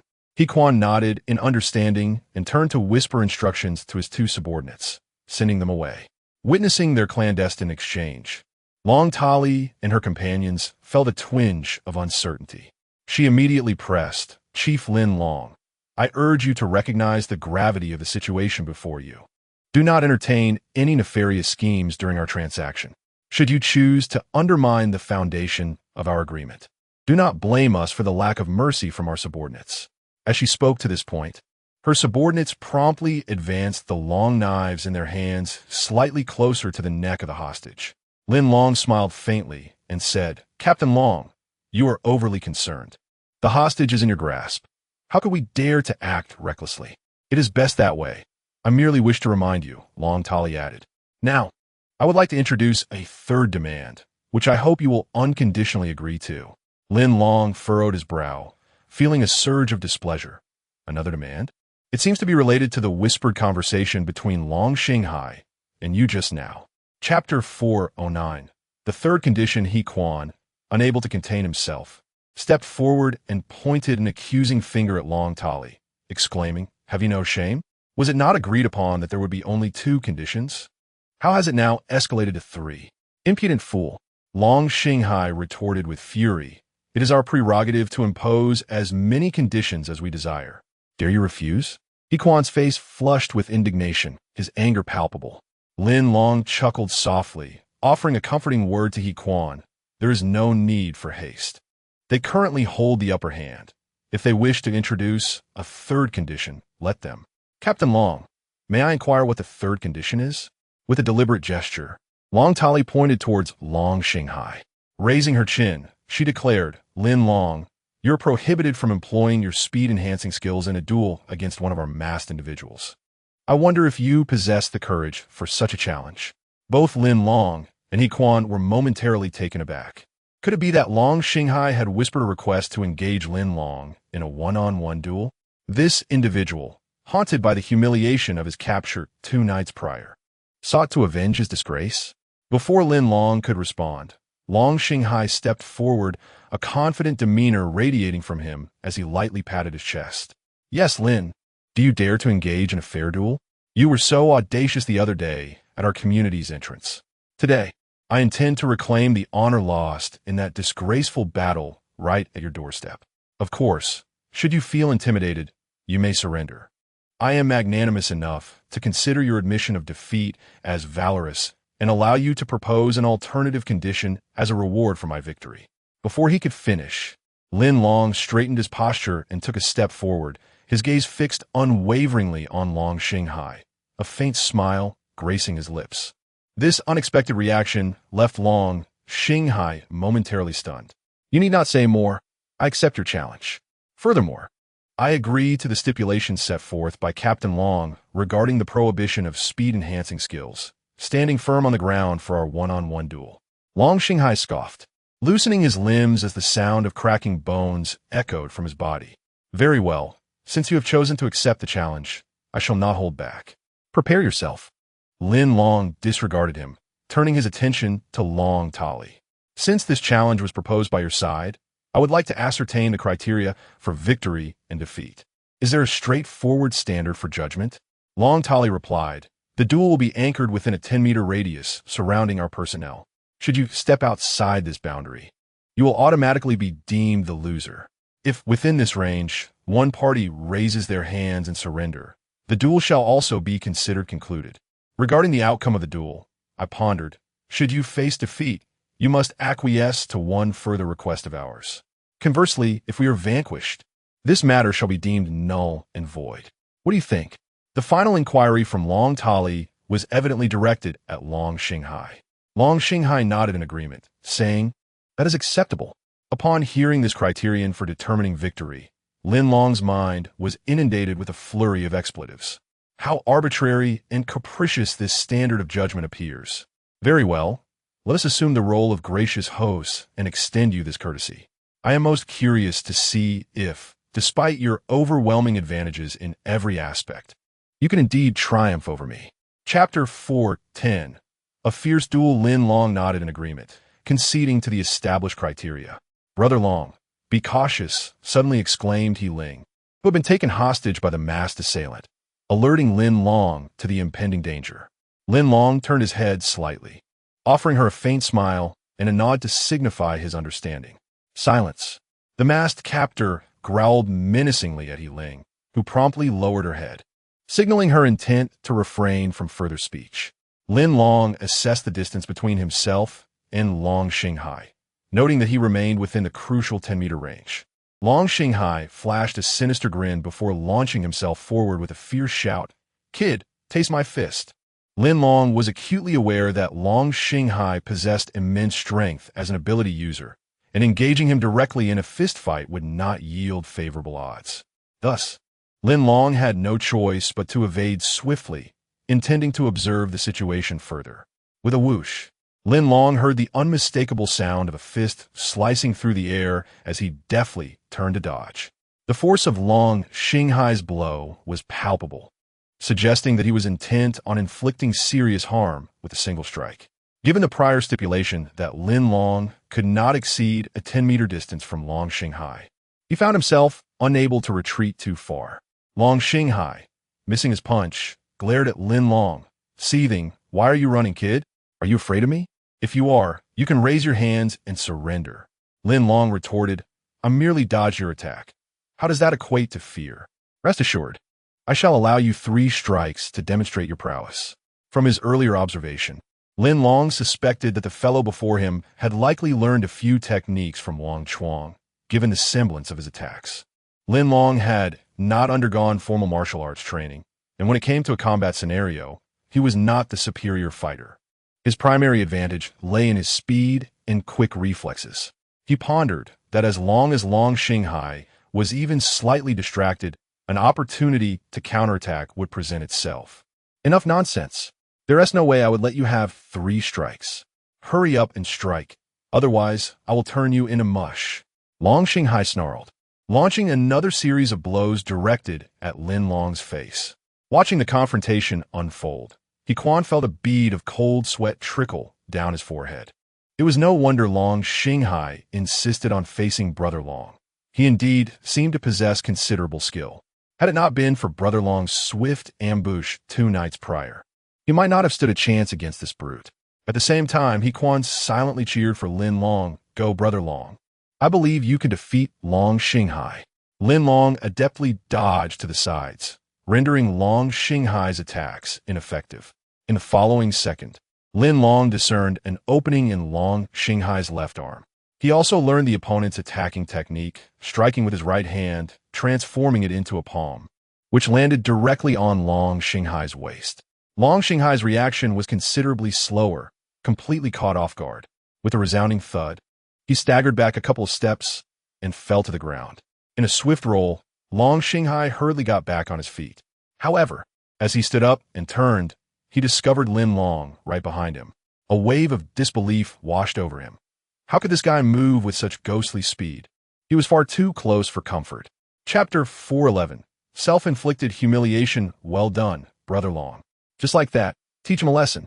On the sidelines, He Quan, a loyal spectator, cheered exuberantly upon witnessing Lin Long's swift defeat of Long Xinghai, shouting words of encouragement.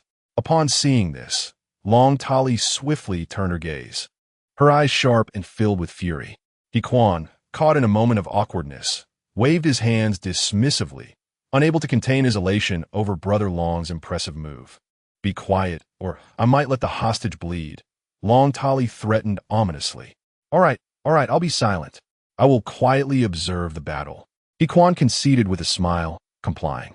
In the center of the arena, Lin Long and Long Xinghai faced each other, locked in a tense standoff. Long Xinghai extended his right hand, gently rubbing his lower back. Damn, Lin Long's strike felt eerily similar to my own punching technique. Not only that, but his power was formidable. Could it be that he possesses immense strength as well? Long Xinghai forced a smile, attempting to maintain composure. "Kid, you've got some skill. You've passed as my opponent." Lin Long smiled in return, I am honored by your praise. Would you care to hear my evaluation of you? Long Xinghai froze, a sense of foreboding creeping in. Lin Long wasted no time, declaring, your abilities, aside from possessing slightly greater strength, are akin to those of an ordinary person. You're no match for me, bastard. I will take you down. Long Xinghai roared in rage, charging towards Lin Long. He leaped forward, fists clenched, aiming to strike Lin Long's face. Lin Long smiled slightly, genuinely praising him. Excellent. What Lin Long sought was to provoke his opponent through words. Huh. Long Xinghai, a brute with brawn but little intellect, typically harbored a narrow-minded disposition. Once provoked, his attacks would surely reveal more openings. The moment he faltered, his defeat would be imminent. Lin Long sidestepped gracefully, pivoted, and unleashed a powerful punch aimed at Long Xinghai's waist. Crack! Once again, Long Xinghai was struck, collapsing to the ground, nearly ending up in a humiliating position. Lin Long sprang into the air, his right hand striking deliberately against the side of Long Xinghai's face. As Long Xinghai fell to the ground, struggling to rise, a dark shadow loomed, followed by a fierce punch. Long Xinghai exclaimed in panic, scrambling to his feet. Lin Long pursued him relentlessly, calling out, where do you think you're running? Surrender now. No, I want to surrender. Don't chase me, stop. Long Xinghai refused to yield, realizing Lin Long was closing in on his right side. Curse it, I can't outrun him. Lin Long understood the situation well. He could have thoroughly taught Long Xinghai a lesson and taken him hostage. However, the mere thought of Yiling being in the opponent's grasp rendered the idea futile. Long Tali, upon witnessing the intense confrontation before her, felt a surge of anxiety greater than anyone else's. She urgently called out, Third brother, you must surrender at once. No, I shall not yield. Long Xinghai insisted steadfastly. Lin Long, standing nearby, interjected, Hey Long Xinghai, surely you haven't forgotten the duel rules established by your elder sister? I cannot stray more than 10 meters from you. If you continue to flee, I am compelled to follow your pace. I initially intended to capture you as a hostage, yet I refrained from doing so. Consider this an opportunity to alleviate your boredom. Chapter 412. Remarkable figures. I can't go on. I can't do it. I concede. Long Xinghai, after a series of frantic attempts, realized he was indeed no match for Lin Long. He surrendered, standing merely 5 meters away from Long Tali. Lin Long paused, a satisfied smile gracing his lips as he glanced at Long Tali's skeptical gaze before retreating a step to rejoin Yiquan. Long Tali approached Lin Long, keenly monitoring his every movement. Subsequently, once Lin Long had stepped back, she instructed Wang Ci beside her, check on him.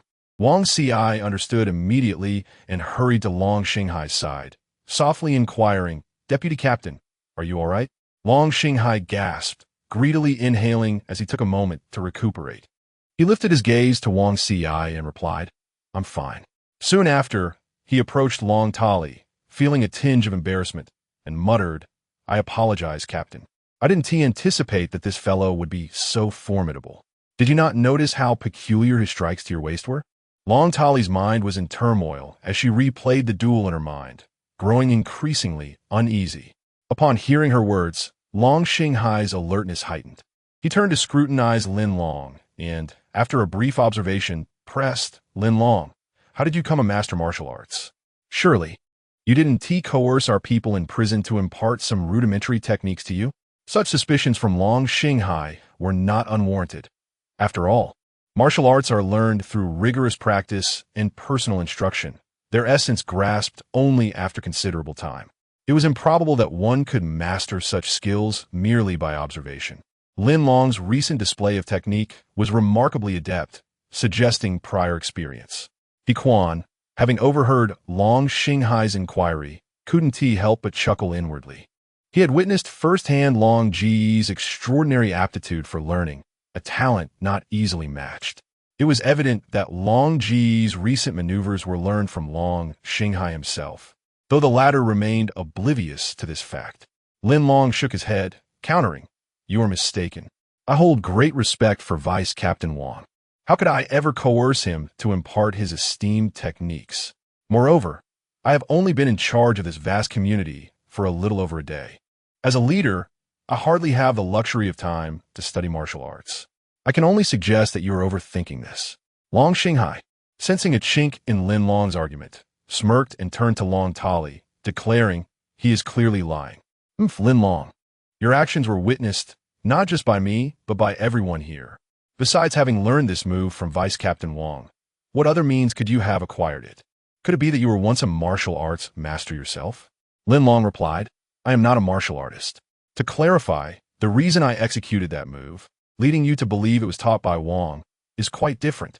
The reality is that after observing your techniques twice, I have unconsciously mastered them on my own.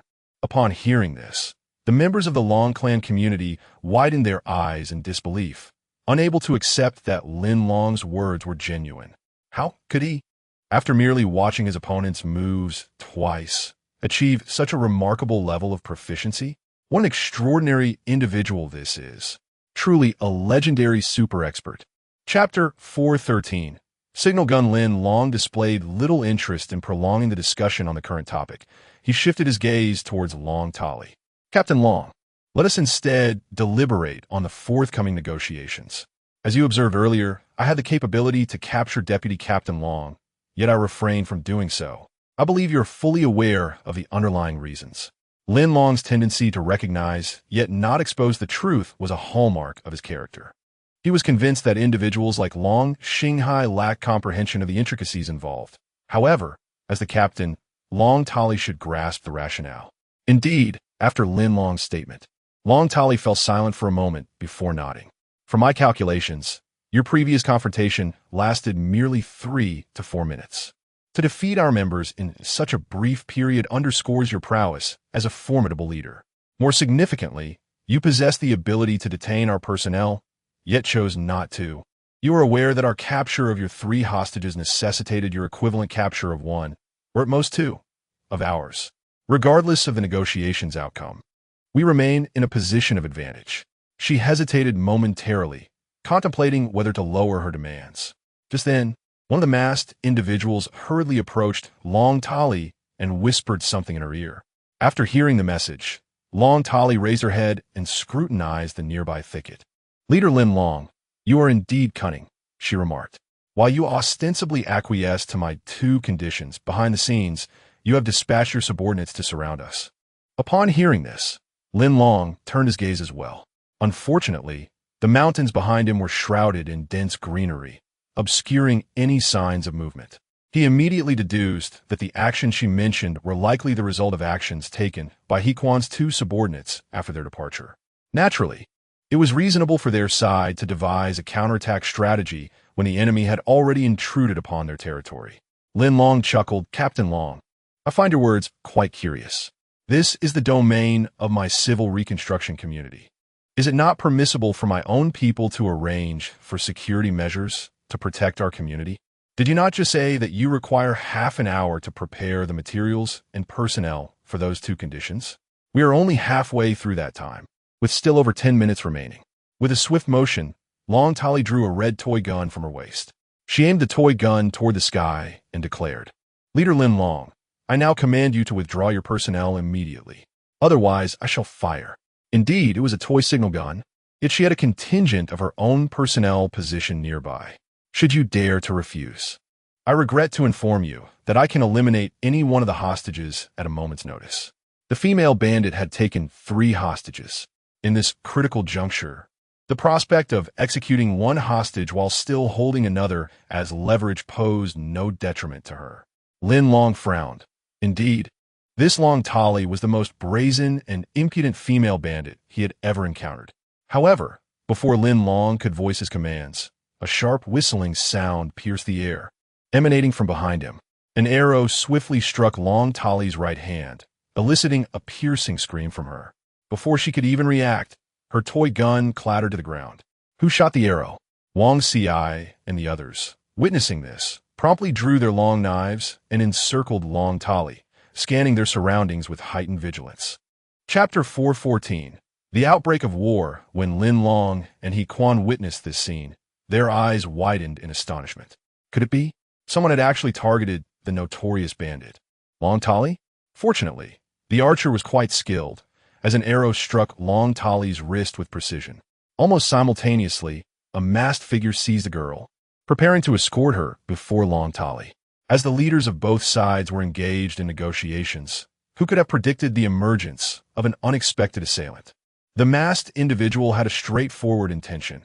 When the members of the civil reconstruction community disregarded the rules and launched a preemptive attack, they must face the consequences. The method of punishment was direct, to kill a hostage, demonstrating to the civil reconstruction community the grave repercussions of defying the orders of the Long clan. Long Tali quickly grasped her wrist with her left hand, staunching the flow of blood. She promptly commanded, "Cover my retreat," and launch an attack against them.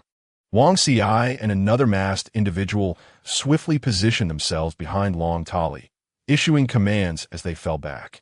In an instant, Lin Long and He Quan exchanged glances, their intentions immediately understood.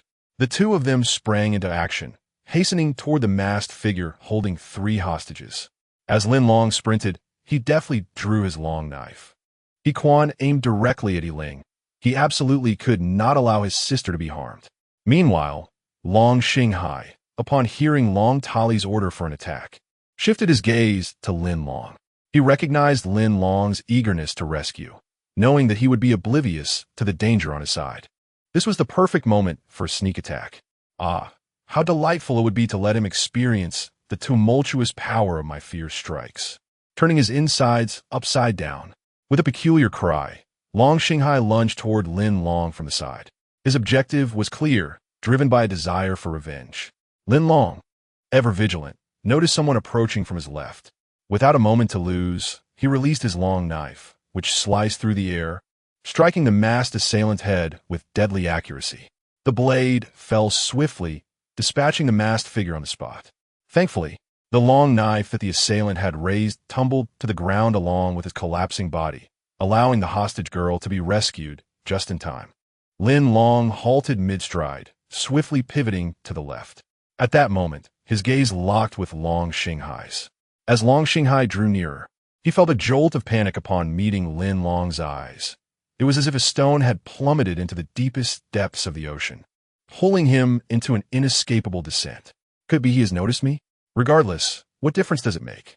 You cannot withstand my fist. He clenched his right fist tightly and swung it directly at Lin Long. At the same time, Lin Long tightened his right fist, keenly observing the direction of his opponent's attack. With a slight tilt of his head, he skillfully evaded the blow. In that instant, his right hand surged forward, delivering a powerful punch directly to Long Xinghai's head. Bang! In the next moment, Long Xinghai felt a dizzying whirlwind, his mind and body completely out of control, soaring through the air and crashing against a nearby tree. Regret flooded his thoughts. Could it be? How could his fist possess such formidable strength? Chapter 415. The Arrival of Su Jun Swish. Immediately following, the piercing sound of 2 arrows slicing through the air echoed. This time, the 2 arrows struck another masked figure directly. Among the 5 masked individuals, one fell to Lin Long's flying blade, while another was hit by an arrow. Long Xinghai was sent flying beneath a tree by Lin Long's punch. The remaining duo, Wang Ci and Long Tali, swiftly retreated, their group disintegrating amidst the onslaught of unanticipated arrows. He Quan dashed over to Yi Ling, embracing her fervently, exclaiming, "Sister, I am so relieved to see you safe." Yi Ling patted He Quan's shoulder, reassuring him, "Do not worry. With you and Brother Long here, how could anything happen to me? Look, is that not Su Jun?" He Quan paused, quickly releasing Yi Ling and turning to behold a young girl, her hands firmly gripping a powerful crossbow, knocking an arrow in preparation for her next shot. It was indeed Su Jun. Upon witnessing this scene, He Quan felt a wave of understanding wash over him. Ah, now, I see. The cold arrows earlier were indeed shot by this brave little girl. How audacious she is, risking angering Long Tali and her companions, potentially putting herself and others in jeopardy while attempting to save Yi Ling and the others. Lin Long turned his attention to the hastily fleeing Long Tali, narrowing his eyes as he pondered. "Ha! You come to my territory, nearly coercing me into complying with your unreasonable demands, and now, realizing you are outmatched, you wish to escape? It shall not be so easy. Commander He, immediately instruct the personnel to launch a comprehensive counterattack against the intruders. Capture them if possible. If not, eliminate them without hesitation.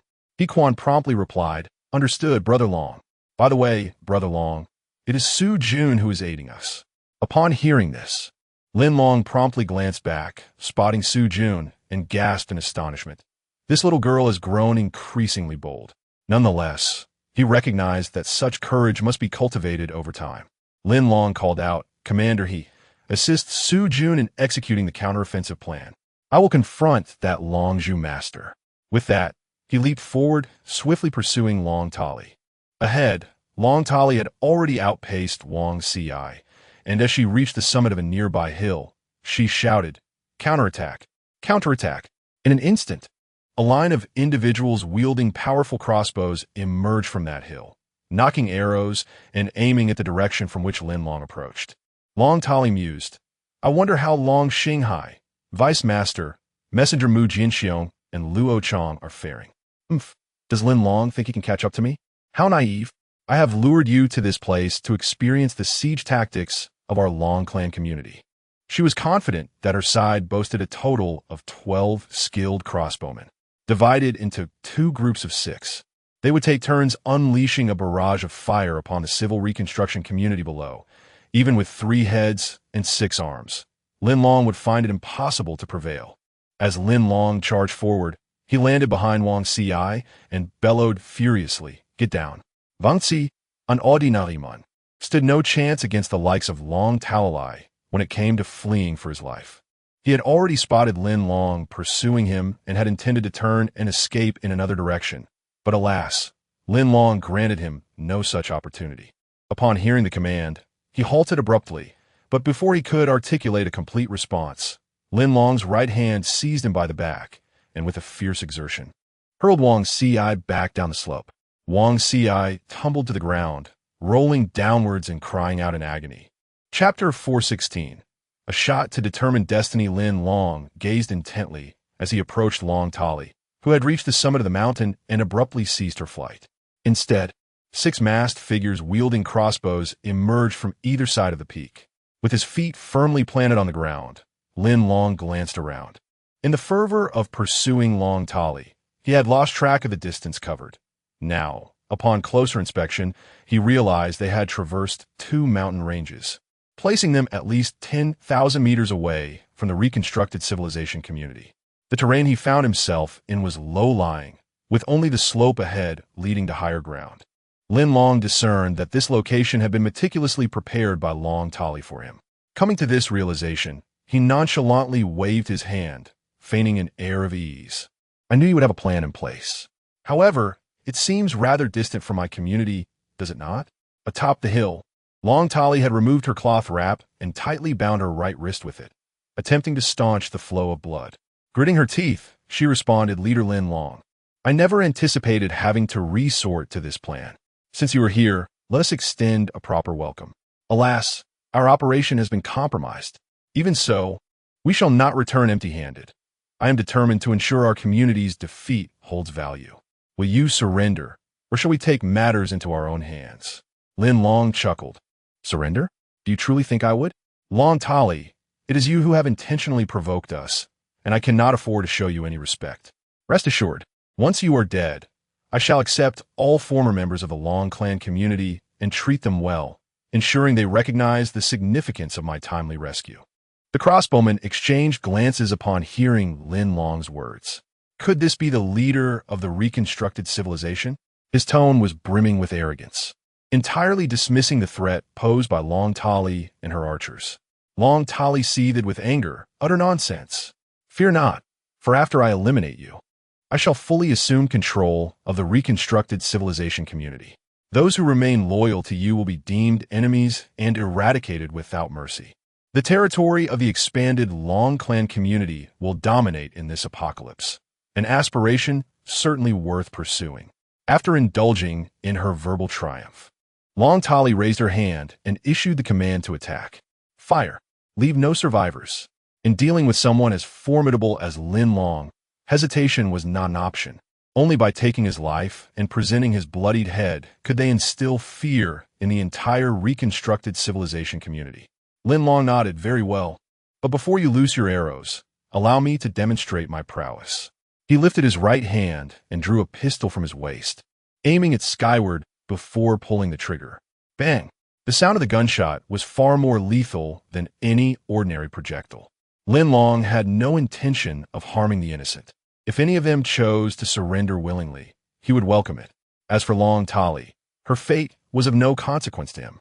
The moment the gunfire rang out, all the archers were left in stunned silence. This is indeed a real gun. Should a stray bullet find its mark, one could swiftly meet their demise. Long Tali herself was taken aback. Despite her meticulous calculations, she had never anticipated that Lin Long would be armed. Lin Long proclaimed loudly, urging anyone who wished to avoid a bullet to surrender quickly while seizing Long Tali. Without waiting for those around her to react, Long Tali slowly retreated and, with a swift turn, dashed back in the direction from whence she came. Chapter 417. Counteroffensive. The archers, some turned to behold the direction in which Long Tali had fled, while others faced Lin Long, all seemingly at a loss. Seizing the opportunity, Lin Long hastened his approach. Upon pausing briefly at the mountain summit, he glanced back and discovered another group of archers concealed by the great trees, remaining hidden from view. In other words, the 6 archers he had seen were merely half of their number. The true count reached 12. Lin Long offered a wry smile, casually aiming his pistol at the archers and commanding, "Do you not value your lives? Pursue Long Tali at once." One bolder archer stepped forward, questioning, "Can you truly defeat the Dragon Master? I have a son in the community." Upon hearing this, several archers nearby nodded in quiet agreement. They were not unwilling to cooperate with Lin Long, but rather apprehensive about blindly rebelling against Long Tali, who had established her own contingencies within the Long community. Would their insurrection against her lead to success? In response, Lin Long asserted, "Of course, I can defeat Long Tali and seize control of the Long community." Meanwhile, Long Tali was moving with remarkable speed, having already crossed the peak of the mountain while Lin Long spoke. In the next moment, her figure was vanishing into the woods. Lin Long, realizing he could no longer afford to waste time with the archers, stamped his foot in frustration and declared, "Enough. Stay here if you wish." With a swift leap, he set off in pursuit of Long Tali. He understood better than anyone the principle of capturing the leader to subdue the rebellion.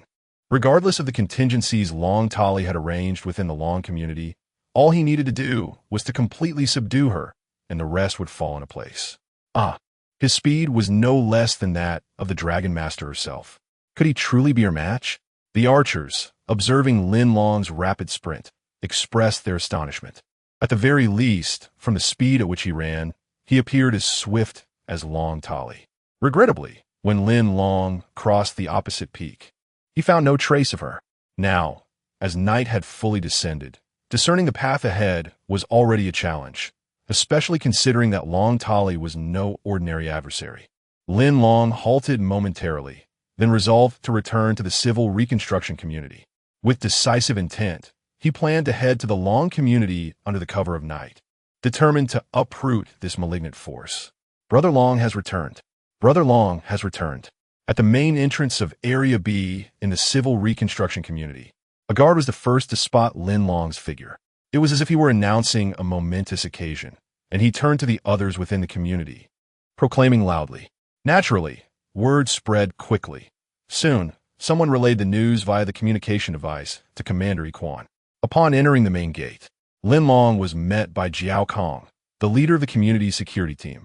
Recognizing him, Lin Long immediately issued a command. "Leader Jiao, contact Commander Zhao Daming and Commander He Quan at once. Urge them to come swiftly. As for you, assemble your security patrol team, consisting of 10 members, and promptly inform the head of the material search team, Mao Jun. In 15 minutes, we shall depart collectively for the Long family community." Upon hearing this, Jiao Kang's eyes widened in astonishment, unable to believe his ears. He hurriedly inquired, "Brother Long, are we planning a counterattack?" Lin Long readily nodded and affirmed, "Indeed, we must retaliate. These reckless individuals dare to wreak havoc at the very gates of our civilized reconstruction community, thinking they can escape under the cover of night? Our civilized reconstruction community is not a place one can come and go as they please. Jiao Kong immediately straightened his posture, responding with fervor. Understood. I will notify them at once.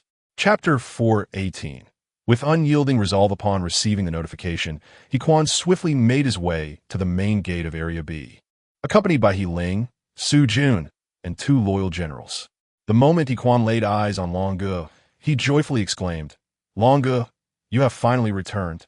He Ling and Su Jun, equally breathless, chimed in. He Ling remarked, "Long Ge, during the recent skirmish, we discovered one casualty. It was Luo Chong.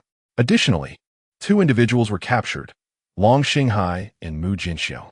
Long Tali and a certain Wang Ci have vanished without a trace." Lin Long nodded, stating, "I tossed Wang Ci down the hillside. He may have sustained injuries. As for Long Tali, she is an adept runner. We simply could not apprehend her in time." He continued, "I have already informed group leader Jiao Kong, who will promptly contact the necessary personnel to rush to the Long family community. Those who dare to launch a surprise attack on our civilized reconstruction community and issue threats shall face the consequences they deserve." Long Ge, I heard a gunshot from a distance. Surely they do not possess firearms? He Ling inquired. The others around them grew tense. While they could handle conventional weapons, the presence of firearms would pose a significant challenge. Lin Long patted his waist and smiled. "That gunshot was fired by me. I entered the ambush set up by Long Tali earlier, and I had no choice but to fire as a show of force to convey the capabilities of our adversaries. Long Ge, I have arrived." At that moment, Mao Jun and his team hastily approached. During a previous mission, nearly all members of Mao Jun's material search team had perished. After regrouping, a new team was formed. Mao Jun harbored a deep-seated hatred for the enemies that invaded the civilized reconstruction community. Having suffered a devastating defeat in the past, a fierce determination burned within him to redeem himself and achieve glory. Lin Long glanced at Mao Jun and nodded in acknowledgement. Soon after, Zhao Daming rushed in, bringing along 2 trusted generals to the meeting point. With all personnel present, Lin Long stood and clapped his hands for silence. After exchanging greetings, everyone turned their attention toward their leader. Lin Long smiled gently at the assembly and said, "I believe each of you has heard something about the events that transpired this evening. The audacity of the invaders, who dared to approach the gates of our community, taking hostages and demanding exchanges while unrestrainedly seeking resources, is utterly intolerable. Fortunately, after a brief yet intense skirmish, we successfully safeguarded the hostages and thwarted the enemy's plans. Now, we must press forward with unyielding resolve to the heart of the Long family community and settle both old and new scores. Do any of you have thoughts on our course of action?" Upon hearing his words, the fervor for battle surged among the crowd, particularly igniting the spirits of the He siblings, who were especially exhilarated. He Quan promptly responded, "Brother Long, you take charge. We shall follow your lead. Let us advance towards the Long family community, capture Long Tali, and liberate the survivors within." The others echoed in unison, though their numbers were few. The atmosphere was still quite impressive. Lin Long slightly raised his hands to signal for silence. Once the crowd quieted, Lin Long continued, "The distance to the Long family community from our civil reconstruction site is considerable, and given that it is currently night, our movement will face various inconveniences. Therefore, my proposal is for Zhao Daming to command and remain at the headquarters, ready to receive reports from the front lines. Meanwhile, Jiao Kong and Mao Jun will lead their respective teams and vehicles. He Quan, Captain He Ling, and I, as extraordinary individuals, shall take the lead. Do you all understand my arrangements?" Chapter 4:19. The Armed Department Jiao Kong and Mao Jun promptly nodded in understanding. He Quan, filled with excitement, declared, "Brother Long, this time the 3 of us will act together. Let's first head to the Long clan community and catch them off guard." Su Jun pursed her lips and inquired, "Brother Long, what is my role in this?" Lin Long paused, realizing that he had inadvertently overlooked Su Jun in his previous arrangements. Indeed, in Lin Long's eyes, she was merely an innocent young girl. He had entrusted her with the training plan for the group of children in the playroom, and thus had not given much thought to her involvement in such operations. Lin Long replied, "If you wish to participate, you should team up with Jiao Kong and Mao Jun and join us shortly." Time was of the essence, leaving no room for further discussion with Su Jun. Rising to his feet, Lin Long retrieved a honey-infused crystal core from his pocket, swallowed it, and advised the He siblings, "You should also consume a honey-infused crystal core. The running ahead will likely be quite exhausting." He Ling and He Quan nodded in acknowledgement, each producing a crystal core from their pockets to ingest. Lin Long cautioned everyone, "During tonight's operation, please exercise utmost caution. Our objective is solely to confront the leadership of the Long clan community. We must maintain a mindset of liberating the survivors within. Unless absolutely necessary, do not take lives." Having conveyed his reminders, he asked, "Is there anything else anyone wishes to discuss?" Receiving no further queries, he signaled the commencement of their mission. Lin Long and the He siblings, a trio, set off swiftly towards the heart of the Long clan community. Meanwhile, Long Tali had already raced back to the Long clan community.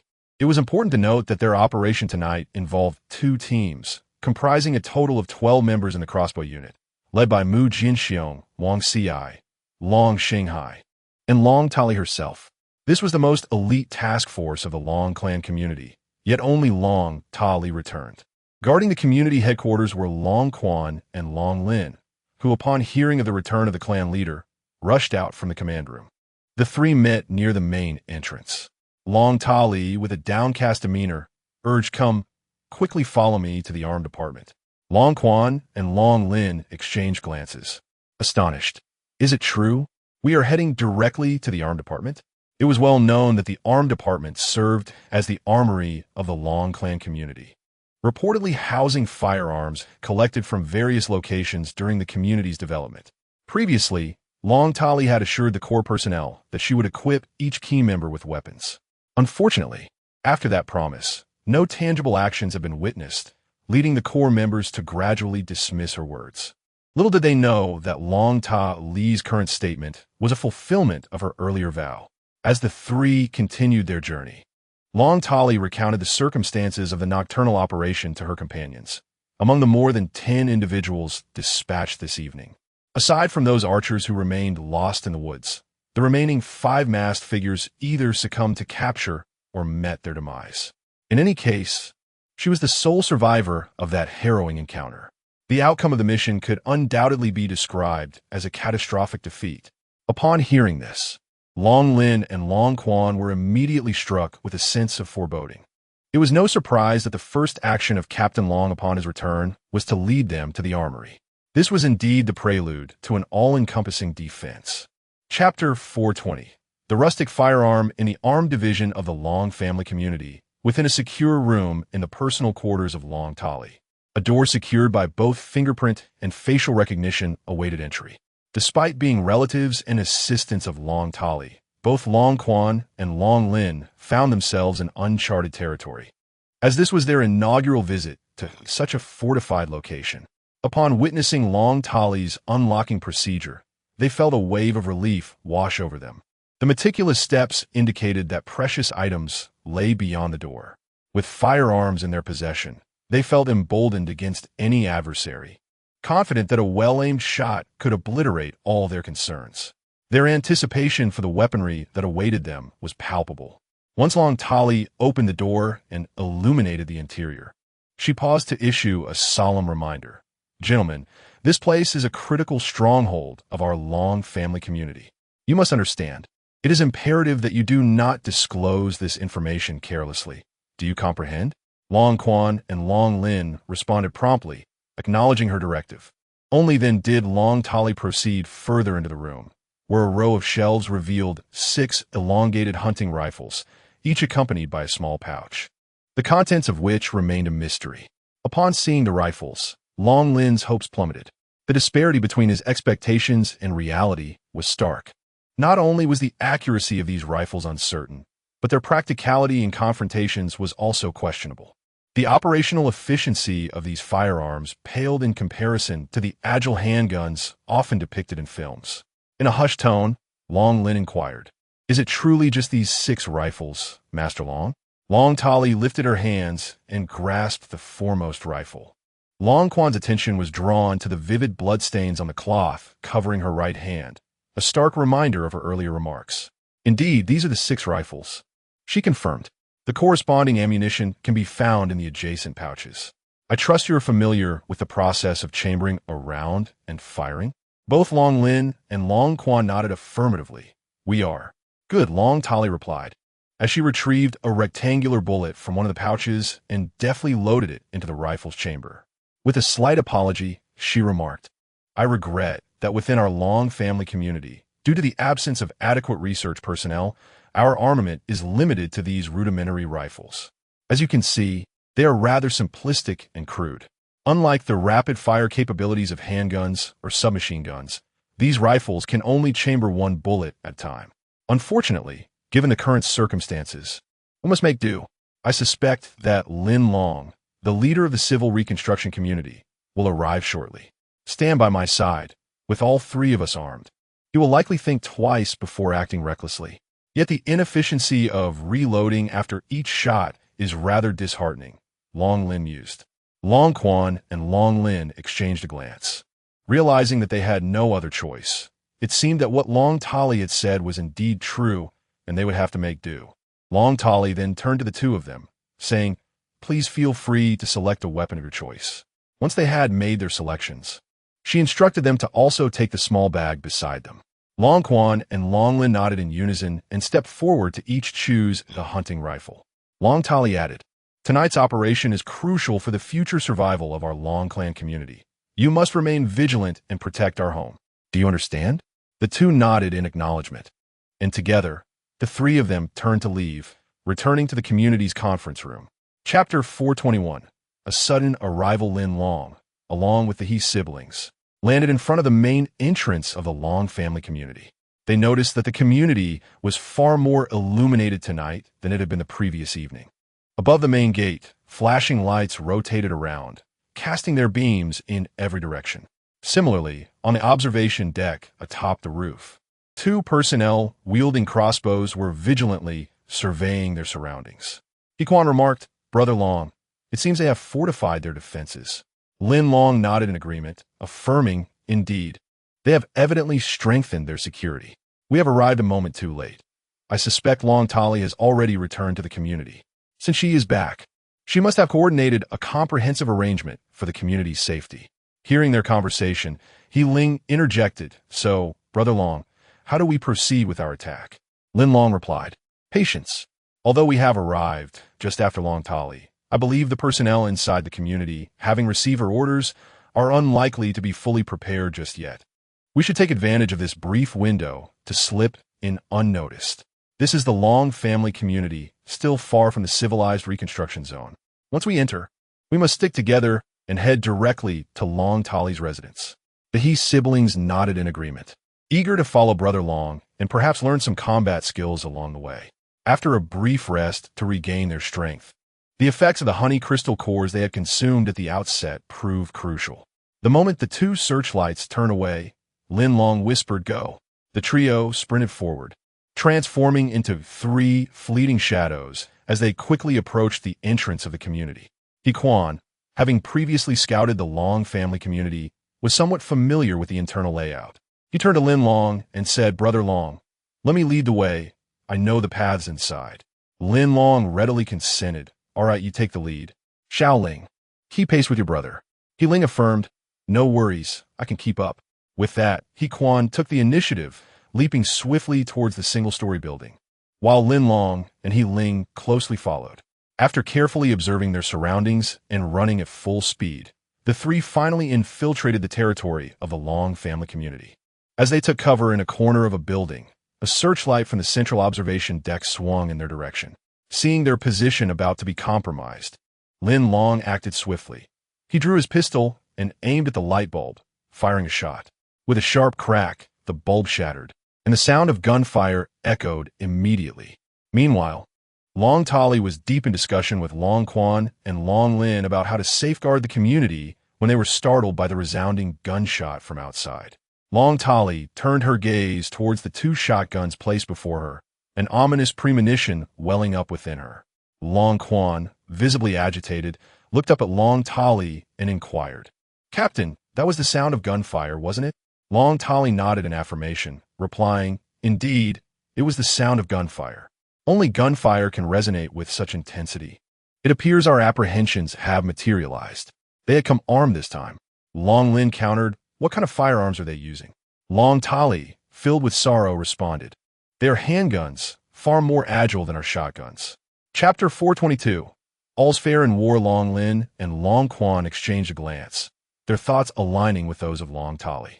The extent of the enemy's numbers remained unknown.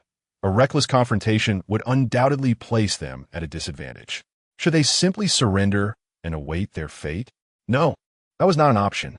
They were acutely aware that the Long family community and the civil reconstruction community were two rival organizations poised for conflict. Should the Long family community capitulate, the survivors might escape unscathed, yet the leaders would likely face severe repercussions. Long Quan turned to Long Tali and inquired, "Captain Long, there must be speedsters among the civil reconstruction community, akin to yourself. It is improbable that they could amass in large numbers and reach us in such a short span." Long Tali nodded in agreement. "Indeed, their numbers are likely limited. Among them is certainly Lin Long, the leader of the civil reconstruction community. His extraordinary abilities could easily disrupt the order of our entire community. Brother, you have always been resourceful. In this predicament, what do you propose we do?" Long Tali asked. Long Quan, although an ordinary individual, had been appointed as the deputy captain due to his impressive academic credentials, contributing significantly to the establishment and development of the Long family community. Long Lin turned his gaze toward Long Quan, recognizing that the safety of the entire community rested upon his shoulders at this moment. Long Quan replied, "Captain Long, if the enemy's numbers are few and Lin Long is present, I have a rather audacious plan." "What plan do you have?" Both Long Tali and Long Lin felt a surge of tension upon hearing Long Quan's words. In a hushed tone, Long Quan explained, "The enemy is armed, and a direct confrontation would result in significant losses for both sides. Only through a feigned surrender can we lower their guard. We can conceal ourselves in a remote location within our territory, allowing a skilled marksman to take aim at Lin Long's head. If we eliminate the leader of the civil reconstruction community, subsequently dismantling his organization should prove manageable." As Long Quan finished speaking, both Long Tali and Long Lin comprehended the gravity of his words. Indeed, the proposed feigned surrender carried considerable risk, and it would be Long Tali who would have to execute this precarious plan. If Lin Long were to discover their ruse, Long Tali's life would be at stake. After a brief silence, Long Tali acknowledged, "You are correct. The feigned surrender is fraught with danger, yet remains feasible." Long Lin interjected, "Captain, I believe my brother's plan holds merit. The current situation is exceedingly dire. We remain unaware if that gunshot has alerted the survivors within the community. If they're disturbed, chaos could ensue. Time was of the essence, and they had little opportunity for contemplation." Long Tali suddenly nodded heavily and said, "All right, this is the plan. Longshin, you will accompany me." Long Lin was taken aback. He had not anticipated that Long Tali's scheme of feigned surrender would involve him as well. Before Long Lin could respond, Long Quan chimed in, "Yes, surrendering together is indeed more deceptive. Captain, rest assured, I will have someone fetch 2 scopes immediately, to be affixed to the front of the hunting rifles, concealed from 2 directions. Once we spot Lin Long, we will endeavor to take him down at the earliest opportunity." Long Tali abruptly turned, grasping Long Chuan's right hand, and encouragingly stated, "Second brother, I have faith in you." Chapter 423. The panic of the survivors after Lin Long fired his weapon. He promptly took the He siblings and swiftly entered a nearby bungalow. However, the sound of the gunshot was too conspicuous, instantly rousing the resting survivors within the house. The atmosphere fell silent for less than a minute before someone boldly inquired, "Was that gunfire we just heard?" The most terrifying individuals were those stationed atop the lookout tower. They had distinctly heard the sudden shattering of the spotlight. Initially, they intended to redirect another light to illuminate the corner, but upon hearing the resounding gunshot, they immediately lost the courage to adjust their watchful gaze. "Yes, it certainly sounded like a gunshot. What on earth is happening tonight?" someone remarked from another window. I've heard that our community has had conflicts with the Gene community not far ahead. Could it be that war has broken out? Don't speak so recklessly. It's quite unnerving. Before long, a handful of survivors ceased their slumber, donned their clothing, and exited the house. With their keen eyes, they quickly noticed the shards of broken glass scattered on the ground. Looking up, they immediately observed that one of the spotlights had been damaged. The ripple effects of the gunfire led to a flurry of whispered speculation among the survivors, all of whom grew increasingly anxious about the potential upheaval in the Long community that night. Lin Long and his companions took in the unfolding situation. He Quan murmured, "Brother Long, you have a handgun. If that Dragon Tali intends to resist, we will be equipped to eliminate her." Lin Long replied, "Let us wait and see. Unless absolutely necessary, I am reluctant to discharge my weapon. The circumstances earlier compelled me to destroy that spotlight to conceal our whereabouts. But you all witnessed how the explosion incited a frenzy among the survivors. Brother Long, I'm certain that someone has already informed Dragon Tali about what transpired. Indeed, someone must have relayed the message. While the survivors are out and about, let us capture one for questioning." Just as Lin Long articulated this plan, a voice from the lookout tower echoed through a loudspeaker. "Attention, everyone, please proceed to your sleeping quarters in an orderly fashion. What just occurred was merely an accident. The community is very secure, and there are no external invaders." However, the dry proclamation of the announcement proved ineffective. Observing the lack of belief among the crowd, the broadcaster continued, "If you do not trust my announcement, then allow Dragon Tali to come forth and clarify the facts." Dragon Tali would step forward to clarify the truth? This declaration instantly incited a chorus of cheers from the onlookers. Lin Long and his associates within the house also grasped the significance of this statement. He Quan promptly suggested, "Brother Long, since Dragon Tali is about to appear, should we seize this opportunity to send her straight to the underworld?" They held faith in Brother Long's marksmanship. As long as he drew his handgun and deliberately aimed at Dragon Tali, she would stand no chance of survival. Lin Long shook his head and said, "No, we cannot proceed in such a manner for the time being. Do you not perceive that if I were to execute Long Tali in front of these survivors, it would likely incite even greater chaos within the entire Long clan community? Remember, our grievance lies solely with Long Tali. Our intention is to punish her alone. We must not drag all the survivors of the Long clan into this cycle of retribution. Furthermore, do you not find it peculiar? Given Long Tali's intelligence, would she truly believe we have not arrived at the Long clan community? Her decision to emerge and clarify the situation carries immense risk. Yet, her willingness to do so suggests there may be a deeper reason behind it." Chapter 424. On a surrender. Upon hearing Lin Long's words, the He siblings nodded in agreement. Indeed, Brother Long's foresight was commendable. If the survivors of the Long clan were to be frightened, what significance would there be in occupying the Long community? The hallmark of a civilized reconstruction community is to convey to those around them that they are assisting all survivors in overthrowing tyranny and returning to a civilized society. Therefore, until the true intentions of Long Tali are unveiled, the wisest course of action is to observe the situation quietly. Shortly thereafter, Long Tali and Long Lin arrived at the center of the square. Simultaneously, the surrounding searchlights swiftly adjusted their angles, illuminating the front of the platform. Long Lin felt a sense of uncertainty. As he moved forward, he discreetly scanned his surroundings. In contrast, Long Tali exuded calmness. She deliberately raised her head, having changed the cloth wrapping around her right hand, and gazed into the distance with poise, betraying no sign of having just endured a battle that might have dampened her spirits. Upon Long Tali's arrival, someone from the survivor group immediately shouted, "Captain, you finally emerged." "Captain, did we just hear gunfire? Is everything all right in the community tonight?" As Long Tali stepped forward, she slightly raised both hands, signaling the crowd to remain calm. Observing her gesture, the crowd quieted down, awaiting her response.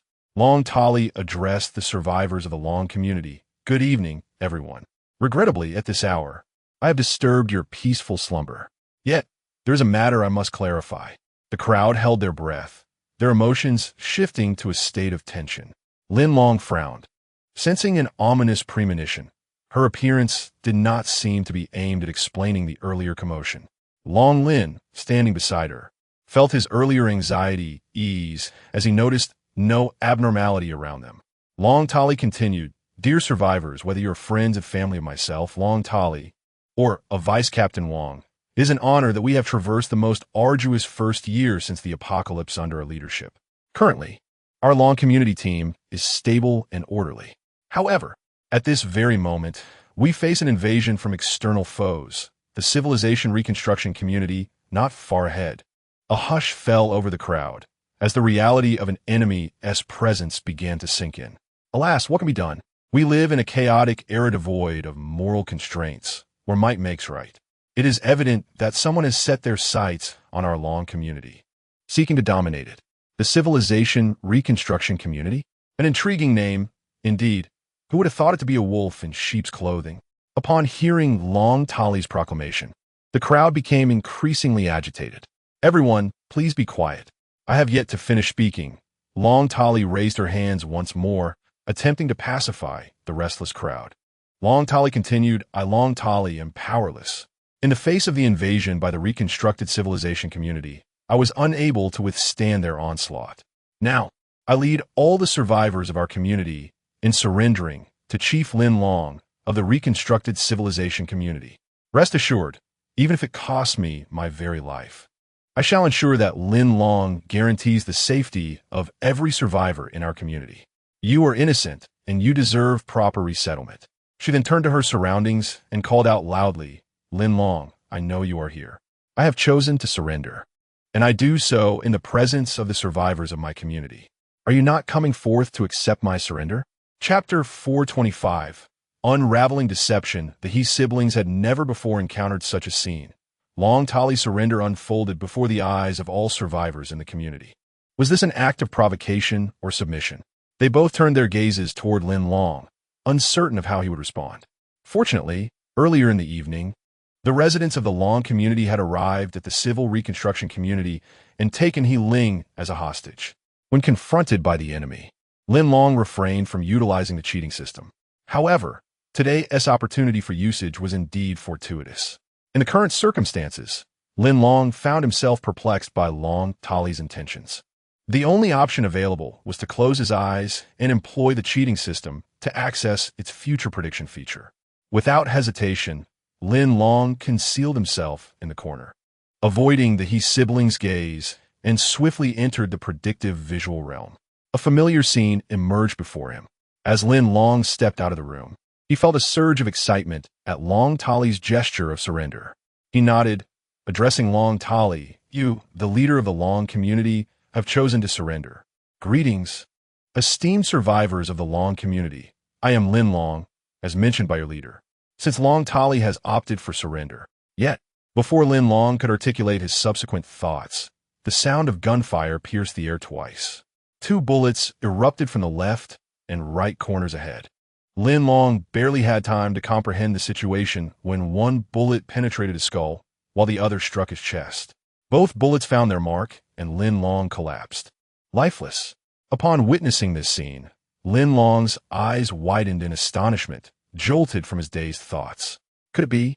They had positioned ambushers in the 2 corners of the room. Should Lin Long dare to emerge and accept surrender, death would be the price awaiting him. It was undeniable. This future prediction yielded results far more terrifying and daunting than previous forecasts. A chill of cold sweat inexplicably trickled down his back. "Brother Long, what's wrong?" He Ling observed Lin Long intently, scrutinizing the expressions that flickered across his face. As Lin Long regained his composure, his body noticeably trembled. All these scenes were vividly captured in He Ling's gaze. With a bitter smile, Lin Long shook his head. "It's nothing. I ask you, esteemed leader Lin Long, why do you hesitate to step forward? Do you truly believe my surrender here does not honor you?"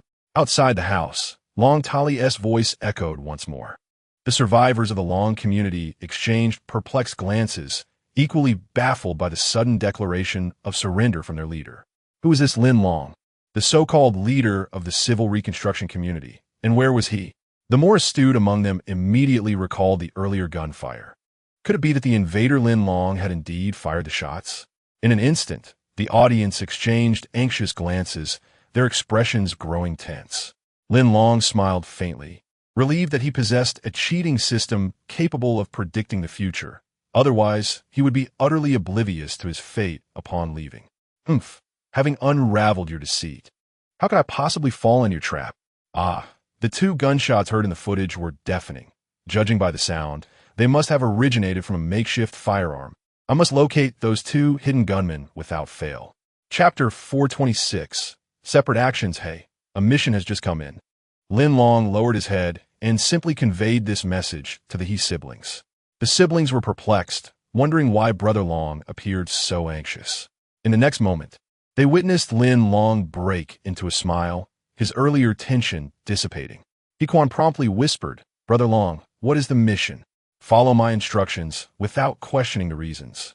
Lin Long replied earnestly, "This matter is of utmost importance, and I do not wish for any disruptions."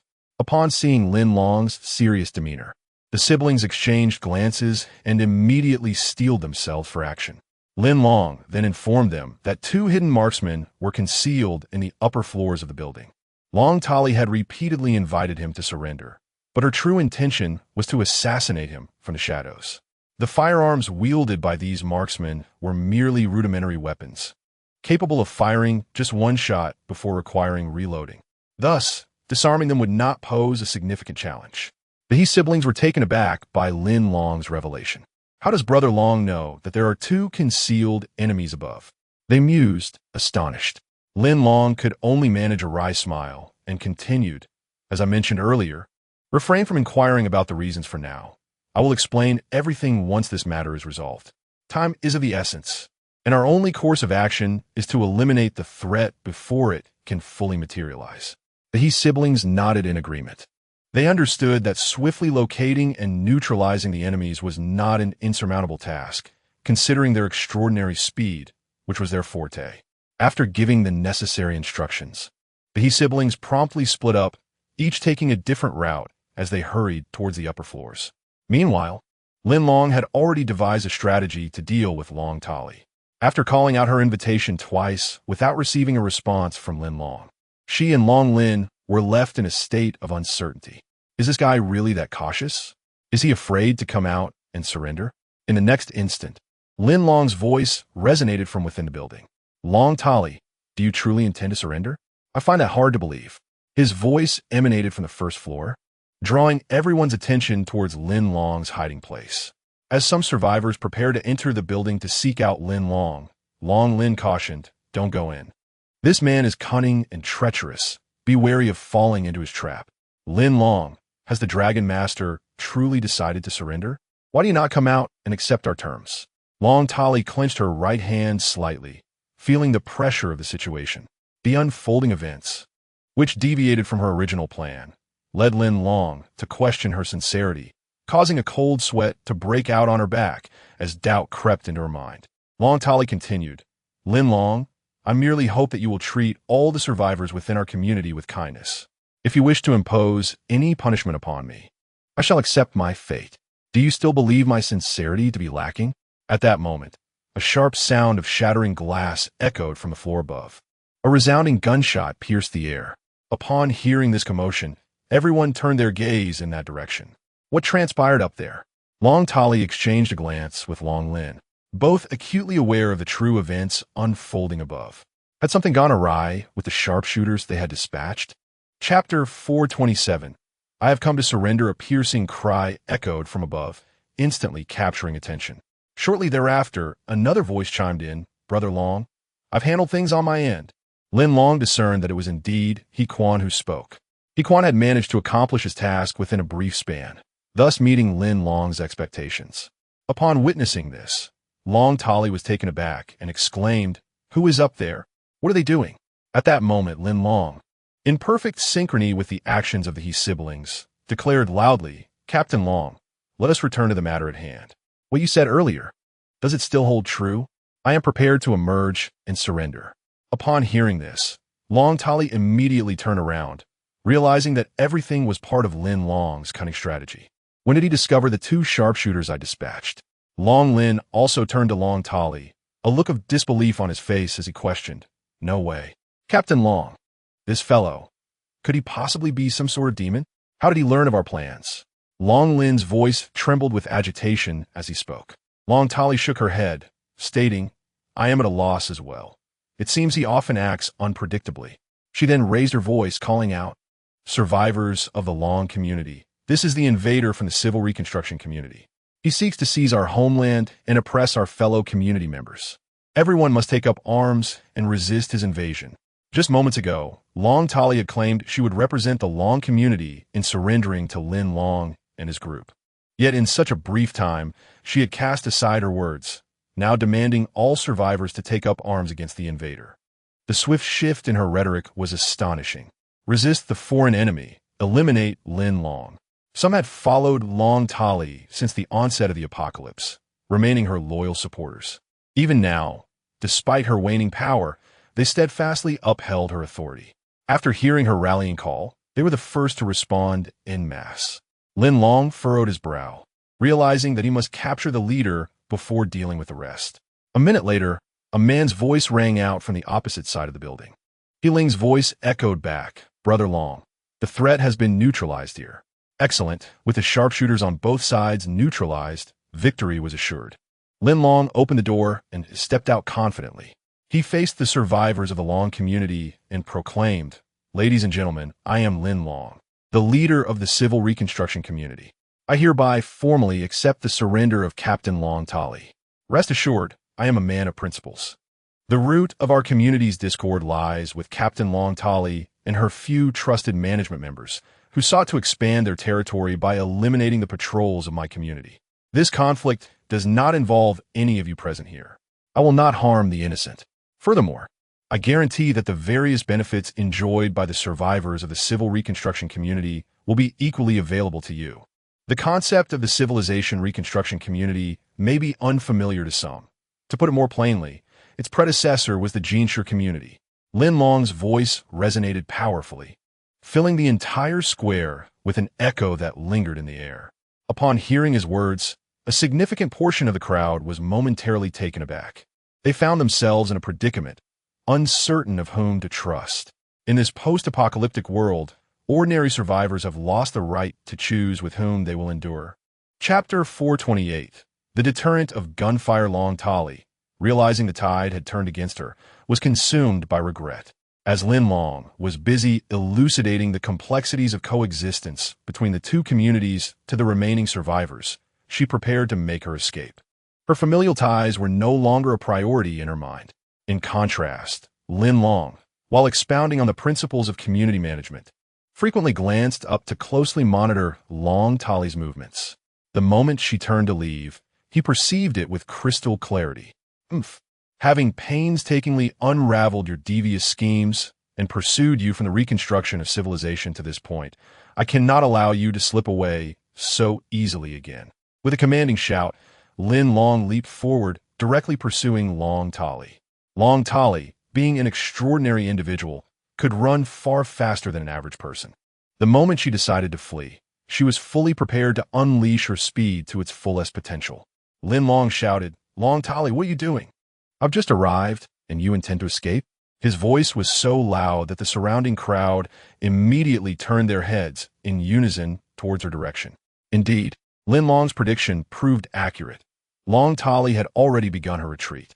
What kind of leader is this? She was nothing more than a self-serving individual. The leader cannot abandon us. Long Tali, you cannot leave us behind.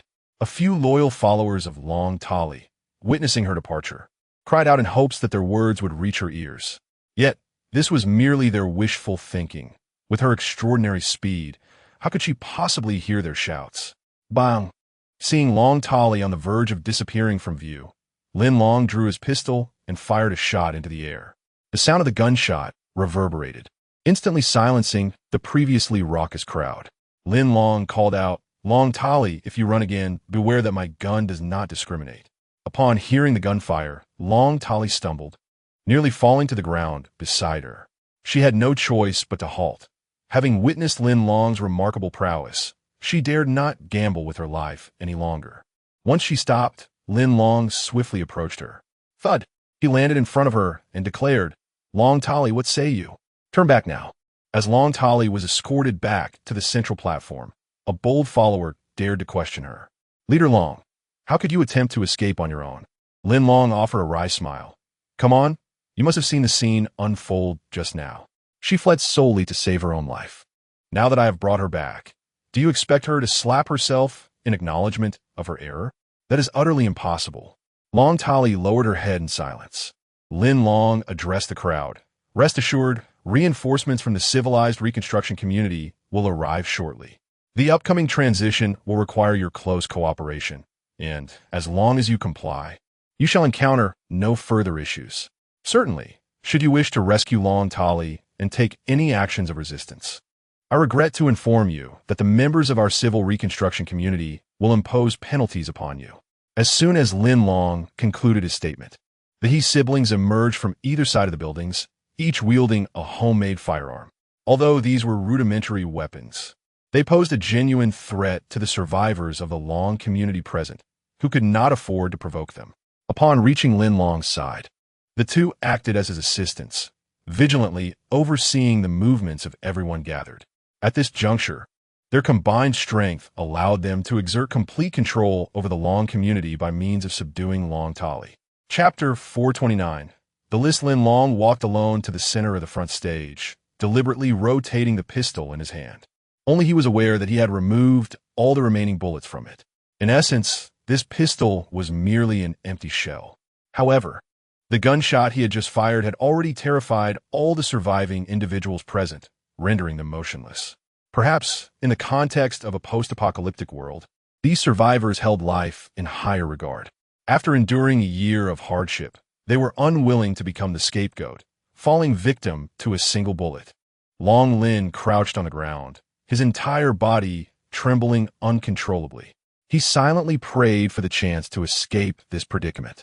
Lin Long called out loudly, asking who possessed the complete list of the Long community survivors. I have inquired previously. There are only a little over 200 survivors in the Long community. Compared to the number of individuals in civilized reconstruction communities, this figure is not substantial, making management feasible. Who is the list? Please bring it to me. Initially, there was silence. No one responded.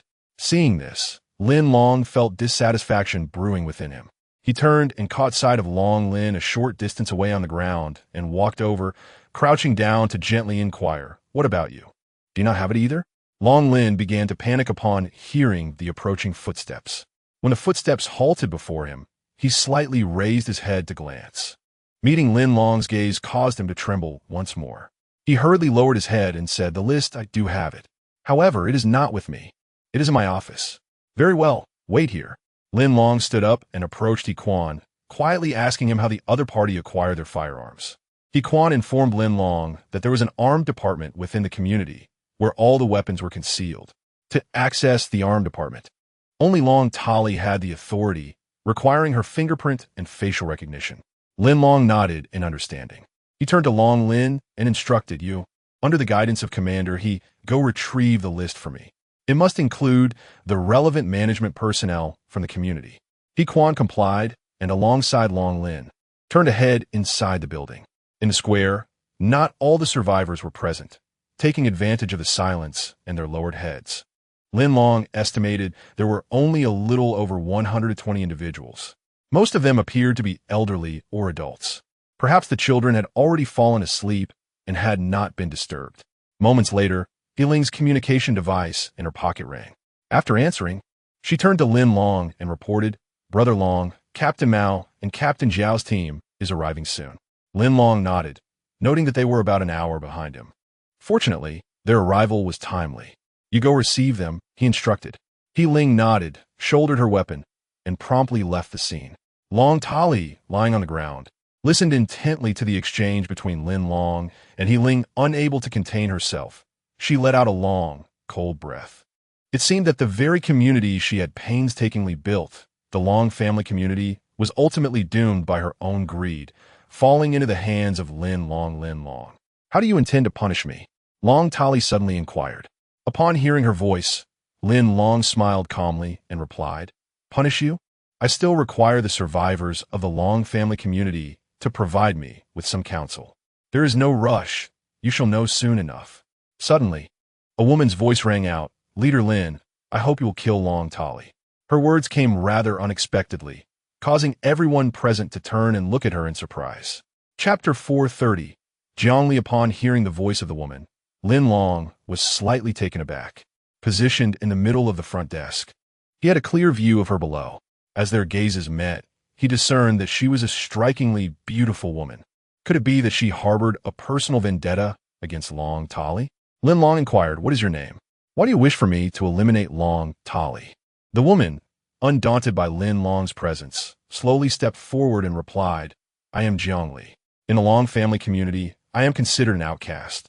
It is precisely because of this that I frequently endure intimidation and threats from Long Tali. I believe I am not alone. Many survivors from the Long family community present here have also faced her menacing behavior. Yet, among the onlookers, no one dares to speak out. Lin Long, somewhat perplexed, turned to Long Tali and whispered, Hey Long Tali, someone is directly accusing you. Aren't you going to defend yourself? Long Tali glanced at Jiangli, a slight smile gracing her lips as she coldly replied, Humph, little vixen, who compelled you to flaunt yourself before Vice Captain Wang daily? If you did not parade around, I would have no reason to intimidate you. Are you seeking to retaliate against me?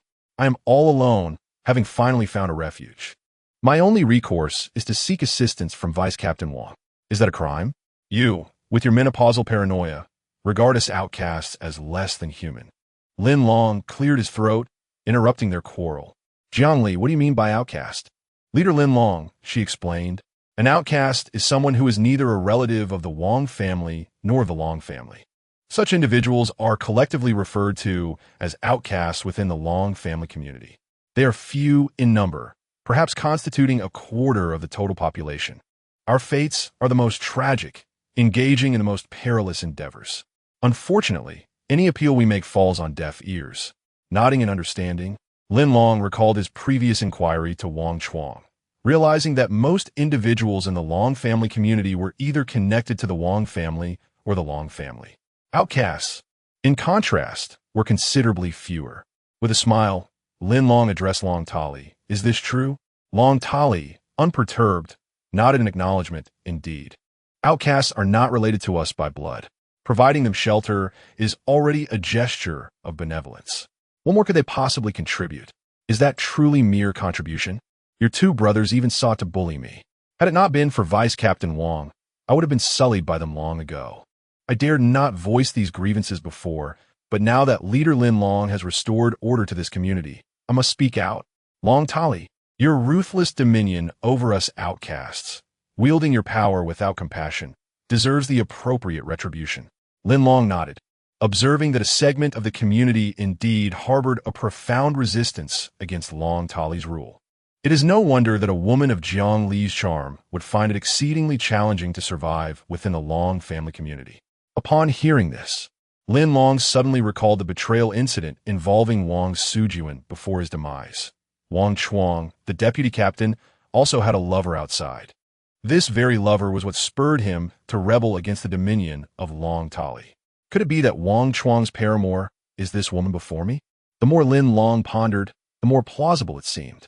Of course, this matter could be investigated later. For now, it was prudent to set it aside and address the immediate concerns. Lin Long surveyed the crowd before him and inquired aloud, Are there many outsiders present? Do you have any opinions? Chapter 431. The opposing factions. As Lin Long's words echoed through the room, a palpable stir arose among those present. Encouraged by Jiang Li's rhetoric, some felt emboldened to follow her lead. One voice rang out, suggesting that the only way to quench their wrath was to eliminate Long Tali. This individual clearly spoke from the perspective of an outsider. While Long Tali was indeed detestable, she had also safeguarded their temporary safety. Thus, I propose that we detain her. This sentiment evidently came from a supporter of Long Tali within the Long community. Lin Long smiled faintly, reveling in the lively exchange of opinions. Was it not delightful to witness such spirited discussion? It dispelled the earlier atmosphere of silence. He glanced again at Long Tali, who kept her head bowed, unable to meet the eyes of the assembly. Lin Long understood that, having fallen from grace, She could no longer face the survivors of the Long community. "Hey, Long Tali, want to you say anything?" he prompted. Long Tali let out a soft sigh, her tone tinged with resignation. "I'm already a prisoner. What is there left to argue?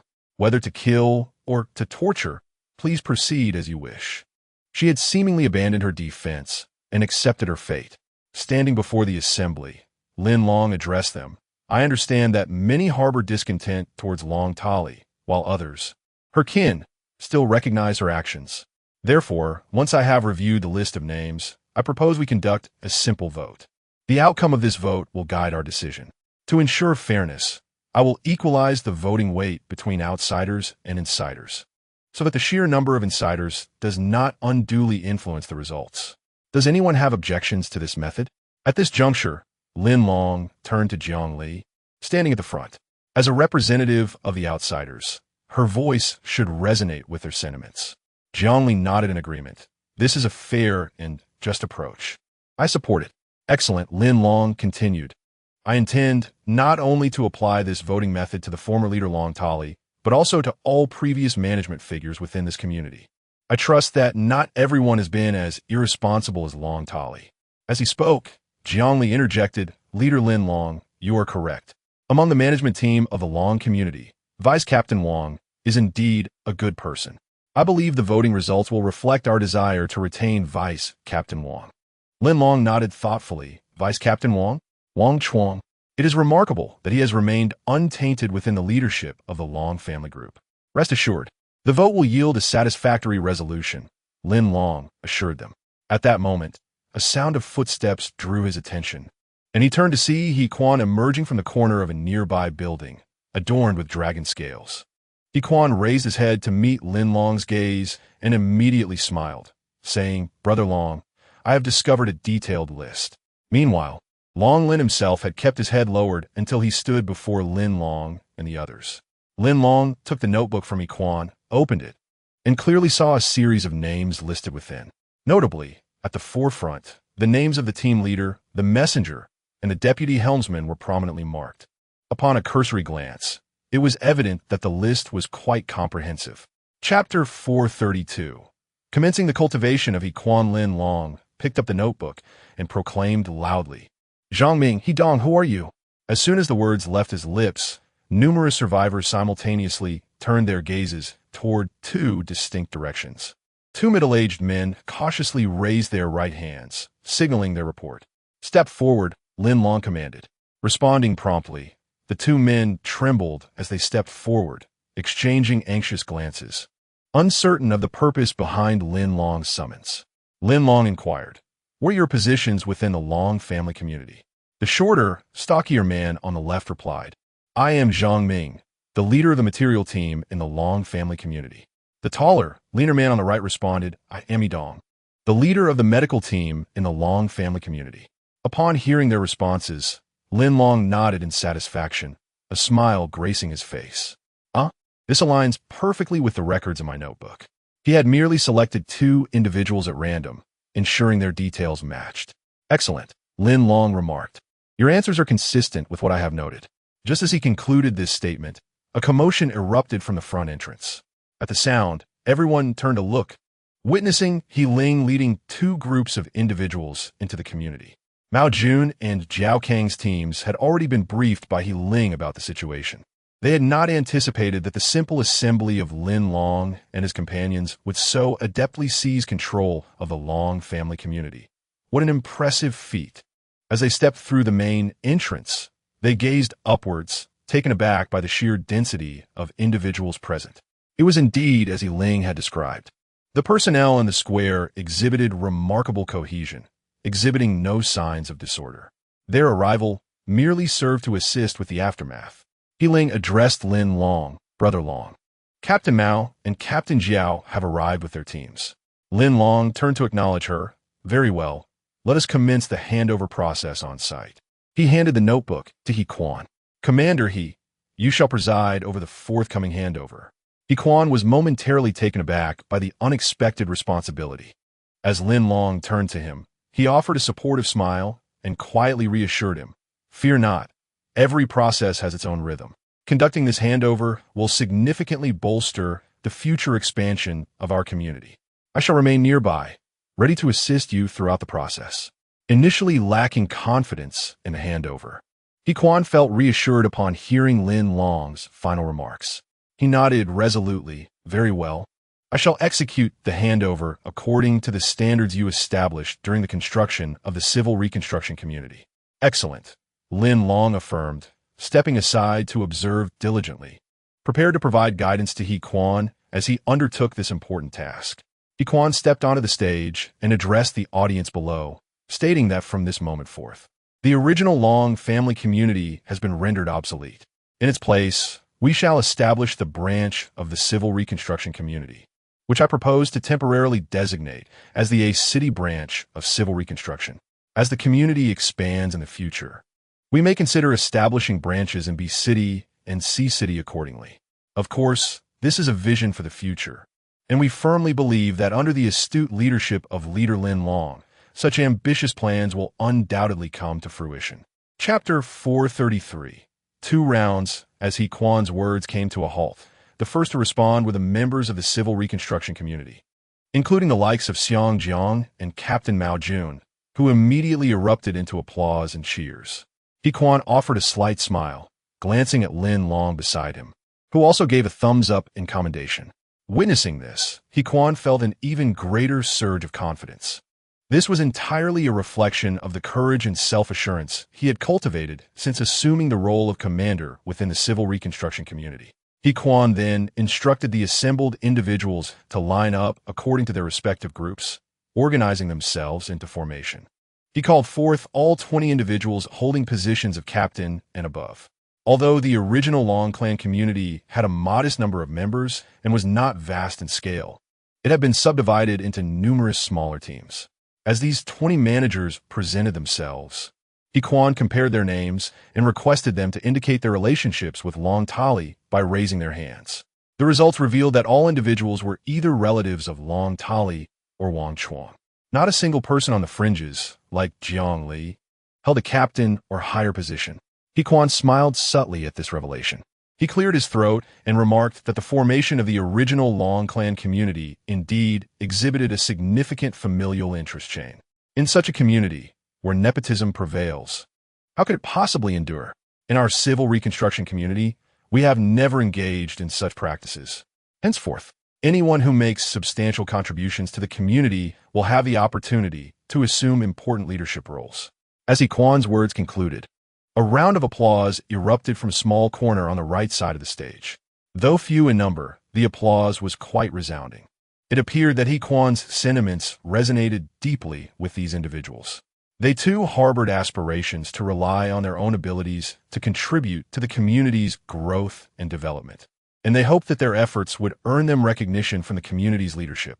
He Quan raised his hand, signaling for the applause to cease, and continued, "Next, I invite anyone willing to voluntarily report on various aspects of the original Long clan community, such as material storage, living conditions, and research equipment status. Those who do so will receive certain rewards. Our civil reconstruction community has always embraced a high degree of tolerance for those who cooperate in the handover process. However, at this juncture, he deliberately turned to regard the row of captains and senior management who had already stepped forward. You are exempt from this. I want all ordinary survivors to report their situations first, after which I will render a fair punishment decision regarding your past actions in the original Long clan community.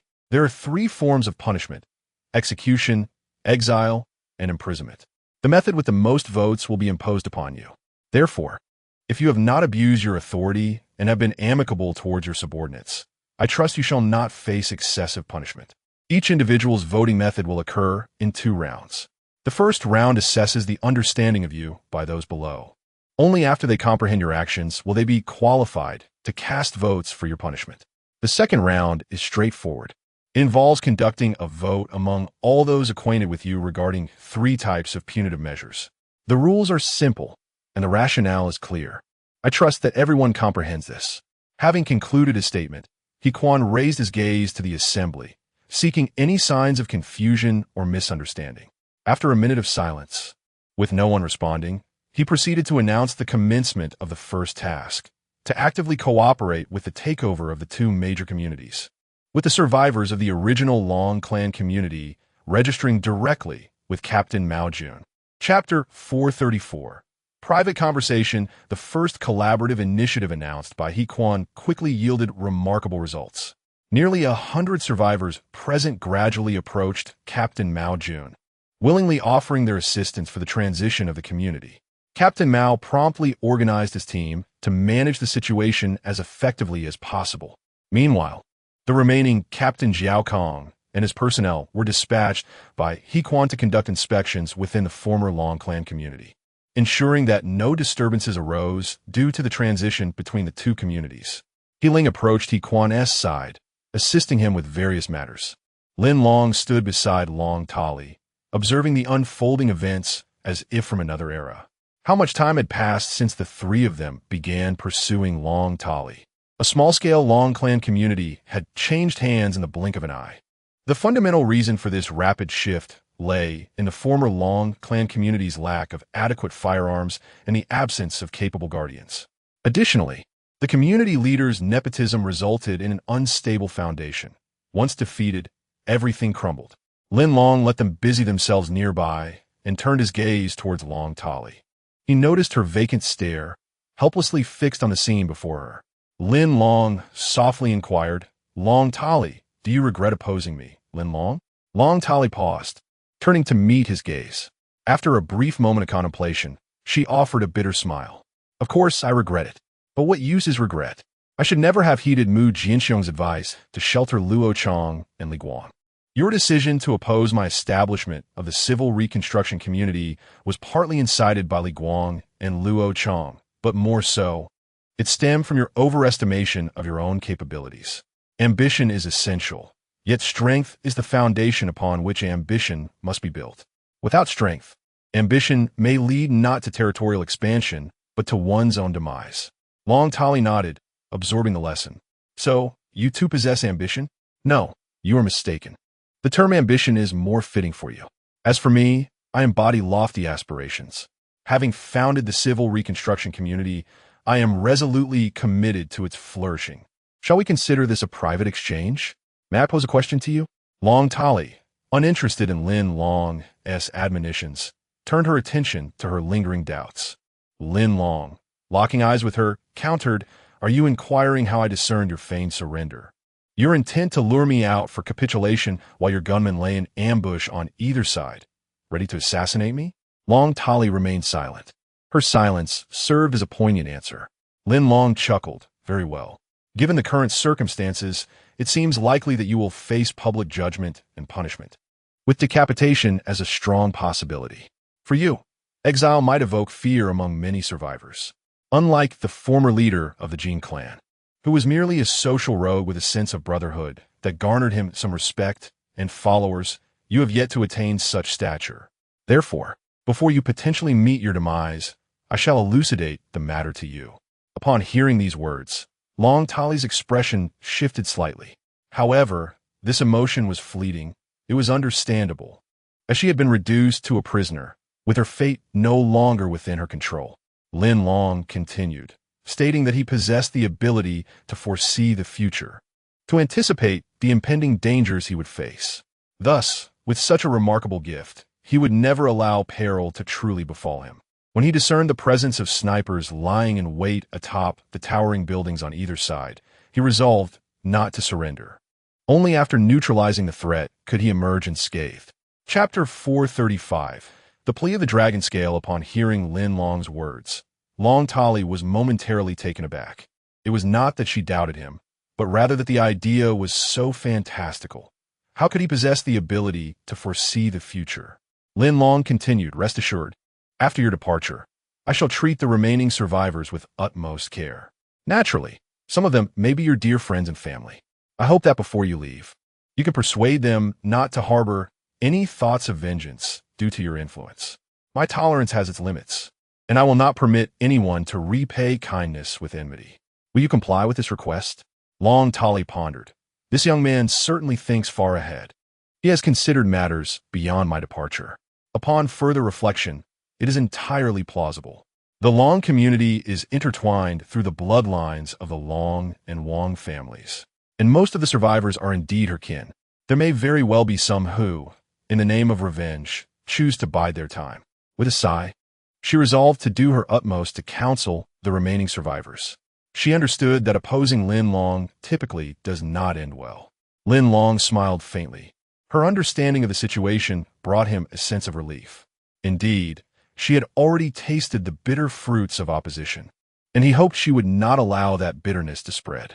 Next, as per He Kuan's directives, a vote was held regarding the 20 administrators of the original Long community. The results revealed that 8 were sentenced to immediate execution, 6 were exiled, and the remaining 6 were imprisoned. Following the voting, He Kuan instructed 2 of the brothers from the Civilization Reconstruction community to escort these 3 groups for confinement, awaiting a collective decision the following midday. The reason for not executing the sentences on the spot was primarily due to the administrator's familiarity with the original Long community. They might prove useful during the transition of duties. Next came the punishment for the 3 central leaders, Long Lin, Long Quan, and Long Tali. Long Quan, who was originally assisting the snipers from a high-rise building, had his plans thwarted during the confrontation with Lin Long and was subsequently knocked unconscious by He Kuan. Only then did He Kuan realize that he was the deputy leader of the community. Upon hearing that he would be subjected to a vote for punishment, Long Lin's face turned ashen. He felt uncertain. As an emissary of the Long community, he had committed numerous transgressions, never anticipating he would find himself in such a vulnerable position. When He Kuan announced Long Lin's summoning, he began to struggle, exclaiming, "You cannot punish me like this. I'm also an extraordinary being." He Kuan frowned, and Lin Long glanced over at him. The two, almost simultaneously, recalled their inquiries to Wang Chuang, who had informed them that Long Lin was an extraordinary individual capable of holding his breath far beyond the normal limits. His peculiar abilities were much more insidious compared to the previously known extraordinary runners, making them difficult to detect if one was not vigilant. Indeed, in the apocalyptic world, the extraordinary individuals possess an inherent advantage, possibly stemming from the latent potential triggered by the zombie virus that alters human physical capabilities, which still holds some research value. Lin Long remained silent, keen to observe how He Kuan would address this situation. He Kuan approached Long Lin, patting him on the shoulder. "Don't be anxious. Look, this is merely a straightforward voting activity. Moreover, even in the case of a death sentence, it will not be executed immediately. Rest assured, once the results are announced, you may appeal." He paid no heed to Long Lin's lamentations and turned away to continue. The voting continues. Chapter 436. Death Sentence Upon Hearing the Verdict. Long Lin felt utterly despondent, akin to a deflated balloon. Helplessly, he recognized his status as a prisoner and could only strive to defend himself, the efficacy of which was beyond his control. The results of Long Lin's vote were swiftly announced, revealing a narrow margin in favor of the death penalty over exile. Cold sweat beaded on his forehead as he absorbed the outcome. He did not wish for death, questioning why everything had to culminate in such a tragic finale. He believed there remained a flicker of hope for survival. He Kuan turned to Long Lin with a hint of remorse in his tone, stating, "You see, Long Messenger, what you fear most often manifests. You must have anticipated this outcome, yes? Do you regret your reckless actions within the community?" Long Lin bowed his head, unwilling to respond.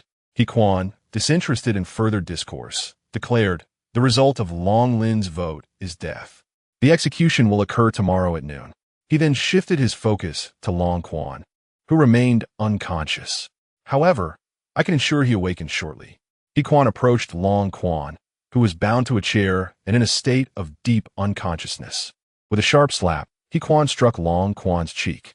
The suddenness of the blow prompted those present to reflexively touch their own faces, as if the slap had been delivered to them. Long Quan jolted awake, his bleary eyes struggling to focus on the figure before him, which he soon recognized as He Kuan. In an instant, he grasped his predicament, bound and disoriented. As he surveyed his surroundings, he noted the multitude of onlookers, all fixated upon him. The atmosphere felt reminiscent of a public trial. Remaining composed, Long Quan quickly grasped the gravity of his situation. Vice Leader Long, have you recovered? If so, you must now face the public vote of all members of the original Long Clan community. Based on the votes cast, you will receive one of three punishments: execution by beheading, exile, or imprisonment. You may have been unaware of the rules during your unconsciousness. I wanted to clarify them for you. Do you understand? Long Quan glanced around, and, upon seeing Long Tali bound and confined nearby, his emotions surged.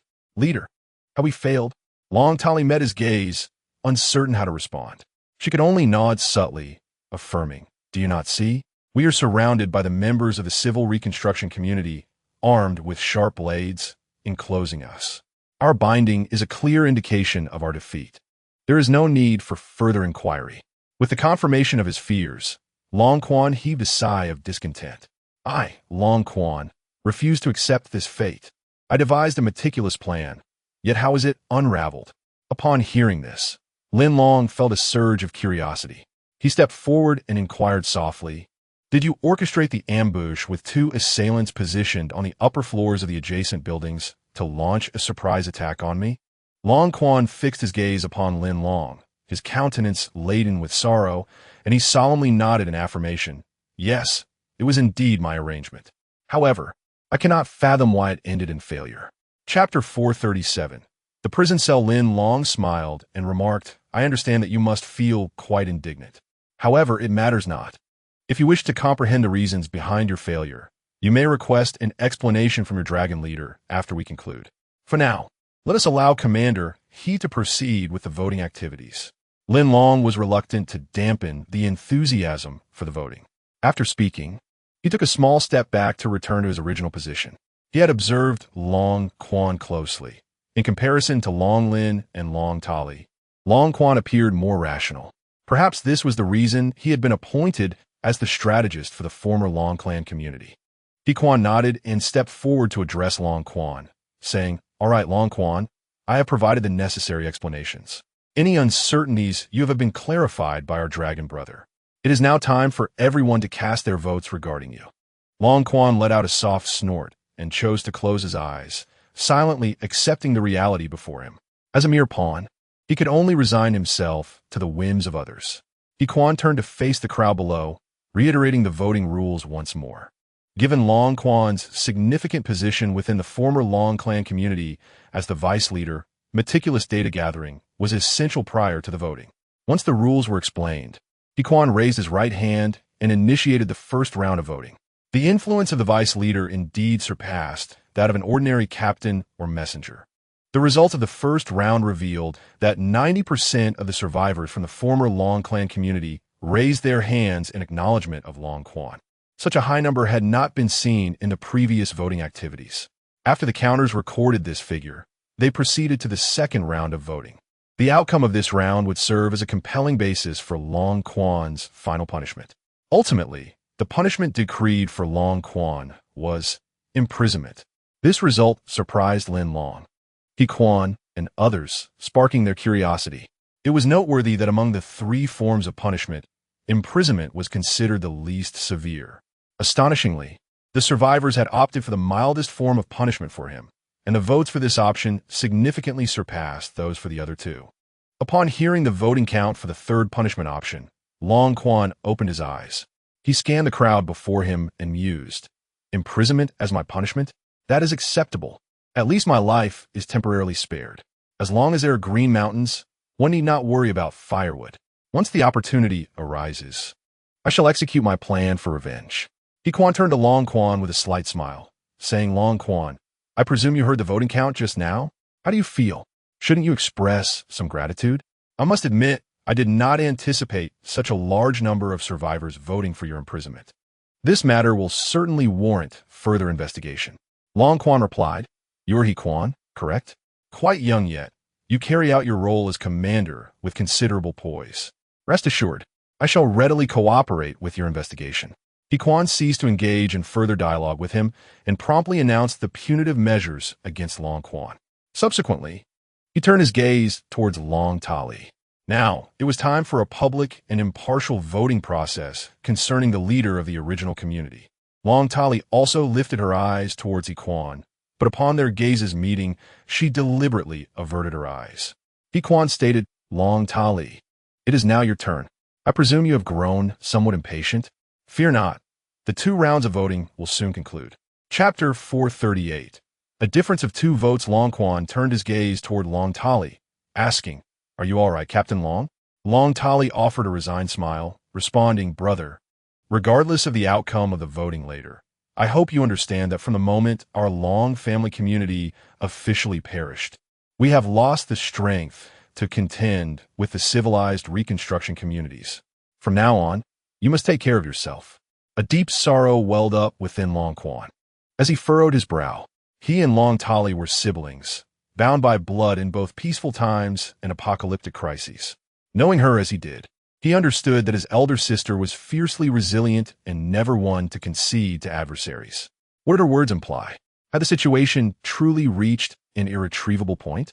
Paying no heed to Long Chuan's thoughts, Long Tali addressed the gathered survivors, her voice resonating to all survivors of the Long family community.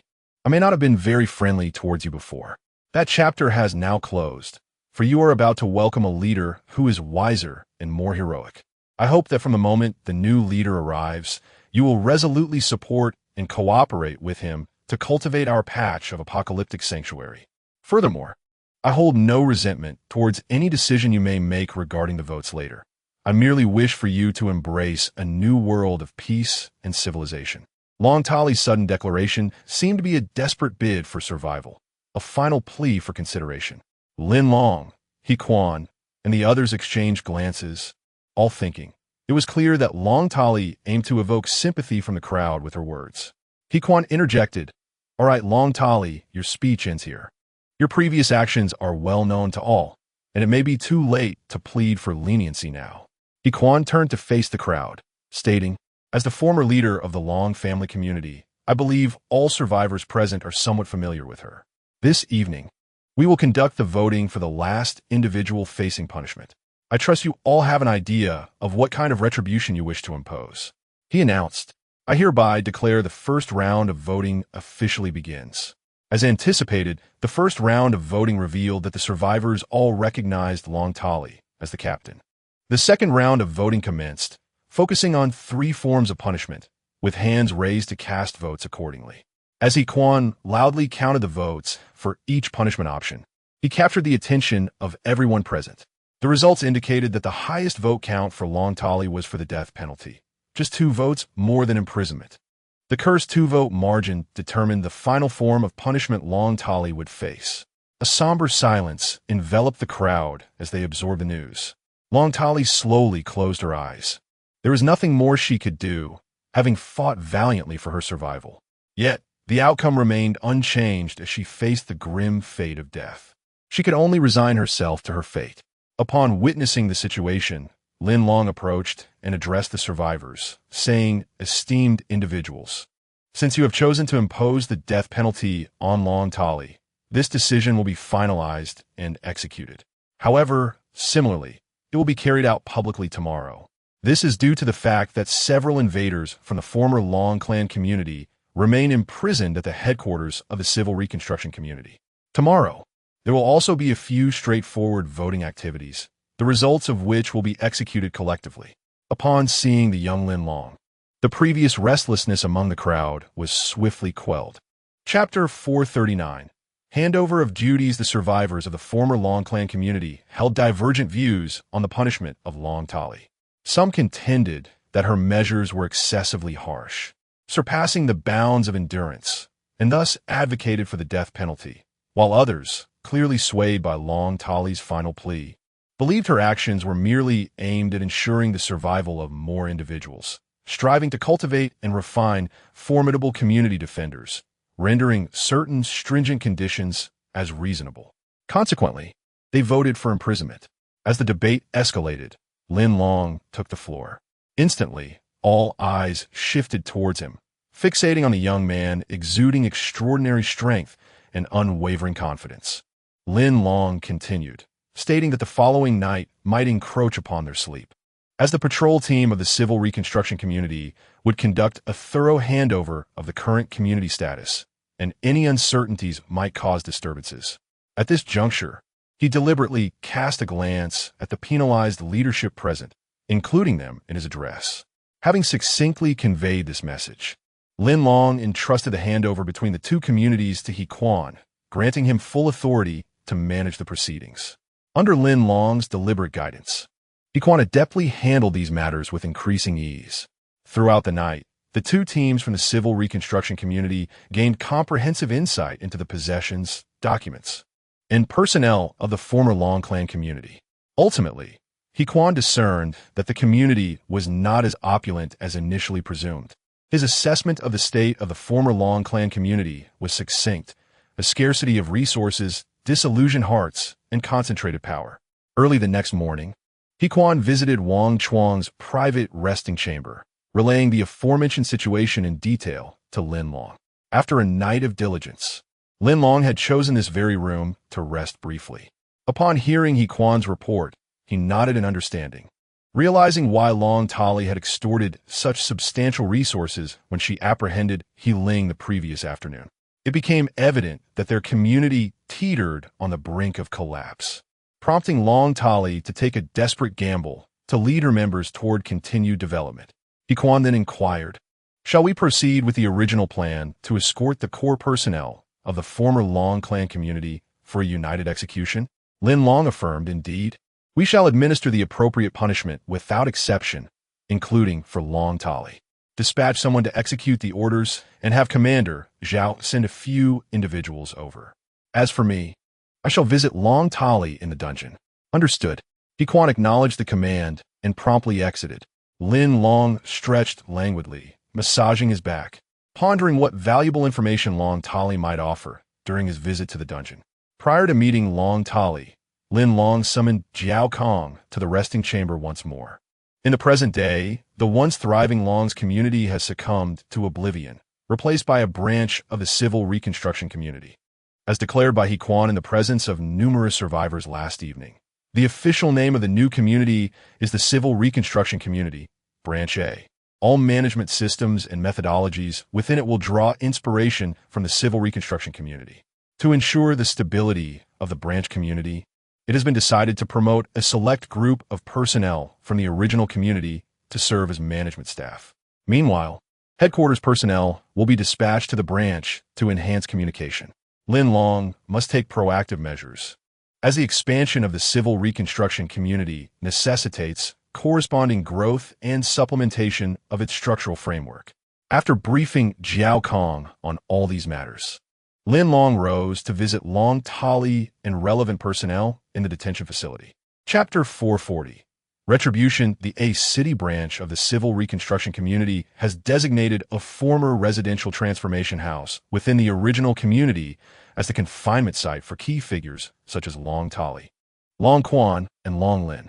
The conditions here are considerably more favorable than those of a typical prison cell. Meanwhile, the former mid-level managers of the original community are collectively detained in the dungeons. By treating high-level and mid-level management separately, more precise information can be gleaned from both groups during interrogations. When Lin Long arrived at the residential building, the two guards outside promptly opened the door in a show of compliance. Lin Long merely nodded at them, inquiring about the situation inside. The prison chief reported that the three individuals within remained remarkably calm, displaying no signs of panic whatsoever. Acknowledging this with a nod, Lin Long then stepped inside. In the adjacent room, a simple interrogation chamber had been arranged. After taking his seat, Lin Long instructed the guards to bring Long Tali to him. Under the escort of two guards, Long Tali approached and sat down across from Lin Long, her expression serene as she met his gaze directly. "Leader Lin Long," she began, "you have finally come to interrogate me in person." Lin Long replied with a nod. "Indeed. Have they already spoken with you?" "This morning, two groups of individuals visited. I did not recognize any of them, but they introduced themselves as administrators from the A City branch of the Civil Reconstruction Community. I cooperated fully with their inquiries and answered all their questions." Upon hearing this, Lin Long smiled in satisfaction and nodded, "Excellent. I hope to witness your sincere willingness to collaborate. However, you must be weary after the events of last night." "Weary? When one is on the brink of death, is there still a need for rest? I wish that by noon When the execution takes place, I will have fallen asleep, drifting away on the execution ground itself. Regardless of the method of punishment, I would prefer to be entirely unaware, passing into oblivion without a second thought. Wouldn't that be better? A faint, bitter smile graced her lips as she spoke, revealing a profound sense of resignation. Lin Long understood her plight and decided it was best not to delve into such heavy topics at this moment. Shifting the conversation, he inquired, "What do you think would be the best way to manage the community of the A City branch that I am establishing here?" "You asked me how to manage them?" Long Tali shook her head. "I'm afraid I am but a simple person, utterly unversed in management. If you seek my opinion, I cannot provide you with an answer. If pressed, I believe only a stringent system enforced with unwavering resolve would suffice. Those who defy it should be punished accordingly. Then, no one would dare to oppose you. Long Tali, I am genuinely seeking your counsel, and I hope for your earnest response. I can assure you of one thing. If your answers satisfy me, I will grant you the choice of 2 or 3 methods of execution as a reward for your cooperation." Lin Long's penetrating gaze remained fixed on Long Tali, unwavering and unflinching. Long Tali was momentarily taken aback, then offered a bitter smile. "Compensation? Did I hear that correctly? You must have transitioned from an era of peace. And surely you comprehend the essence of so-called torture? I hope you grasp the meaning of the compensation I speak of. I am not jesting." Long Tali sighed deeply, realizing that engaging in a serious debate with Lin Long was a fruitless endeavor. "Very well, then I shall earnestly cooperate with you." Chapter 441. Lin Long Tali pondered for a moment before continuing. "You should recall the decision made regarding Long Lin's punishment, correct? I believe he deserves an opportunity for redemption." Lin Long shrugged. Indeed, he had sought Long Tali's counsel in hopes of securing a couple of trustworthy talents for his own purposes. However, he was taken aback when Long Tali's initial recommendation was none other than Long Lin, who had been sentenced to death by public vote. Lin Long furrowed his brow. But before he could voice his concerns, Long Tali elaborated, "He certainly possesses some flaws, such as arrogance. I remember he once challenged you to a duel that night. Nevertheless, he is a highly dependable executor. During my tenure managing the Long community for less than a year, he has consistently been the first to effectively carry out my orders. Additionally, there is another reason for my recommendation. I trust you are somewhat aware of this. He is an extraordinary individual." Upon hearing this, Lin Long's expression softened, a subtle smile gracing his face, revealing a typical eagerness for further details. Long Tali continued, "As far as I know, the probability of extraordinary individuals in this apocalyptic environment is exceedingly low. Individuals like Long Lin, who possess such formidable abilities, are even rarer. 6 months ago, after I instructed the entire community to consume crystal cores, he was the first to exhibit adverse effects, falling ill unexpectedly. At the time, we all presumed he was suffering due to the digestion of the crystal core. But later we discovered that his illness was merely a precursor to the manifestation of his extraordinary abilities.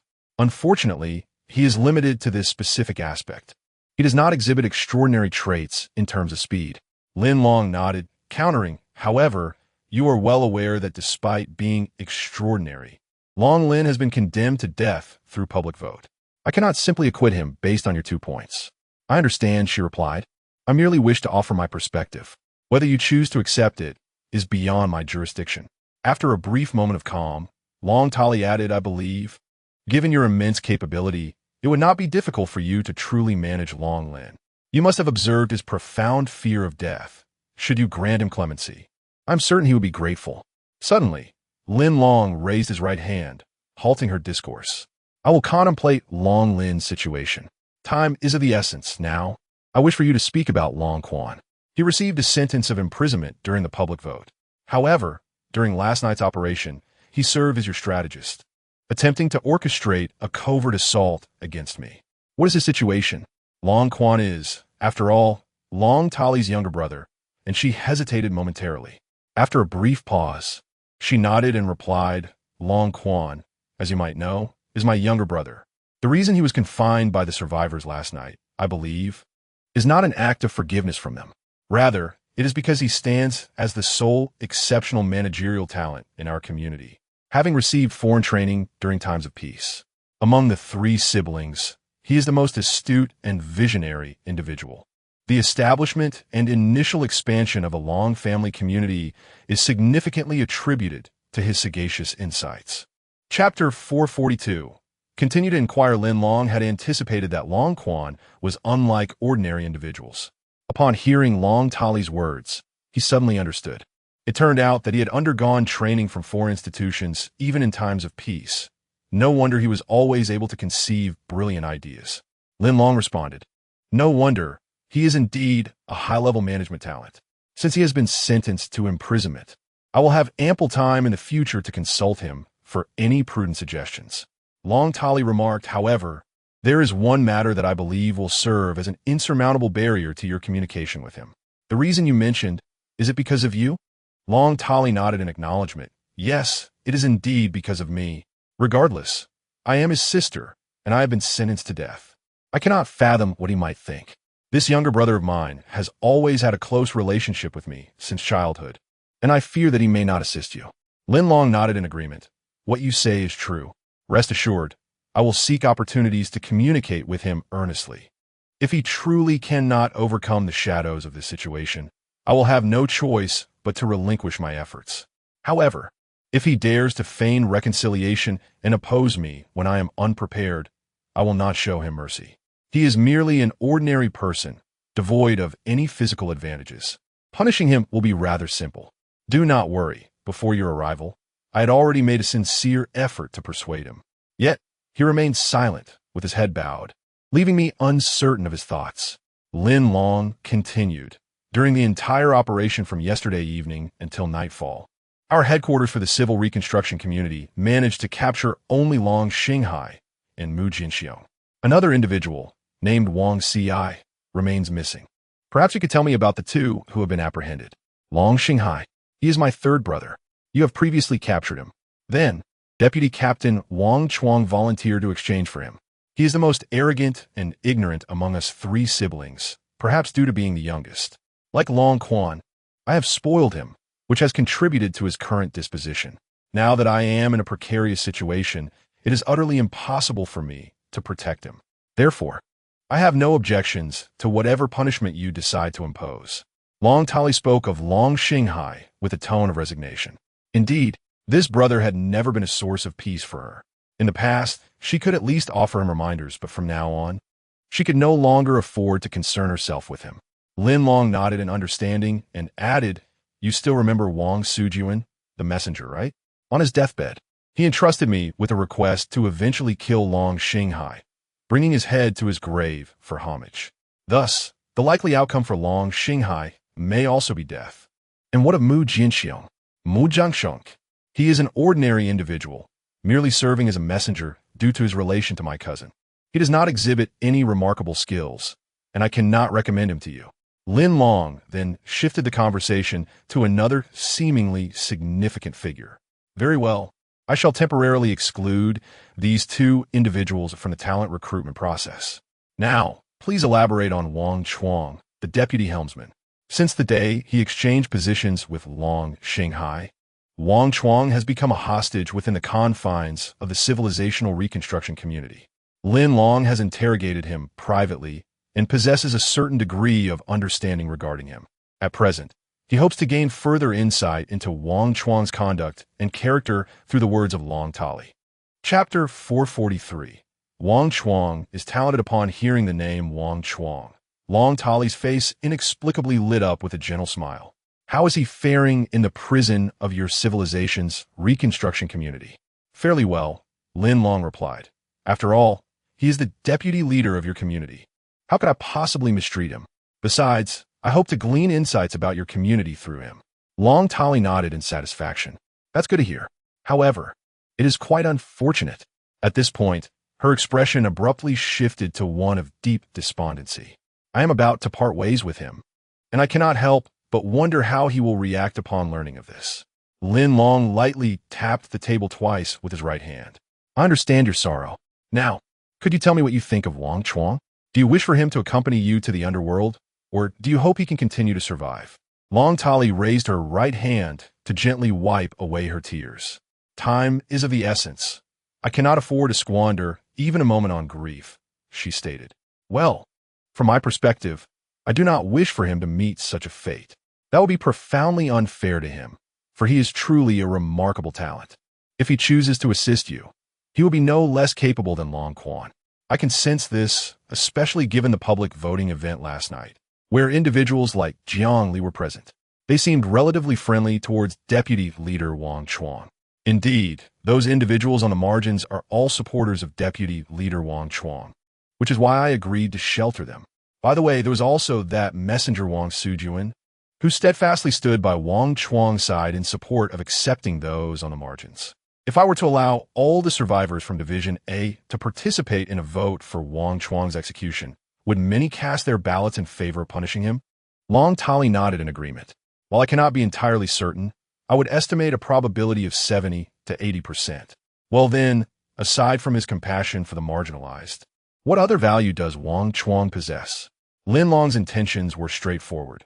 He sought genuine managerial talent, individuals capable of resolving issues and navigating challenges. Are you not aware that he is also an exceptionally skilled martial artist? To be honest, what initially drew my admiration for him was his extraordinary martial prowess. Under his guidance, several core members of the original community learned a few techniques, although regrettably, we lacked the talent for martial arts and only managed to grasp the basics. Lin Long nodded in understanding. Yes, I'm aware of Wang Chuang's strengths. Is there anything else? Long Tali continued. Yes, indeed. Although the initial planning of the community was established by Deputy Leader Long Quan, the actual implementation and step-by-step construction were all meticulously overseen by Deputy Leader Wang Chuang. He possesses considerable managerial experience and is known for his affable, unpretentious demeanor, making him quite approachable. In comparison, he should be more amenable to persuasion than Long Chuan's deputy. Would his involvement in your matters affect my recruitment efforts? Lin Long inquired curiously. Through this question, Lin Long sought to discern whether Long Tali was aware of Wang Chuang's insurrection plans. Chapter 444. Interrogation of Long Lin. I am at a loss. For the matters between him and me, to speak candidly, are entirely mutual. If one were to assert that there exists a profound emotional bond between us, it would be an exaggeration. Besides, we are both of considerable age, unlike the youthful generation. Long Tali continued, stating that he is a survivor of the apocalypse, possessing insights that surpass my own. He once imparted to me the wisdom that death is irreversible and life must be faced forward, a sentiment I now ponder. Thus, even if I were to perish, he might mourn briefly, but in time, he would likely forget. Lin Long nodded, conceding that he could await Wang Chuang's arrival to simply inform him of Long Tali's acceptance of the death penalty, curious to witness his reaction. Lin Long glanced at the communicator, which now displayed the time. He then addressed Long Tali directly, inquiring whether he could recommend someone from a list of mid-level managers, specifically those experienced in community management and currently facing imprisonment. After voicing this request, Lin Long retrieved a piece of paper from beneath the table and presented it to Long Tali. This document detailed the names of mid-level managerial personnel within the former Long clan community, alongside the corresponding penalties each had received. Upon receiving the paper, Long Tali marked a single name, Hidong from the medical team. Lin Long nodded, considering this conversation with Long Tali a modest success. Before bidding farewell, he asked, "By the way, Long Tali, have all your shotguns been surrendered?" Long Tali shook her head, replying, "No, I still possess a few in my private arms cache. If you require them, I can take you to retrieve them." Lin Long promptly instructed someone to notify He Ling to personally oversee the transfer of these firearms. Once Long Tali had complied, Lin Long summoned his subordinates to bring forth Long Lin, the individual whose death sentence had been decreed. Long Lin sat before Lin Long, his previously arrogant demeanor replaced by a dispirited and dejected posture. Lin Long cleared his throat and directly queried, "Long Lin, I have summoned you to hear your final words." However, before he could finish, Long Lin abruptly raised his head, his expression one of unwillingness, exclaiming, "No, no. Leader Lin Long, I implore you, please do not kill me. I have shown you disrespect before, unaware of your true prowess. I now recognize my errors, and I am determined to reform. Please grant me a chance." Long Lin's sudden emotional outburst astonished those present. He attempted to kneel, seeking to beg for mercy from Lin Long. In response, Lin Long swiftly gestured with his right hand, prompting two guards to advance and firmly restrain Long Lin to his chair. Lin Long rapped the table, pressing further, "Long Lin, I expect you to be mindful of your demeanor. We are in an interrogation room. Cannot you simply cooperate?" "No, Leader Lin Long, it is not that I refuse to cooperate with you. Rather, the mere thought of my impending demise fills me with regret." "Regret? In this world, there is no antidote for regret." No, Leader Lin Long. I firmly believe that if you would only release me, I would surely be saved. In this vast community, do they not all heed your command?" Lin Long cast a glance at the clock, realizing that this relentless plea for mercy was consuming a considerable amount of time. I must interrupt his desperate entreaty. Chapter 445. The Informant Enough. Lin Long interjected, unwilling to entertain any further pleas for mercy. He promptly rose to his feet, seemingly intent on departing. Upon witnessing this, Long Lin was momentarily taken aback, rendered speechless. It appeared that Lin Long found his entreaties cumbersome and wished to leave without further ado. As Lin Long observed his astonishment, he ceased his pleas, settling into a silence. Lin Long resumed his seat, fixing his gaze upon Long Lin, and inquired, "You claim to possess abilities related to breath control? This unique talent has not been mentioned before. Could you perhaps demonstrate it for me?" Seeing that Lin Long was not leaving, Long Lin eagerly nodded in agreement. He then raised his right hand, palm open, and abruptly covered his mouth. As he executed this gesture, he quickly pointed to the side of Lin Long. Lin Long immediately comprehended that this motion was a reminder for him to be mindful of the passage of time. He retrieved his communicator, closely monitoring the flow of time displayed. It was not until 3 minutes had elapsed that Long Lin released his hand, gasping for air with palpable eagerness. He flashed a grin at Lin Long, uncertain whether his previous action had sufficed. Lin Long returned the communicator to its place, nodding in acknowledgement. "Indeed, you possess a remarkable ability in breath control. This must be the reason for your distinction." "Yes, initially I was uncertain if this constituted a special ability. However, while diving underwater, I surfaced and was informed by those around me that I had held my breath for approximately 3 minutes. That was when I truly recognized it as an extraordinary talent," Long Lin explained. "Very well, next, I would like you to recommend a talented individual from the core members of your Long clan who could be of service to me. Please elaborate on their strengths and personality traits to facilitate my assessment of their potential utility," Lin Long requested. Without a moment's hesitation, Long Lin pointed to himself and asked, "Does self-recommendation count? I believe I could be of great assistance to you. My strength lies in my breath control, and my personality is straightforward and generous. Would that suffice?" Lin Long was momentarily taken aback. He had hoped that Long Lin would reflect more deeply on his response, wishing for a more considered answer. Yet, it appeared that Long Lin lacked the habit of contemplation. To put it plainly, he had answered without thought. Lin Long fell silent, prompting Long Lin to grow anxious. He quickly added, "I have another piece of information that I believe will pique your interest. In truth, I have long harbored dissatisfaction with the rule of Long Tali. Were it not for our shared heritage, I would never submit to her authority. I have collaborated with a group to devise a detailed plan for a coup. However, this scheme is quite perilous, and we are hesitant to act on it readily. Rest assured, I speak only the truth. If you doubt my words, I can introduce you to a witness. Wang Chuang, who replaced me as vice captain, is also one of the participants in our plan." Lin Long furrowed his brow, for he understood that the matter Dragon Scale had revealed to him was undoubtedly the secret concerning Wang Sujuan's final moments. How amusing. This fellow would disseminate any scrap of information in his desperate bid to survive. At this juncture, Lin Long could not help but feel a twinge of sympathy for Long Tali. She endeavored to safeguard Dragon Scale's life through various means of introduction. Yet Dragon Scale himself exhibited no awareness of her intentions. Chapter 446. What if he Dong Lin Long inquired. "Are you suggesting that Wang Chuang participated in this action plan alongside you? However, I have heard that Wang Chuang shares a rather intimate romantic relationship with Long Tali. Would he truly assist you in opposing her?" The mention of this topic stirred Long Lin's emotions significantly. He chuckled, as if finding Lin Long's statement both naive and amusing. Long Lin replied, "To be frank, you have misjudged the dynamics.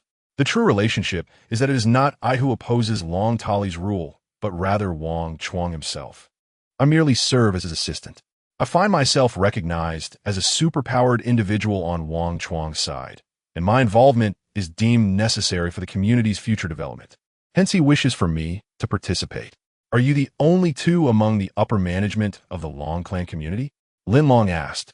Previously, there was also Wang Chuang's cousin, Wang Sujuan, who tragically met his demise at the hands of zombies at the Frontier Watchtower. Unfortunately, fate was unkind to Wang Sujuan, and he departed early. Do you know why Wang Chuang seeks to oppose Long Tali? Why? That is difficult to articulate. I have heard Wang Sujuan mention previously that he could not endure Long Tali's romantic entanglements and had developed affections elsewhere. As for the veracity of this matter, I have not pursued verification, nor do I find it intriguing. I possess a slight understanding of Long Tali's character. It seems rather arduous to appease her. I can comprehend Wang Chuang's inability to tolerate her. Let me ask you this. Why is Long Xinghai not involved in your rebellion? He is also an aberrant. Long Xinghai? Let that be. Regardless of circumstances, he is Long Tali's younger brother. No matter how much he might be persuaded, he cannot stand against his sister. Moreover, Long Xinghai is notoriously unreliable, arrogant, and ignorant, believing that his brute strength allows him to act with impunity. In truth, I hold him in contempt. Lin Long feigned understanding, nodding and smiling in agreement. The information you have shared has indeed taken me by surprise. I shall verify your situation later. However, I cannot guarantee anything at this moment, so I hope you are prepared.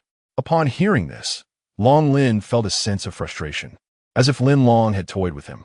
He had revealed his most concealed and darkest secrets, only to be met with a vague assurance, leaving him bewildered and disheartened. Lin Long continued, "Now, since you have self-recommended, I shall refrain from further inquiries regarding upper management. With the list of mid-level managers from the original Long clan community in my possession, could you possibly recommend a couple of reliable managers?"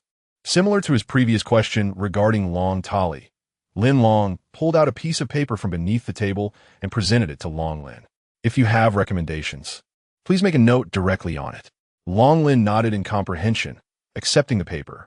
After scanning the names on the list, he marked 3 individuals: Hidong, the leader of the medical team; Pang Jun, the leader of the material search team; and Qian Shuang, the leader of the logistics support unit. Lin Long noticed the name Hidong once again. It seems that Hidong is regarded as a dedicated and diligent physician in the hearts of the senior leaders of the original Long family community. Coincidentally, the medical team of the civilized reconstruction community also requires a capable assistant.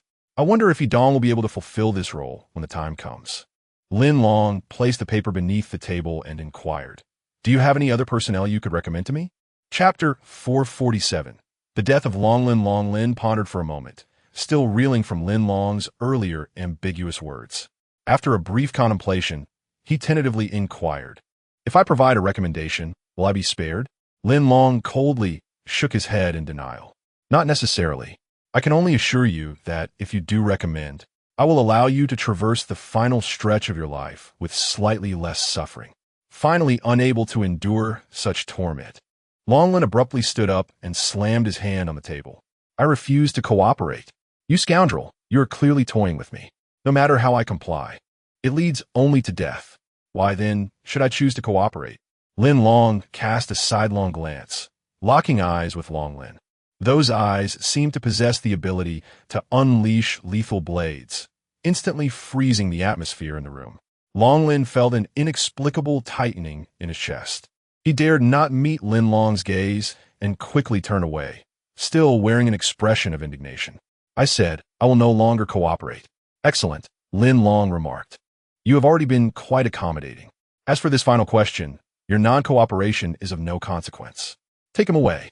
Hearing this, the 2 guards stationed outside the interrogation room immediately entered, seizing Long Lin's arms and escorting him towards the temporary holding cell. Long Lin, still unwilling to concede, turned back and shouted, "Chief Lin, I was wrong. I should not have lost my temper with you. I apologize. Lin Long offered a wry smile. No need for that. Powerless to resist. Long Lin was led away, his voice gradually fading from the room. Lin Long clenched his right hand inexplicably, and as Long Lin's voice diminished, his grip slowly relaxed. Lin Long contemplated. Long Lin must die. Today he could betray the Long Tali, and tomorrow he might turn against me. Furthermore, his treachery could also implicate Wang Chuang and others. In contrast to Wang Chuang, Lin Long had not heard any mention of betrayal when questioning him.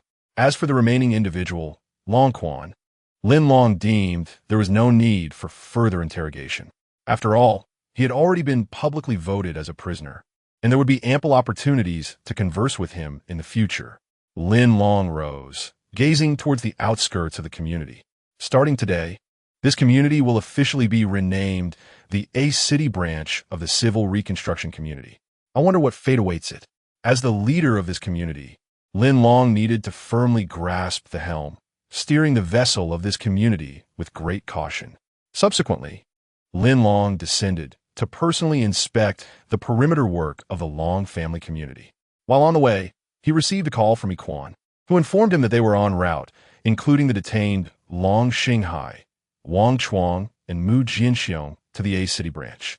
The fact that the communication device was operational signified that their vehicle had entered the signal range of the Community S Tower, and they were not far from their destination. Upon learning this, Lin Long specifically instructed 2 of his commanders to greet their arrival at the main entrance. The survivors of the original Long clan community have suspended their outdoor activities today, yet the internal operations continue unabated. Nevertheless, in their leisure moments, they engage in discussions about the events of last night, the judgment rendered at noon, and the formidable strength of their leader, Lin Long. Each individual harbors a blend of trepidation and immense anticipation regarding the future. Uncertainty looms over what the fate of their community may hold. As Lin Long traverses the area, he greets the diligent survivors, signaling his authority to genuine adversaries while extending camaraderie to the members of his tribe. Chapter 448. Eastward advance in the southwestern quadrant of the bustling city center of B City, there has emerged a novel small town. In times of peace, it might be deemed merely a secluded corner of a large metropolis. Yet, amidst the apocalyptic landscape, it has transformed into a formidable hub of survival. Known as the Wang community, the strength of the Wang community had become evident over a month ago under the leadership of its chief, Wang Shunhai. After annexing a survivor enclave boasting 1,000 inhabitants from 1,000 miles away, significantly enhanced its power. The headquarters of the Wang community was strategically established in this location, surrounded by 4 branches, each meticulously managed by trusted confidants. Consequently, the entire jurisdiction of B City, as delineated in peaceful times, now fell under the governance of the Wang community. Wang Shunhai had ascended to become the preeminent figure within the city. On this particular day, within the southeastern branch known as Wang Community D, an individual arrived proclaiming a desire to meet the branch leader. The leader of this division, Dong Hai, a cousin of Wang Shunhai, had awakened comprehensive superhuman abilities after consuming a crystal core, rendering him exceptionally powerful. The significance of a branch leader is paramount, and thus, the guards at the door were unwilling to grant an audience to an outsider. They swiftly dispatched a warning shot, demanding the visitor to depart. To their astonishment, the 2 arrows they loosed were deftly caught in the visitor's right hand with a swift motion. This remarkable display left the guards in a state of shock. They realized that this newcomer was no ordinary individual and might possess extraordinary capabilities. Promptly, the guards notified by Chiu Kong, the logistics team leader of Division D. Within the Wang community, the number of survivors was vast, and the contingent of researchers was extensive. They had transitioned from using communication devices to assembling mobile phones capable of sending messages and making calls a fortnight ago. These phones, while costly and confidential in nature, were issued to team leaders and above, while general survivors had access to a shared device in crucial office locations. Bai Chiokong, preoccupied with the division's material status and the impending tax deadline, was taken aback upon receiving the call. He pondered, could it be that another extraordinary individual seeks to ally with them? Promptly, he entrusted his current tasks to his subordinates and resolved to investigate the matter personally. In the Wong community, the role of team leader was reserved for those with extraordinary powers. Furthermore, a specialized combat readiness group had been established within headquarters, comprising only the most formidable individuals deemed worthy of membership. In summary, extraordinary beings were a commonplace presence within the Wong community, and unless one possessed exceptional strength, rising to prominence was a formidable challenge. Bai Chiu-kong approached the main entrance and glanced outside, where he noticed an individual adorned with a bamboo hat and wielding a long staff, resembling a vagabond in appearance. With a swift motion, Bai Chiu-kong leaped from the lofty building, and the sentinels on guard erupted in applause, exclaiming the captain's remarkable prowess. Upon reaching the stranger, Bai Chiu-kong inquired, "You may not be aware of our location, but we have chosen not to apprehend you on the spot, which can be considered a gesture of mercy. If you possess any wit, I suggest you depart promptly." The individual lifted his gaze, adjusting his hat slightly backward, and introduced himself. "I am Jean Dachuan, and I have come specifically to join the Wong community branch. With such a remarkable leap from that height, you must hold a position of leadership within that branch, correct?" Chapter 449. Seeking refuge by Chiu-kong was momentarily taken aback. He had heard the name Jean Dachuan mentioned before, though it took him a moment to recall. Bai Chiu-kong replied, "I am merely a group leader within the community branch. You wish to seek refuge in our community? Is there someone who referred you?" Jean Dachuan responded, "I have visited your headquarters and learned from them that you recently took over a community here. Hence, I decided to try my luck. There is no need for a referral. It seems you are quite unfamiliar with my name. Let me ask you this. Have you heard of the Jean Shi community?" Upon hearing the name Jean Shi community, Bai Chiu-kong suddenly regained his composure. Occasionally 1 or 2 survivors pass through this area. The material retrieval teams from the Wong community sometimes bring back snippets of gossip about the Jean Shi community's remarkable growth and power, though they say your ruling methods are exceedingly brutal, unbearable for most. The leader of the Jean Shi community is named Jean Dachuan. Bai Chiu-kong nodded, a look of realization dawning upon him. He then deliberately glanced back towards the woods, yet saw no one lurking there. Curiously, he inquired, "Are you alone? You aren't perhaps the same named leader of the Jean Shi community who was cast out, are you?" Jean Dachuan shook his head. "It seems you have indeed heard of the leader of the Jean Shi community, who goes by the same name. I was once the leader of the Jean Shi community, but circumstances have changed, and I have been exiled. I am indeed alone. Quite intriguing. If you wish to enter our branch, would you mind if I conduct a thorough search of you?" Jean Dachuan willingly raised his hands. "Of course, I have no objections. If I am to enter your community, I should abide by your protocols." Bai Chiu-kong approached Jean Dachuan and performed a personal search. Jean Dachuan's attire is rather scant, and he carries no contraband. Yet, instead of immediately granting Jean Dachuan entry, Bai Chiu-kong stepped aside and retrieved his phone, dialing the branch leader, Dong Hai. Upon hearing about the upheaval in the Jean Shi community and that its former leader had arrived at their doorstep, Dong Hai was taken aback and promptly agreed to Bai Chiu-kong's suggestion, allowing him to enter for the time being. The D branch of the Wong community was located several kilometers from the headquarters, with communication between the branch and headquarters facilitated through contacts or phone calls. Typically, the branch held its own administrative authority. For safety's sake, Bai Chiu-kong blindfolded Jean Dachuan during their journey, preventing him from seeing the surroundings. Bai Chiu-kong deliberately had him take a longer route before they entered an underground room for questioning. "Jean Dachuan, how do you prove that you are indeed the leader of the Jean Shi community?" As Jean Dachuan stood still, a middle-aged man's voice resonated from the front of the room.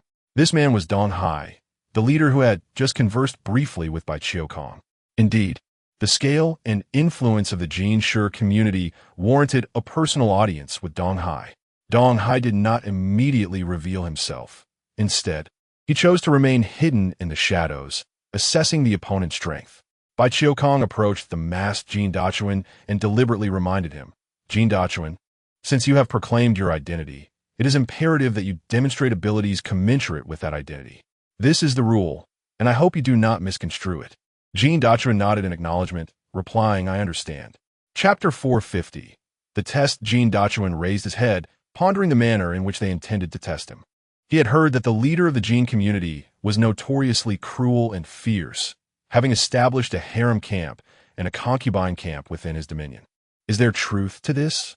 Zonghai Inquit Pomti Li. Indeed, it is true. I originally set up these two places within the Jin community. The harem camp is specifically designed for those who have contributed to the community, providing a space for relaxation and entertainment. The concubine camp, on the other hand, was established to satisfy my personal desires, Jin Dachuan replied. Excellent. This aligns with what I have learned. I have also heard that Jin Dachuan is a versatile individual with extraordinary abilities. If that is indeed the case, the test shall be quite straightforward. You will now be blindfolded, and I shall send someone to confront you. Do you have any objections? Jin Dachuan anticipated such a scenario. Thus he nodded with ease and replied, No problem. To be honest, I have spent the past few days surviving alone outside, encountering new types of zombies that surpass ordinary ones. I believe my combat skills have improved significantly. Captain Bai, I request that you engage in a duel with the blindfolded Jin Dachuan. You are also a versatile individual, so please moderate your attacks. Bai Chiokong accepted the command readily. Saying, understood, he began his approach, deliberately lightening his steps to increase the distance between him and Jin Dachuan. He then called out, Jin Dachuan, I am about to attack. Are you prepared? Jin Dachuan positioned himself, his feet slightly apart, ready to accept whatever came his way. Come on, I am ready, he declared. Within him resided a steadfast belief. Regardless of the nature of their tests, he must endure. Only through endurance could he earn their trust. And only upon that foundation could he reclaim all that he had lost. Lin Long, I was careless before, but now that you have spared me, I will not forget my vengeance as long as I live. Suddenly, Jin Dachuan sensed a distinct rush of wind from his left. Instinctively, he crouched down, his left hand transforming into a claw as he lunged for Bai Chiokong. As Bai Chiokong approached, he sprang forward from the side, catching Jin Dachuan off guard as he grasped his waist. Jin Dachuan swiftly pivoted, reaching out with his left hand from below to prevent Bai Chiokong's escape. Seizing his arm instead, from the shadows, Dong Hai observed the exchange and remarked, Well done. This duel is evenly matched. Jin Dachuan's auditory discernment is impressive. An ordinary person would not react in such a short span. Subsequently, both Jin Dachuan and Bai Chiokong released each other, regaining their freedom. I believe we shall conclude the test of strength here.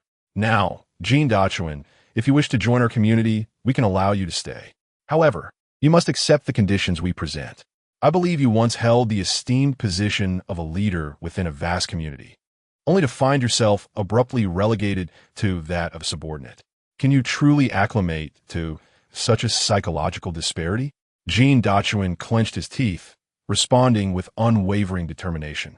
As long as it falls within the realm of my adaptability, I am confident I can adjust. As for the so-called psychological gap, I have grown accustomed to it. Very well, since you have expressed it so, I shall disclose to you the conditions pertaining to this matter. Chapter 451, The Founding Assembly under the leadership of Lin Long. The civilization reconstruction community swiftly absorbed the original Long clan community, developing two territories in a remarkably short span of time. This rapid advancement is notable within the context of the apocalyptic environment. The founding assembly of the A City branch of the civilization reconstruction community invited all 187 surviving members of the original community, comprising adults aged 18 and above, to participate collectively in this significant event. The agenda of the meeting proceeded in accordance with Lin Long's initial plan, encompassing 4 key items: appointments, public voting, punitive executions, and concluding remarks. Lin Long chose to step back temporarily, entrusting the proceedings to He Quan, who assumed full responsibility. The first item on the agenda was the announcement of personnel appointments within the new community, delivered by He Quan. This appointment decree included both external managers from the civilization reconstruction community and original administrators from the Long clan community, with the external managers constituting half of the total management personnel. The remainder comprised members from the original Long clan community. The second item involved the continuation of the voting resolution from the previous night. The candidates for today's voting were Wang Chuang, Mu Jinxiong, and Long Xinghai. Mu Jinxiong, being a messenger, was generally well regarded, resulting in a punitive vote for imprisonment. In stark contrast, Long Xinghai, a vice leader known for his arrogance and disrespect, garnered a sentence of death due to the numerous grievances he had caused. Lin Long felt no surprise regarding the outcomes for these two individuals, merely nodding in approval upon hearing the results. However, Wang Chuang's voting outcome piqued his interest. As a focal figure in the new community, Wang faced imprisonment as a punishment, with the votes for this sentence significantly surpassing the alternatives. Lin Long notably observed the emotional reaction of a woman named Jiang Li upon Wang Chuang's appearance, suggesting that their relationship might indeed be more than merely platonic as he had speculated. The third agenda item saw He Quan issue the execution order for the death sentences. Before proceeding with the task, He Quan sought clarification from Lin Long regarding the execution of the core members from the original Long clan community, specifically inquiring if the deaths of Long Xinghai, Long Lin, and Long Tali would proceed as initially planned. Lin Long affirmed that He Quan would carry out the sentences for Long Xinghai and Long Lin, while he himself would handle Long Tali's execution. Given the decisive nature of the voting results, there is little room for negotiation. Thus, the execution would take place as resolved. Prior to executing Long Tali, Lin Long intended to publicly announce her crimes to all present, aiming to ensure that every survivor comprehended his capability to safeguard their safety.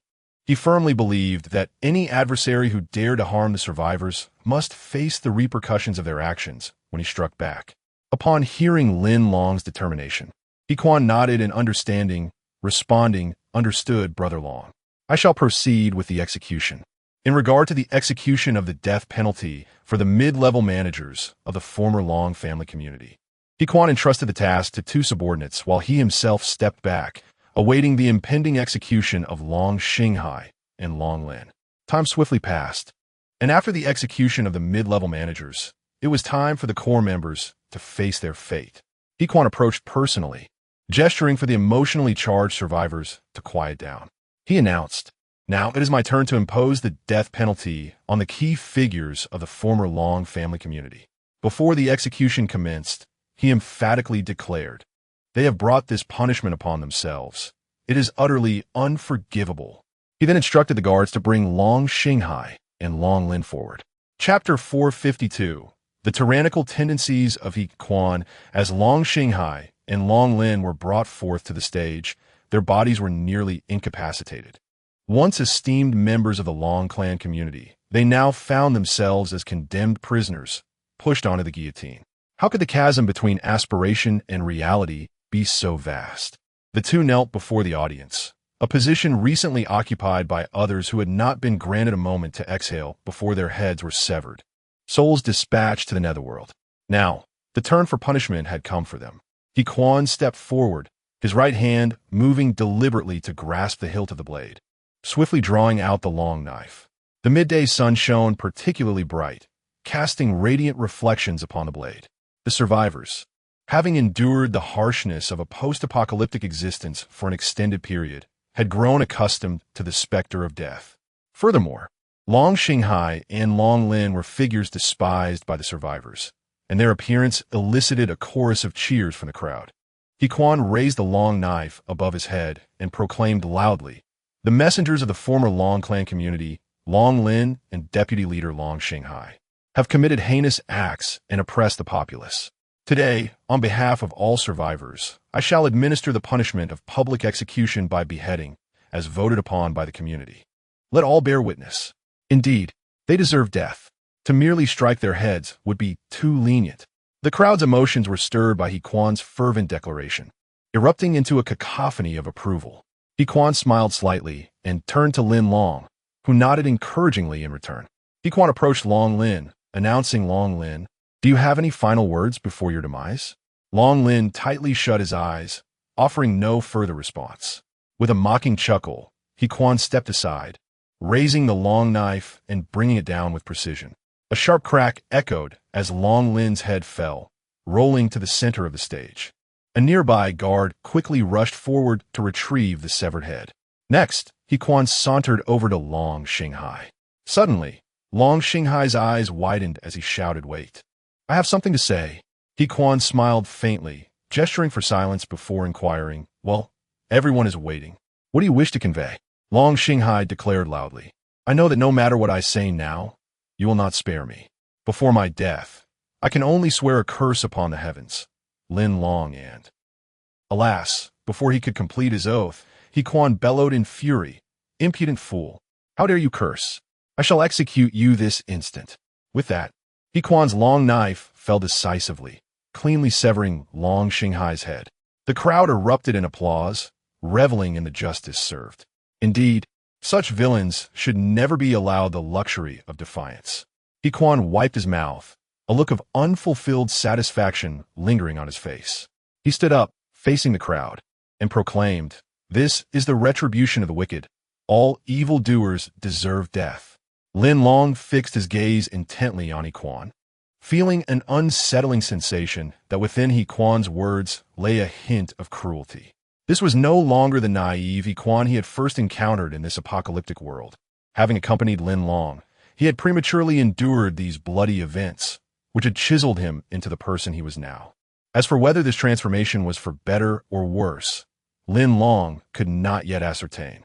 Chapter 453. The final wish within the span of 5 fleeting minutes. He Quan successfully executed Long Lin and Long Xinghai. Following this, it was time to impose punishment upon Long Tali. He Quan instructed his men to remove the heads of the 2 preceding individuals before shifting his gaze to Long Tali, who stood behind him. In stark contrast, Long Tali's eyes were wide open, absorbing the entirety of the gruesome spectacle that had just unfolded. Yet, she remained remarkably composed, seemingly unfazed by the looming threat. As the captain, her psychological resilience far surpassed that of an ordinary individual. Noticing He Quan's attention upon her, Long Tali lifted her head and met his gaze. "If I recall correctly, it is now my turn to face the execution, is it not?" she inquired boldly. He Quan nodded in affirmation, acknowledging, "Indeed, it is your turn. Before we proceed with your punishment, do you have any final words?" He continued, "Be mindful, if you intend to utter curses akin to those of Long Xinghai. I may very well strike before you finish your declaration. Do not presume that a swift decapitation will alleviate your suffering. It is possible that my blade, having been used previously, has grown somewhat dull. Should it fail to sever your head cleanly, the outcome would be rather unfortunate." He Quan's words were a blatant intimidation. However, Long Tali appeared unperturbed, her complexion pale, yet she managed to muster a faint smile. "I do have something to say. Rest assured, I will not resort to meaningless utterances like Long Xinghai did." He Quan nodded, granting her permission. "Very well. However, before you speak, I must consult our esteemed brother Long to see if he consents." Turning to Lin Long, He Quan respectfully called out, "Brother Long, it is time for Long Tali as punishment. She wishes to express a few words before her demise. May I ask for your approval?" Lin Long, having prepared his remarks, stepped forward with a smile and raised his hand. "Allow me to oversee the final round of punishment," he offered. He Quan understood and took a small step back. Relinquishing the platform to Brother Long, Lin Long approached Long Tali. "Do you wish to speak? The floor is yours." At the same time, Lin Long swiftly drew a long knife with his right hand, positioning it at Long Tali's side, mimicking He Quan's earlier move as a precaution. Long Tali nodded, expressing her desire. "I wish to meet Vice Captain Wang Chuang. Might you fulfill this wish, Leader Lin?" Upon hearing this, Lin Long realized, indeed, since He Quan and his associates had captured several core members of the original Long clan and transported them to the A City branch, Wang Chuang had been confined following a brief voting session concerning his punishment. As a result, he had not had the opportunity to bid farewell to Long Tali before being returned to his temporary cell. Lin Long nodded, understanding their situation. After all, they were in a romantic relationship, and now, separated by fate, it was time for farewell. He turned and instructed, "Bring Wang Chuang here." Upon receiving the command, the 2 guards hurriedly made their way towards the temporary holding cell. Subsequently, Lin Long noticed a slight commotion among the crowd below. Clearly, they were perplexed by his arrangements. Lin Long raised his hand to signal for silence and addressed the gathering. "Ladies and gentlemen, please wait a moment. I shall provide you with a satisfactory explanation shortly." Chapter 454. Farewell. The assembly awaited for scarcely 5 minutes when 2 escorts emerged, restraining the bound hands of Wang Chuang, leading him to the center of the stage.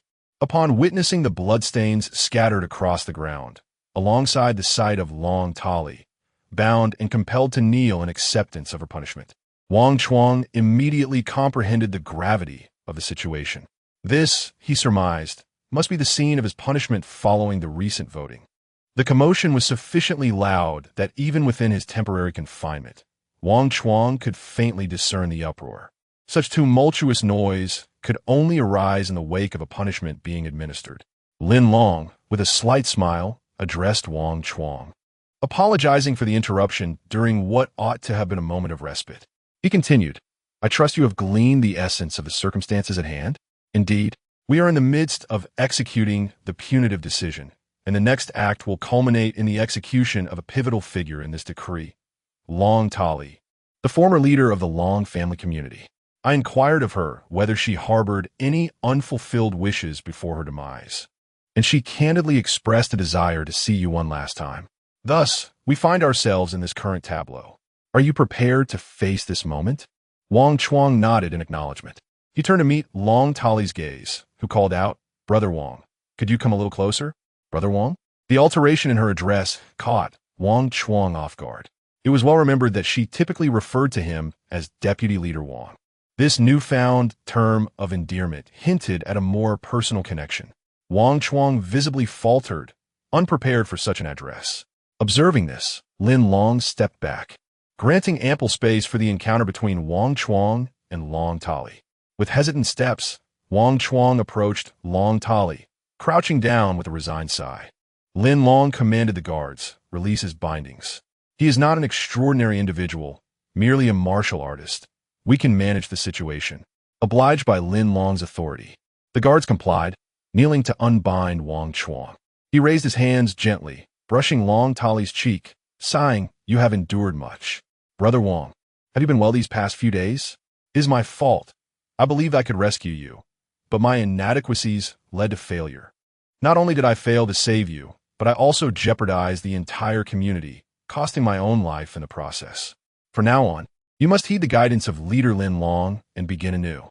Remember, do not harbor thoughts of vengeance regarding my fate or that of the Long family community. Do you understand?" Wang Chuang, momentarily taken aback, glanced at Lin Long, with a wry smile, reassured him, "Rest assured, I am a man of justice and fairness. I am acutely aware of who the true enemies are and who stands as genuine allies. Moreover, I will not allow the transgressions of one to bring harm to the innocent." Wang Chuang nodded in understanding and then turned to face Long Tali, reassuring her, "Rest assured, I have a slight acquaintance with Leader Lin Long. He would never harm me without just cause. However, your sudden departure has taken me by surprise." "There is no reason for astonishment," Long Tali replied. "In my past leadership of the Long clan, I committed numerous mistakes. This beheading shall serve as my penance." As she spoke these words, she could no longer contain the sorrow within her heart, and tears began to fall. Chapter 455. Candor and Openness Among the Gathered Crowd. The overwhelming majority harbored animosity towards Long Tali. Otherwise, during the initial voting event, they would not have so readily condemned her to death. Yet in this poignant moment, witnessing her tears stirred the hearts of some. A voice murmured, "So it is true. Long Tali and Wang Chuang were indeed lovers." Another added, "I had sensed their unusual bond long ago. Today, it is confirmed." A sigh echoed through the crowd, lamenting, alas, yet another pair of lovers on the brink of farewell. Wang Chuang raised his right hand to wipe away Long Tali's tears, perplexed. "Are you truly facing execution?" Long Tali nodded softly, and before she could utter another word, she pressed her head against his chest, seeking solace in the warmth of his embrace. Wang Chuang glanced once more at Lin Long, his eyes pleading for affirmation. Understanding his unspoken question, Lin Long nodded in confirmation. Wang Chuang's gaze returned to the bloodstains on the ground. Indeed, this was no dream. The woman he both loved and loathed, Long Tali, was about to ascend the guillotine. "Captain," he began, "in your final moments, there is something I must confess. For my conscience cannot bear the weight of silence." His chest remained steadfastly close to Long Tali, yearning for her to sense the fervor of his emotions. Long Tali responded, "Go on, Wang Ge." With a deep breath, Wang Chuang summoned all his courage to continue. "In truth, I hold reservations regarding your management of the Long family community. I do not believe that positions should be filled solely by kin. Yet, I recognize your stubborn nature. You are unlikely to heed anyone's counsel. I wish you had shared this with me sooner." Long Tali replied, "For I am obstinate, and you should be even more so. This is my nature. I believe that true power must reside with one's own kin. I regret my choices now, but the opportunity for redemption has long since passed. Understanding your character as I do, I resolved to oppose your management style in my own way. I gathered a group of individuals, devised a plan of resistance, but the right moment to act eluded us." At this revelation, Long Tali froze, slowly lifting her head and creating distance between them. They stood in mutual silence, as if time had suspended its flow. Finally, Long Tali broke the stillness. "Tell me, your actions were motivated by a woman, were they not?" Wang Chuang's gaze flickered. He could not meet her eyes, turning away with a bitter smile, his silence serving as tacit acknowledgement. Long Tali continued, "I have heard whispers, yet I deceive myself into disbelief. Tell me, who is she? In your clandestine preparations to rebel against me for her, am I correct? At this juncture, there is no longer any necessity for concealment. Her identity is of little consequence. However, I must confess that I hold a considerable fondness for her.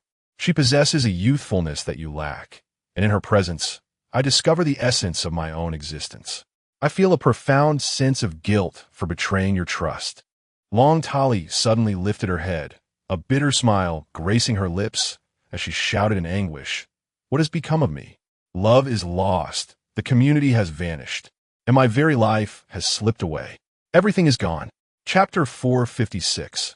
I am Lin Long. Upon witnessing her expression, Wang Chuang found himself at a loss, momentarily frozen in place. Observing this, Lin Long approached Long Tali, crouching beside her, and softly inquired, "Long Tali, has our last meeting come to an end?" Long Tali nodded slightly, her eyes gently closing as she replied, "It is over."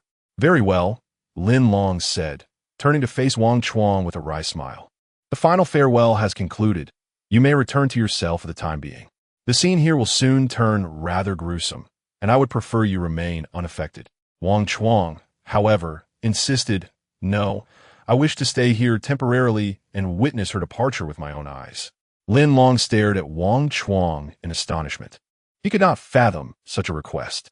Wang Chuang quickly added, "I merely seek to provide myself with closure. Moreover, I wish to observe the reactions of those marginalized individuals in the community." After a moment of contemplation, Lin Long found himself empathizing with his sentiments. In this execution of punitive decisions, the mid-level managers facing exile based on votes had not been confined to their cells, but had instead witnessed the entire process of the founding assembly. It was only after Lin Long's concluding remarks that arrangements were made to release these exiles back into the outside world.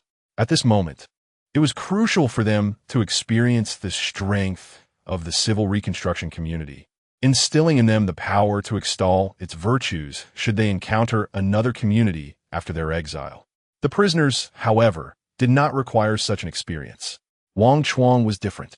He was not only the vice leader of the original Long clan community, but also a masterful martial artist.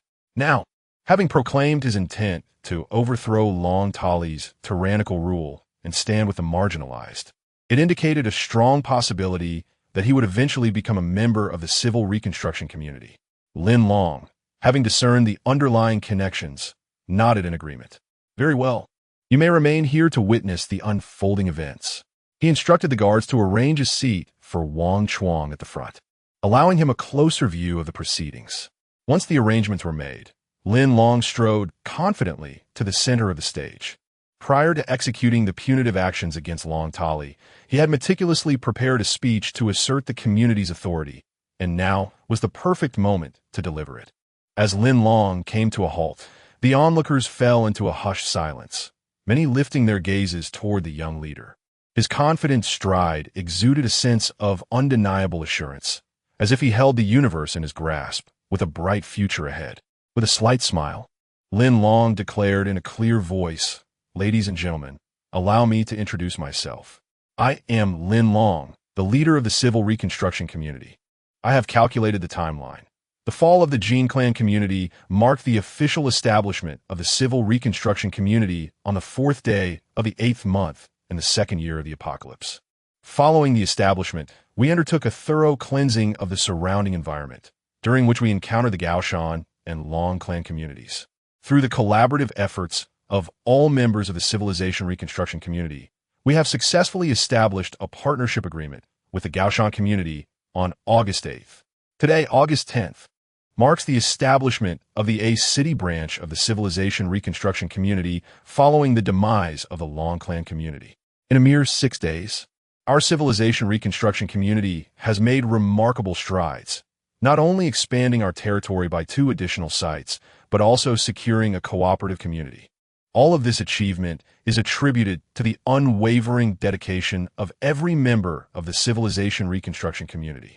Chapter 457. Death to those who offend me, the assembly of individuals.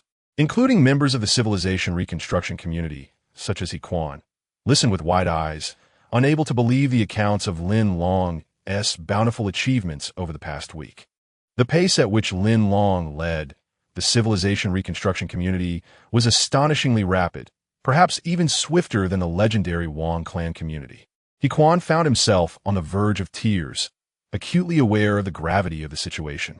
Had it not been for Brother Long's emergence, he might still be a mere attendant by the side of the second madam, toiling daily to earn a meager 10 zombie crystal cores. Lin Long's presence had irrevocably altered the trajectory of his life. Su Jun stood proudly at the forefront, a subtle smile gracing her lips. Humph. Brother Long has grown immensely stronger since I first met him. Following in his footsteps, I need not worry about achieving greatness. Lin Long scanned the crowd, noting the reverence emanating from the original members of the Long clan community, while the members of the civilization reconstruction community displayed clarity in their eyes, their convictions solidified. He shifted the tone of his address, stating, "Indeed, the advancement of the civilization reconstruction community far surpasses that of ordinary communities. This progress has come at a great cost, with many friends making tremendous sacrifices. For instance, we once dispatched 2 teams, led by Commander He, to engage in cooperative endeavors with the Long clan community. Regrettably, before reaching our destination, they were ambushed by the original members of the Long clan. Aside from Commander He, who evaded capture through his exceptional skills, the remainder of the teams suffered total annihilation. Such losses are not to be taken lightly. I vowed, then, that those who harm our civilization reconstruction community must pay a commensurate price. I, Lin Long, am a man of my word. I shall not betray the efforts of any member of the civilization reconstruction community. As your leader, I bear the responsibility for the safety of all. This duty and commitment will only be relinquished once I have established a peaceful and civilized community." As Lin Long paused, Quan, He Ling, Jiao Kong, Su Jun, and Mao Jun, among others, could not restrain their applause and cheers. Yes, this was their leader, a passionate young man who dares to shoulder responsibilities in the face of an apocalyptic reality unmatched by anyone else. Follow Brother Long, rebuild civilization. Follow Brother Long, rebuild civilization. In response, a woman's voice rose from the fringes of the original Long clan community. Lin Long turned to see that it was Jiang Li who had called out the slogan. Under her influence, the crowd erupted in cheers, a wave of fervor sweeping through them. Lin Long smiled gently, raising his hands to signal for silence. Once the crowd calmed, he continued, "Now, the Long clan community is integrated as a division of the civilization reconstruction community. I am your leader and shall bear the responsibility for the development of your community. Furthermore, for the previous leaders of the Long clan, those who have offended the civilization reconstruction community must be held accountable. She is none other than Long Tali.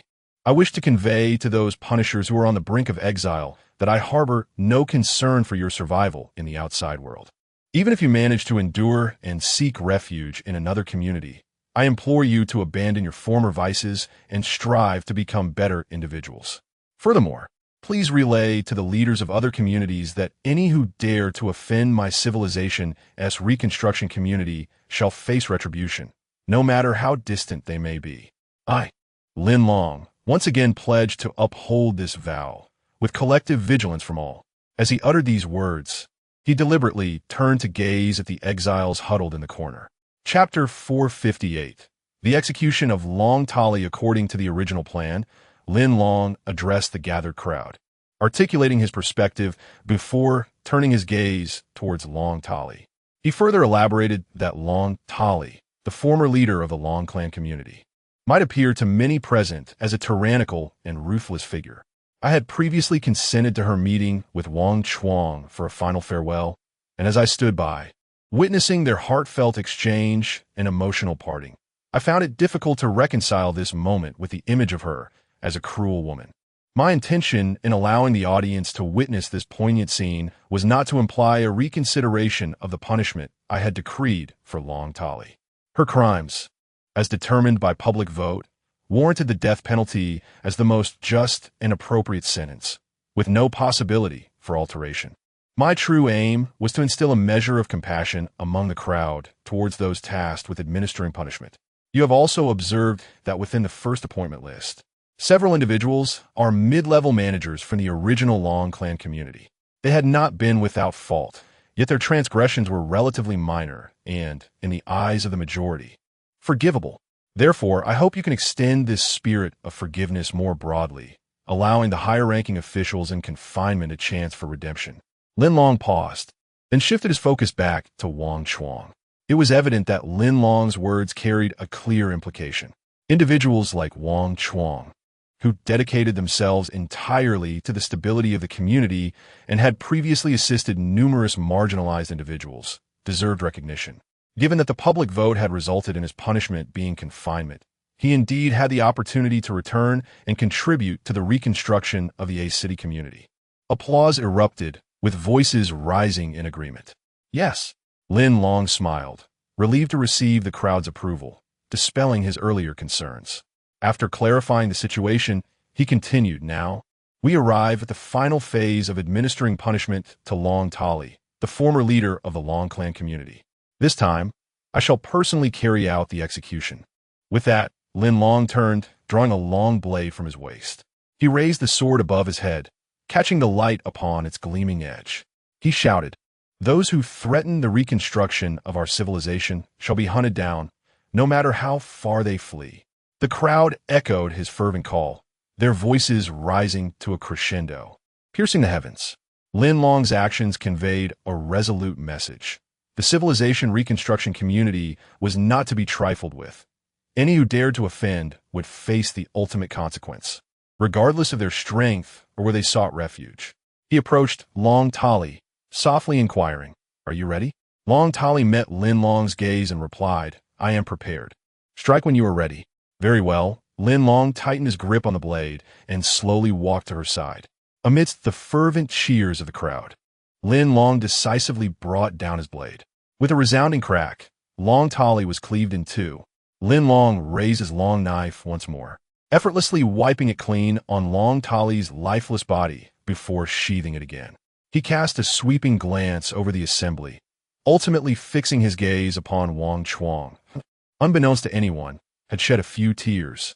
He raised his right hand, feigning to wipe them away.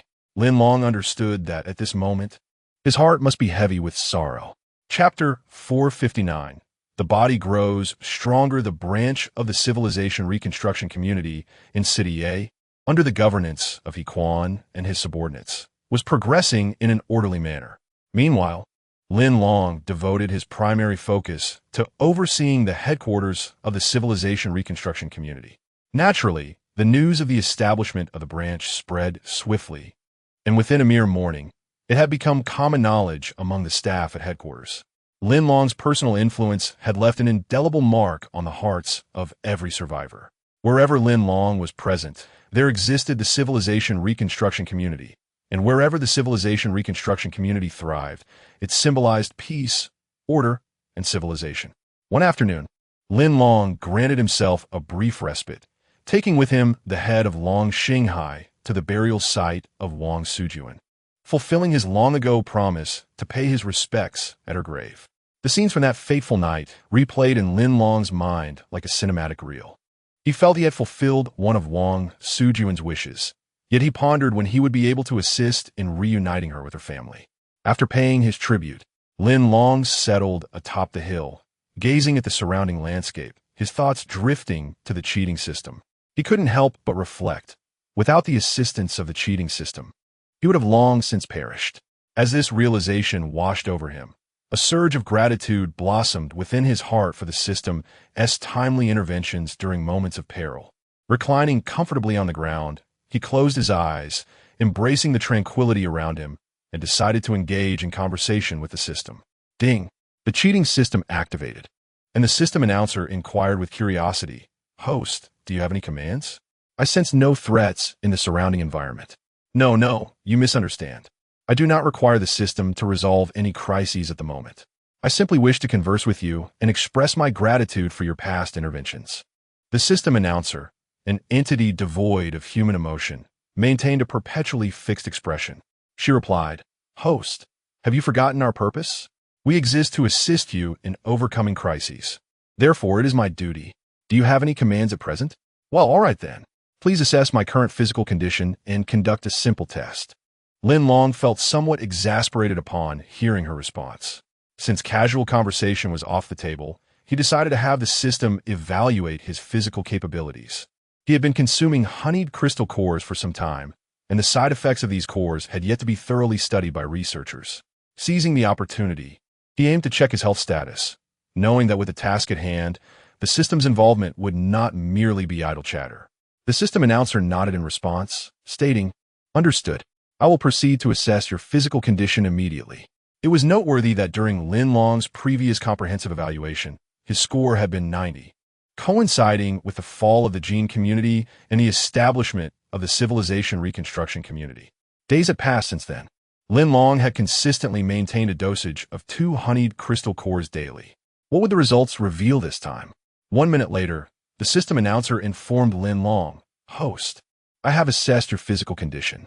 Your comprehensive fitness score stands at 91, reflecting an improvement of 1 point compared to a few days ago. However, do not underestimate this single point. As time progresses, the potential for enhancement in physical fitness becomes increasingly limited and challenging to achieve." Lin Long promptly inquired, "So, does this mean my body has not exhibited any abnormalities for the time being?"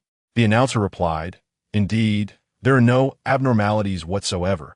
On the contrary, you're gradually becoming stronger. I trust you have also noticed a marked improvement as you find yourself more adept in various aspects of physical performance than before." Chapter 460. System Upgrade. Lin Long gleaned from the system announcer that his physical prowess was gradually strengthening, which filled him with elation. After adequately resting, he engaged in a simple physical workout towards the rear mountain.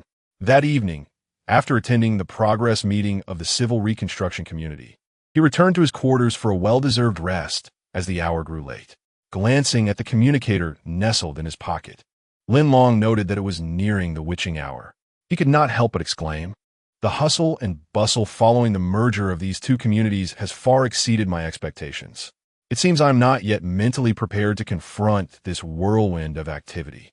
Going forward, the civil reconstruction community may face the prospect of further mergers.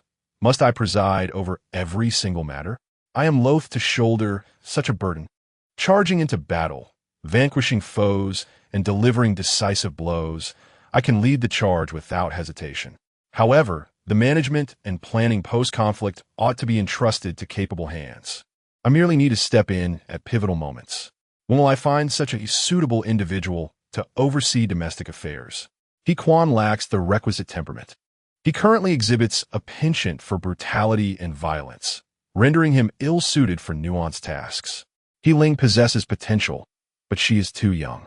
Zhao Daming, were it not for my support, his subordinates would have undoubtedly challenged him long ago. The remaining candidates, Tianhu, Wen Baoming, Zhang Xiao, are merely specialists in research, wholly unfit for the detailed management of communities. As Lin Long pondered these troubling thoughts, a sense of drowsiness began to envelop him. Suddenly, the cheating system emitted a chime. rousing him from his impending slumber. Lin Long blinked his eyes wide open, clearly hearing the voice of the system announcer beside him, proclaiming, "Congratulations, host! A month of survival trial has concluded. You have successfully endured the first month under the system's influence without incident, according to the previous rules and reward stipulations. Your cheating system has automatically upgraded to the second tier. The survival duration for this tier requires you to endure for 3 months, after which the system will automatically advance to the third tier." Rubbing his eyes to ascertain he was not dreaming, Lin Long recalled that upon initially merging with the system, an announcer had indeed informed him that the cheating system would evolve in correspondence with the passage of time. This seemed to hold true. He promptly closed his eyes again, immersing himself in the interface of the cheating system. "Excuse me, announcer, I would like to confirm something. I just heard the system state that I have survived for a month in this apocalypse, resulting in an automatic upgrade. Does the upgraded tier provide me with 2 cheating opportunities per day? Furthermore, will the duration for future predictions evolve from 1 minute to 2 minutes?" The system announcer nodded in affirmation, responding, "Indeed, host, you are correct. At present, your cheating system has been automatically elevated to the second level. Correspondingly, the duration and frequency of cheating at this level will be increased from the previous baseline. The next system upgrade will require you to survive for 3 months under the current cheating circumstances.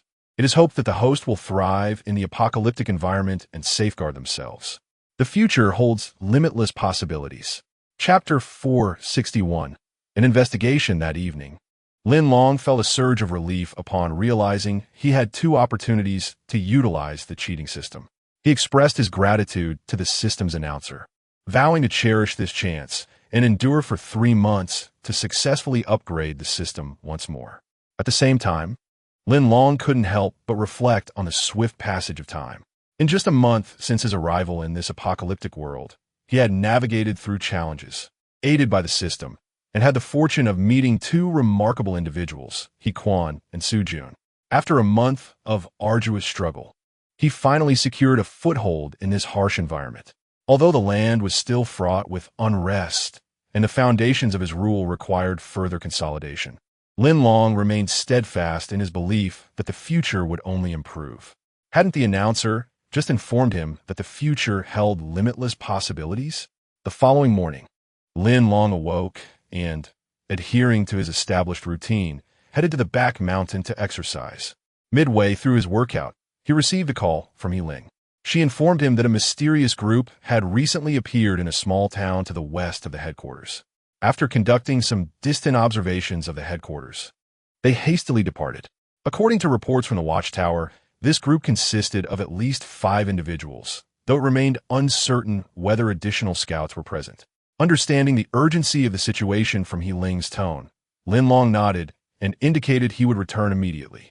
In a small conference room at the headquarters of the Civilization Reconstruction Community, Lin Long took the central seat. He Quan and He Ling sat to his right, while Zhao Daming, Zhang Cheng, and Mao Jun settled on his left. Opposite them stood a regular sentinel named Yi Jixin, who promptly briefed Lin Long and the core personnel on the observations made. The group listened intently, nodding in comprehension as the gravity of the discovery sank in.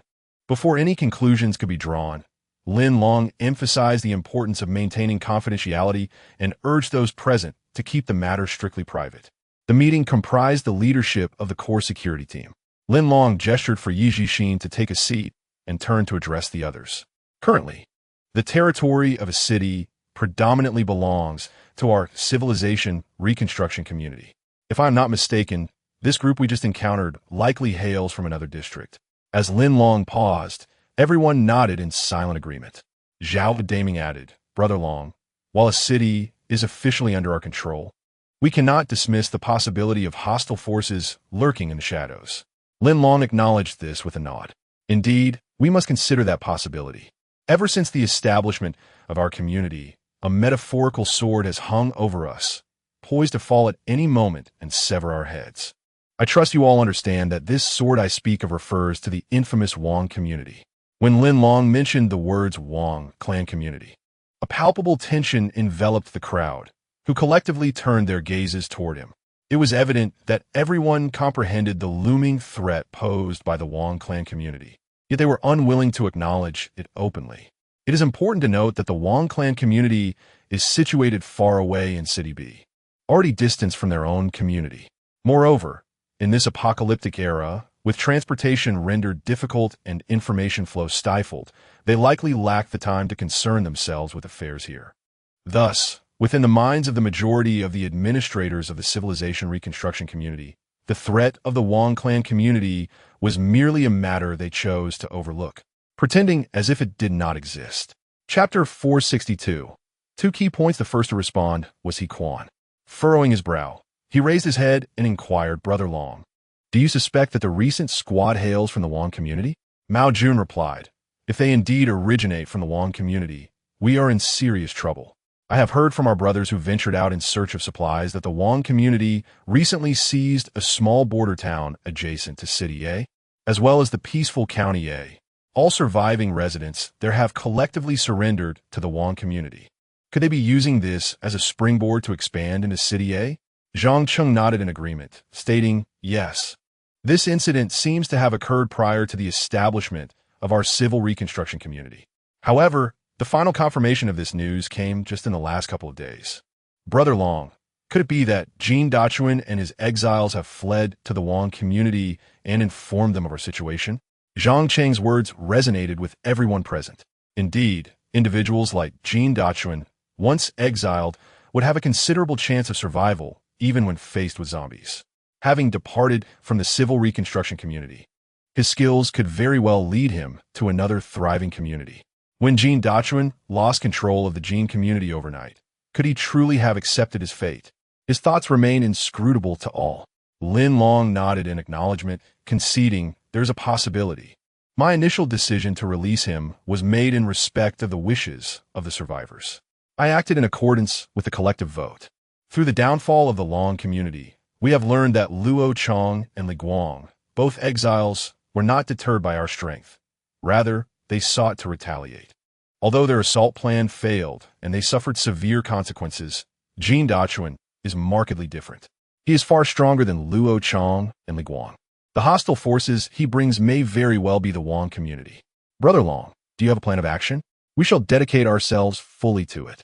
With the experience gained from our previous encounters, I am confident in my abilities and believe we can match the Wong community in battle. He Quan was the first to express his determination for combat, firmly believing that in times of crisis, it is futile to assign blame. The true course of action should be to assess the situation, pool ideas, and resolve the crisis. Following He Quan's declaration, others around him echoed similar sentiments. Lin Long smiled slightly and shook his head, saying, "At present, it remains uncertain whether the Wong community is indeed opposing us. Thus, we cannot formulate a definitive battle plan. If what we suspect is true, with Jin Dachuan spearheading this rebellion, we will certainly do our utmost to defend our community. Let us not forget that we are well aware of the considerable distance to the Wong community. Their long journey to attack is inherently disadvantageous. We merely need to wait for the opportune moment, and our chances of success remain viable. As for the rumored might of the Wong community, until we engage in actual combat, we must not underestimate our own capabilities. Recently, there has been an emphasis on enhancing the vigilance regarding our surrounding safety. Any anomalies must be reported immediately. Additionally, it is crucial to recognize that this is a pivotal period for fostering amicable cooperative relations between the civilized reconstruction community and the Gaoshan community. We must ensure that the path of collaboration between our two communities remains unobstructed."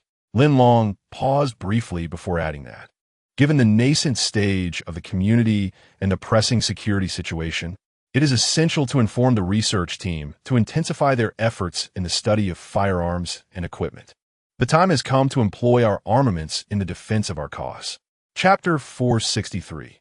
The hostage abduction. Since the establishment of a cooperative agreement between the Gaoshan community and the civilization reconstruction community, a route for mutual exchange has been inaugurated. This route is safeguarded by the members of both communities' material search teams, ensuring safe passage. Following a defense work meeting convened by Lin Long and others, Zhao Daming received a report from the frontline personnel, indicating that an important hostage was about to be delivered from the Gaoshan community to the civilization reconstruction community.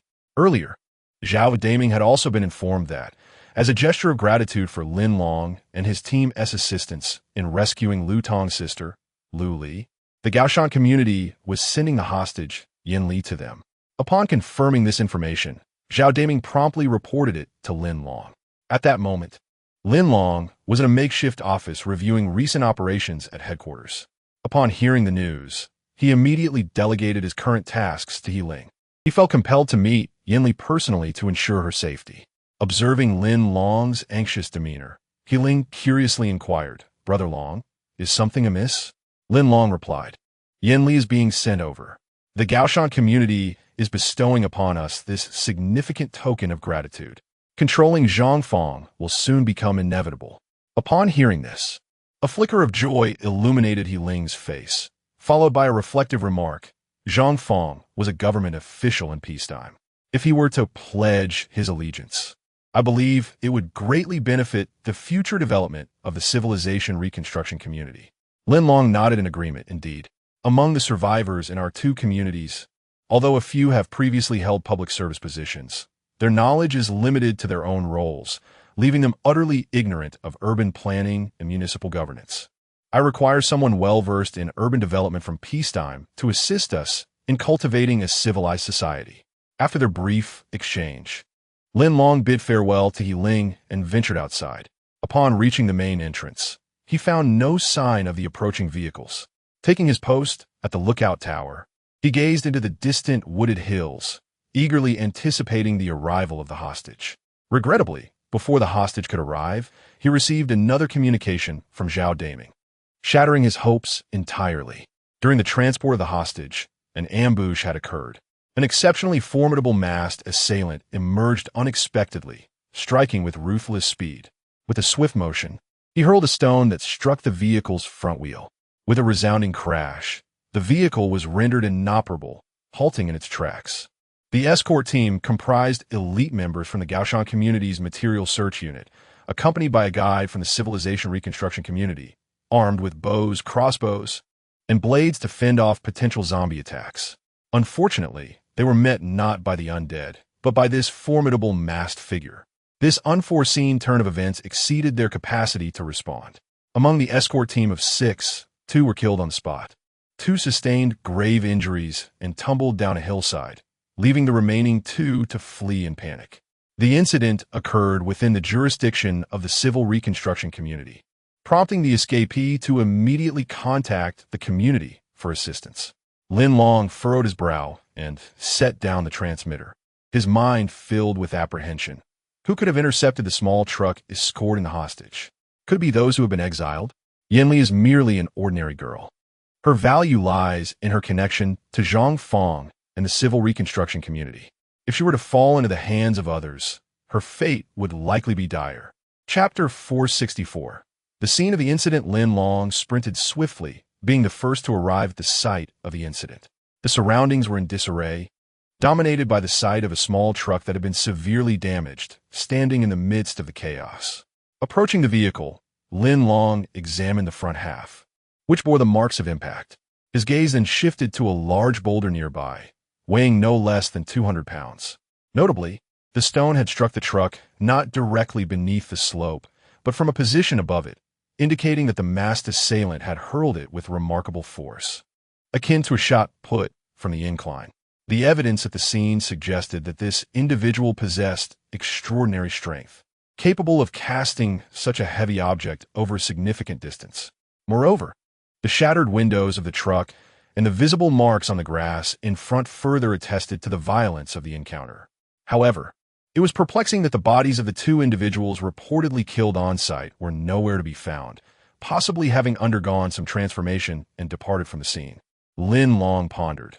If this individual had come prepared with the intent to rescue Yin Li, then it was evident that he was a formidable adversary, a typical other. This realization struck Lin Long with a sense of dread, for the proximity of such an entity to the community of civilized reconstruction posed a grave threat. His thoughts immediately turned to Zhongfang, whom he had encountered on the hillside. Could it be that Zhongfang had indeed rescued Yin Li? Yet, that seemed implausible, as Zhang Fong was primarily known for his speed, lacking the strength to hurl a 200-pound stone as if it were a mere projectile. As Lin Long was lost in contemplation, the sound of approaching vehicles broke through his reverie. Turning to glance back, he deduced it was likely personnel from the civilized reconstruction community coming to assess the situation. With the hostages still unaccounted for and the high mountain community suffering losses, he wondered how the other community would respond. His attention was drawn to the slope ahead, recalling reports of 2 injured individuals who had rolled down from it. Without hesitation, Lin Long made his way down the side.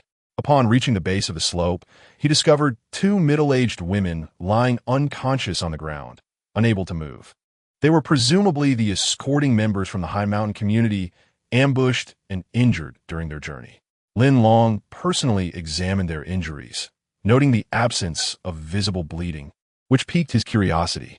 When he gently roused one of the women, she looked up at him and let out a pained cry. He quickly helped her sit up and inquired, "Were you injured?" She pointed to her feet, indicating external wounds. "What about the others? Did they escape?" Lin Long replied, "I did not see anyone else up there, only an empty truck. I heard that someone had fallen and was injured, so I came to investigate." "So, it's your feet that are hurt? Is it the same for her?"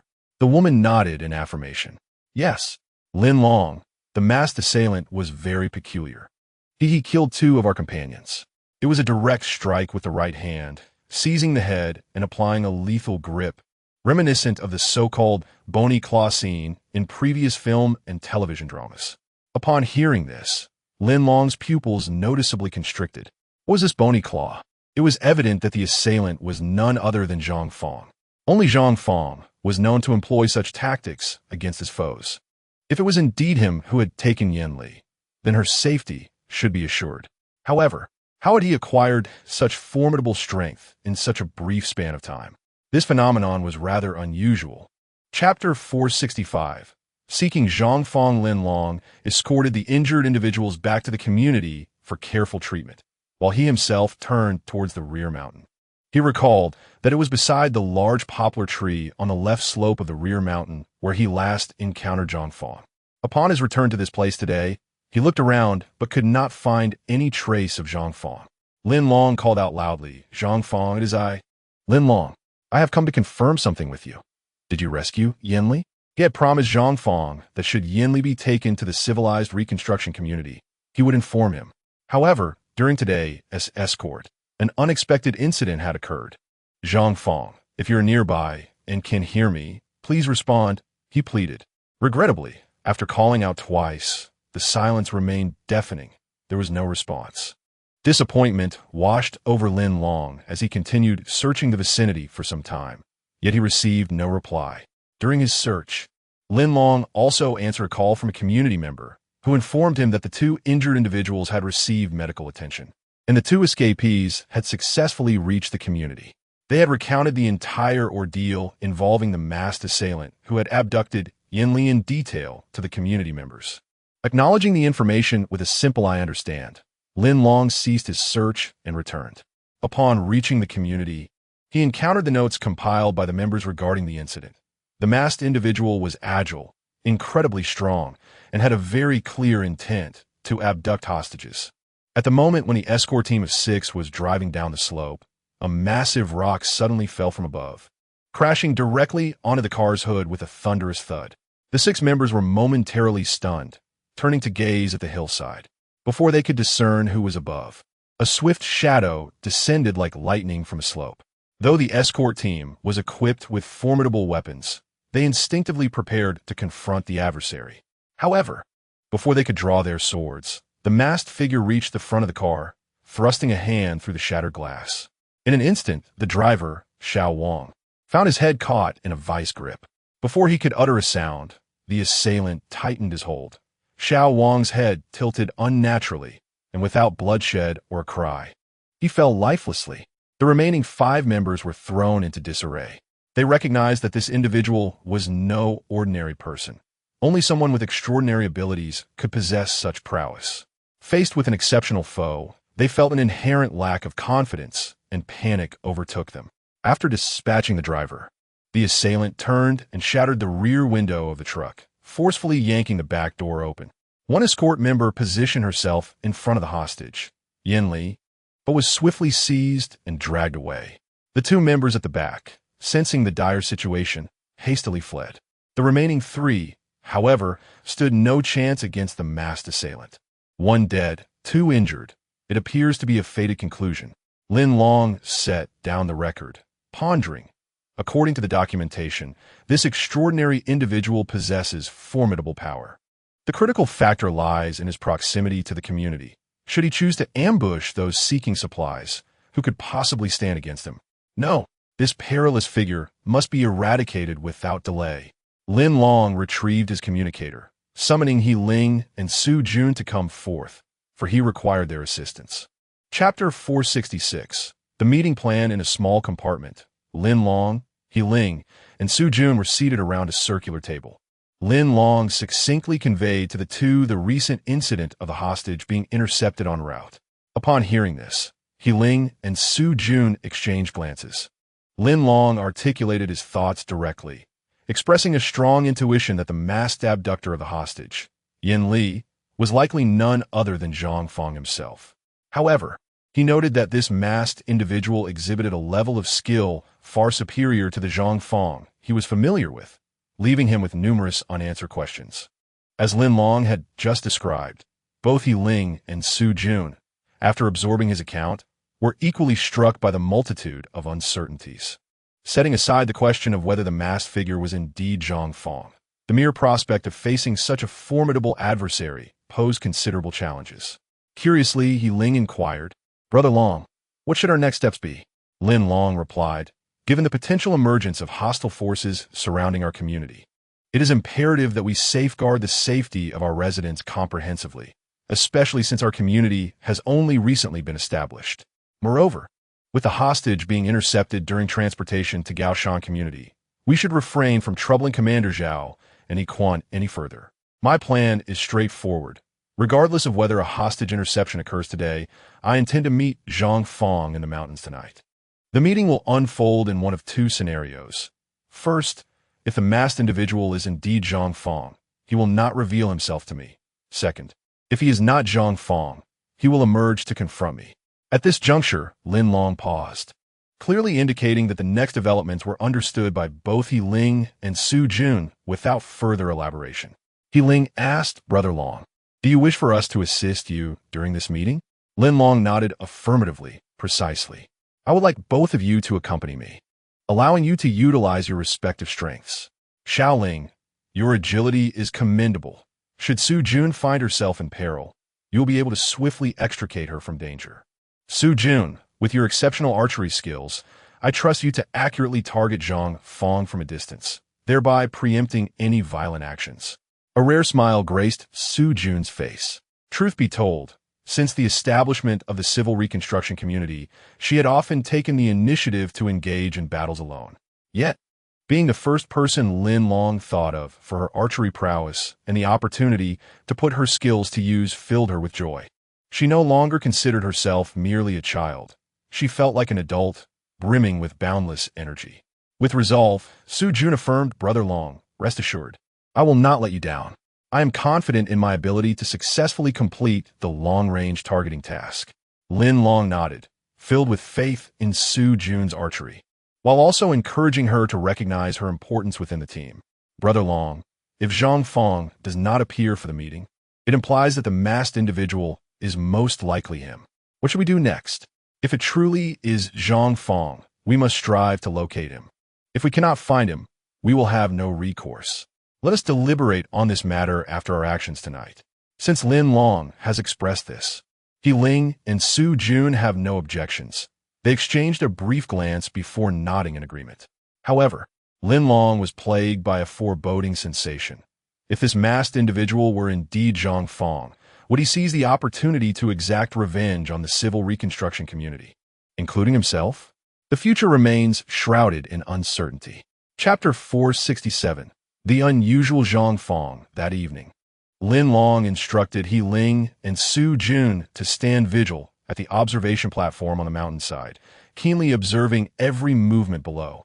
while he himself proceeded to the designated meeting spot to rendezvous with Zhang Fang.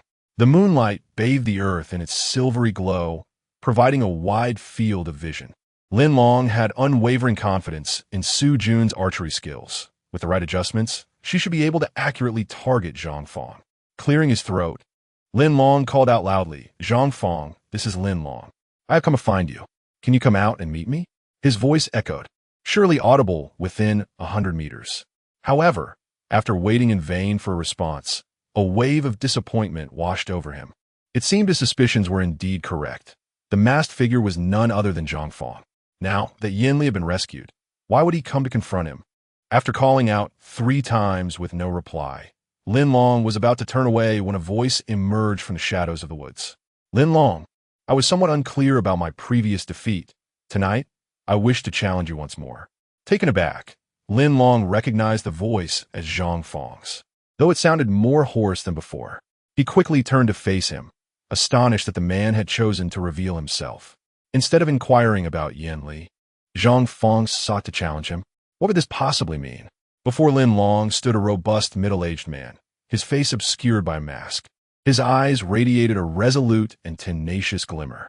Lin Long gazed from a distance, inexplicably awestruck. "Did I hear you correctly? You wish to compete with me?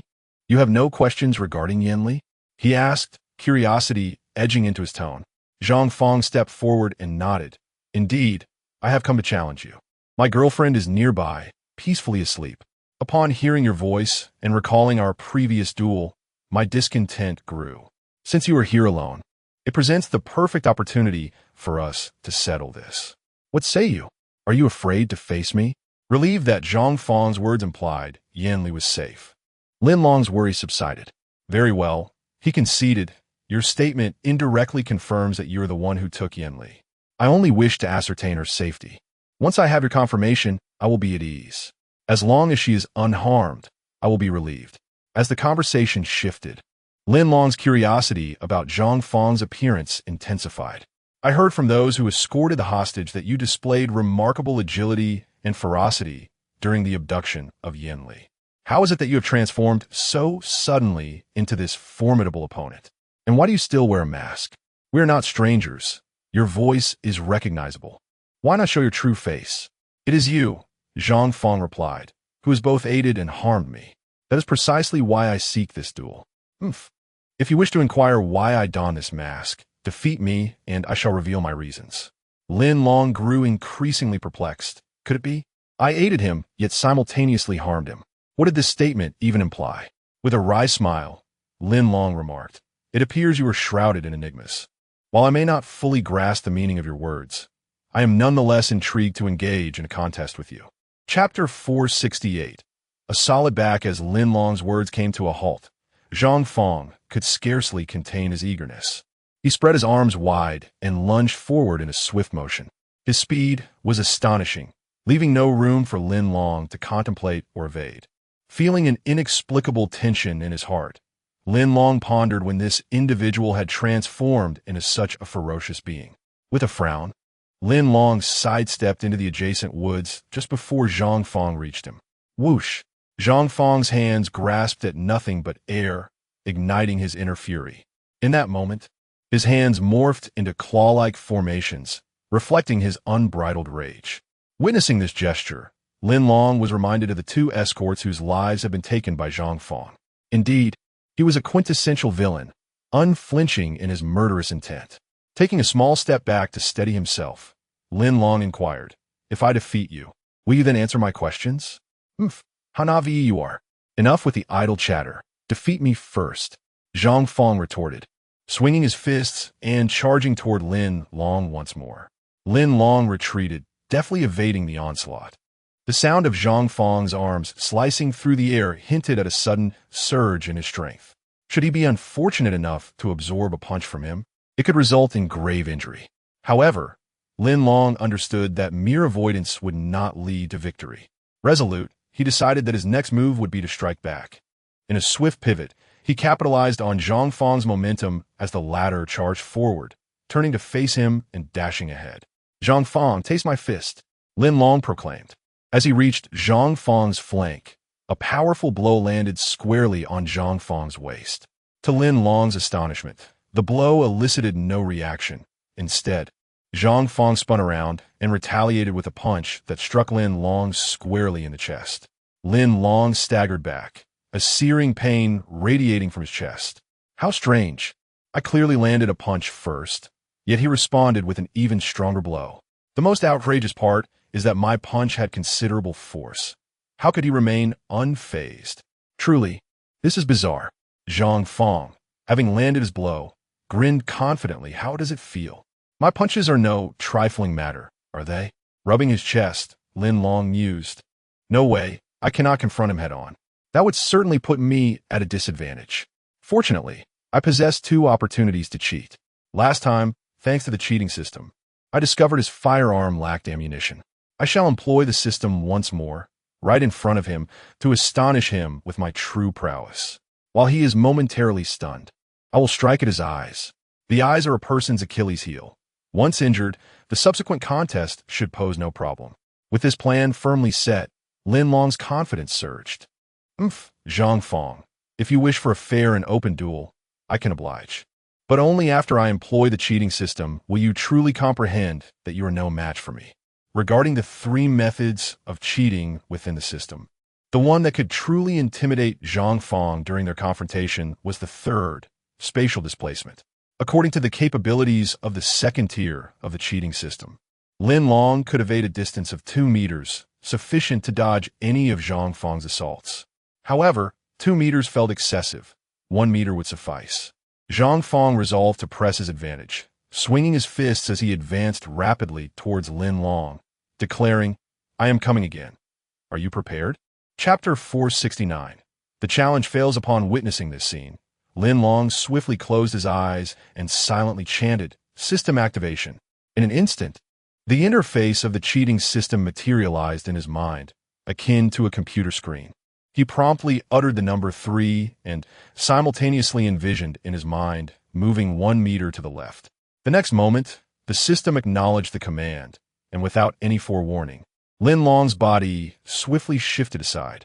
Meanwhile, Zhang Fang, fists clenched, was utterly convinced that his forthcoming punch would sufficiently demonstrate Lin Long's inferior strength.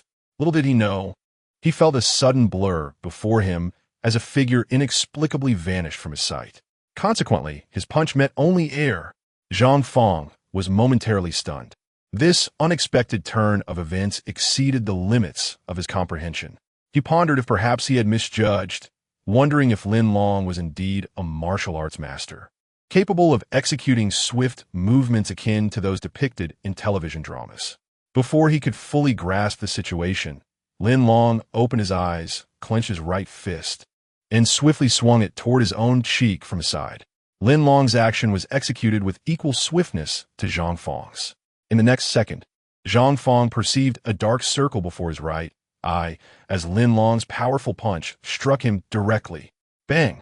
Zhang Fang staggered back a step, experiencing an excruciating pain radiating from his right eye, followed by a dazzling array of stars surrounding it. This was dire. He feared he might have been blinded. Instinctively, before Lin Long could deliver a second blow, Zhang Fang hastily retreated, narrowly avoiding further injury to his left eye. Lin Long's follow-up punch missed its target, and he prepared to pursue. However, Zhang Fang executed a swift turn and dashed away. Just then, an arrow shot down from the slope above, aimed at Zhang Fang's right foot. Instead of piercing through as expected, the arrow collided with an unseen barrier, producing a metallic clang as it fell to the ground. What caused his right foot to suddenly become so resilient? Lin Long, upon spotting the fallen arrow, felt a surge of suspicion. It must have been fired by Su Jun. With his right eye injured and mobility hindered, and now realizing the presence of a lurking enemy, Zhang Fang dared not remain to engage Lin Long any longer. The only viable option was to flee from this perilous location. Reluctantly acknowledging the necessity of retreat, Zhang Fang's speed was astonishing. In less than a minute, he had concealed himself within the thicket. Lin Long intended to pursue him, yet found himself significantly slower in the chase. Despite the moonlight illuminating the night, The shadows cast by the trees rendered it difficult for a solitary figure to be tracked within the depths of the forest. Lin Long stood firmly, hands on his hips, observing the surroundings for a brief moment before concluding that Zhang Fong had indeed managed to escape. He then turned and waved to the two individuals on the slope, calling out retreat. He Gu and Su Jun had witnessed the intense duel atop the hill in its entirety and were profoundly astonished by the masked figure's prowess. They were left with an abundance of questions, eager to seek Lin Long's insights. Chapter 470. Preventive measures at the observation platform of the main gate of the Civil Reconstruction Community Headquarters. Lin Long, Yi Ling, and Su Jun ascended the steps. Utilizing binoculars to scrutinize the direction of the hillside they had just observed. It was only after they confirmed the absence of any unusual activity that they decided to abandon the pursuit of Zhang Fong. Lin Long relayed the information regarding Zhang Fong's rescue of Yin Li to Yi Ling and Su Jun, specifically urging Yi Ling to communicate this news with the Gaoshan community early the following day. Given the significant losses incurred during the escort of the hostages that day, it was imperative to address and resolve the misunderstandings as swiftly as possible. Curiously, Yi Ling inquired, "Brother Long, we had a brief glimpse of your confrontation from above. Was that masked individual truly Zhang Fong?" I sensed a sudden surge in his prowess. Remarkably, although Xiao Jun's arrow struck his leg, he exhibited no reaction whatsoever. Upon mentioning this point of confusion, Su Jun chimed in eagerly. "This surpasses the comprehension of an ordinary person. Is that fellow's body truly flesh and blood? How could he possibly attain such invulnerability to blades and arrows? It resembles the indestructible physique found in the realms of martial arts novels." Lin Long could only shake his head in response to this perplexity. I too am uncertain of what transformations he has undergone. He has never before appeared before me masked, as he did tonight. Had I not seized the opportunity to injure his right eye, his immense strength would have been insurmountable for most. Indeed, overall, you are quite formidable, Brother Long. Had he not fled with such swiftness, I am convinced you would have struck his other eye as well. Once both of his eyes were injured, he would have struggled to find an escape route. Making his capture a trivial matter, Su Jun praised. Lin Long remarked, "As for Zhang Fong's situation, we can only search the area around the hillside in the future when the opportunity arises. Of course, if he retreats and departs from this place, there will be no necessity for further pursuit. Yet, I cannot shake the feeling that he harbors an unwillingness towards me. Thus, I urge you to remain vigilant. A formidable masked individual has emerged in the vicinity of our community. Unless absolutely unavoidable, we must avoid direct confrontation with him, for the consequences will invariably fall upon us. Simultaneously, we must enhance the patrols to ensure the community's security and prevent him from exploiting any vulnerabilities."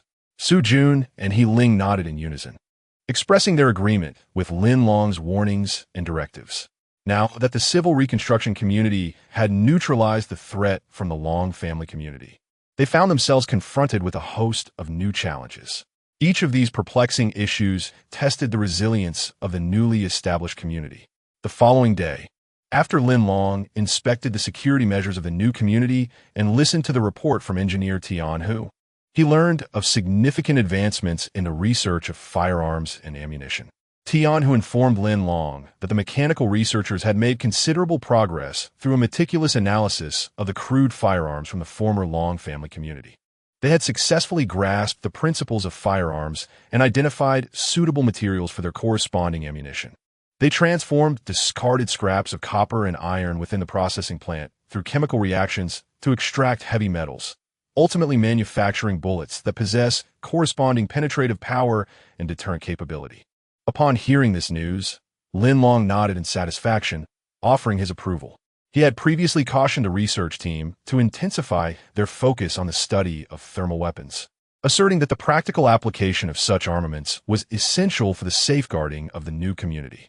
It now appeared that everything was progressing in alignment with his original plan. Chapter 471. The Discovery of Zheng Weiding. Today, Lin Long was in high spirits, strolling along the path back to Area A when, unexpectedly, his communicator buzzed in his pocket.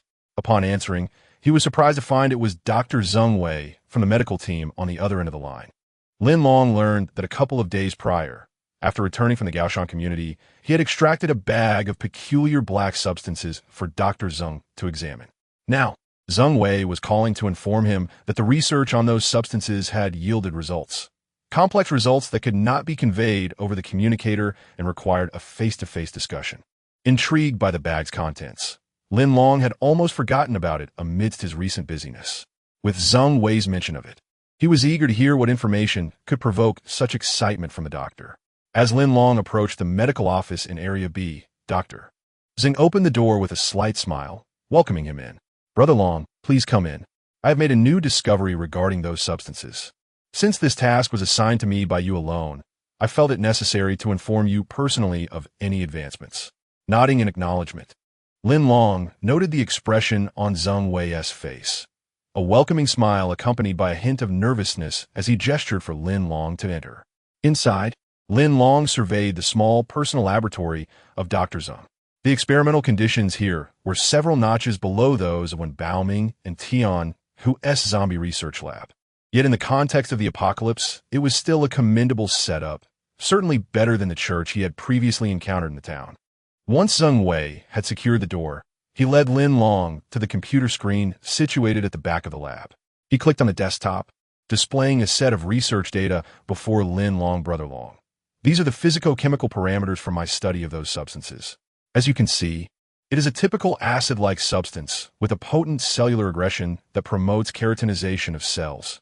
Furthermore, it exhibits faint signs of life, capable of accelerating rapid cellular division and fusion, resembling a growth hormone. However, in the later stages, it can be digested and expelled from the body along with other substances."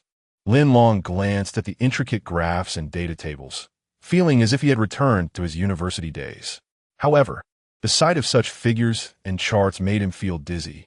Alas, he was not cut out for the sciences. "Cut the explanations," he said directly. "What are the research findings?" Zeng Wei was taken aback by Lin Long's straightforwardness. After a brief, awkward chuckle, he complied with Lin Long's request and succinctly added, "It is a substance associated with the zombie virus, inherently possessing a strong aggressive trait of the virus, capable of hastening the zombification of humans. However, not everyone possesses an antigenic response to the zombie virus. For instance, the Inhumans represent an anomaly. The honey crystal core can be regarded as a living extract of the zombie virus, posing no harm to ordinary individuals while offering a slight enhancement to their resistance. However, the crystal core can provoke extreme aberrations in the bodies of Inhumans.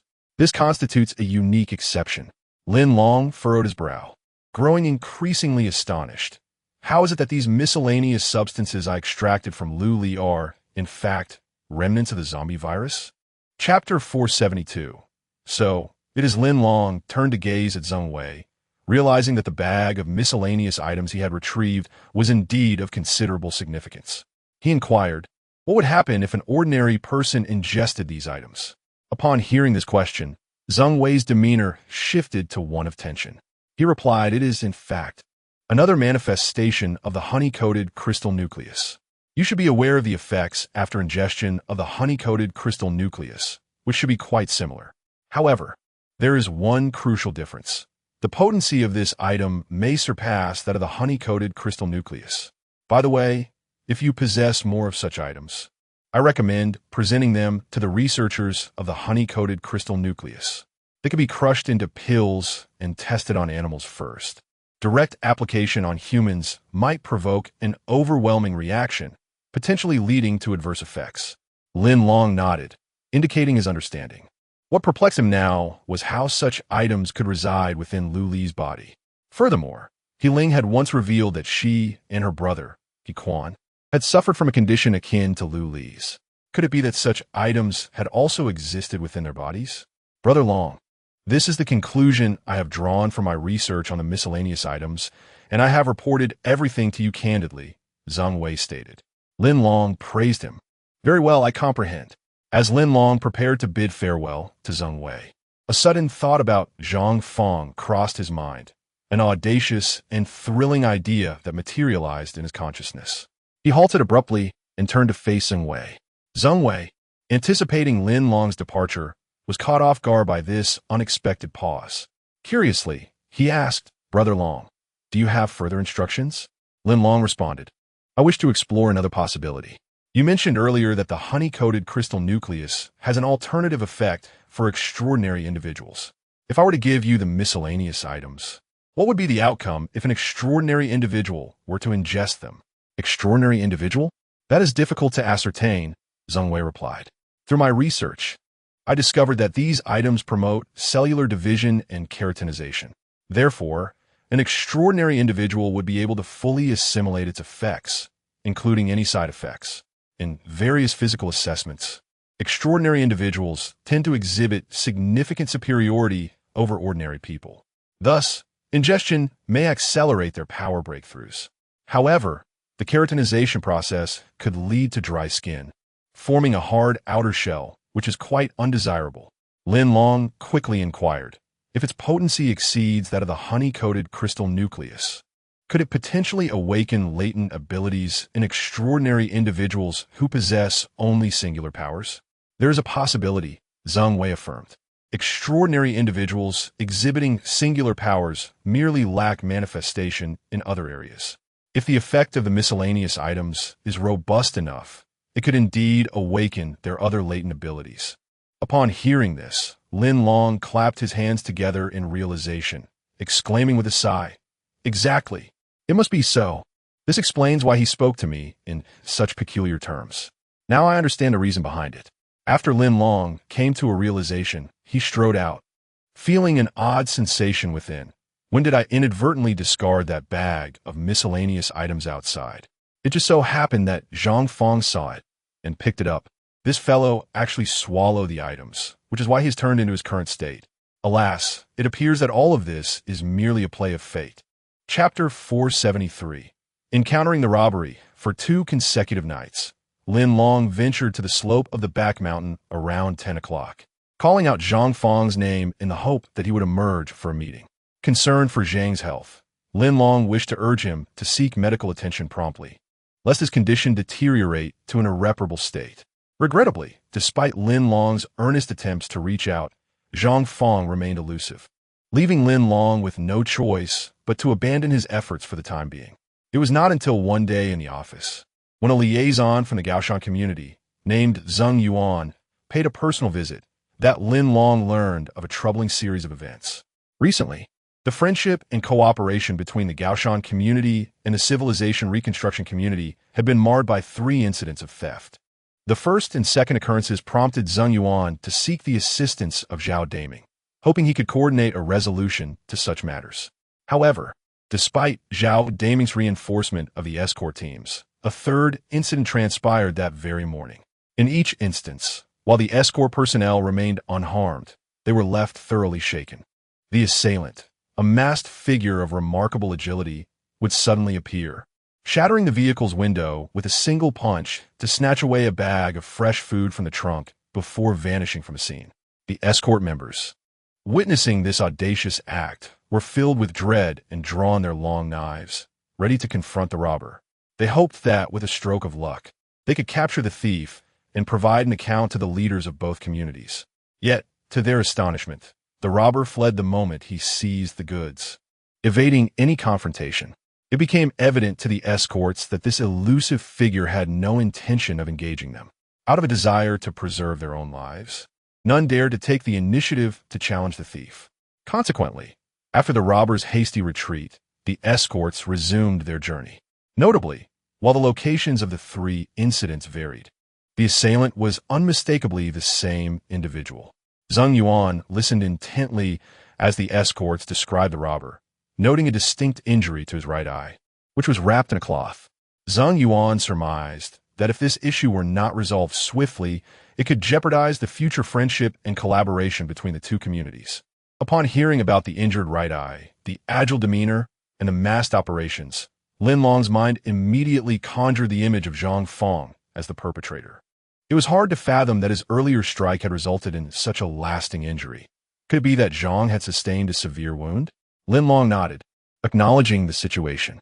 I understand. When is the next shipment of food from the civilization reconstruction community to the Gaoshan community?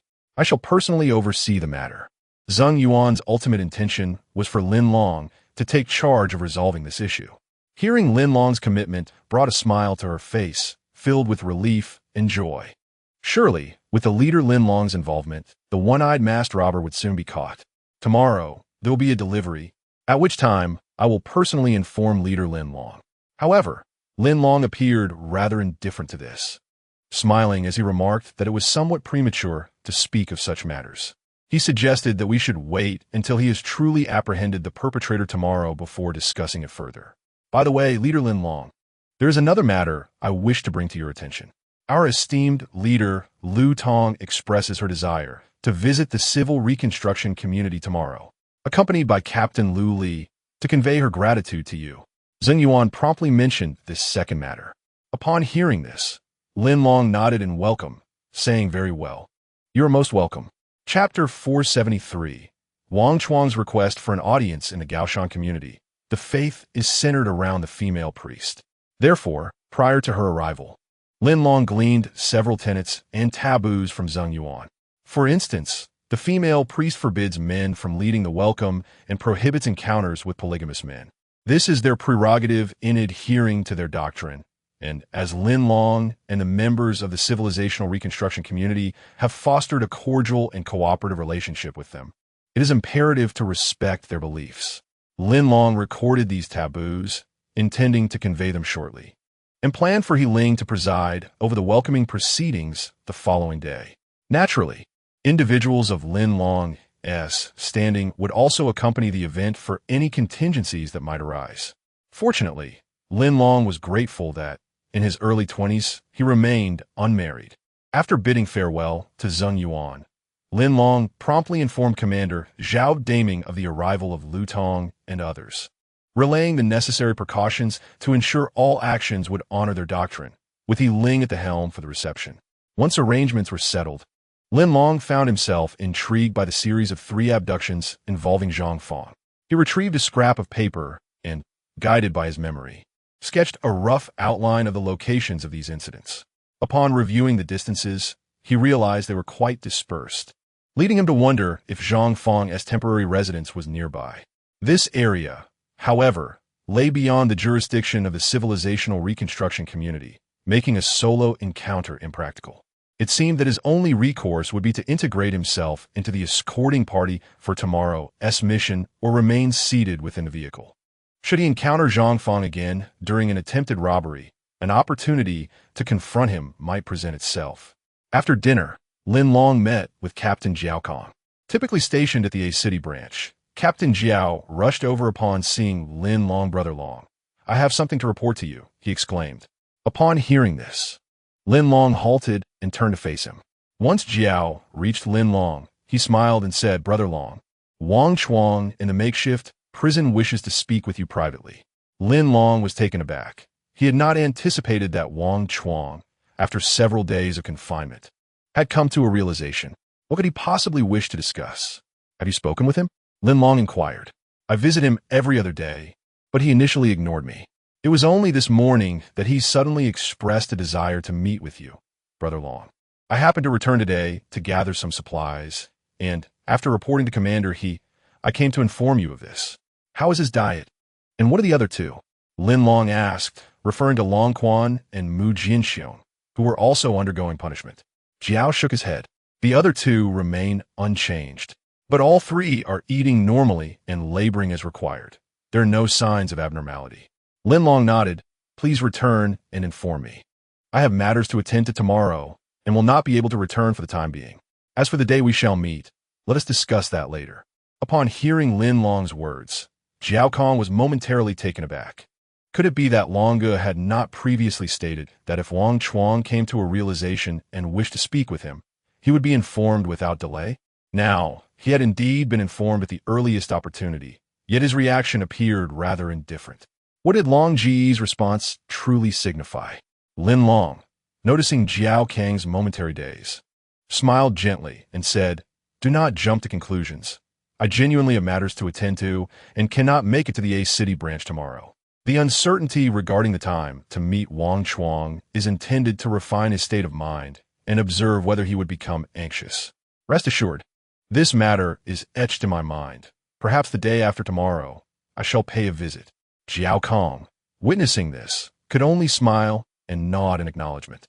Chapter 474. Waiting for a rabbit on the following morning, Lin Long received a call from the communication device commanded by Zhao Daming.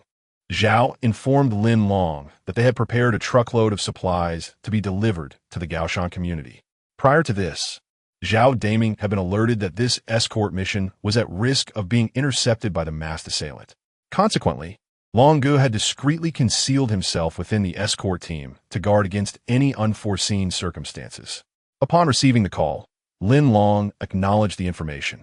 Currently, the team building within the civil reconstruction community was gradually becoming more organized, a significant improvement compared to the previous Gene family community, which held much promise for the future. Specifically, the supply search team had been replenished and reorganized into 5 smaller squads. However, a stark reality loomed over them. There had been no emergence of any latent superhuman abilities among the community members. This meant that within the expansive community team, only Lin Long, He Quan, and He Ling possessed such extraordinary capabilities. In the perilous environment of the apocalypse, this level of strength was exceedingly precarious. Furthermore, the manufacturing of firearms and ammunition required time and accumulation. Even with firearms and ammunition at hand, such perilous items could not be distributed carelessly. A comprehensive accounting system must be established for their rational allocation and usage. Thus, in the event of an unexpected crisis, such as an ambush on the material escort team, only the powerful superhumans would be equipped to confront and resolve the situation. Currently, Lin Long was the sole individual in the community with such prowess. The development of a community becomes increasingly challenging if many matters necessitate the leader's direct intervention, leading to an overwhelming busyness for the leader and potentially stalling the team's growth. Each time Lin Long contemplated this, he yearned for the swift production of firearms to bolster the team's overall strength. Due to the recent escort of supplies to the Gaoshan community, today's delivery was comparatively modest. The escort team had diminished from 6 members to 4. Lin Long positioned himself at the back of the vehicle, striving to remain inconspicuous. And at a glance, it seemed as though the escort team consisted of only 3 individuals. As the vehicle commenced its journey towards the Gaoshan community according to the original plan, Lin Long settled in quietly, awaiting the opportune moment. The vehicle traversed the road steadily at a moderate speed, a deliberate tactic to lure the lurking Zhongfang. Approximately halfway through their route, as they crossed the protective boundary of the civil reconstruction community, a stone suddenly fell from the side with a loud thud. The stone narrowly missed the vehicle, landing ahead and obstructing its path. The driver immediately slammed on the brakes, his face etched with tension as he scanned the surroundings. Suddenly, a figure leaped from the adjacent thicket, landing behind the vehicle. Lin Long recognized the sound and had prepared for this encounter. Prior to the operation, he had equipped himself with a handgun and a long knife for any eventuality. The escort member in the passenger seat, upon witnessing the unfolding scene, promptly leaped from the vehicle. Upon encountering the masked figure, he exclaimed in astonishment, "It's you again. Are you here to obstruct my path and commit robbery once more?" The masked individual paid him no heed and swiftly approached. With his right hand clenched into a fist, he exerted force, resulting in a resounding crash as the car window shattered. A hand then reached inside. This was a familiar maneuver for him. After breaking the window, he would deftly pull the interior handle to swiftly open the rear door and seize a portion of the food within. As a masked perpetrator with a modicum of experience in robbery, he believed today's heist would proceed as seamlessly as before. However, to his surprise, as his hand reached in, Lin Long, upon spotting the intruding arm, seized it with both hands, catching him red-handed. Chapter 475. Hard as iron, the masked man abruptly yanked his arm, and in that instant, he felt a counter-pulling force emanating from within the vehicle. He was poised to lift his right foot and stamp down on the car door, intending to exert force to extricate his arm. However, at that moment, Lin Long moved with swifter agility. With a sudden motion, Lin Long flung open the car door with a resounding clap and stepped out. The appearance of Lin Long caused the masked man, who had only one functional eye, to momentarily freeze in surprise. Indeed, This masked figure was Zhang Fong, a notorious robber whose right eye was shrouded in a tightly wrapped bandage due to injury. Lin Long greeted him with a smile. "General Zhang Fong, what a pleasure to meet you again." The title General was a respectful moniker bestowed upon Zhang Fong by Jin Dachuan of the now-fallen Jin clan community. Though little time had passed, in this apocalyptic world where each day felt interminable, Zhang Fong perceived it as an eternity. Hearing his title called out suddenly left him momentarily stunned. Lin Long intended to evoke this very reaction. After all, their arms were connected through the car window, and it was impossible to disregard the barrier. Without hesitation, Lin Long seized Zhang Fong's right arm with his left hand, applying sudden pressure as he declared loudly, "General Zhang Fong, I allowed you to escape last time, but this time I shall not let you slip away." Zhang Fong turned to face Lin Long, his singular eye glaring fiercely. The sight of his eye appeared particularly menacing, as if the malice within him was radiating outward. Lin Long felt a momentary chill at the sight. "Let go. I intend to leave, and no one can stop me," Zhang Fong bellowed. Lin Long, undeterred by his threats, merely smiled and replied, "Is that so? I remain unconvinced. I shall hold on to you and witness how you evade my grasp." However, before Lin Long could finish his statement, Zhang Fong exerted tremendous strength, breaking free from Lin Long's grip. In that moment, Lin Long realized that the arm he had clutched felt like a brittle branch, rough and unyielding, devoid of muscular elasticity. In his struggle, Zhang Fong slipped from his grasp. Yet instead of fleeing immediately, he fixated his gaze back inside the vehicle. It appeared he was still intent on seizing a bag of fresh vegetables before departing. As Lin Long prepared to reach out and recapture Zhang Fong, a thought struck him. This man had no muscle mass in his arm, and should he fail to grasp him firmly, he would surely take advantage of the opportunity to escape. The most prudent course of action would be to injure him. Only by incapacitating his foot could he significantly diminish Zhang Fong's chance of fleeing. With this resolution in mind, Lin Long swiftly raised his right foot, aiming it squarely at Zhang Fong's right foot. Yet, as he executed the kick, he felt as though his foot had collided with an immovable object, unable to press down. Instead, a rebounding force radiated from Zhang Fong's foot. Zhang cast a glance back at Lin Long, who hastily entered the vehicle. Grabbing a bag of fruit, he swiftly turned and sprinted back in the direction he had come from. Lin Long, in a moment of urgency, drew his handgun from his waist. Regrettably, this was his last resort. He was reluctant to inflict harm unless absolutely necessary. However, the adversary's physique was too formidable, and with his initial plans thwarted, he was left with no choice but to resort to the threat of firearms. Chapter 476. A shot wounds Lin Long, aimed his pistol at Zhang Fong's back and shouted, "Zhang Fong, do you see what I hold in my hand? If you dare to flee, I might inadvertently pull the trigger, and it could lead you to your demise. Do you wish to face death now?" Zhang Fong could have leaped forward, ascending the high ground ahead, only to vanish in an instant. However, upon hearing Lin Long's shout, he inexplicably paused to glance back.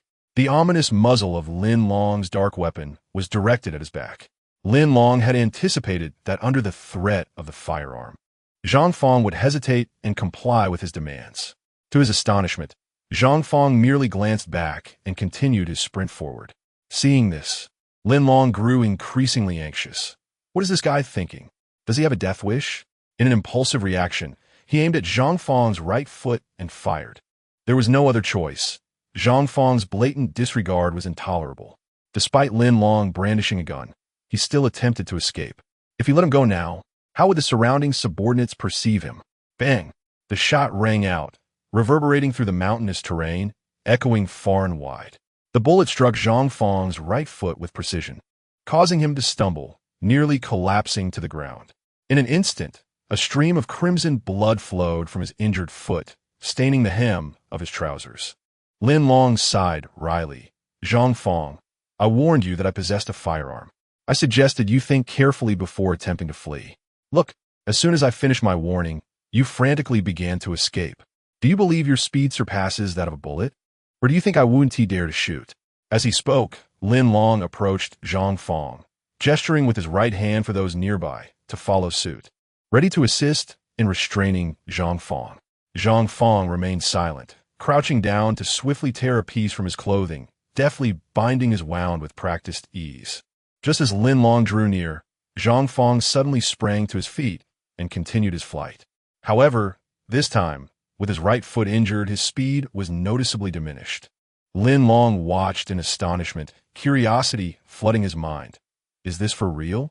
He was shot in the right foot, bleeding profusely, and he still wishes to escape?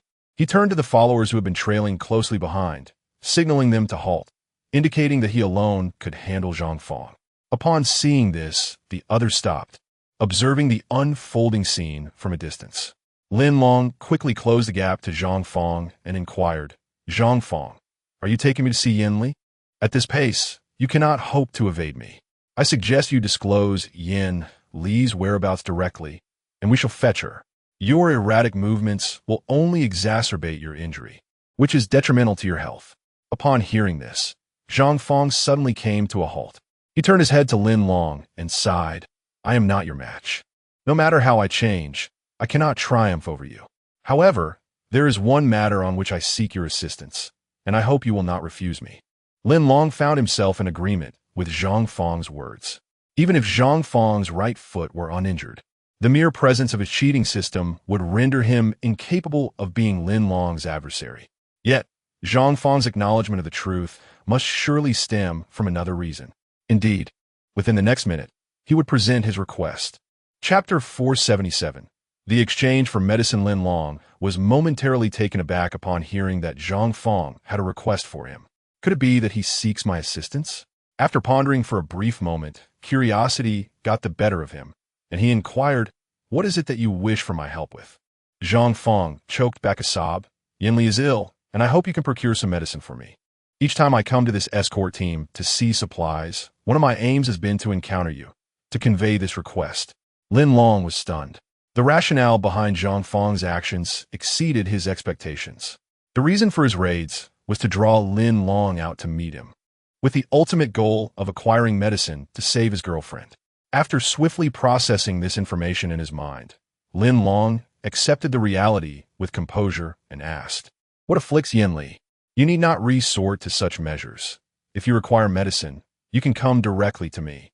She has contracted a cold in the mountainous community, needing antipyretics and antibiotics.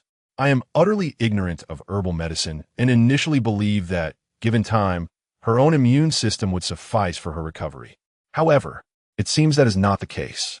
Thus, I appear daily on the road, hoping to encounter you, for within the civilized reconstruction community, you may be the only one willing to assist me." Lin Long nodded. "Are you willing to take me to see her? There are some medicines in the community, but they must be administered properly. One cannot simply take them indiscriminately." "Yes, let's go, though it is a bit far." Zhang Fong stumbled forward, resuming his journey. Lin Long felt a surge of sympathy for him as he observed his condition. Lin Long inquired, "How is your health now? Did you happen to find a plastic bag of assorted items? And have you consumed what was inside?"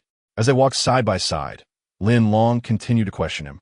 Upon hearing this, Zhang Fong turned his head, a look of suspicion crossing his features as he glanced back at Lin Long. "That bag of items was indeed yours?" Lin Long asked.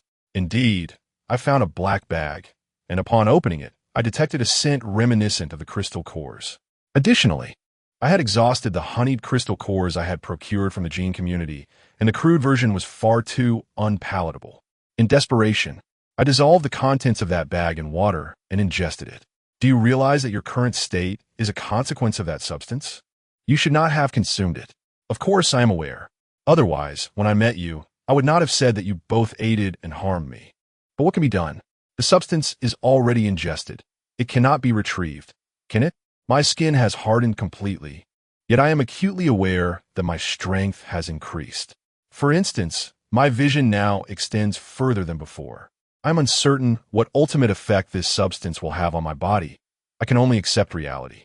Lin Long mused to himself. I did not expect him to be so philosophical about it.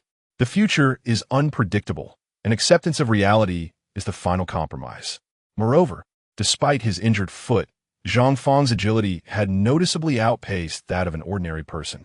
Lin Long distinctly sensed that the level of strength he referred to had evidently improved. "Zhang Fong, what are your plans for the future?" Lin Long shifted the conversation, bringing up another question. He was eager to hear Zhang Fang's perspective on their mutual relationship. Chapter 478. Mutual friendship. Zhang Fang paused for a moment, then calmly replied, "Rest assured, Lin Long, if you rescue my girlfriend this time, I will owe you a favor. Whenever you require assistance, I shall do my utmost to help you. Of course, I have previously committed some wrongs against your community, and, to express my sincerity, I am willing to offer my assistance once more as a means of atonement." Evidently, Zhang Fang was well prepared. A person of his somewhat temperamental nature despised being indebted to others. If someone extended their aid to him, he was unwilling to accept it without reciprocation. Lin Long chuckled softly and countered, "You're aware of your previous transgressions against our community? That incident resulted in the loss of numerous lives, including our squad leader.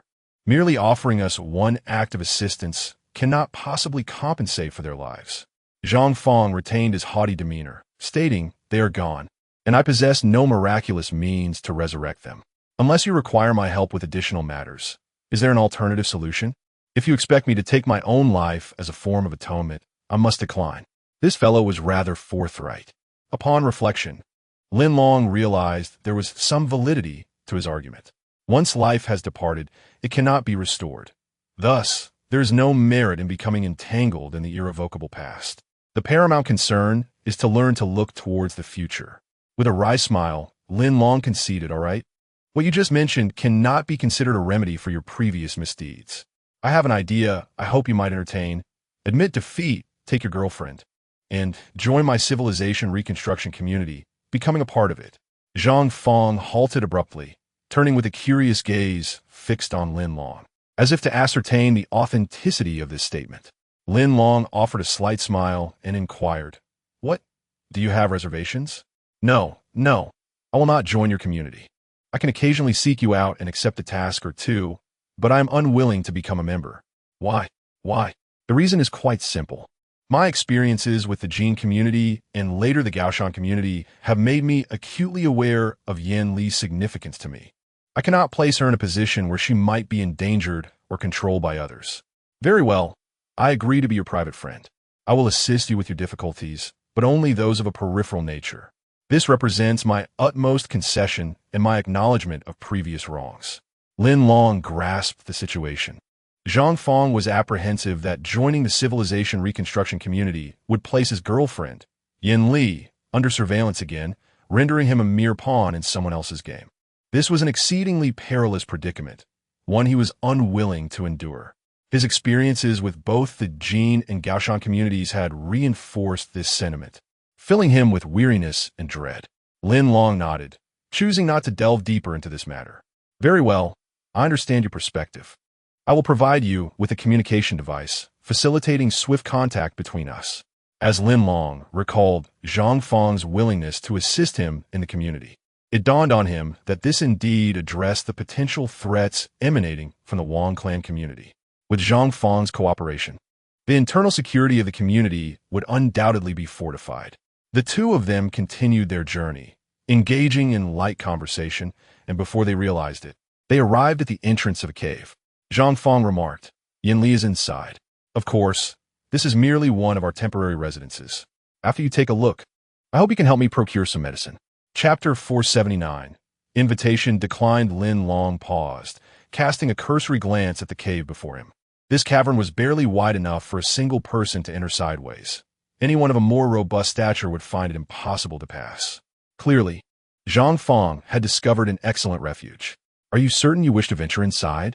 Zhang Fang queried. "The terrain within is rather intricate, and it is, after all, my territory." His implication was unmistakable. Should Lin Long follow him into this cave, he would be stepping into an uncharted domain, fraught with potential peril. Lin Long smiled lightly, placing a hand on his waist, feigning indifference. "It's nothing. I have my tools with me." His words were merely a means of bolstering his own courage, ensuring Zhang Fang did not underestimate him. Moreover, possessing a firearm might not necessarily confer an advantage in such a treacherous environment. Zhang Fang smiled slightly. "Very well. If you wish to come, then come. However, remember, you are not a doctor. You are merely representing one to conduct an examination. I hope your observations will prove beneficial upon your return to the community. With that, Zhang Fong turned and proceeded into the cave, moving slowly ahead. Lin Long followed closely, also slipping into the narrow passage. As he traversed the constricted corridor, he was convinced that there must be another route for entry and exit. Otherwise, Zhang Fong could not have brought his girlfriend through this narrow path alone. The passage extended for 100 meters before revealing a vastly different scene within the cave. Against one wall, a makeshift bed of hay had been arranged, and atop it lay a girl, her breathing faint yet rhythmic, suggesting she had succumbed to slumber. Upon entering, Zhang Fong immediately turned to Lin Long, gesturing for silence. Lin Long nodded in understanding. As he approached the girl, he recognized her as the beautiful young woman he had seen at the entrance of Zone C in the former Jinsha community. Yet now, her complexion was pallid, her body curled in a manner that betrayed her illness. Lin Long furrowed his brow. The harsh conditions here were untenable. In Yin, Li had been unwell for too long to continue in this state. Zhang Fong settled beside Yin Li, gently placing his right hand on her forehead before turning to Lin Long, whispering, "She feels a bit warm." Lin Long inquired, "Zhang Fong, are you certain you do not wish to take her back to our community for treatment? Additionally, you have injuries to your eye and right foot. I suggest you both go together." Zhang Fong abruptly raised his right hand, interrupting Lin Long's statement, shaking his head. "No, I have stated before, I will not re-enter the community. If you truly wish to assist her, you may send a medical professional to provide aid. We cannot enter the community regardless." Seeing the unwavering determination in Zhang Fong's demeanor, Lin Long felt a twinge of frustration. Nonetheless, he recognized that everyone has their own aspirations. He could not entirely fault him for such a stance. Experience had taught him caution, and he replied, "Very well, I will make arrangements upon my return. In the evening, I may return to this place, calling your name, hoping that you will emerge to meet me." Zhang Fong replied, "No problem. Rest assured, if you assist me this time, we shall become friends. I will repay the kindness in the future." The two exchanged a moment of surprise, their eyes radiating a mutual trust. Chapter 480. Welcoming preparations before departing the cave, Lin Long took a moment to remind Zhang Fong that since today had unfolded according to his wishes, facilitating their meeting. He hoped Zhang Fong would refrain from interfering in the future cooperative exchanges between the civilized reconstruction community and the Gaoshan community. Zhang Fong, in a candid manner, confessed to Lin Long that his current appetite was considerable, and there were no scattered provisions to be found in the vicinity. Consequently, he resorted to occasionally pilfering a morsel of food to stave off his hunger. Lin Long, upon hearing his honest admission, could only smile wryly, assuring him that he would relay the situation he had encountered to the escorts within the community at the earliest opportunity. He advised the escorts that upon encountering Zhang Fong in the future, they should respectfully leave a small pouch of food on the ground and then depart peacefully. Zhang Fong also pledged that he would no longer intimidate community members during his interceptions. This close encounter proved somewhat fruitful for Lin Long, as both parties achieved a mutual understanding regarding their respective needs. Upon returning to the small truck and sharing the details of the encounter with the 3 escorts accompanying him, they were all astonished, their eyes widening in disbelief at the unconventional approach Lin Long had taken. However, given Lin Long's formidable abilities, which they had often heard about but never witnessed firsthand, they could only ponder the appropriateness of his method internally, refraining from voicing such thoughts aloud. They were left in a state of quiet anticipation, observing how events would unfold. Lin Long's vision was undoubtedly far-reaching. He recognized the necessity of establishing a beneficial rapport with Zhang Fong, for in the face of future adversities, Zhang Fong might serve as a vital informant. As for the escort team's forthcoming assignments, Lin Long chose not to partake further. He specifically instructed the team leader to communicate effectively with the representatives stationed in the Gaoshan community from the civilized reconstruction community and to prepare for the reception of the esteemed Lu Tong, the female leader.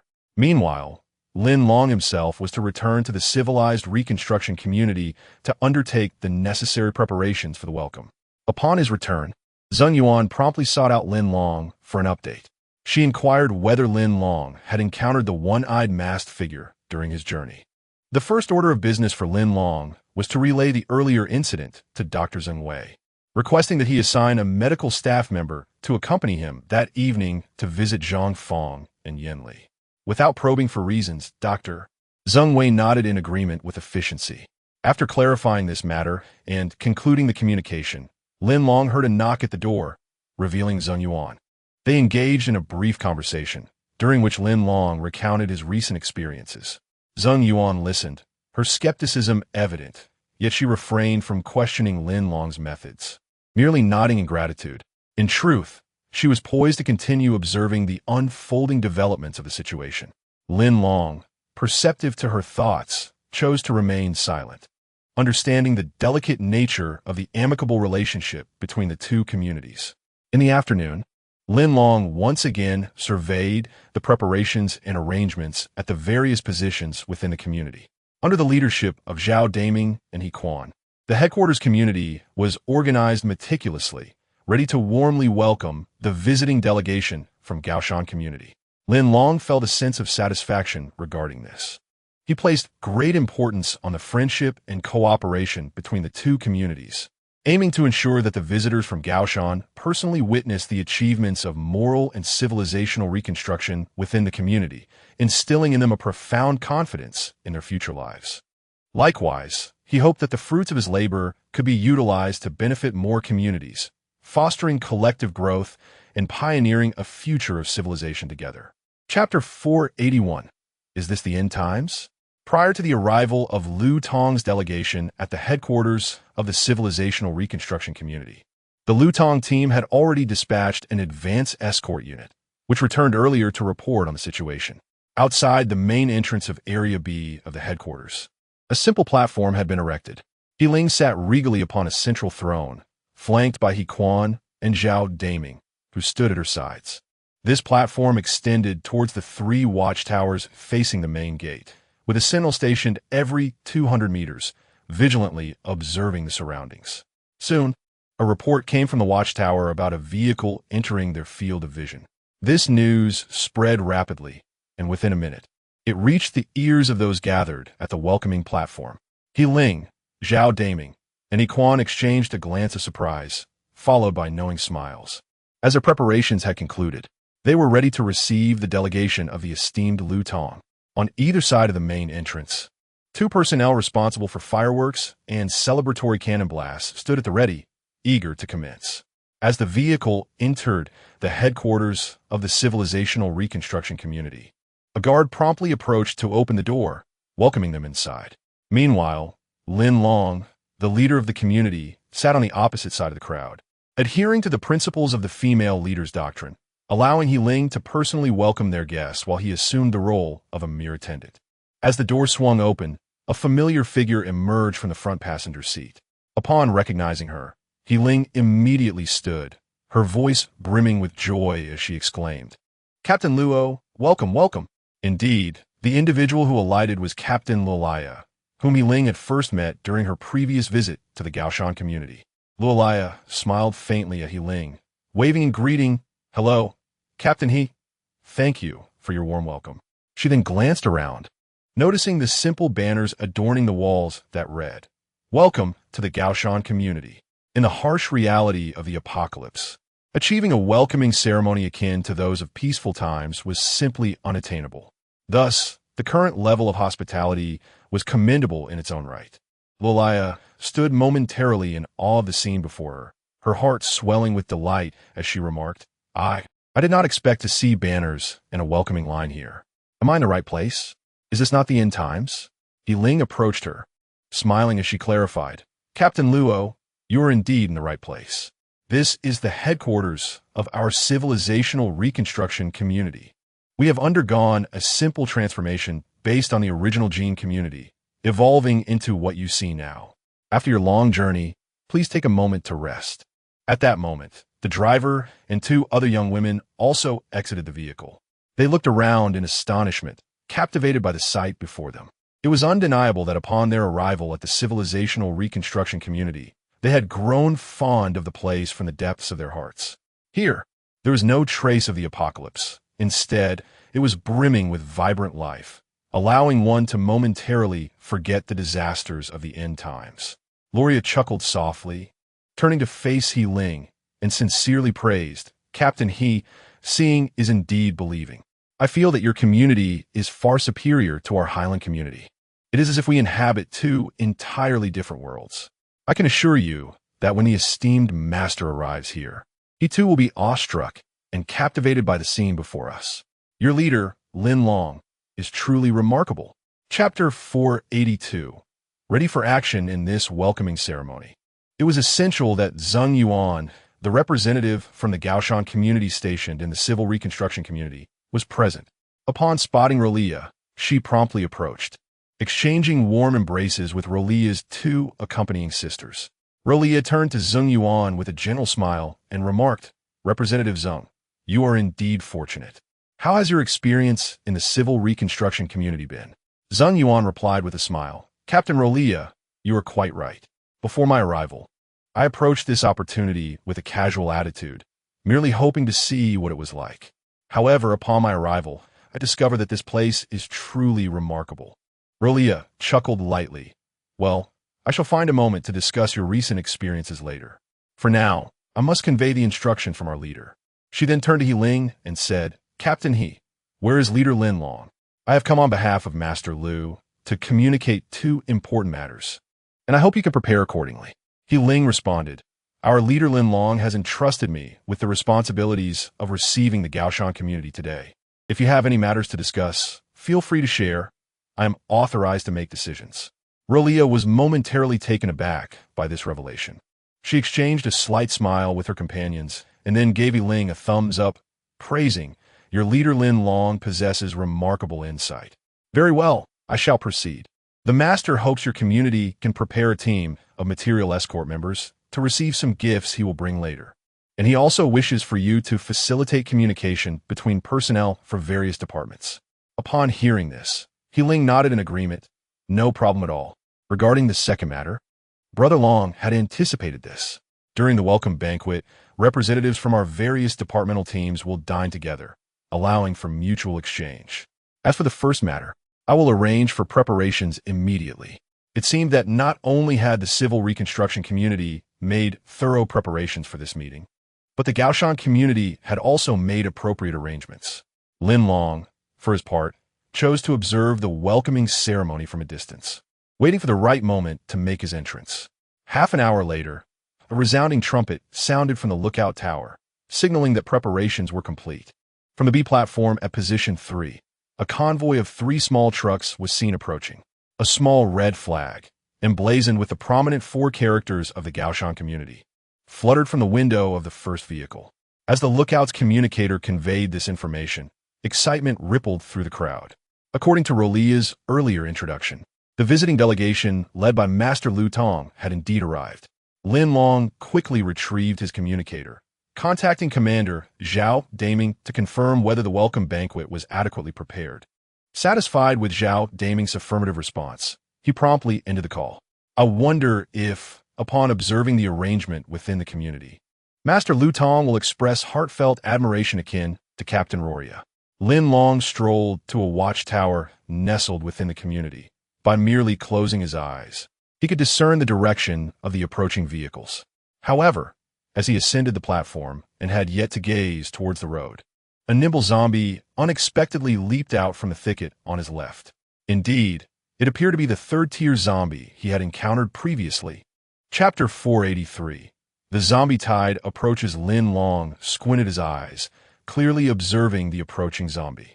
It moved with a lively grace, occasionally glancing towards the watchtower and the oncoming vehicles. Realizing this, Lin Long swiftly deduced that the creature had been lured by the recent blaring of the horn. While others remained oblivious to the anomaly, Lin Long could not afford to stand idly by. He promptly instructed those nearby, You stay here to keep watch. I shall step out for a moment. The surrounding individuals held Lin Long in high regard, and upon receiving his command, they immediately bowed in acknowledgement. After issuing his orders, Lin Long hurriedly dashed down the stairs. His sudden movement elicited a murmur of surprise from those around him. Armed with a long knife, he strode purposefully towards the open front door, heading straight for the direction of the approaching zombie. Whether the third-tier zombie was targeting the watchtower on the hillside or the vehicles below, he knew he must ensure their safety by intervening before the creature launched its attack. To be candid, in the daylight, Lin long harbored doubts about his chances of overcoming a third-tier zombie alone. Yet, should the situation prove dire, he had a concealed pistol. No creature, no matter how formidable, could withstand the might of a firearm. After a frantic minute of running, Lin Long found himself face-to-face with the zombie. His hurried approach had raised the alarm among the others, who quickly raised their binoculars to follow his silhouette. What they beheld was startling. A zombie appeared before them, moving with surprising agility. Once one person noted the anomaly, the news spread rapidly among the crowd. Lin Long planted his feet firmly before the zombie and flashed a grin, addressing it. Zombie, sir, why arrive just as we are welcoming esteemed guests to our community of civilization? With that, he slowly drew his long knife from his waist, its blade glinting ominously in the light. The zombie halted, seemingly fixated on the vehicles below, intending to direct its aggression towards Lu Tong and his group. The creature let out a series of guttural growls before lunging at Lin Long. He swiftly evaded its charge, causing the zombie to miss its target. Just as the zombie prepared to turn, a volley of arrows suddenly shot down from the watchtower, aimed squarely at it. The arrows descended like a swarm of locusts, surrounding the zombie in a deadly net. Unfortunately, upon striking its body, the arrows had little effect. The zombie merely smacked its lips and stood up, seemingly unfazed. Ironically, the previous wave of arrows had embedded themselves in its form, creating a makeshift shield against the subsequent barrage. The arrows clashed against the surface of the protective umbrellas, producing a resounding clang, and all fell to the ground. Lin Long immediately looked up towards the watchtower and shouted, "Do not shoot any more arrows. I can handle them alone." However, no sooner had Lin Long uttered these words than he faintly heard a distinct sound of footsteps approaching from not far away, reminiscent of a formidable army advancing, with an unmistakable grandeur. Meanwhile, the third-tier zombie seemed to sense the commotion as well. It lifted its head, pounded its chest, and emitted a heart-wrenching, monstrous howl. The sound pierced through the heavens, resembling a signal being sent forth. Chapter 484. Deception. Lin Long slightly turned his head to glance behind him. The sound of footsteps echoed from the other side of the hill, signaling the imminent arrival of a horde of zombies, yet they had not yet crested the summit. Time was of the essence, leaving Lin Long little room for contemplation. The sole objective at present was to swiftly lead the undead away, lest the community face a grueling battle that very day. With a flourish of his long blade, Lin Long took the initiative and sprinted towards the hilltop.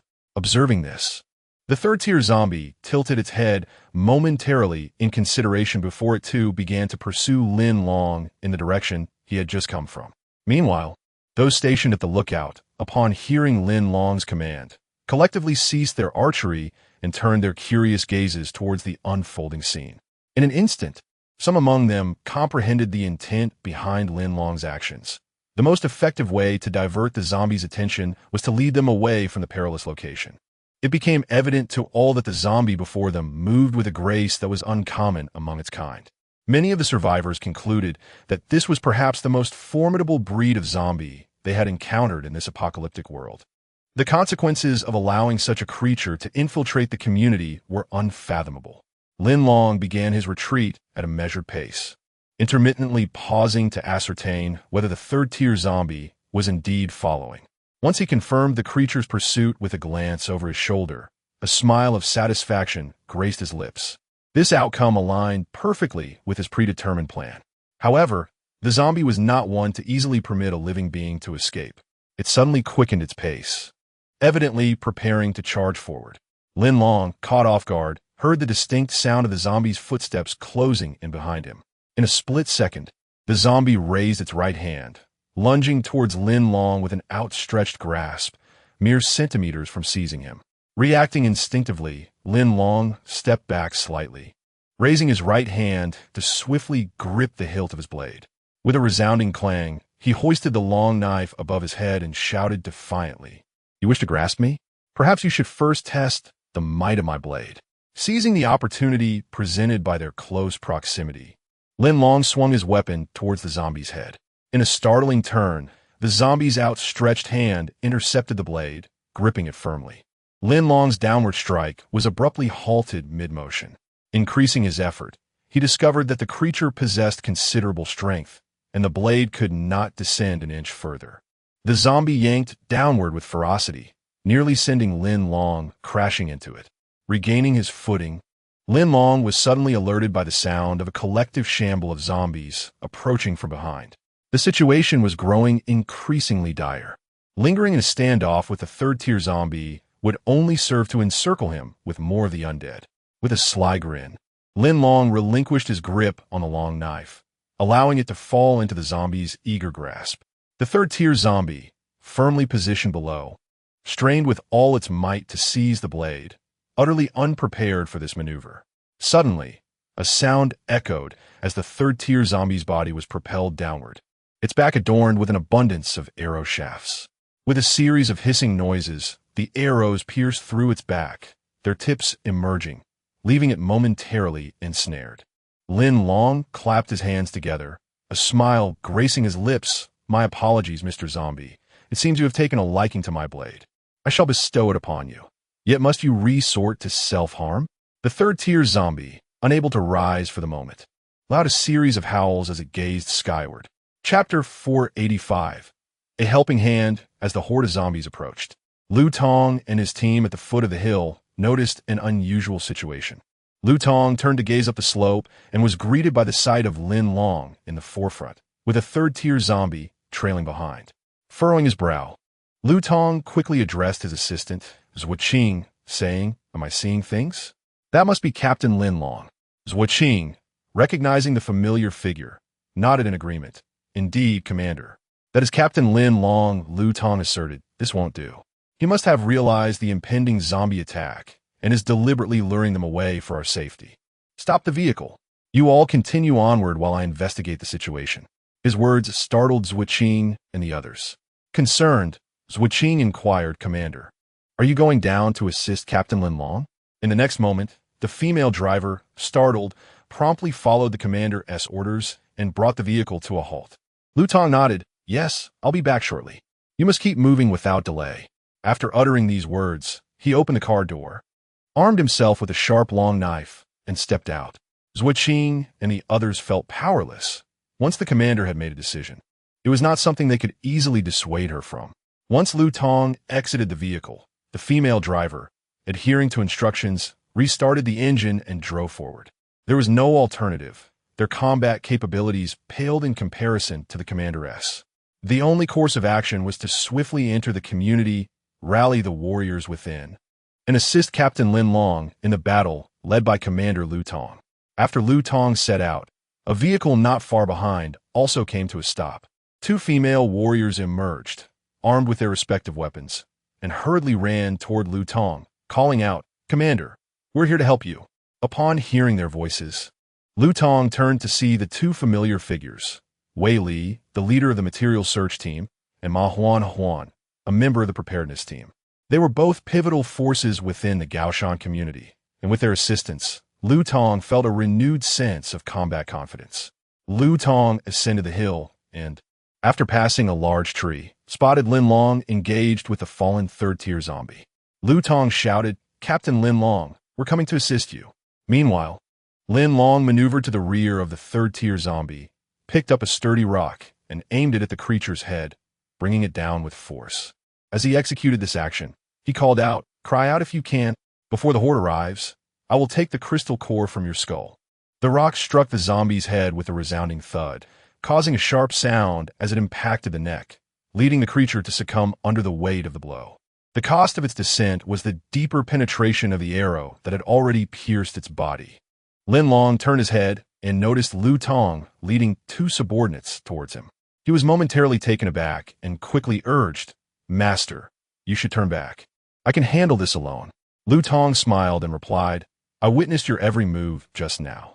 You bravely confronted that formidable zombie for the safety of our visiting community members.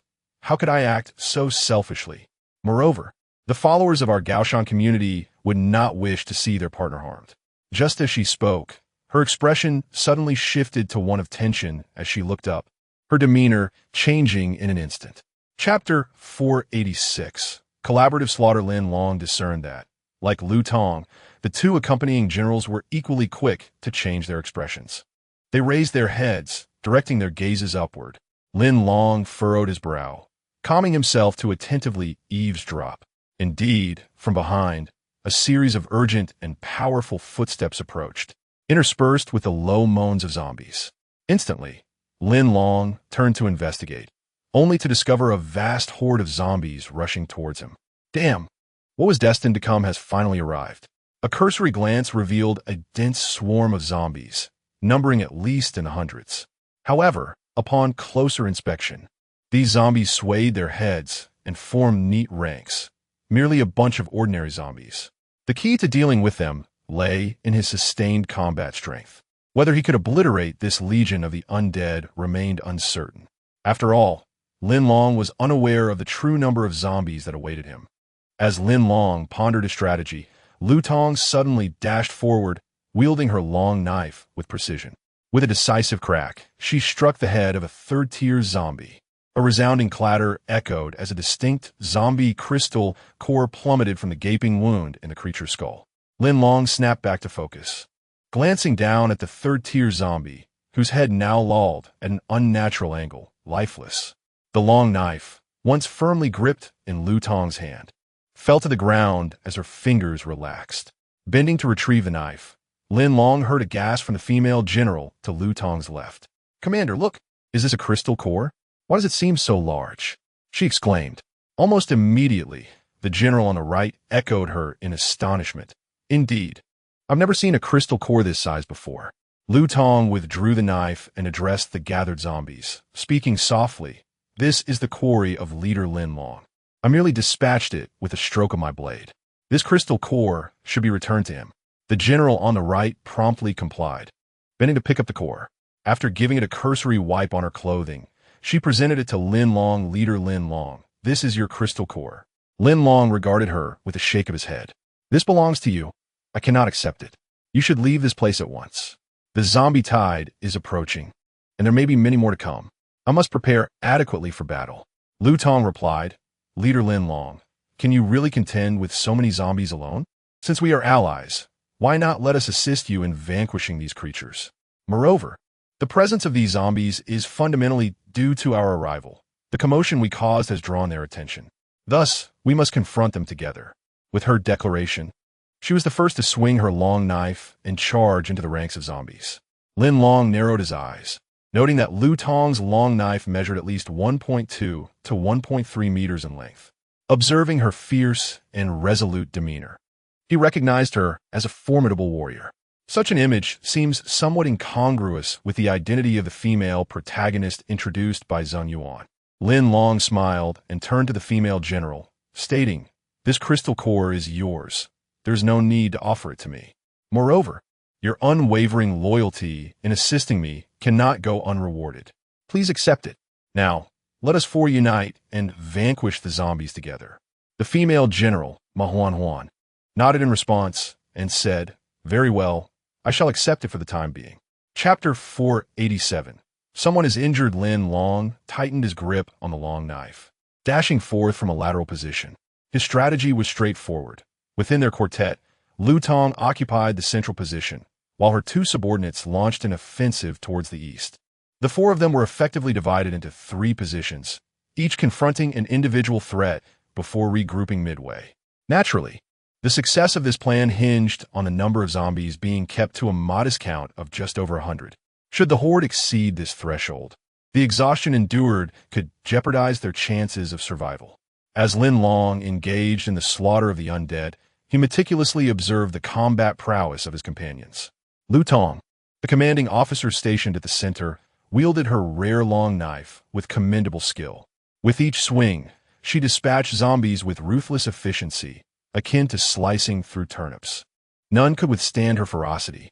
In contrast, her two subordinates demonstrated a markedly diminished level of combat effectiveness, though their coordination provided a commendable support system.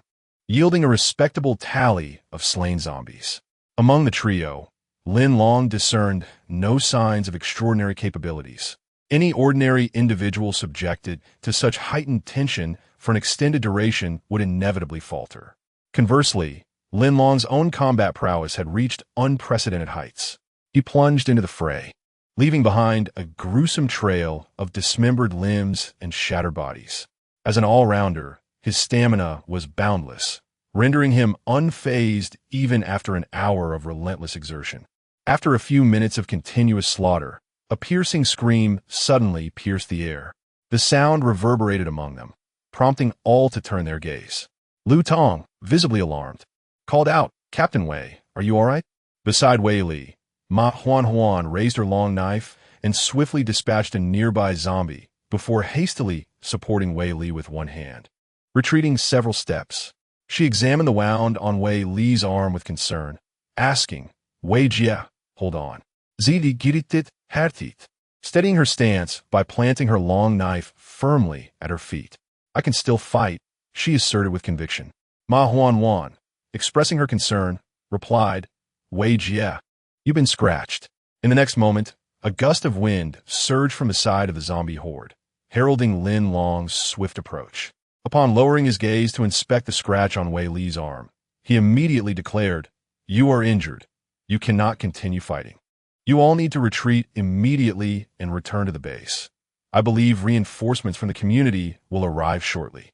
After cutting down several more zombies, Lu Tong also joined them, instructing Ma Huan, "Captain Ma, take Captain Wei and withdraw at once." Lin Long turned to Lu Tong and said, "Master Lu, allow me to handle the remaining zombies. You all should retreat. I have a method to deal with these creatures." Lu Tong was momentarily taken aback.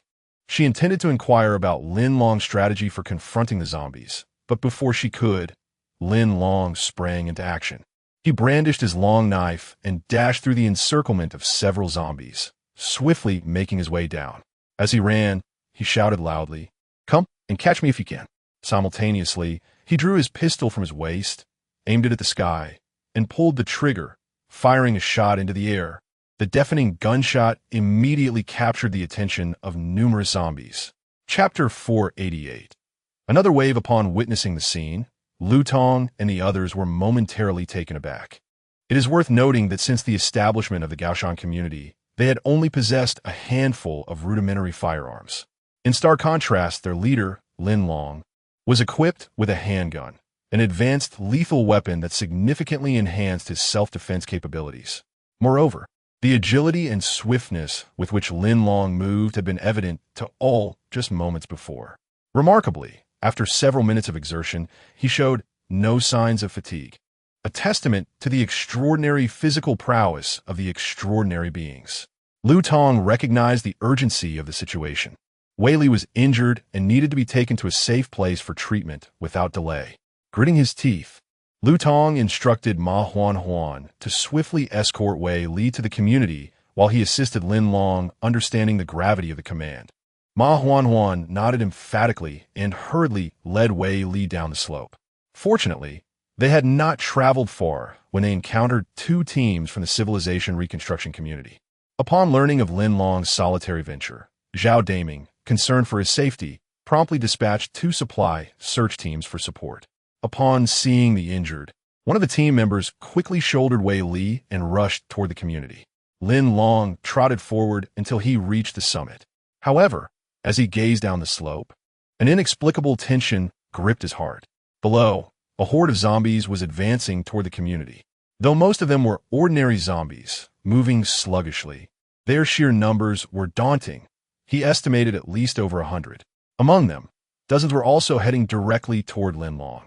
He pondered to himself, confronting such a multitude of zombies alone was utterly impossible.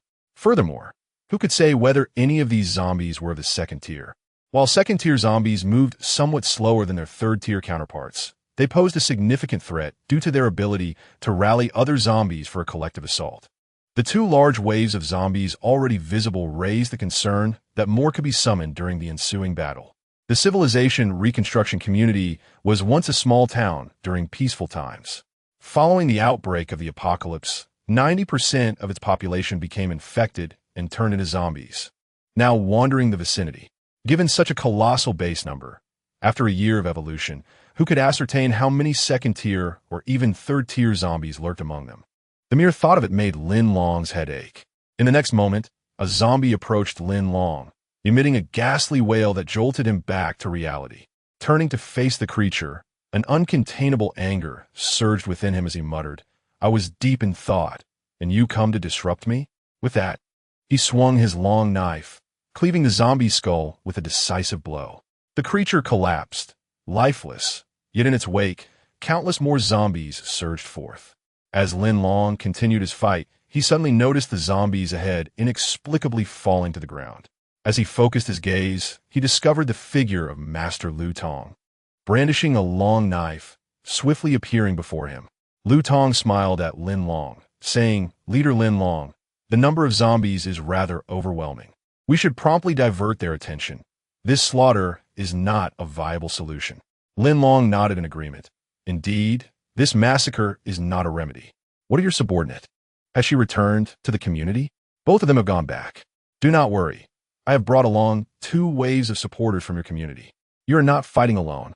A knowing smile spread across Lin Long's face. "Excellent. Let us now draw them away from the community from all directions." Chapter 489. Harmonious Cooperation. Lu Tong nodded affirmatively, expressing his readiness to fully support the diversionary action. Shortly thereafter, Lin Long noticed the familiar silhouettes of community members emerging not far behind Lu Tong. These 2 support squads had been drawn from the material search team dispatched outside.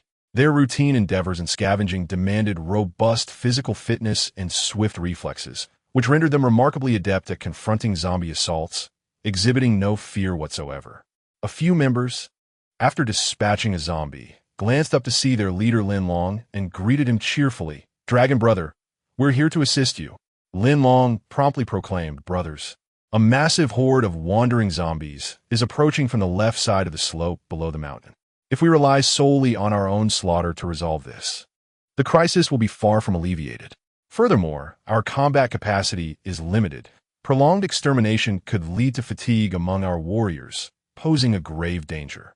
Henceforth, I urge everyone to run as much as possible and draw the zombies away from the community. After diverting them, please ensure your safety on your return." "Understood." The team members responded in unison upon hearing Lin Long's command. Once the instructions were duly conveyed, Lin Long swiftly turned and charged towards the zombie horde at the base of the mountain. His objective was clear: to lure that substantial wave of zombies away, leaving the remaining ones on the slope to Lu Tong and the community members. Witnessing Lin Long's urgent dash towards the base, the community members understood better than anyone that the mission of diversion had commenced. After dispatching the zombies before them, they too hastily sprinted in various directions. Lu Tong, gripping his long knife tightly, cleaved through another zombie with a decisive strike. Turning around, he observed the community members responding seamlessly to Lin Long's orders, swiftly pairing off and dispersing down the slope in different directions. A sense of admiration welled up within Lu Tong. Despite Lin Long's youth, his subordinates displayed unwavering loyalty, executing his commands with utmost diligence. Lu Tong broke free from the encirclement of zombies and glanced towards Lin Long's position down the slope. He was seen running steadily while simultaneously engaging in combat with the pursuing zombies. This strategy ensured that the zombies could not keep pace with him, effectively diverting them away from the community. Pleased, Lu Tong smiled as he fixated on another direction to the left, following suit with the community members, beckoning a few zombies to pursue him. However, after a few strides, he realized that his earlier exertions had drained him considerably. If he were to persist for a few more minutes, he might find himself overpowered by the ordinary zombies. Nevertheless, he had already dispatched no fewer than 20 zombies on his way here. Gradually, among the 2 groups of zombies, the first wave had been largely eliminated, with the remaining few successfully lured away by the community members. Meanwhile, the horde of zombies that had yet to reach the community under the leadership of Lin Long traversed the hillside ahead and gradually drifted southeast. The zombie crisis that had recently emerged around the civil reconstruction community was successfully resolved after more than an hour of standoff. Lu Tong returned to the original site, witnessing the community members also returning to commence the grim task of clearing the scene of carnage. Their primary focus was the extraction of crystal cores. Exhausted, Lu Tong sheathed his long blade and let out a deep sigh. The combat prowess of the civil reconstruction community was indeed far superior to that of the Gaoshan community. Chapter 490. Triumphant Return. Lin Long was the last to complete the diversion task and return to the community. Upon his arrival, Zhao Daming and other community members warmly applauded in unison to welcome him back. Meanwhile, the distant guests from Gaoshan community, led by Master Lu Tong along with 4 other core members, stood in a line to the right side of the welcoming area. Lu Tong was the first to initiate applause, celebrating Lin Long's triumphant return. Lin Long glanced at the scene, a bittersweet smile creeping across his face. Is this a mistake? The grand welcoming banquet at the main entrance of Area B was meticulously prepared to honor the Gaoshan community. Why has it turned into a celebration of my return? As he pondered this, Zhao Daming raised his right hand, signaling the sentinels stationed on either side of the entrance that it was time to set off the fireworks. With 2 loud bangs, the sentinels ignited the firecrackers, sending brilliant fireworks soaring into the sky. This was the finest way to commemorate Lin Long's homecoming. Lin Long furrowed his brow, ready to question Zhao Daming, wondering how they could celebrate with fireworks after just driving away 2 hordes of zombies. Was he not afraid of attracting them back? Anticipating his concerns, Zhao Daming spoke up. Let's all welcome Brother Long's return. To express our joy and celebration, we shall keep it simple. As someone took the lead, the surrounding crowd joined in applause. Lin Long shot a glance at Zhao Daming, thinking he would inquire further later. At that moment, Lu Tong, having regained his composure and wiped the sweat from his forehead, stepped forward. Leader Lin Long, it is wonderful to see you back. If not for my visit, we would not have attracted such a horde of zombies to your community. I apologize for the trouble we have caused. Lin Long smiled. Master Lu, you're being too courteous. Our 2 communities share a bond of friendship. As this is your first visit to our community, we naturally needed to take precautions.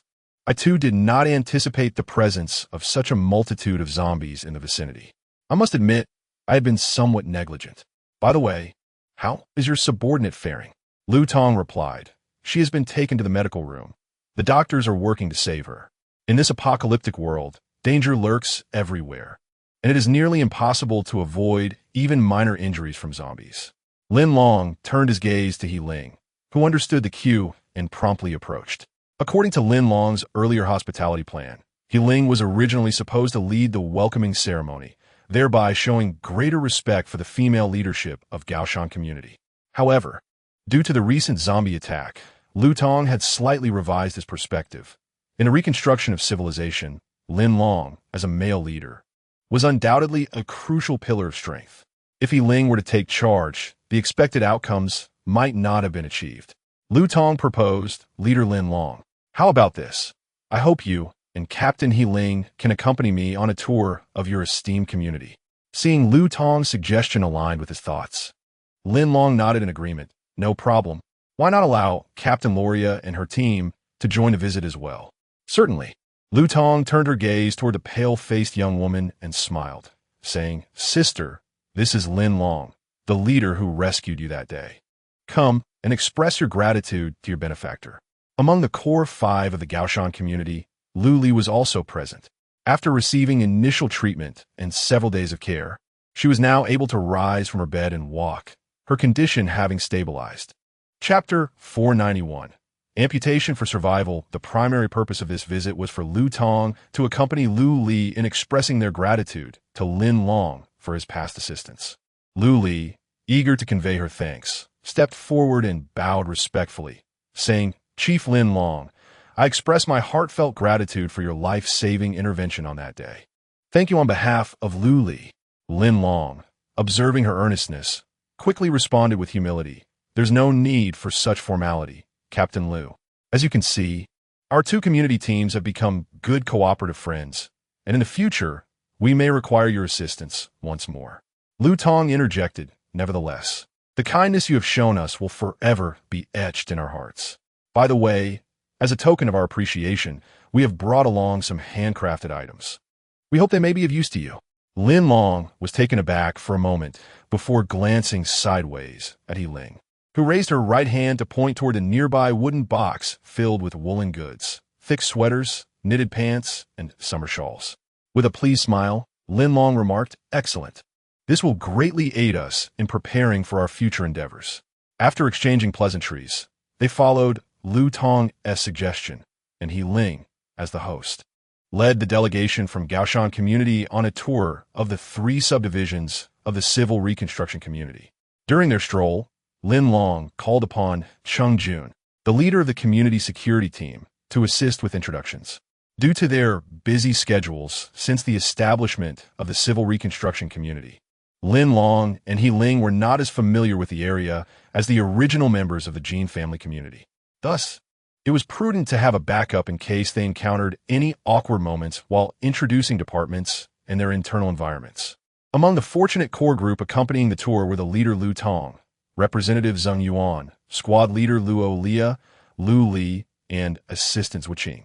Zheng Yuan, having spent a few days in the civil reconstruction community, had gradually familiarized herself with the surroundings and could share her insights with her companions. As they walked and conversed, the atmosphere was congenial and harmonious. However, midway through the tour, Luo Lia's communicator rang. After answering, she nodded in understanding. Noticing a change in her expression, Lin Long, He Ling, and the others exchanged curious glances. Lu Tong was called aside by Luo Lia, and they whispered briefly. Lu Tong nodded, indicating her understanding. The tour resumed, and the lively ambience returned, although Lin Long could discern that Lu Tong's joyful demeanor seemed somewhat feigned, appearing less than genuine. At the dining table after the excursion, Lin Long received news from the medical team. During today's battle against the zombies, the injured commander of the Gaoshan community, named Wei Li, had succumbed to an infection of the zombie virus in her arm.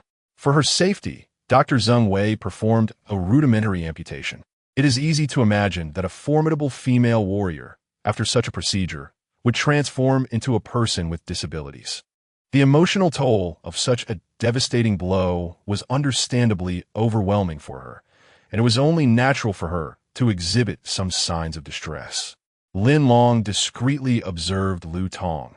Her occasional bouts of melancholy were likely a reflection of this unfortunate incident. Chapter 492. The current state of the Gaoshan community after the meal. The social groups from both communities mingled harmoniously, engaging in lively conversation. Lu Tong, the leader of the guests, approached Lin Long with a desire for a private discussion. Given her demeanor, it was evident she sought assistance, and thus Lin Long felt compelled to oblige. He nodded in agreement, and together they ascended to the observation platform of the community, overlooking the expansive view below. Fortunately, the dinner had concluded early that evening, and it was only just past 6. "You have a formidable community here, far surpassing our Gaoshan community," Lu Tong began, offering Lin Long a compliment. Lin Long responded modestly, attributing their success to the collective efforts of all. While the community appears substantial, it is merely a shell. The true challenge lies in guiding all survivors back to a civilized society. Do you genuinely aspire to restore this community's life to that of a civilized society? At her inquiry, Lin Long met Lu Tong's gaze, feeling the weight of her question. He nodded earnestly. "Indeed, it has been over a year since the apocalypse began. Yet I firmly believe humanity can endure this trial and return to civilization. Do you, Lu Tong, hold a different perspective? I simply find this endeavor exceedingly daunting. In our matriarchal church, we also envision a bright future. Our doctrine promotes gender equality and harmony among all beings. It is a framework I established based on biblical principles. And now, the matriarchal church has become an essential philosophical guide for every survivor in the Gaoshan community. I wish for them to rise above the dismal existence brought forth by the apocalypse and to forge a joyful life for survivors. However, I have merely imparted abstract doctrines without a concrete action plan like yours. Having a doctrine is beneficial. At the very least, they will not lose themselves amidst the chaos, harboring hopes for a better future." Upon hearing this, Lu Tong chuckled wryly. "Yet dreams ultimately awaken to reality. People must confront the facts. When faced with starvation and the threat of zombies, do you truly believe they will recite doctrines to survive the ordeal? Lin Long, taken aback by Lu Tong's words, found himself puzzled. What did she mean? How could she dismiss the value of doctrine? No, this did not seem fitting of a community leader. She must carry her own burdens. He tentatively asked, Lu Tong, do you harbor any concerns? Ah, you have disowned my thoughts. Recently, your community sent Wan Jun, a crystallization technician, to our Gaoshan community, who assembled our first refining apparatus. Now, we can transform any crude crystal into honeyed cores. I am increasingly aware of the pivotal role that technical personnel play in the future development of our community. I hope you can represent your community and extend greater assistance to us. Naturally, as partners in friendship and cooperation, we shall repay you in due course. What kind of assistance do you require? I hope that you can dispatch a portion of your personnel from the security protection team, the field material search team, and the research group to the Gao Mountain community, providing our members with specialized guidance and support. I believe it is time to comprehensively enhance the security environment of the Gao Mountain community. Our community's overall strength in these three aspects is significantly inferior to that of your community. Lu Tong ultimately spoke the truth. Chapter 493. The authority of scheduling Lu Tong's request was unexpected. She sought assistance from the civilization reconstruction community to enhance the self-defense capabilities of the Gaoshan community. Moreover, the three groups she proposed for training comprised the most pivotal segments of the post-apocalyptic community teams. Lin Long remained silent momentarily, fully aware of the delicate balance. Despite their partnership, the civilization reconstruction community was newly established and still in need of personnel regulation. How could he possibly find the time to assist her community? The purpose of receiving the Gaoshan community delegation was to showcase the strength of his own community, and it appeared that this objective had been thoroughly achieved. Otherwise, Lu Tong would not have had the audacity to implore Lin Long for help. However, the two communities had only formed a friendship based on cooperation, and their mutual trust had not yet reached a profound level of intimacy. If assistance were to be offered, surely there must be some benefit to consider. Noticing Lin Long gazing into the distance in silence, Lu Tong quickly grasped the misunderstanding at play. With a smile, she said, Of course, Chief Lin, if you agree to my request, my community will not only provide you with essential textiles, but I will also permit your male warriors to come to the Gaoshan community to participate in our training programs. Furthermore, your community representatives will have the authority to schedule our community members engaged in material scouting, specifically those ranked below the team leader. Tell me, could you contemplate such an arrangement? Lu Tong felt a pang of reluctance. Logically, she did not wish to relinquish her community's scheduling authority. Additionally, allowing male warriors into the Gaoshan community contradicted the doctrines upheld by her female leaders, weighing heavily on her mind. Yet, if the safety of the community could not be secured, all else would be rendered meaningless. It seemed imperative to make some sacrifices to bolster the community's self-defense capabilities. Upon hearing her words, Lin Long turned to regard Lu Tong with greater scrutiny. Lu, I understand your communities need to enhance security.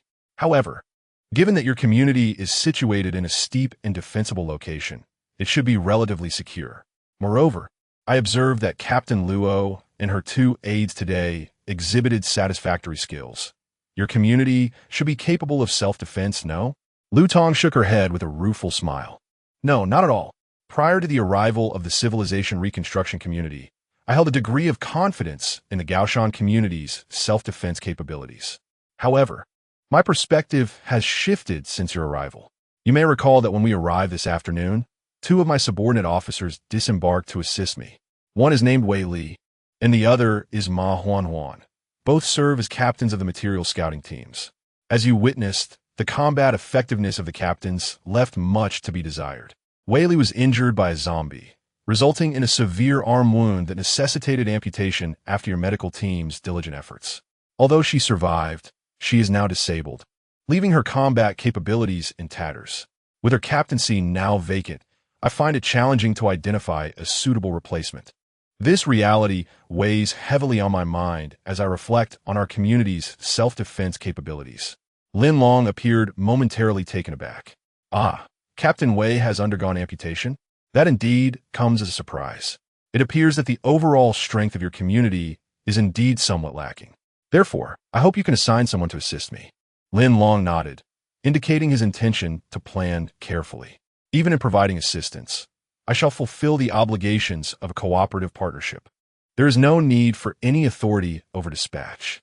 No, Chief Lin Long, our Gaoshan community has already incurred too many debts of gratitude to you. You must certainly possess this authority over dispatch." Chapter 494. Rescuing Zhang Feng. Lin Long, the keen observer, regarded Lu Tong's eyes, which sparkled with sincerity, devoid of any deceit. Nevertheless, he shook his head gently and reiterated, "Master Lu, I must adhere to my previous statement. I need to formulate a thorough plan. Our community for civil reconstruction, while expansive, is still in its nascent stages and requires considerable organization, both internally and externally. Thus, I cannot provide you with a definitive answer at this moment. Rest assured, grant me a week's time to meticulously assess the situation within the community, and I shall reach out to you thereafter. Would that be agreeable?" Lu Tong remained resolute, countering, "No, there is no need for such complications. I have observed that even the ordinary members of your external resource-seeking team exhibit prowess surpassing that of a standard team leader from our side. My stance remains. You should hold the authority to coordinate." Seeing her unwavering determination, Lin Long could only manage a wry smile. "I cannot acquiesce at this juncture. A week is too protracted. Could you allow me a single day to contemplate?" "Very well. I shall stay here tonight. I await your response come dawn," Lu Tong conceded. Currently, the Gaoshan community had stationed a permanent representative within the civil reconstruction community, though it was a far cry from the sophisticated liaison agencies of peacetime. A few rooms were indeed available. Lin Long felt a sense of relief at her words.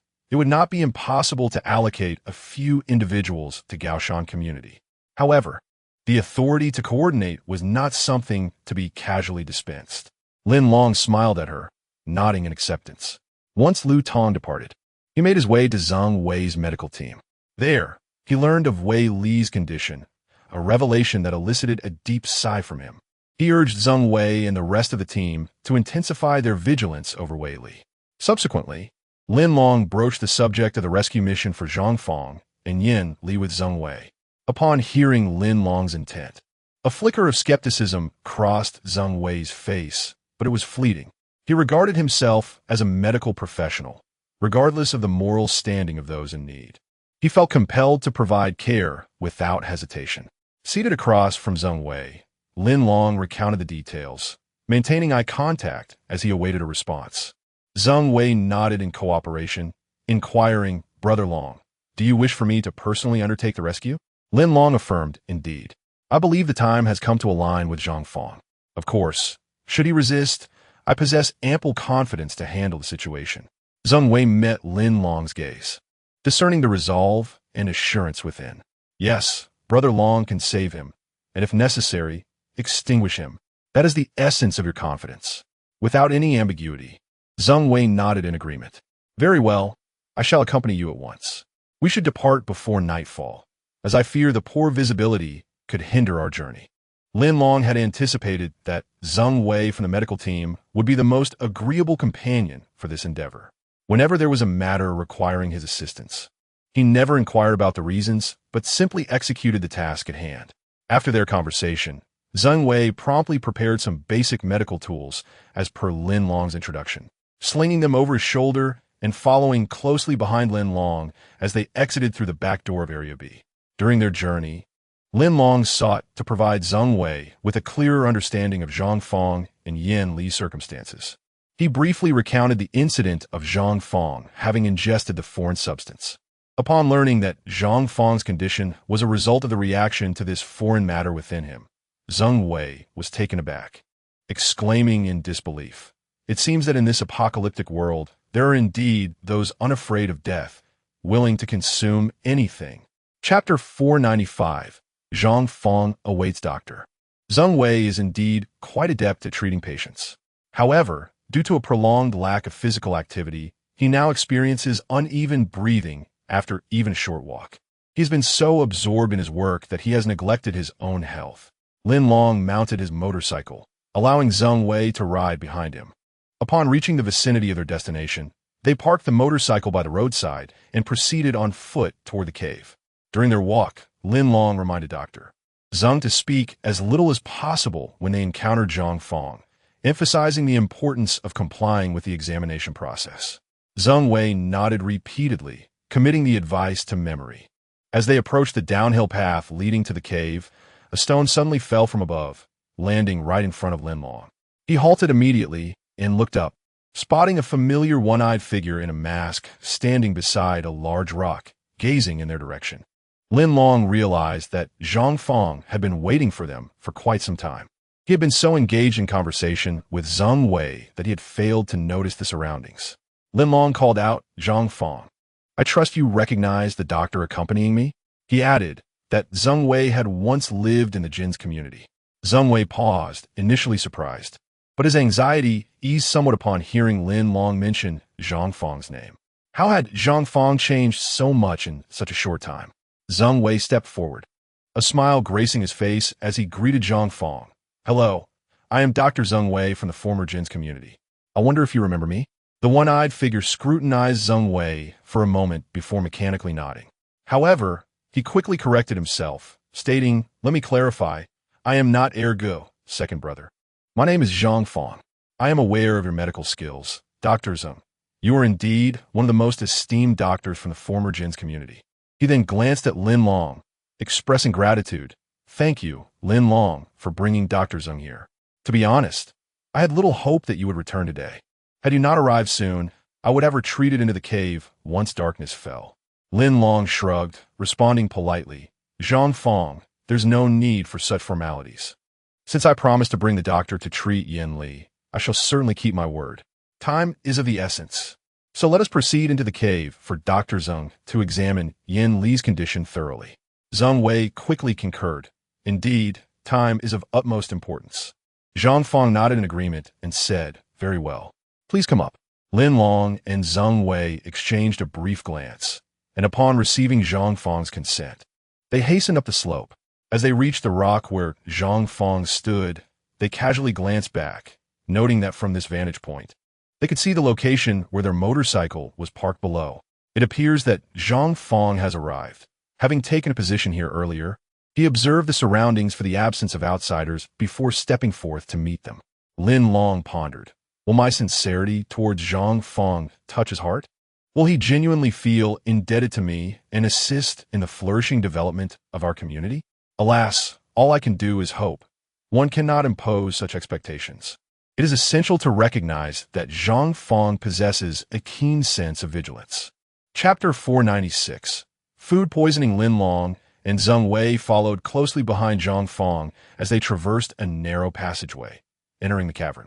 Lin Long noticed a small pit behind the entrance, upon which rested an old, worn clay pot. It was evident that Zhang Fong had been preparing his own meals.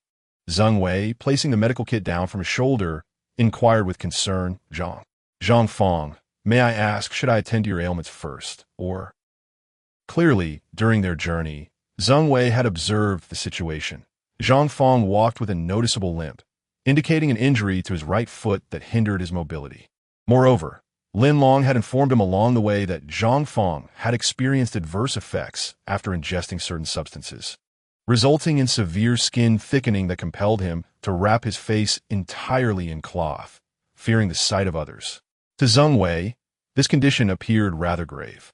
Unexpectedly, Zhang Fong turned and shot him an irritated glare, interrupting, "Of course, I must attend to Yin Li first. She has been ill for several days. Although she could eat a little before, her appetite has diminished significantly today." Zheng Wei was taken aback by Zhang Fong's outburst, but quickly realized they should prioritize Yin Li's treatment.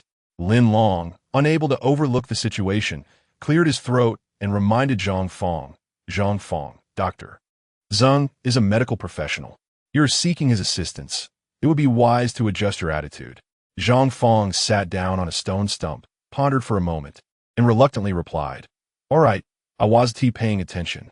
It won't happen again."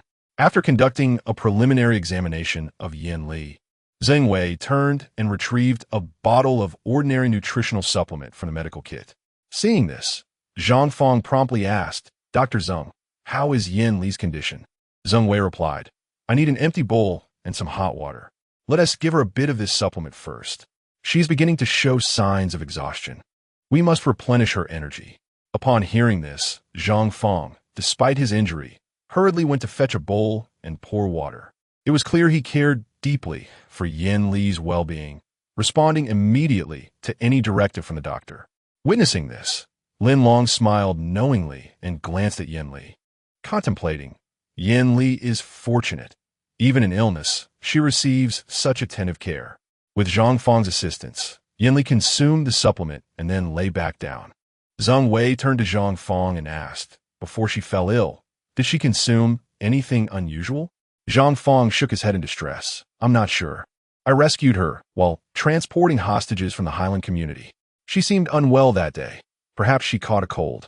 Zeng Wei shook his head. "Not necessarily. She might have ingested something contaminated, resulting in her discomfort, fever, and digestive issues. All symptoms of food poisoning." "Food poisoning? What should we do?" Zhang Fong inquired anxiously. "Do not worry. After administering the nutritional supplement, we will observe her for a little over 10 minutes. If her condition does not improve, I recommend intravenous therapy. Rest assured, I have all the necessary equipment and medications with me." "All right, I will follow your lead," Zhang Fong replied, accepting the guidance. After hearing what Zeng Wei had said, Zhang Fong felt a slight sense of relief and sat down to closely observe Yin Li's condition. During this brief waiting period, Lin Long suggested that Zeng Wei examine Zhang Fong's health as well. Initially hesitant, Zhang Fong could not withstand Lin Long's persuasion and, coupled with his underlying fear of this inexplicable illness, ultimately acquiesced. Chapter 497. Preoperative Harmony. Currently, Zhang Fong's physical condition necessitates 3 primary examinations: severe skin keratinization, an injury to the right eye, and a gunshot wound to the right foot. Among these ailments, the first is the most urgent and critical. Following Lin Long's instructions, Zeng Wei positioned himself opposite Zhang Fong and inquired, "Could you please roll up the pant leg on your right foot for me to inspect?" Zhang Fong responded with a soft acknowledgement, nodding in agreement. He bent down and meticulously rolled up the cuff of his pants, gradually revealing a ghastly and horrifying gunshot wound. After sustaining the injury, Zhang Fong had attempted to extract the bullet himself with a short knife, but the excruciating pain had proven unbearable, rendering him incapable of proceeding alone. Zeng Wei leaned closer, confronted by 2 alarming sights. The first was the prominently keratinized skin, where the underlying muscle tissue had sloughed off, transforming into visibly desiccated, wrinkled skin that might easily be mistaken for tree bark. The second was the area beneath his right foot, where a wound tightly wrapped in cloth was now marred by clotted blood, presenting a truly harrowing spectacle. Zhang Fong acquiesced to Zeng Wei's examination, sitting upright and locking eyes with Lin Long. "So, Dr. Zeng, is there a way to extract the bullet?" he asked. Zeng Wei nodded affirmatively. "It can be done. However, you must endure considerable pain, as I have no anesthetics with me. Only a bottle of simple disinfectant alcohol for the surgical procedure. In today's world, anesthetic drugs are exceedingly scarce, and the limited supply of special medications within the community cannot be allocated for your case." Zhang Fong readily replied, "No need to worry. Please proceed with the extraction.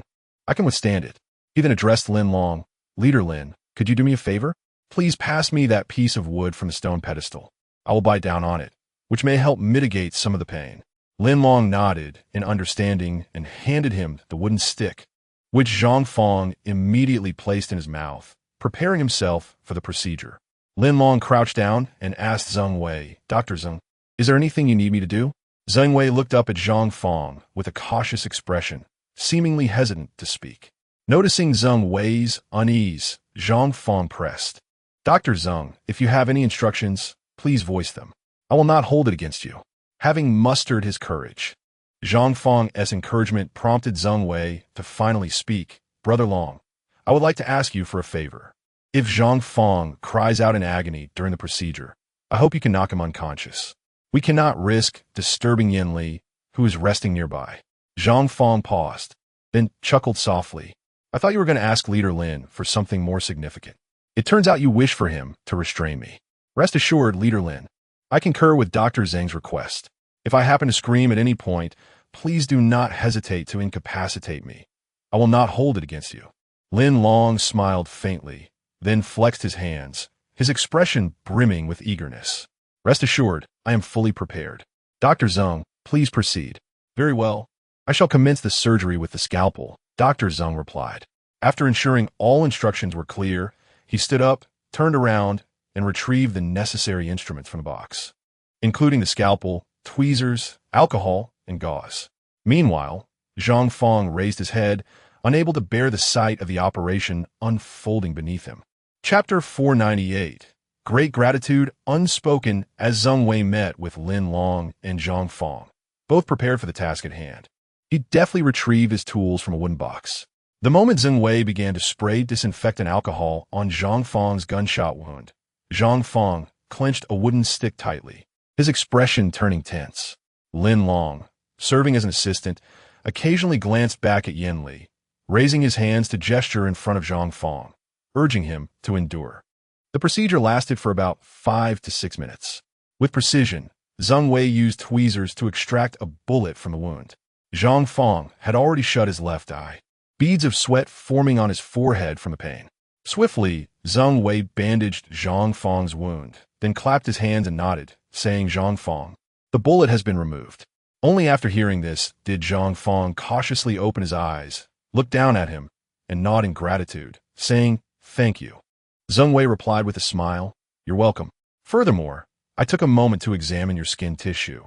The keratinization appears to be quite severe. This has likely persisted for several days, hasn't it? Upon mentioning the issue of keratinization, Zhang Fong couldn't help but glance at Lin Long. He sighed and admitted, yes, it has been a few days. I initially thought the keratinization wouldn't be too severe and didn't pay much attention to it. Besides, I'm not a doctor, and being alone, I lack the means to care for myself adequately. Zheng Wei, just tell me directly, what should I do to treat this withered skin condition?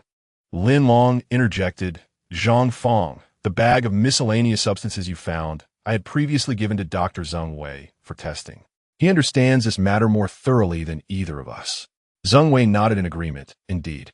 To be frank, that substance contains the digested remnants of the zombie virus, which is likely why its toxicity is so pronounced.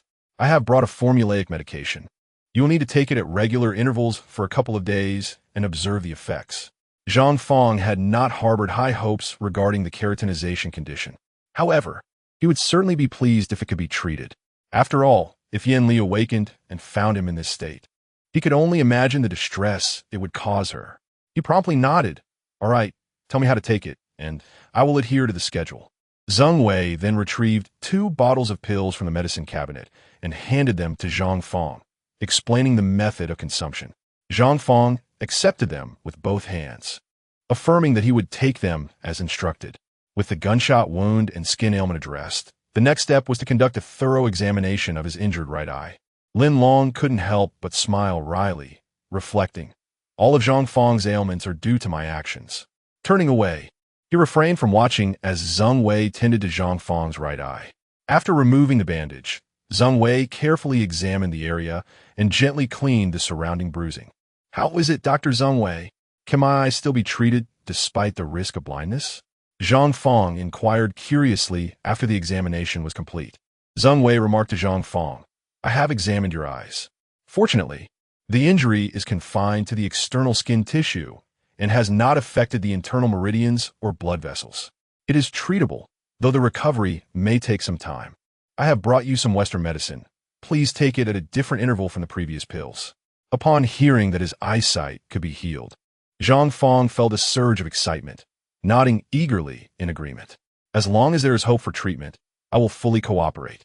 After accepting the medication, he expressed his gratitude to Zheng Wei, saying, I never realized the extent of a doctor's capabilities until now. Thank you, Dr. Zheng, for your care and treatment. And a heartfelt thanks to you, Chief Lin Long, for your willingness to assist me. Rest assured, I will remember your kindness. Such great favors deserve more than mere words of thanks. Once I recover, I shall express my gratitude through my actions. Chapter 499. Healing Yinli upon hearing Zhang Fang's words. Qi Ran turned to observe him. Zheng Wei smiled gently, saying, "There's no need for that, Zhang Fang. I merely utilized my medical expertise. It was the least I could do." Lin Long chuckled. Zhang Fang, today you seem entirely transformed from your former self. Your sudden shift in demeanor has left me somewhat disoriented. Zhang Fang replied, "There's little choice in the matter. Before this, as the apocalypse dawned, the very fabric of human civilization unraveled.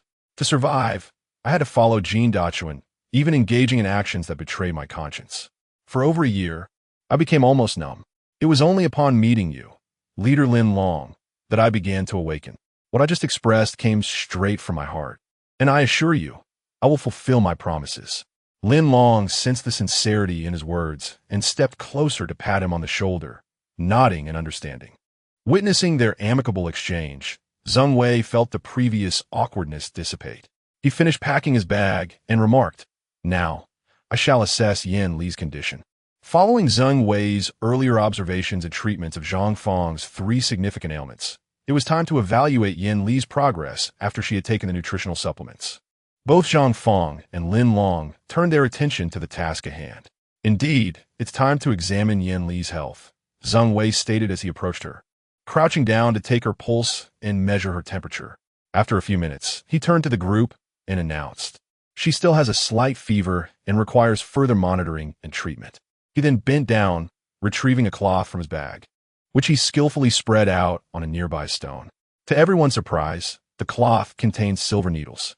Lin Long couldn't help but rub his forehead, realizing that Zheng Wei was indeed an exceptional doctor, well-versed in both Eastern and Western medicine, a rare talent in the community dedicated to the reconstruction of civilization. Zhang Fang, crouching nearby, observed Zheng Wei's every movement closely and inquired, "Dr. Zheng, is there anything we could do to assist?" Zheng Wei shook his head. "No, but as night falls, do you have a flashlight or similar tool? Could you provide me with some light?" "Absolutely," Zhang Fang replied. "I have a flashlight right here." With the illumination from the flashlight, Zheng Wei produced a dozen silver needles, targeting Yin Li's acupuncture points with precision. After a brief moment, all the needles were inserted into their respective points.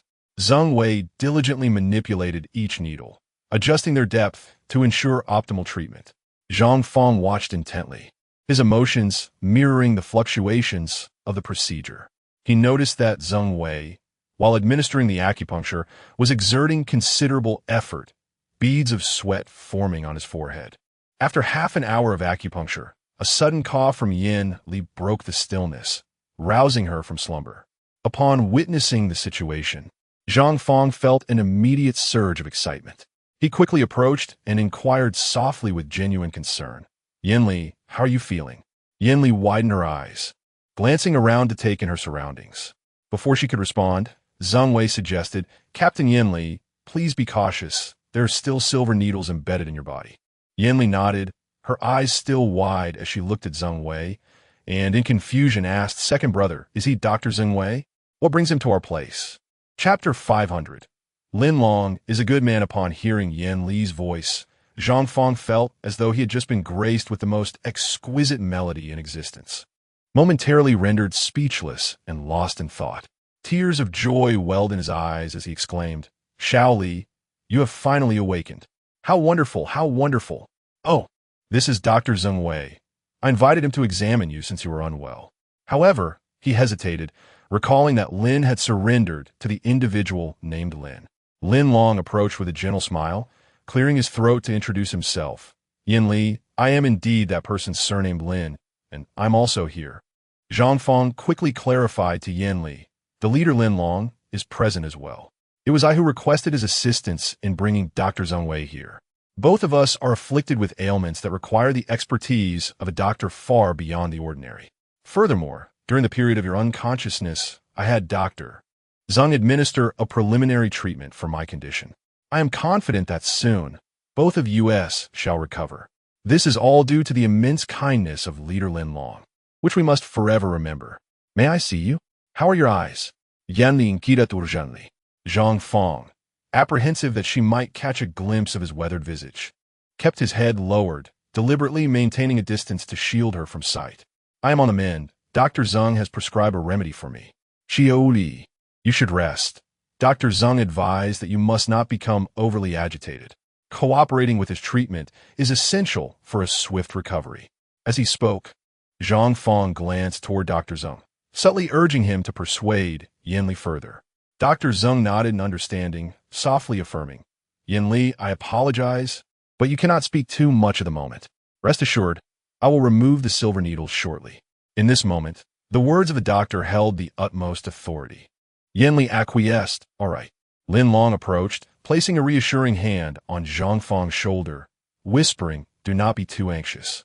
Everything will be all right. You both will recover swiftly. Zhang Fong turned to Lin Long, offering a wry smile in response. Moments later, Dr. Zeng initiated the extraction of the silver needles from Yin Li's body, one after another. Lin Long observed closely, noting that some of the needle tips were stained with visible bruising. Once all the needles were removed, Dr. Zeng exhaled deeply, nodding with satisfaction. Excellent. Today's treatment has gone quite smoothly. He then cautioned Yin Li, though the needles have been removed, you must resist the urge to sit up just yet. You may rise in half an hour to allow the acupuncture points to harmonize, facilitating your recovery. Do you understand? Yin Li replied, yes. Zhang Fong then clasped Dr. Zeng's shoulder, guiding him to a corner of the cave. He inquired earnestly, is Xiao Li's condition under control? Is there anything further that needs to be addressed? Zheng Wei candidly replied that her condition was temporarily stable, yet she could not claim complete recovery. Let us aim for tomorrow. We will return for further observation. Zhang Fong immediately shook his head, saying, no, you are too far from here. Rest assured, I may very well relocate her from this cave by tomorrow to the outskirts of your territory, making it more convenient for you to visit. Zhang Fong intends to move to the domain of the civil reconstruction community? Zheng Wei felt an inexplicable thrill at the prospect.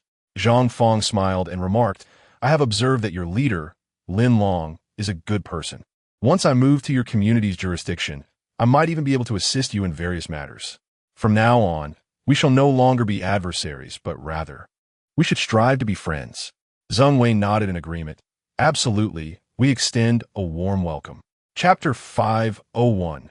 Division D within the Wang Community's Division D in City B. Jean Dachuan led a team on a covert expedition to the Civilization Reconstruction Community in City A, returning triumphant. At this moment, the leader of the division, Dong Hai, was seated in a modest conference room, preparing to convene the leaders of various groups to listen to Jean Dachuan's report. Upon joining the division, Jean Dachuan had successfully passed the on-site assessments conducted by Dong Hai and by Chiu Kong, thereby gaining their acceptance of his comprehensive capabilities. For the time being, he was granted the position of leader of a small squad tasked with resource retrieval. In the past, had Jean Dachuan been offered such a role, he likely would have dismissed it with a scoff. It is essential to understand that within the original Jean community, he had been the paramount leader, overseeing thousands of survivors. However, upon arriving at the Wang Community Division, he found himself reduced to leading a mere resource-seeking team, a stark contrast that would be difficult for most to accept. Fortunately, Jean Dachuan had already endured a significant rise and fall in his life. His initial struggles during the onset of the apocalypse had taught him the harsh realities of survival in a world governed by the law of the jungle. He now understood that to regain his former stature as the leader, he must bide his time and contribute meaningfully to the Wang community. The most expedient way to achieve success was to expand the territory of the Wang community. The area he was most familiar with was, of course, the original Jean community.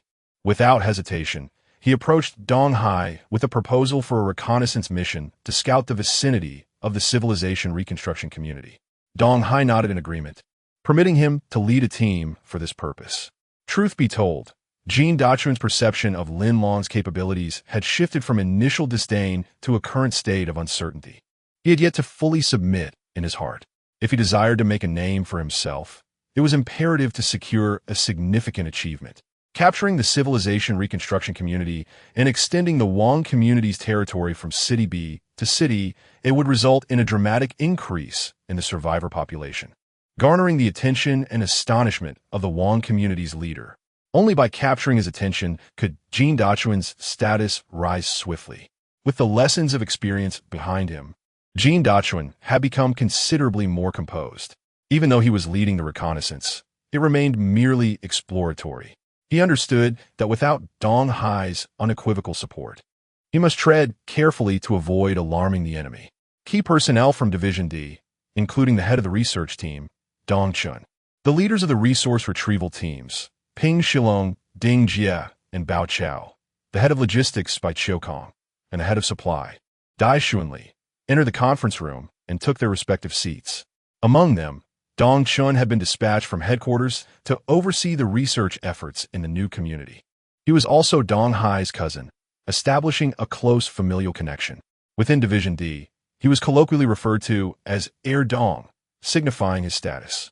After everyone took their seats, Dong Hai raised his head and politely addressed Jean Dachuan, saying, "Group Leader Jean, all personnel have arrived. You may now reiterate the situation regarding the reconnaissance points to the assembled group leaders. We shall listen attentively to your report and subsequently discuss whether to implement a plan for territorial expansion." Upon hearing this, everyone nodded in agreement and turned their attention towards Jean Dachuan.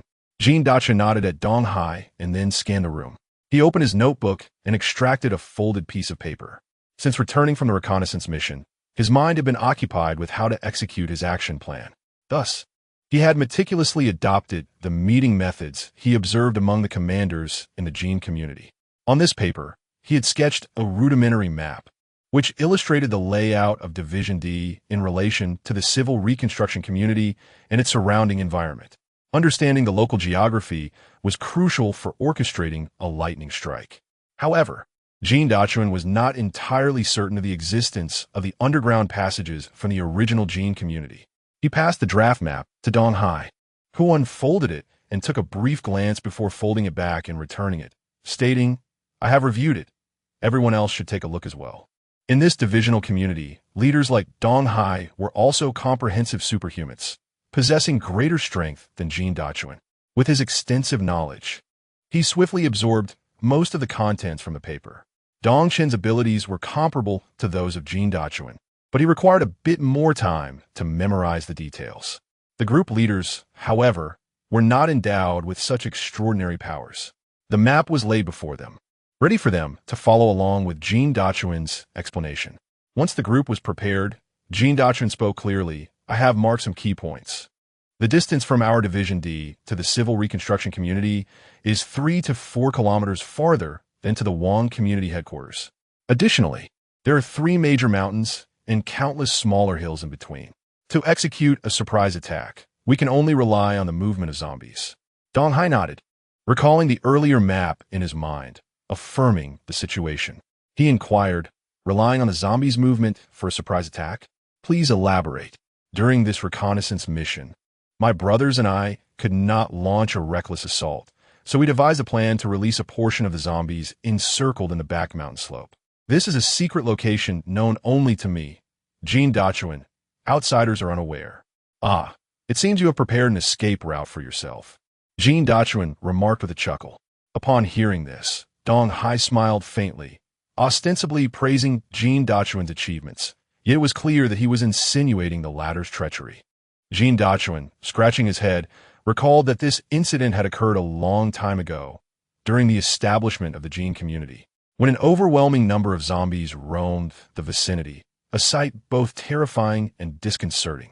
In response to this grave threat, the community security team devised a strategy to lure all the zombies into a vast pit situated 10 kilometers from the community, effectively confining them within. Preliminary estimates suggested that this pit contained at least tens of thousands of zombies. Following the resolution of this issue, the safety of the community gradually stabilized. Now, however, the Jean community has fallen, and those privy to this secret have mostly perished.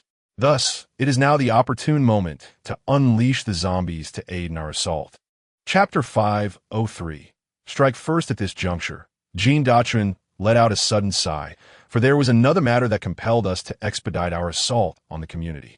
It appeared they had forged alliances with neighboring communities, and should their collaboration succeed, their sphere of influence would undoubtedly expand. In such a scenario, I feared that even if we refrained from instigating trouble, they might proactively seek us out.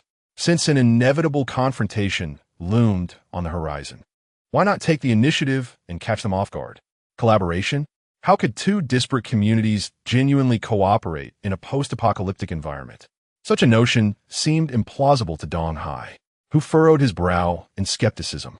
Initially, I too believed that while the civilization reconstruction community had overtaken my gene community, its supporters were few, and their occupation was merely an imposition of external might.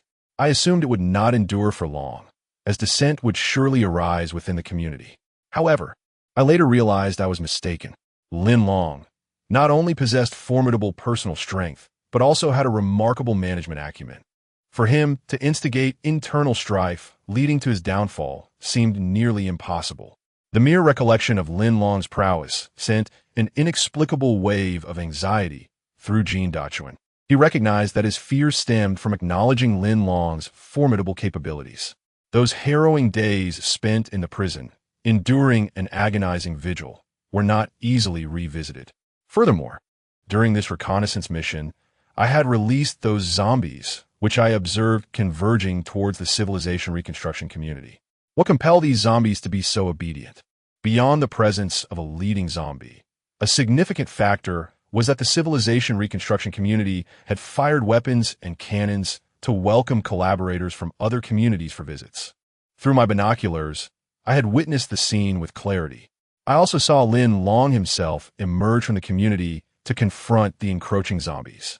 Shortly thereafter, a group of female team members disembarked from the vehicle, and through their collective efforts, they diverted the zombies, diffusing the crisis. Was it truly necessary for Lin Long to personally address the encroaching zombies? It seems, as you previously suggested, the civilization reconstruction community possesses few formidable individuals. Dong Hai stroked his chin, seemingly contemplating another matter. Jin Dachuan quickly concurred, affirming that within the civilization reconstruction community, there was but one exceptional individual, Lin Long. If we could capture Lin Long, then the civilization reconstruction community would essentially collapse without a fight. Yet, I was acutely aware that engaging Lin Long in single combat and emerging victorious would be a daunting challenge, particularly as he was armed and therefore a perilous adversary. However, I held firm in my belief that if Brother Dong were present, your prowess would certainly enable you to triumph over him. If that were the case, would not the vast civilization reconstruction community fall effortlessly into our Wong community's grasp? The several team leaders trailing behind, upon hearing this, quietly echoed their agreement with Jin Dachuan's strategic assessment. Brother Dong would surely capture Lin Long. Dong Hai chuckled softly, raising his hands to signal for everyone to lower their voices. Such flattering words are pleasing to anyone, especially considering that since Dong Hai began following Brother Wong, he has been invincible and has never tasted defeat. As for Lin Long, despite his youth, he has cunningly taken control of the Jin family community. In Dong Hai's eyes, he is utterly incapable of being a worthy adversary. He glanced at his younger brother Dong Chun and seized the opportunity of his visit to the branch. Are you interested in capturing Lin Long and thereby establishing a merit before Brother Wong? Dong Chen's face lit up with joy, and he readily agreed. Chapter 504. Debate. Upon seeing Dong Chun nod in agreement, Dong Hai smiled with satisfaction. The two brothers of the Dong family, united in purpose, aimed to establish significant accomplishments in front of Brother Wong, seizing this opportunity to strengthen their influence within the branch and aspire to gain a share in the Wong family community headquarters. Dong Hai then turned to Jin Dachuan, inquiring, "Leader Jin, what do you think? What action should we take?" Jin Dachuan sensed the impatience of the two brothers and felt a sense of relief. As long as they were willing to assist him, why not eliminate the Lin Long faction? However, Lin Long was a formidable adversary. It would be best for the Dong brothers to engage him in a conflict that would leave them mutually weakened, allowing him to strike from the shadows and eliminate them all, by first taking control of District D and absorbing the civilization reconstruction community. His power would undoubtedly be restored to its former glory. Jin Dachuan nodded and remarked, "I have heard that there is a research team within the branch, along with scientific materials. Surely, there must be specimens of third-tier zombies? I intend to devise an action plan based on observations." We can use a third-tier zombie as bait to attract the surrounding zombies and launch an assault on the headquarters of the civilization reconstruction community during the night. Once Lin Long perceives the threat to the community, he will undoubtedly rush forth to address the crisis. At that moment, we will lie in wait, aiming to shoot him in the legs and capture him alive. As soon as Jean Dachuan finished speaking, Dong Chun raised his hand to interrupt. Leader Jean, are you suggesting we use firearms against him? Wouldn't that be a waste of ammunition? Jean Dachuan was taken aback, silently thinking, finally, I was waiting for you to say that. Are you feeling overly confident? You have never faced Lin Long and are unaware of his true capabilities. Do you believe that with your powers alone, you can subdue him? Of course, Jean Dachuan refrained from voicing his dissatisfaction. He did not respond, but instead glanced at Dong Hai. The decision-making authority regarding the action plan still resided with him. Upon hearing Dong Chen's comments, Dong Hai chuckled. He asked Dong Chen, Brother, do you mean to subdue Lin Long using your combat skills and demonstrate your extraordinary abilities to the survivors of the civilization reconstruction community, thus instilling fear of resistance within them? Dong Chen nodded in acknowledgement. Indeed, brother, that is precisely my intention. Even if we eventually occupy these communities, our goal is to effectively utilize the resources within them. The survivors will merely be our subjects to control. We must remind them through practical combat experience that the consequence of defiance is certain death. Dong Hai agreed, stating, yes, those survivors with skills may still earn a living, while the unskilled will be relegated to slavery, serving us for eternity. He then turned to the others present. Leaders, do you have any suggestions? Bao Chao, the leader of Team 3, inquired, Brother Dong, should we also participate in this operation? Dong Hai smiled and replied, no, I think not. Let team leader Jean Dachuan take the lead, accompanied by his younger brother Dong Chun, using third-tier zombies as bait to capture the enemy, Lin Long, and conclude the matter. However, to the remaining team leaders, heed this. You must proceed together to provide support from the rear. Once news of success arrives from the front, you must act swiftly to facilitate the transfer.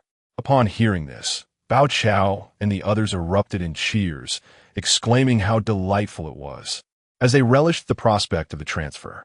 The so-called transfer merely entailed the plunder of wealth, women, and various resources, with a first-come, first-served basis, which they naturally found appealing. Chapter 505. The deluge. As Lin Long and Zheng Wei made their way home, a gentle breeze suddenly stirred. In an instant, a flash of lightning illuminated the sky, followed by a resounding clap of thunder that startled both men. It seems a storm is brewing, Lin Long mused, pressing the accelerator in an effort to hasten their return to the community. Before long, another bolt of lightning struck, accompanied by a thunderous roar. In that fleeting moment of illumination, Lin Long caught sight of a multitude of errant zombies standing not far ahead. The darkness had fully enveloped the surroundings, and for a brief instant, he could not be certain if the sight before him was indeed a horde of the undead. He turned to Zheng Wei, urging, Hey, Dr. Zheng, hold on tight. The weather is changing too swiftly. I might need to speed up. Zheng Wei responded affirmatively, with a swift twist of the throttle. The motorcycle surged forward, propelled by Lin Long's determination. Utilizing the headlights to navigate through the encroaching darkness, he relied on his sense of direction to forge ahead. The motorcycle whizzed past, a cool breeze brushing against Lin Long's face. However, as they crested a nearby hill, Zheng Wei suddenly clutched Lin Long's waist tightly, his expression shifting to one of alarm. The unexpected grip nearly caused Lin Long to veer off course. A glance in the rearview mirror revealed Zheng Wei's pallid visage, as if he had just witnessed something profoundly terrifying. Hey, Dr. Zheng, what's wrong? Lin Long inquired anxiously. Brother Long, didn't you see? The zombies, there are so many of them on that slope up ahead, Zheng Wei stammered. But they're still a distance away, merely watching us pass by. Upon hearing this, Lin Long's heart raced with trepidation. It appeared that the earlier scene was not merely a figment of his imagination. Could these wandering zombies be part of the wave that suddenly besieged the headquarters community today? Yet was their distance not a bit too far? Furthermore, if they were not part of that wave, from whence had so many zombies emerged? Don't worry, the zombies can't catch us, Lin Long reassured. No, Brother Long. Their numbers are quite alarming. They are densely packed. You're focused on the road ahead, but I saw them with my own eyes. There must be at least a few hundred. A chill ran down Lin Long's spine at this revelation. It seemed the situation was indeed serious. Why had there suddenly appeared so many zombies today, far exceeding the total encountered in the first month of the apocalypse? Was it mere coincidence? Or was there a deeper reason at play? Everything will be all right, Lin Long comforted, attempting to quell his own unease. Suddenly, a torrential downpour descended, drenching both Lin Long and Zheng Wei. Lin Long thought to himself, this is disastrous. We still have half the journey to cover. If the rain intensifies, will we be able to make it back to the community? It's pitch black out here, and driving in the rain is exceedingly perilous. Lin Long was compelled to reduce his speed, focusing intently on the road ahead, striving to navigate carefully. In contrast, Zheng Wei lacked Lin Long's formidable mental fortitude. He wiped the rain from his forehead and looked up at the sky, murmuring weakly, how could this heavy rain arrive so swiftly? At that moment, a chilling howl of a zombie suddenly echoed through the thicket. The eerie cry seemed to be a call from the leading zombie to summon its companions. Both Lin Long and Zheng Wei felt a tightening in their chests, realizing with alarm, could the thunderous sound have disturbed the zombie's slumber? They are beginning to rage. Chapter 506. Bearing the burden upon hearing the ghastly wails of a zombie, Zheng Wei felt a surge of anxiety. He whispered into Lin Long's ear, Brother Long, did you hear that? Lin Long replied, indeed I did. With such a cacophony, how could one not notice? However, at that moment, thunder, wind, and rain arrived in unison.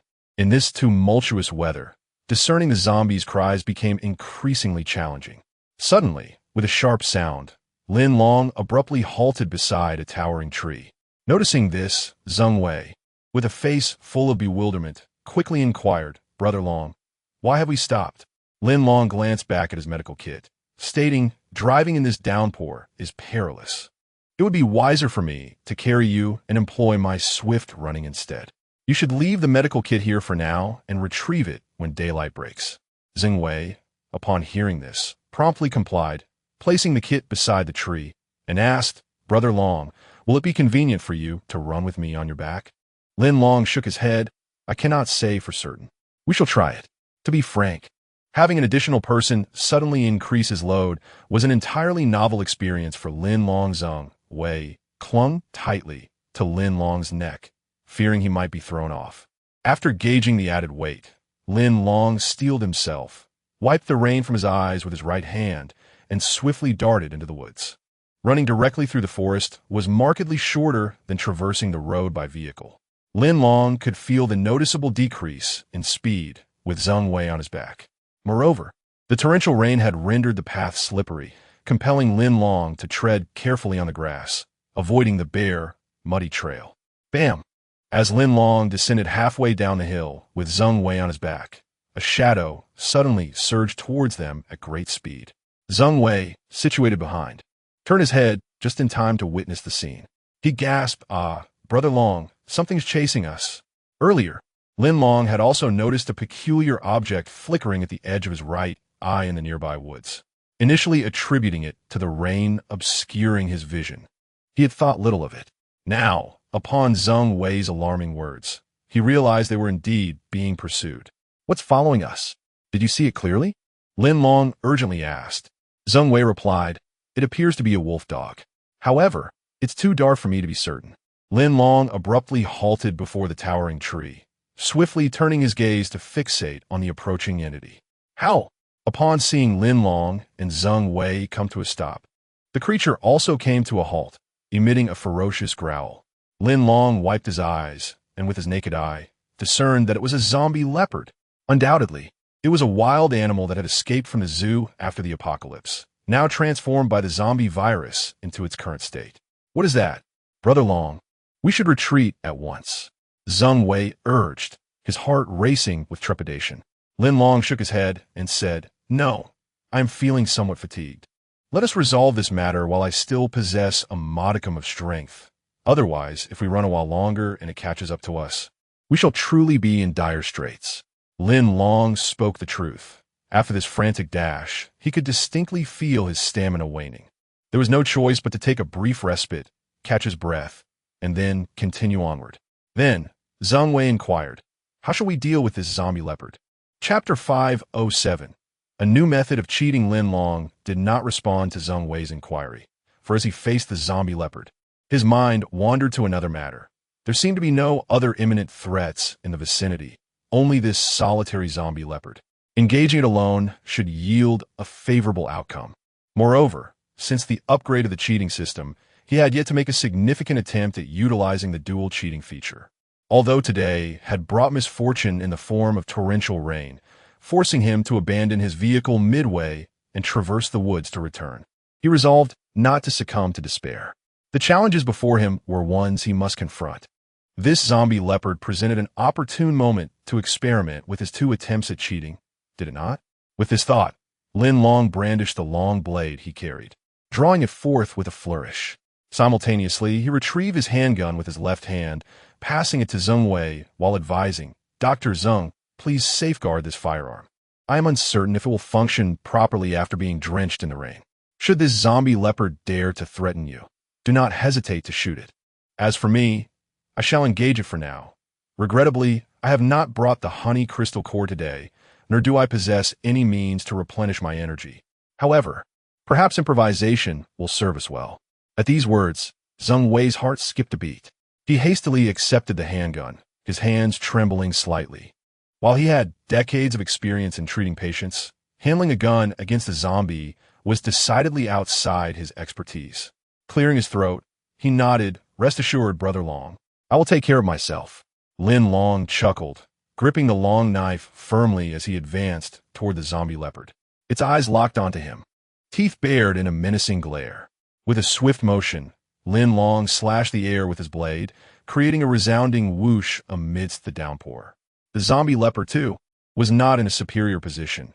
Droplets clung to its face, and after a moment, it began to shake its head vigorously to rid itself of the rain. As it mirrored Lin Long's movements, it approached cautiously, wary of revealing its initial attack until it gauged Lin Long's true capabilities. In the next instant, Lin Long summoned his strength and struck fiercely at the zombie leopard. With agile leaps, the creature sprang onto a nearby tree, using its momentum to pounce toward Lin Long. Quickly, Lin Long evaded and distanced himself from the creature. This initial skirmish was merely a warm-up before the impending battle. He sought to assess the zombie leopard's reflexes. Upon observing its agility, he realized it was indeed formidable, exhibiting an agility comparable to that of a third-tier zombie. With a slight closing of his eyes, Lin Long activated the cheating system for the first time. The system was engaged, too, as Lin Long issued his command. A vivid depiction of the events that would unfold in the next 2 minutes materialized in his mind. In the subsequent moment, Lin Long launched an assault on the zombie leopard once more, this time with even greater vigor than before. However, within a mere 10 seconds, as Lin Long stumbled during his descent, his foot slipped, and he found himself tumbling down beside a towering tree. Noticing this, the zombie leopard immediately bared its bloody jaws and leaped after him. Caught completely off guard, Lin Long felt its teeth sink into his neck. The gruesome sight of his own demise unfolded before his eyes in a gruesome tableau. Chapter 508. A devastating blow to the zombie leopard. Lin Long was taken aback by the scene presented by the cheating system just moments ago, his eyes widening in disbelief. It was hard to fathom. Had he not activated the cheating system in time, he could have found himself with his neck bitten by the zombie leopard in the impending confrontation. He raised his right hand and brushed aside his damp hair, striving to clear his mind. In the recent prediction of the future, which area of the ground had been slick? After a moment of contemplation, he quickly identified the location. Yes, it was just ahead to the left, beneath that large tree, where he had envisioned himself falling and slipping. Now that he was aware of the danger, why not turn the tables and use it to his advantage to eliminate the zombie leopard in the forthcoming battle? A bold idea blossomed in Lin Long's mind. With clarity, a slight smile crept onto his lips. This was the plan. He lifted his long knife, and with his left hand, he wiped the blade's edge, declaring with a grin, "Zombie leopard, it's time for the real deal." With that, he swung the long knife and charged towards the zombie leopard. The beast, momentarily distracted, was shaking off the raindrops from its face. Unbeknownst to it, at this critical moment, Lin Long was upon it. The zombie leopard instinctively recoiled a step, its paws bracing against a nearby tree. Before Lin Long could pivot, the zombie leopard launched a counterattack. Lin Long furrowed his brow. This unfolding scene mirrored what he had witnessed in his dream. Very well, since the drama was replaying itself, he would play along, though this time the outcome would differ. Lin Long leaped forward, and, as he descended toward the ground, he distinctly felt his footing slip. In an instant, he had no time to hesitate. His body tilted, and he fell sideways. Just then, as the zombie leopard turned, it recognized this as the perfect opportunity to sink its fangs into Lin Long's neck. From the sidelines, Jian Wei shouted anxiously, "Brother Long, watch out. It's leaping behind you." As he called out, he hastily raised his firearm, aiming at the zombie leopard. But he couldn't steady his aim to pull the trigger. Lin Long let out a soft huff, his movements swift as he reversed the grip on his long knife, angling the blade directly behind him. "Ah, you pesky zombie leopard. Now that you've jumped, do you truly think you can retreat? I've been waiting for this leap. So come and impale yourself on my blade." With a sharp sound, Lin Long distinctly heard the knife pierce flesh, a jet of crimson blood spraying onto his cheek. He flipped himself over, turning to face the zombie leopard. That strike was spot on, directly into the creature's neck, hitting the vital spot. Standing to the side, Zheng Wei gazed in astonishment, his eyes wide and mouth agape, utterly incredulous. Could it be that Brother Long possessed the gift of foresight? In a mere flick of his wrist, he had dispatched the ferocious zombie leopard. As the creature's body hit the ground, it hastily retreated, the gaping wound in its neck releasing a cascade of crimson blood. Zheng Wei shouted in exhilaration, "Brother Long, you have defeated it. It is wounded." Lin Long swiftly pursued the fleeing zombie leopard, a smile gracing his lips as he remarked, "So, how does my blade feel? Did you truly believe you could triumph against me?" The zombie leopard took a couple of faltering steps, still possessing a modicum of strength. But as it attempted to retreat a third time, its front legs stumbled and it collapsed to the ground, unable to continue. Chapter 509. Resourcefulness. Lin Long gripped his long knife and leaped forward, swiftly reaching the rear of the zombie leopard. Without hesitation, he aimed for its skull and delivered a fierce thrust. Just as the blade was about to penetrate its head, the zombie leopard tilted its head back and let out a final, mournful howl. The lament of the zombie leopard, the last cry of its life, resounded over the thunderous roars of nature, echoing through the air. However, before its voice could fully dissipate, it was abruptly silenced. Lin Long had decisively ended its life with his blade. Zheng Wei stood nearby, keenly observing his surroundings. He pondered whether the leopard's final cry might attract even greater dangers. Lin Long skillfully cleaved open the leopard's skull, revealing a small crystal core before him. He quickly retrieved it, rinsing it briefly under the downpour. With a wry smile, Lin Long remarked on the diminutive size of the beast's crystal compared to that of a human. Nonetheless, he considered himself fortunate to have acquired one. After the recent skirmish, he had expended considerable energy. To claim he was not fatigued would be a falsehood. With no other options, Lin Long resorted to immediate resourcefulness, consuming the crude crystal core to bolster his physical strength. As he swallowed the core, a distinctly foul odor assaulted his senses. Alas, he lamented, he had not brought enough honeyed crystals with him. After washing his long knife in the rain, Lin Long turned to Zheng Wei. "Let's proceed," he urged. "Indeed," Zheng Wei replied, eager to leave the area. He promptly clung to Lin Long's back, tightly wrapping his arms around his neck. Suddenly, a new zombie leopard burst forth from the hillside. Lin Long barely registered the swift movement of a shadow before it sprang into view. Frowning, he turned to scrutinize the source and discovered another one. Then 2, 3, 4. To his astonishment, a total of 4 zombie leopards appeared, first leaping onto the corpse of their fallen comrade, sniffing the air with intent. Lin Long surmised, surely the dying leopard had emitted a distress signal to its companions. It was improbable that so many would arrive simultaneously otherwise. This was untenable. Facing one zombie leopard was manageable, but 4 posed an insurmountable challenge, fraught with peril. Moreover, he had Zheng Wei, an ordinary person, by his side. The doctor possessed no special abilities and must not suffer harm due to Lin Long's oversight. At that moment, Zheng Wei, having noticed the approaching leopards, leaned in to whisper, "Dragon brother, there are 4 in total." "I see them," Lin Long replied. "Hold on tightly. My energy has mostly replenished, and with the core consumed, it will continue to restore my strength. Once we start running, we'll head directly toward the community." "Understood. I'm holding on tight," Zheng Wei affirmed. With Zheng Wei's confirmation, Lin Long took the lead, charging downhill with determination. His sudden sprint immediately startled the 4 zombie leopards. They collectively lifted their heads, directing their gaze towards Lin Long and Zheng Wei. A howl. Under the leadership of 1 zombie leopard, the other 3 responded in unison. Whoosh! The 4 zombie leopards, having locked onto Lin Long's trajectory, swiftly pursued him. In an instant, 5 figures, 1 man and 4 beasts, were darting through the forest, moving with astonishing speed. Zheng Wei occasionally glanced sideways, his anxiety intensifying. This was dire. The speed of the zombie leopards was no less than that of Brother Long. Moreover, with Brother Long burdened by his presence, would they manage to escape successfully? Chapter 5:10. A new prediction had Lin Long never sensed the impending danger? As he turned his head slightly, he discerned 2 figures flanking him on either side. He noted that the path ahead sloped down into a grassy plain, devoid of trees or obstacles. Closing his eyes momentarily, he swiftly activated his cheat system for the 2nd time. System activated. Future prediction engaged. In an instant, a vivid scene unfolded within his visual range. 2 zombie leopards, working in unison, dashed to the same side.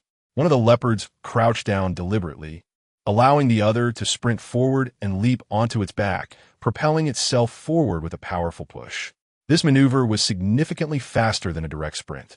The forward leopard then repeated the tactic, lowering its body to enable the one behind to leap onto its back once more, thus enhancing the collective speed of the 2 zombie leopards. Before long, both groups of leopards had dashed ahead of Lin Long suddenly. They pivoted and scattered, with 2 leopards leaping directly toward Lin Long faced with their encroaching movements. He had no choice but to halt his advance. Alas, running on flat ground was not his forte. Lin Long opened his eyes, reflecting on the scene he had just witnessed, a sense of trepidation gnawing at him. If he were truly cornered by these 4 zombie leopards on the grassy expanse, a fierce battle would undoubtedly ensue. He counted the 6 remaining bullets in his handgun.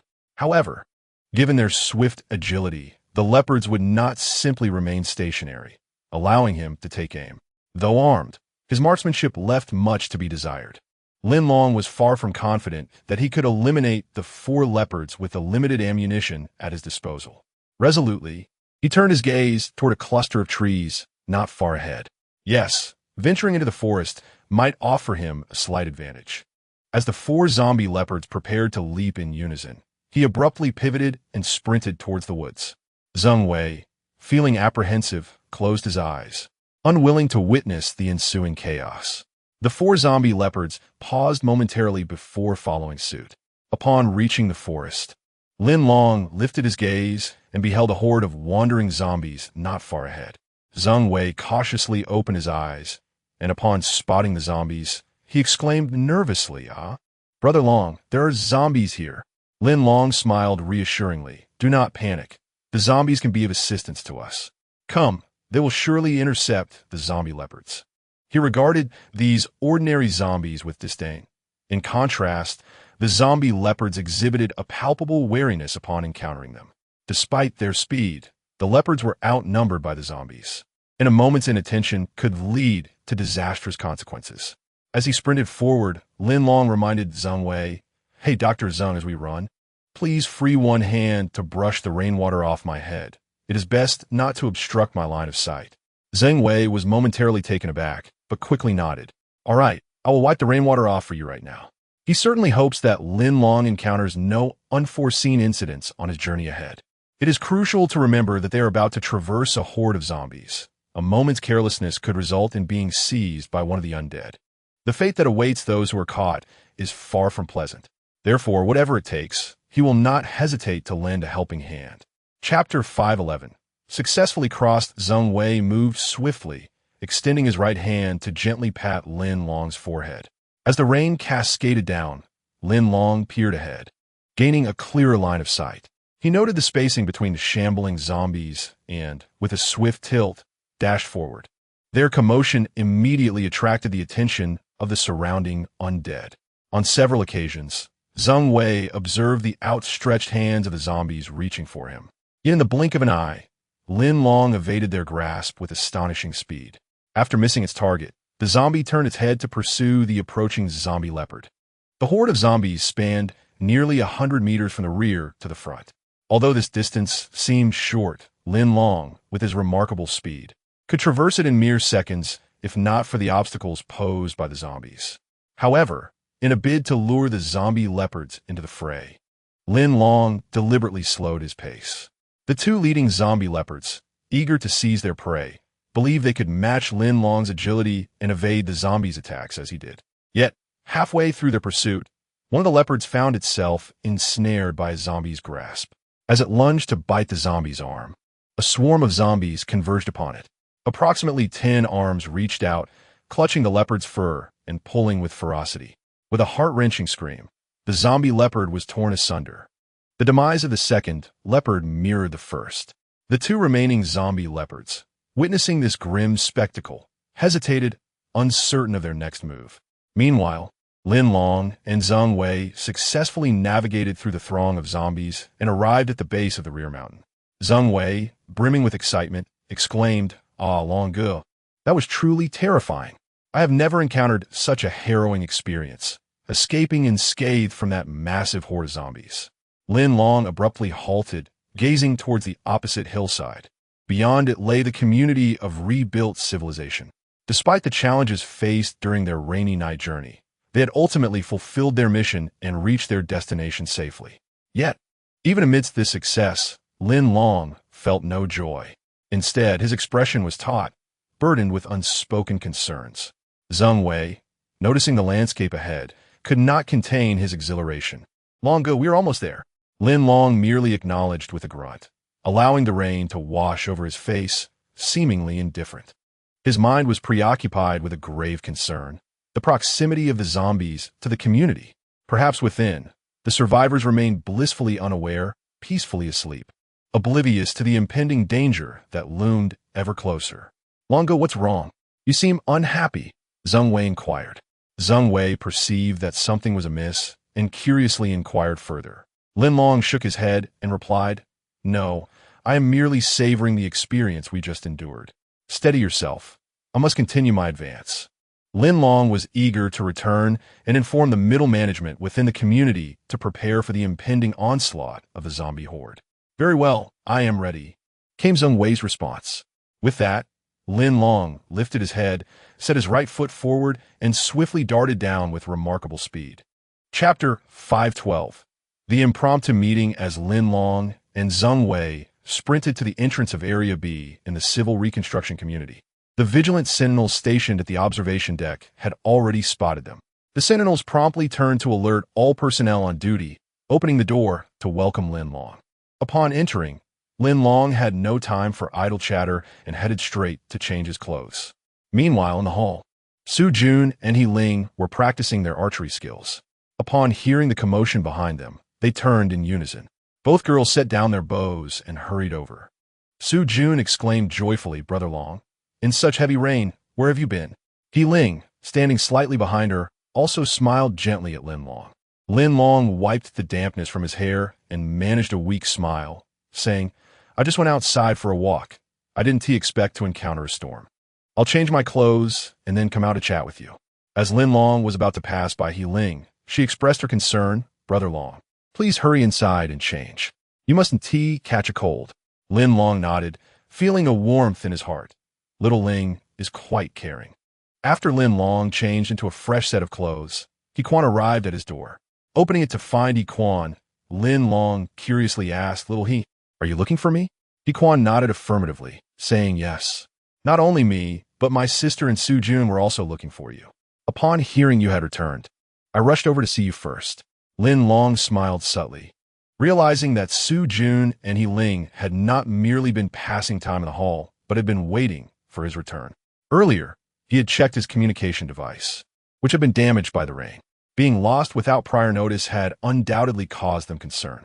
Lin Long patted He Quan on the shoulder and briefly mentioned his recent outing to assist Zhang Fong. Upon learning that they had ventured out to rescue Zhang Fong, He Quan appeared somewhat agitated. Lin Long waved his hand, gesturing towards He Quan's communication device. Forget about Zhang Fong for now. Quickly notify Commander Zhao, your sister, and the 3 team leaders of the community safety group that I need to convene an impromptu meeting. Upon hearing this, He Quan became tense.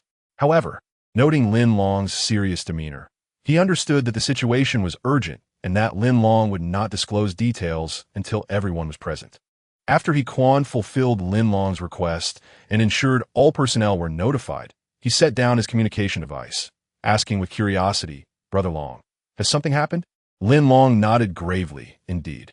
On our way back, we noticed some unusual phenomena that I must share with you to prepare you all." Shortly thereafter, Zhao Daming, He Ling, Cheng Jun, Zhang Cheng, and Shi, the deputy team leader temporarily stationed at Division A, all gathered. Lin Long counted the attendees before inquiring whether the guests from the Gaoshan community had settled in for the night. After Lin Long received an affirmative response from He Ling, he proceeded to inform everyone about the encounter with a horde of zombies on their return journey. Upon hearing this, a stunned silence enveloped the group. The emergence of this zombie tide was undoubtedly not a mere coincidence. They instantly recalled the unexpected turmoil that transpired during the welcoming ceremony, which also involved a massive zombie assault. With the night bringing another wave of the undead, one could only wonder if this relentless army might invade their community. Consequently, the internal security measures of the community must be significantly reinforced. Chapter 5:13. Inquiring the reason during this impromptu meeting, Lin Long entrusted the security defense work to the 3 small teams. He urged the trio to relay to the community members that for the next 2 days, they must take turns on duty, remaining vigilant at all times. Should any anomalies arise that cannot be resolved, they were to immediately report them to Chief Lin Long. As for Deputy Commander Zhao Daming, he was to facilitate coordination and support among the 3 security teams. Once the meeting concluded, Lin Long allowed Zhao Daming to attend to the representatives of the 3rd team, while he retained the He siblings for a private discussion. Upon hearing Lin Long's earlier account, He Ling felt an increasing admiration for his courage. Meanwhile, He Quan noticed that Lin Long had retained them for an additional purpose. After sipping his tea, Lin Long pondered and asked, "He Ling, having lived in the Yinjing community for a while, have you heard of any large-scale zombie outbreaks in the vicinity?" He Ling promptly shook her head, responding, "No, Brother Long, I haven't come across any such information. I believe if there were too many wandering zombies nearby, this community would not have been established here in the first place." He Quan concurred, adding, "Indeed, during my time in the Jinxin community, I heard that the area had been largely cleared of zombies, making it relatively safe." Lin Long nodded, acknowledging their points. If there were indeed a massive horde of zombies in the vicinity, this location would be unsuitable for establishing a community. However, were these 2 recent large-scale zombie assaults merely coincidental? No, that seemed implausible.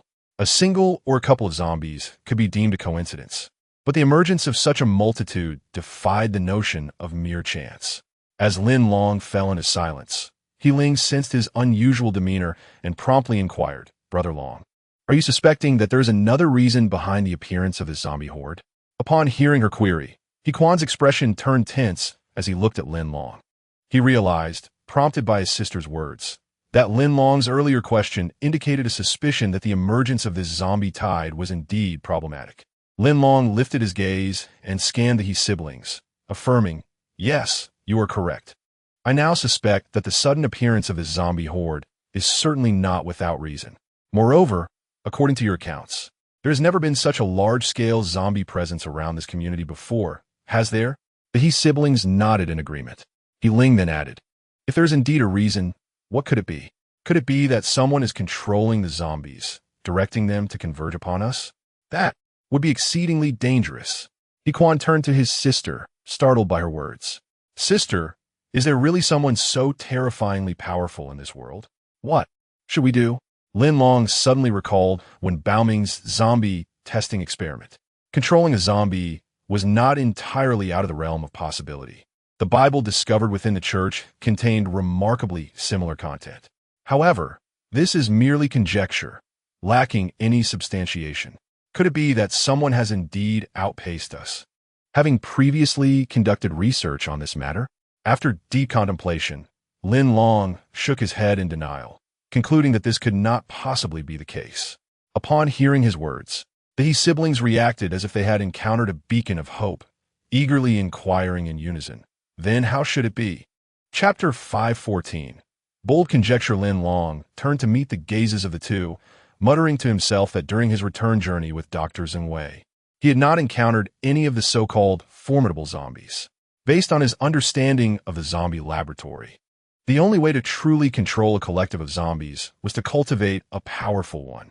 The third-tier zombie he had seen earlier that day moved with remarkable agility, its cries piercing and resonant. Only a zombie of such caliber could assume a leadership role and rally others for a coordinated attack. However, their recent flight had not brought them face to face with such a creature. He Quan nodded in agreement, affirming his trust in Long Ji's judgment. The sudden appearance of these hordes of zombies, he surmised, could likely be attributed to mere coincidence. He Ling glanced at He Quan, her expression suggesting she did not entirely concur with this conclusion. Lin Long shook his head, stating firmly that it was not a coincidence. The decision to designate this location as a settlement for survivors had been made by Jean Dachuan, had it not? At the mention of Jean Dachuan, these siblings perked up. He Ling's eyes brightened as she posed a question. "Long Gu, are you implying that this sudden gathering of zombies is connected to Jean Dachuan? After all, he must have had the final say when establishing the community here. Could it be that he had an ulterior motive?" He Quan interjected, reminding Lin Long that they had previously defeated Jean Dachuan and imprisoned him. They had treated him well and, according to the verdict, exiled him. Was it possible he would harbor resentment? Resentment? Lin Long mused, not quite so harshly. This community was initially his territory, and having it usurped would surely leave him feeling aggrieved. He likely desires to reclaim his position as the leader. The decision to exile him was inherently fraught with peril. If that is the case, Long Gu, He Quan proposed, if we capture Jean Dachuan this time, should we not simply eliminate him? There would be no need for a vote. Lin Long countered, "No, the act of voting is a right that every survivor should enjoy. It is enshrined in the principles of peaceful governance within our community's reconstruction. We cannot flout it so easily. The pressing concern is not how to punish Jean Dachuan, but rather, if our speculations turn out to be true, the danger our community may face could be quite grave. Do you think that if Jean Dachuan seeks revenge, he would do so alone? That is utterly improbable." Lin Long's words struck a chord, emphasizing the gravity of the situation. The He siblings exchanged glances, acutely aware of the seriousness of the matter. He Ling curiously inquired, "Long Gu, where do you think he might seek refuge?" Around the civil reconstruction community. The Gaoshan community had already formed a cooperative alliance with them, while the former Long Clan community had become a subdivision of their own. This left only one nearby community of considerable strength remaining. Throughout this time, we have been diligently preparing for defensive measures, primarily aimed at preempting a sudden assault from this community. It goes without saying that you're all aware of which community I refer to. It is rumored that this community boasts a plethora of skilled individuals. Although its distance from our headquarters community is greater than that of the Gaoshan community or the Yuan Long community, we must concede that its overall strength is unparalleled. Should they decide to launch an attack against us, it could result in a devastating blow. What are your thoughts? Upon hearing Lin Long's words, the He siblings simultaneously thought of the Wang community. Chapter 5:15. Preparations. He Quan first nodded in acknowledgement, saying, "Brother Long, you are indeed correct. This may very well be the prelude to a storm. Subsequently, I wish to enhance our community's defensive capabilities through 2 steps. Lin Long inquired, "What are those 2 steps?" "Firstly, I consulted Engineer Tian regarding the quantity of ammunition we have for our firearms. We cannot solely rely on our powerful crossbows when facing formidable adversaries. Secondly, do we not possess a zombie research base? I can inquire with Wen Baoming to see if he has developed any new methods for dealing with zombies. If the Wang community truly intends to launch an assault against us, We must rely on innovative technologies and strategies to fortify our defenses. After hearing He Kuan's 2 defensive points, Lin Long nodded in agreement. He Ling added, I believe we should also consider one more matter. If the number of zombies surrounding us is excessively high, exterminating them entirely is nearly impossible. Could we not corral them into a specific location for confinement or accumulation? Lin Long responded, that is entirely feasible. We can assign the material procurement team to scout suitable locations, as they are most familiar with the surrounding environment. Thus, Lin Long and the He siblings succinctly outlined a clear plan for the future. As long as everyone works together and effectively implements the 3 preparatory tasks.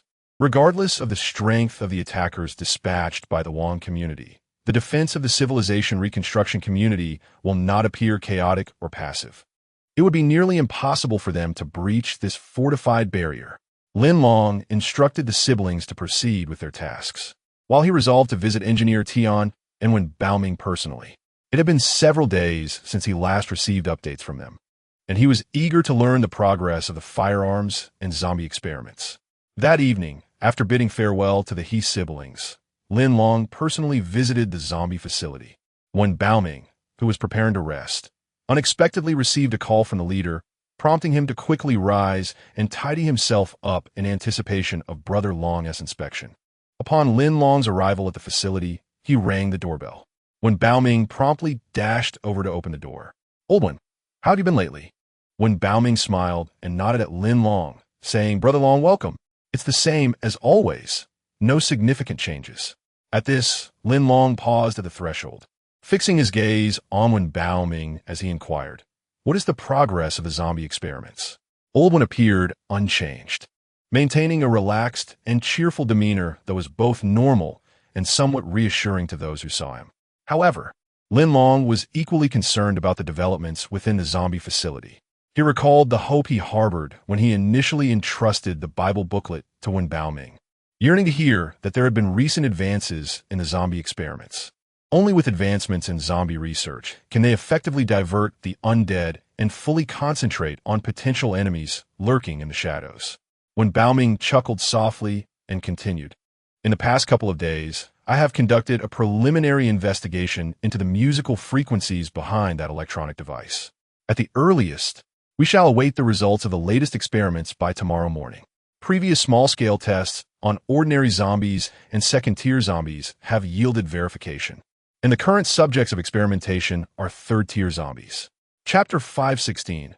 Audio is the key. Upon hearing Wen Baoming's remarks, Lin Long nodded in satisfaction. He proceeded to enter the zombie repository, taking a cursory glance at the environmental layout within. Following the replacement of the Jinshi community by the civil reconstruction community, Lin Long had advised Engineer Tian who, if outsiders could be trusted, they should assist Wen Baoming in organizing the items and layout of the zombie repository. If trust was lacking, then only Engineer Tian who should personally aid Wen Baoming in this task. After this casual inspection, he felt a sense of contentment. The layout was appropriate, tidy, and orderly. Lin Long and Wen Baoming entered the research center within the repository. Lin Long immediately inquired about the progress of the previous 2 corpse control experiments. Wen Baoming reported truthfully. After inspecting the audio equipment, he discovered that the key factor in controlling the zombies lay in the sound frequency, which closely resembled the audio rhythm he had previously established in the zombie confinement chambers. Though he lacked a prodigious talent in music, he could still discern the subtle nuances. From Wen Baoming's experiments with ordinary and second-tier zombies, he concluded that the audio intensity received by second-tier zombies was significantly stronger than that of ordinary ones. If this indeed indicated the principles of zombie control, then to command third-tier zombies, one would need to amplify the audio based on the frequency used for second-tier zombies, perhaps leading to success. Moreover, the corpse control experiment must be conducted without interruption and should last for 5 to 6 hours. This is akin to a living person who, upon hearing a song that resonates deeply with them, becomes excited, replaying it repeatedly and attempting to sing along. If the song is simple, they might only need to listen 2 or 3 times to hum its melody. However, if the song is complex, the difficulty of learning increases substantially. Furthermore, The subjects of this audio experiment are the deceased. They can only be controlled by familiarizing themselves with the audio. After listening to one Bauming's experimental principles, Lin Long nodded in understanding. Indeed, to truly conquer this experimental hurdle, repeated attempts and patience are essential. Should any anomalies arise during the experiment, one must maintain control over the situation. Third-tier zombies are far more formidable than ordinary or first-tier ones. Their speed is astonishing, and their destructive power is immense. Thus, they cannot be released carelessly before they're truly under control. Lin Long expressed his gratitude to Wen Baoming for his diligent participation in the experiment. Then he quietly asked, "Is this method derived from that book, the Bible?" Previously, Lin Long had entrusted that book to engineer Tian Hu for research. After some time, without significant progress, engineer Tian Hu, with Lin Long's consent, had passed the book to Wen Baoming for further study following the completion of the community transition. Especially after Lao Tian and Lin Long visited the zombie repository, they were filled with hope and confidence regarding Wen Baoming's research on zombies. Upon hearing this, Wen Baoming nodded in acknowledgement, saying, "Yes, Brother Long. While I am not entirely certain who inscribed those markings on the Bible, it is evident that these symbols are deeply interconnected with the control of second-tier zombies. Upon discerning the patterns, I immediately contemplated applying them to the third-tier zombies. Tomorrow will mark another attempt following the adjustment of my new composition. I wonder if it will appeal to the third-tier zombies." Chapter 517. The control of second-order zombies. Lin Long raised his right hand, interrupting Wen Baoming's discourse, and directly inquired, "Old One, may I observe how you have managed to control the second-order zombies using this method?" Upon hearing Lin Long's request, Wen Baoming's spirit soared, and a smile brightened his face. "Certainly, Dragon Brother. Allow me to present the experimental results of the second-order zombie control to you." Following Wen Baoming, Lin Long entered the laboratory after changing clothes, as he had done previously. Wen Baoming led him to the entrance of room 009, where he turned on the lights inside. The illumination streamed through the transparent glass by the window, allowing both Lin Long and Wen Baoming to clearly perceive the arrangement within the small laboratory. A zombie, initially lying on the ground, gradually rose to its feet upon noticing the overhead light, lifting its gaze upwards. Wen Baoming smiled and remarked, "Dragon Brother, observe the expression on this zombie. Do you not find it indistinguishable from an ordinary one?" Lin Long, with an expression of skepticism, pondered, "Is this not an ordinary zombie? Its movements appear rather sluggish, making it difficult to discern it as a second-order zombie." Wen Baoming nodded in agreement. Indeed, if one merely assesses its outward appearance and movements, this zombie does not resemble a second-order one. In fact, it seems rather slow even among ordinary zombies. Now, I shall promptly play the control music for it. Soon, you will witness its distinct responses. Lin Long nodded and, peering through the transparent glass, intently observed the unfolding scene, eager to witness how the zombie would exhibit significant changes in such a brief span of time. Wen Baoming approached the door and pressed the first embedded button. Instantly, a melody resonated softly within the room. The serene surroundings were suddenly pierced by the sound of music, which traveled through the door and reached Lin Long's ears. Wen Baoming took a small step back and promptly informed Lin Long, "Dragon Brother, the music has just begun." Upon receiving this audio, the zombie will undergo a gradual adaptation process. You must watch closely. Within 5 minutes, it will revert to its true second-order zombie form. Lin Long responded with a murmured acknowledgement, his eyes fixated on the window, determined not to miss any captivating moment. As anticipated before long, the previously listless zombie exhibited a faint reaction. It raised its right hand slightly, seemingly pointing towards the overhead light. Subsequently, it opened its mouth wide and emitted a sudden, guttural howl directed at the sky. The abrupt sound startled Lin Long momentarily. Lin Long smiled, remarking, "It seems it is beginning to respond, is it not?" "Indeed, it will soon exhibit a more pronounced reaction," Wen Baoming replied, crossing his arms with an air of confidence. Moments later, the zombie suddenly raised both hands, its steps becoming lively as it began to thrash against the walls, growing increasingly agitated. Lin Long exclaimed in astonishment, "It has moved! It has truly come to life." Wen Baoming approached Lin Long, stating, "Brother Long, to be precise, this is merely the beginning. Would you care to witness more captivating methods of controlling the undead?" Upon hearing this, Lin Long turned to glance at him, noting the smile adorning his face, yet he could not decipher the implications behind his words. When Bao Ming continued, "Brother Long, this piece of music has restored the creature to its second-tier zombie form, but we have yet to reach the point where we can control at will. Thus, we have not yet entered the more thrilling phase." Chapter 518. The spectacular moment Lin Long met his smile. "Ah, your opening tune has incited this second-tier zombie, provoking it into a fit of rage, rendering it uncontrollable. The next step is indeed the crucial moment for you to assert control over the undead. I shall watch with bated breath." "Well then, Brother Long, you must observe closely," when Bao Ming replied, slowly pacing to the door. He extended his right hand and pressed the second switch embedded in a nearby panel. In that fleeting moment of audio interchange, Lin Long sensed the shift in melody. The zombie's previously furious and agitated demeanor transformed instantaneously. It paused, its hands suspended in midair, as if bereft of the strength to hold them up. And with a resounding thud, they dropped. After a brief moment of reaction, the zombie turned sharply, directing its ire towards the opposite wall. Lin Long inquired, "Old one, what music will you play next?" It appeared to harbor a grudge against that wall. When Bao Ming, with his hands raised and adjusting his helmet and protective suit, seemed oblivious to Lin Long's question. Curiosity piqued, Lin Long glanced at him again and asked once more. Finally, when Bao Ming responded, "Oh, Brother Long, the next piece is an audio I deliberately tuned to make a desire to flee from the sound. Yes, this speaker is positioned directly behind it. This segment of music instills a notion of escape within it. There's another variant.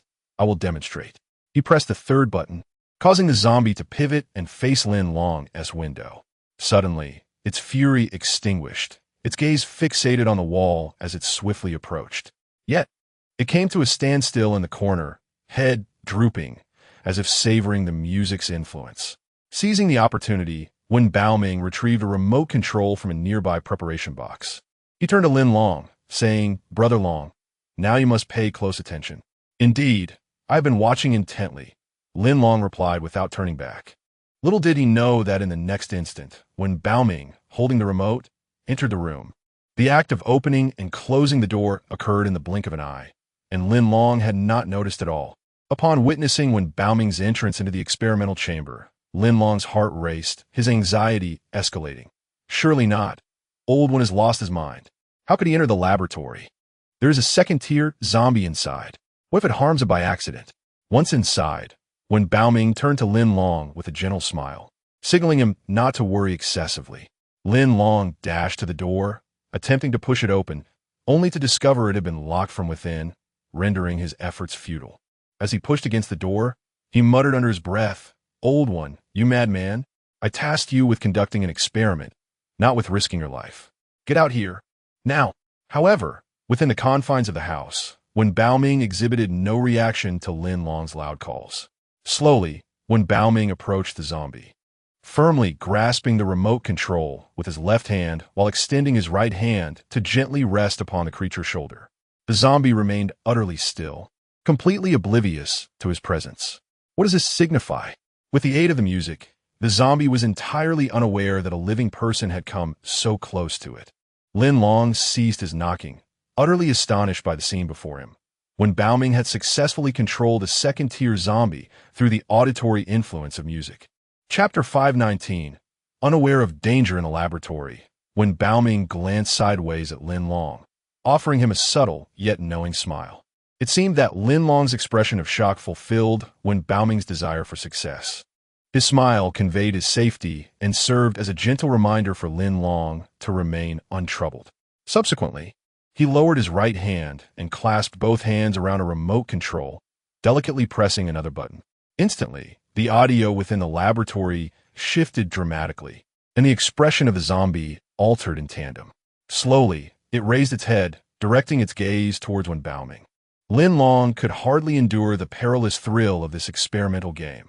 Upon witnessing this scene, he felt his heart race uncontrollably once more. This individual was utterly reckless. indulging in increasingly dangerous play without a care for his own life. In the next moment, rather than attacking when Baoming, the zombie pivoted and leapt towards the opposite wall with a vigorous push, exhibiting the same fervent disdain as before, seemingly intent on demolishing the wall. When Baoming waved the remote and flashed another grin at Lin Long, signifying the experiment's smooth progress. After completing these 2 trials, he stepped out of the room with palpable satisfaction. Notably, the zombie continued to pound against the wall, oblivious to the fact that the door had just been ajar. As when Baoming emerged, Lin Long rushed forward and seized his arm, admonishing him sternly, "Old one, do you even comprehend what you are doing?" Before Lin Long could finish his reprimand, when Baoming interrupted with a smile, "Brother Long, rest assured, I can manage the nuances of this experiment. I would never take such a significant risk unless I was absolutely certain of safety. After all, if the experiment fails, it would mean my demise on the spot. I have conducted repeated tests on both ordinary and second-tier zombies over the past few days without any issues. By the way, did you see those actions inside? Would you say they reflect true mastery over controlling the undead?" Lin Long remained unaccustomed to when Baoming's nonchalant demeanor.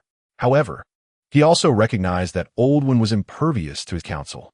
With a sigh, Lin Long conceded, "Fine, you have undoubtedly achieved a genuine level of control over the undead. However, Old One, I must once again caution you. Such experiments must never be attempted on yourself in the future. If you must experiment, it must be conducted on animals." When Baoming chuckled lightly and nodded, "Brother Long, I understand." Lin Long pointed a finger at him, exclaiming, "No," with that cheeky grin. "I know you are not truly accepting my advice. This cannot stand.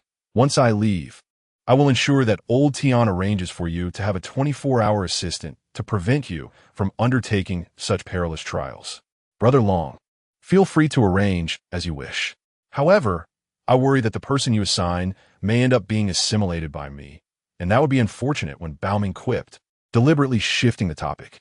"By the way, Brother Long, tomorrow marks the culmination of my personal test on the 3rd-tier zombies. A final phase as exhilarating as the earlier trials. I shall dedicate myself wholeheartedly to this endeavor and will relay the good news to you thereafter." Lin Long remarked, "Let us proceed. I have already reviewed your experimental results, and we can discuss them outside." "Very well, let's go at once." When Baoming sensed that Long Gu held reservations regarding such perilous experiments in his heart. Chapter 520. Application in Practical Combat. Lin Long and Wen Baoming, having shed their layers of equipment, returned to the resting area and sat together on a long bench. Lin Long turned to scrutinize Wen Baoming. The latter, sensing the gaze, met Lin Long's eyes and chuckled. "Brother Long, is there something on my face?" "No. There is nothing on your face, but there is something in your heart. I must tell you, if I discover you conducting experiments on your own body again. No, let me clarify. On a living body. I will have you reassigned from the zombie repository, regardless of your reasoning." Lin Long's expression turned solemn as he issued this command to Wen Baoming. Indeed, such perilous matters required no deliberation. When Baoming was taken aback, his smile fading, Lin Long continued, "If you absolutely require living subjects for your experiments, I will permit you to use animals, such as mice or rabbits. Under no circumstances can you use a human. Old One, do you understand?" Wen Baoming tilted his head down, responding with a heavy nod. "All right, I understand. Old One, how many second-tier zombies have you tested?" "Did all the second-tier zombies exhibit the same reaction upon hearing the 3 different audio frequencies you set up inside?" "There were 3 second-tier zombies in the repository, each responding to the music with slight variances in frequency, although the differences were not markedly pronounced. Perhaps 1 or 2 frequencies stood out." "Excellent. You have made the necessary backups of these 3 different audio frequencies, I trust?" "I have come to see you tonight due to an urgent situation in the community. We may need to employ this control method to safeguard our survivors." When Baoming's face turned to one of shock as he quickly turned to Lin Long, asking, "Brother Long, is our community in danger? What is happening?"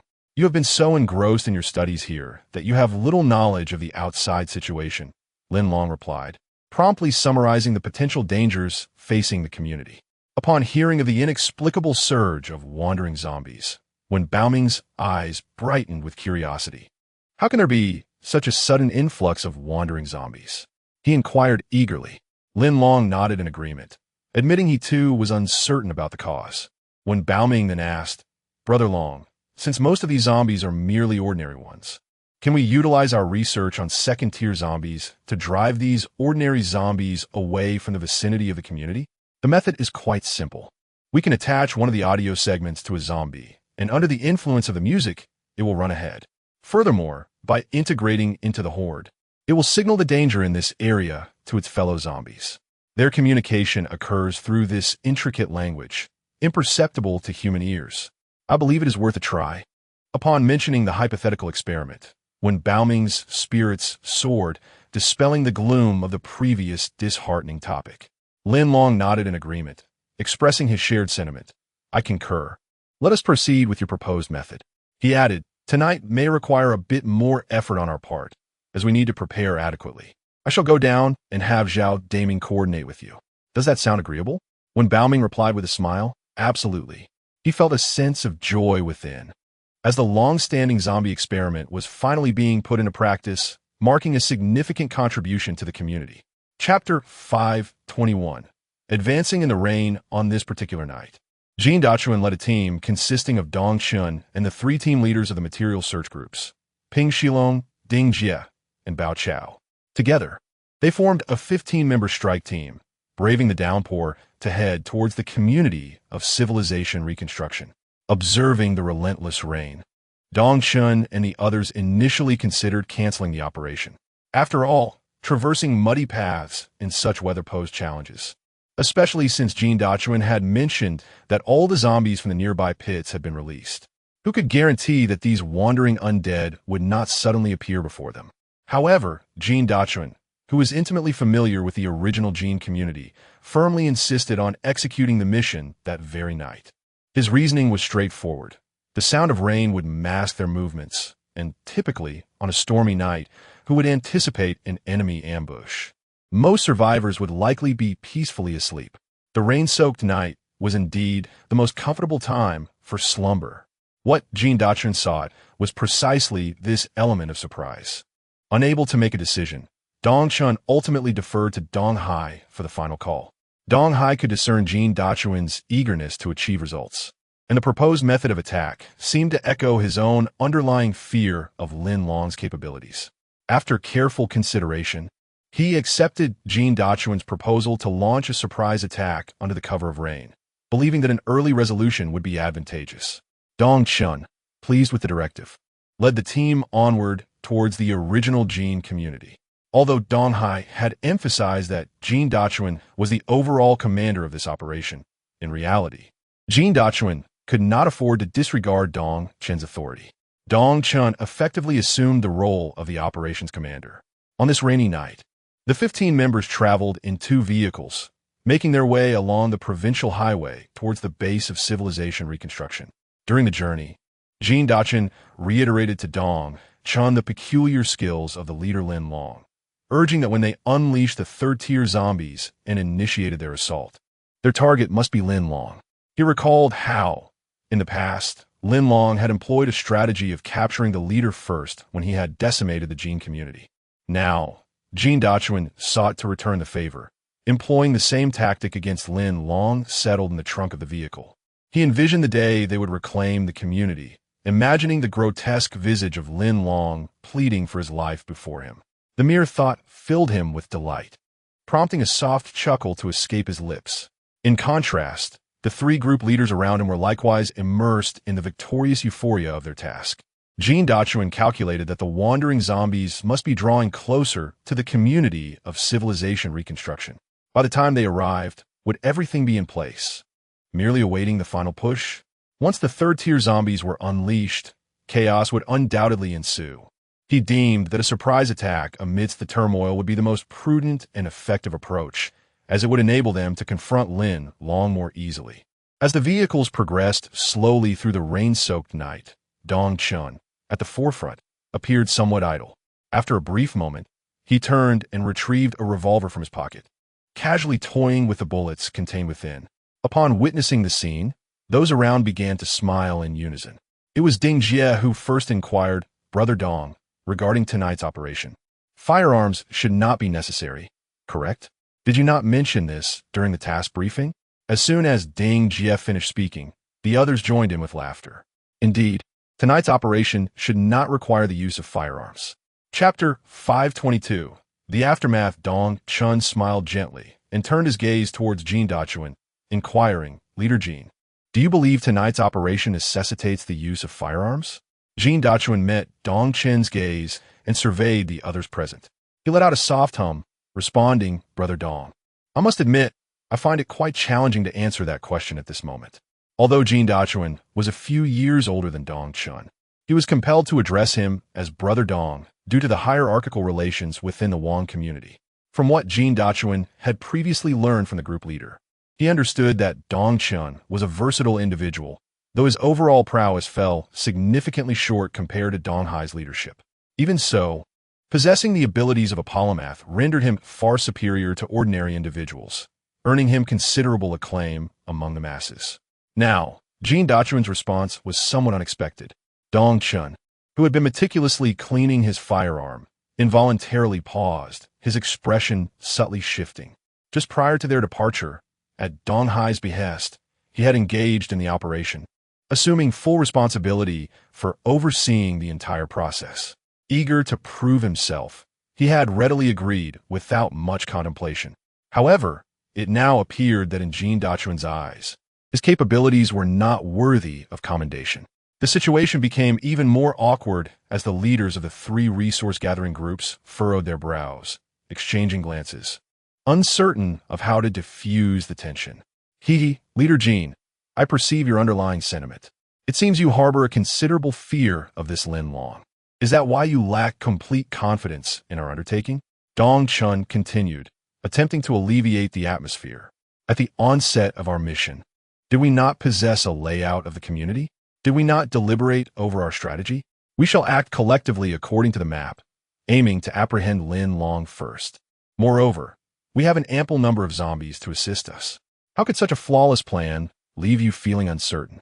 As he spoke, Dong Chin smiled, hoping that Jean Dachuan would acknowledge his misjudgment and inspire the team members. However, Jean Dachuan seemed oblivious to the subtext of Dong Chen's words. He turned his head to glance outside the vehicle, seemingly assessing the weather. It appeared he was deliberately diverting his attention. Brother Dong, it is not that I lack confidence. Rather, our adversary is genuinely enigmatic. Everyone must be thoroughly prepared and not let their guard down. Dong Chun sighed. Given Jean Dachuan's stance, he found little room for rebuttal. Very well, we shall heed your warning, he conceded, returning his handgun to his pocket and gently closing his eyes, choosing not to elaborate further. Yet, Jean Dachuan suddenly spoke again. Brother Dong, there is a matter I require your assistance with, and I hope you will grant my request. Speak. Dong Chen replied without opening his eyes, acquiescing immediately. Because Lin Long is acquainted with me, should a fierce confrontation arise later, he might recognize me. There's a possibility that he would launch a direct assault against me. If fortune does not favor me, and I were to be slain on the spot, I would hope that you could deliver a bullet to my forehead, granting me complete liberation. I implore you, do not allow me to become a mindless zombie. What do you say? As Jean Dachuan finished speaking, Dong Chen opened his eyes, lowered his head to gaze at him, and let out a soft chuckle, saying, Oh, Jean, are you arranging for your afterlife? Chapter 523. The leading zombie. Jean Dachuan nodded, wearing a look of resignation, and inquired, So what do you think? Dong urged. You wouldn't refuse me, would you? Dong Chun gave a deliberate nod and replied, All right, no problem. If such a situation arises, I will certainly fulfill your request. He glanced around at the assembled leaders, ensuring they all heard. Ding Jie and the others nodded in unison, confirming their attentiveness. Seeing their affirmation, Dong Chun reclined back into the sofa chair, a cloud of gloom shadowing his face as he turned to gaze out the window, harboring increasing disdain for Jean Dachuan, which only intensified his eagerness to confront Lin Long. As they reached the factory gates outside the C district of the reconstructed civilization community, the clock struck midnight. This was the crux of their plan. Launching the assault at this precise moment would provide the element of surprise, catching Lin Long and his cohorts off guard. With a decisive halt, Dong Chun was the first to exit the vehicle, followed by Jean Dachuan. The three group leaders adhered to their prior arrangement, Their role in the attack was momentarily suspended, remaining in the vehicle to await updates. Should Dong Chun and Lin Long succeed, a signal flare would be fired into the sky, prompting them to enter the community and partake in the harvesting and handover. Indeed, this was the coveted task they had yearned for. Dong Chun advanced to the rear vehicle, which contained a formidable third-tier zombie, the core of their operation. The driver emerged from the vehicle, slightly bowing to Dong Chun as he inquired, "Dong Urge, shall we release the third-tier zombie now?" Dong Chun nodded affirmatively. He then turned to Jean Dachuan, stating, "Captain Jean, I hereby command the release of the third-tier zombie. Be prepared for battle." Jean Dachuan patted the long knife at his waist, affirming, "No problem." Currently, Jean Dachuan had only recently joined the Wong community and had yet to earn the trust of its higher-ups, thus lacking access to firearms or advanced technology. He was merely equipped with a trusty long knife. With a wave of his right hand, Dong Chun signaled the driver to proceed. The driver acknowledged, grasping a controller as he approached the rear door. With a clang, the back door swung open, prompting the driver to swiftly step back. Dong Chun and the others raised their eyes, fixating on the open door. Suddenly, a third-tier zombie ambled forth from the vehicle, its tattered clothing and vacant gaze surveying the torrential downpour before it. As the third-tier zombie prepared to let out a roar, the driver promptly pressed a button on the controller. An audio track played beside the zombie's ear, causing it to pause momentarily before falling silent. Ignoring the onlookers, the zombie leapt down from the rear compartment and turned its back, heading toward the B district of the community. Upon witnessing this, Dong Chun smiled with satisfaction, pleased to see that the third-tier zombies were indeed obedient. "Captain Jean, take the controller. We shall set forth." "Understood." Jean Dachuan stepped forward, swiftly taking the controller from the driver's hands before hastily moving ahead. Indeed, this remote control for the zombies had been meticulously mastered under the guidance of researchers prior to their departure. Chapter 524. Firearm Production After Leaving the Zombie Storage Facility. Lin Long made his way to Engineer Tian, whose firearm production workshop. Given the necessity for thorough preventive measures, it was imperative to assess the overall capabilities. The inspection of his zombie storage had yielded satisfactory results, and a further examination of the firearm production workshop, equipped with an ample supply of firearms and ammunition, would surely bring even greater contentment. At this hour, the workshop was ablaze with light as bright as day. The rhythmic sounds of machinery echoed throughout, signifying the bustling activity within. The first to notice Lin Long's arrival was his old acquaintance, the sturdy Zhang Shun. As he turned to transport a batch of semi-finished bullets to the next stage of production, he spotted Lin Long standing behind him. "Brother Long, welcome," Zhang Shun's voice boomed, instantly drawing the attention of everyone in the workshop. Upon realizing that the esteemed Brother Long had graced them with his presence, the workers turned to greet him. Seizing the moment as they rose to their feet, Lin Long quickly raised his hands to calm them. "Please, everyone, continue with your tasks as per our previous arrangement. We must manufacture more firearms and ammunition. I'm merely here to observe." In this modest workshop, Zhang Shun served as the overseer. With Lin Long's words, the workers settled back into their duties, resuming their unfinished tasks. After handing over the items he was carrying to another worker, Zhang Shun hurried over to Lin Long, ready to assist with any inquiries. Lin Long glanced at a nearby small box filled with completed products. "This contains only bullets, correct? How many have been produced today?" "We have over 6,000 rounds," Zhang Shun replied. "Since the bullets passed their quality checks, our workers have been organized into 3 shifts, working tirelessly day and night. Production is well underway." Lin Long pondered for a moment before nodding in approval. "Indeed, 6,000 rounds is sufficient. Do we have enough raw materials for the ammunition?" Zhang Shun gestured toward the small door at the back. "All the raw materials for firearms and ammunition are stored in there. We have brought back all the usable metal from the processing plant. Currently, we show no signs of material shortages." Hearing Zhang Shun's response, Lin Long smiled in satisfaction. Not wishing to disturb Zhang Shun and his team for too long, he offered words of encouragement to him and the workers before proceeding to the second workshop. A thick wall separated the 2 workshops, with supervisors arranged by Hequan ensuring that personnel could not traverse between them. The second workshop was dedicated to the assembly of various firearm equipment, with submachine guns and handguns being the most common products. The supervisor here was Ma Tai, a trusted researcher appointed by engineer Tian Hu. From Ma Tai, Lin Long learned that over 100 firearms have been assembled in this workshop. In light of the community's precarious situation, these 100 firearms, along with the 6,000 rounds of ammunition, would prove crucial. After completing his inspections of both workshops, Lin Long stepped outside and dialed the communicator of Zhao Daming within the building. Zhao Daming, following Lin Long's instructions, assured that he would promptly tally, compile, and allocate the appropriate number of firearms and ammunition for the respective personnel in preparation for any unforeseen circumstances. Observing that the logistical support was adequately arranged, Lin Long felt a sense of relief wash over him. He lifted his gaze towards the pitch-black night sky, pondering, why does this evening feel unusually chilly? In the month of August, such a chill should not be expected. Could it be that an ominous event is on the horizon? Chapter 525. The zombie siege. Lin Long prepared to return to the lookout tower in Zone B to personally observe the surrounding defenses and see if the wave of zombies he had encountered earlier had retreated. Upon reaching the lookout tower, as he surveyed the layout of the environment, he suddenly spotted a zombie moving with remarkable speed. The creature ultimately halted beneath a large tree. Standing still, Lin Long furrowed his brow. The rapid pace of the zombie was far from that of an ordinary one. It was at least a second-tier zombie or higher. What was going on? How had such a formidable zombie appeared in the vicinity? Lin Long picked up the telescope that the duty personnel had left on the table and directed it towards the creature. The telescope provided a clearer view than the naked eye.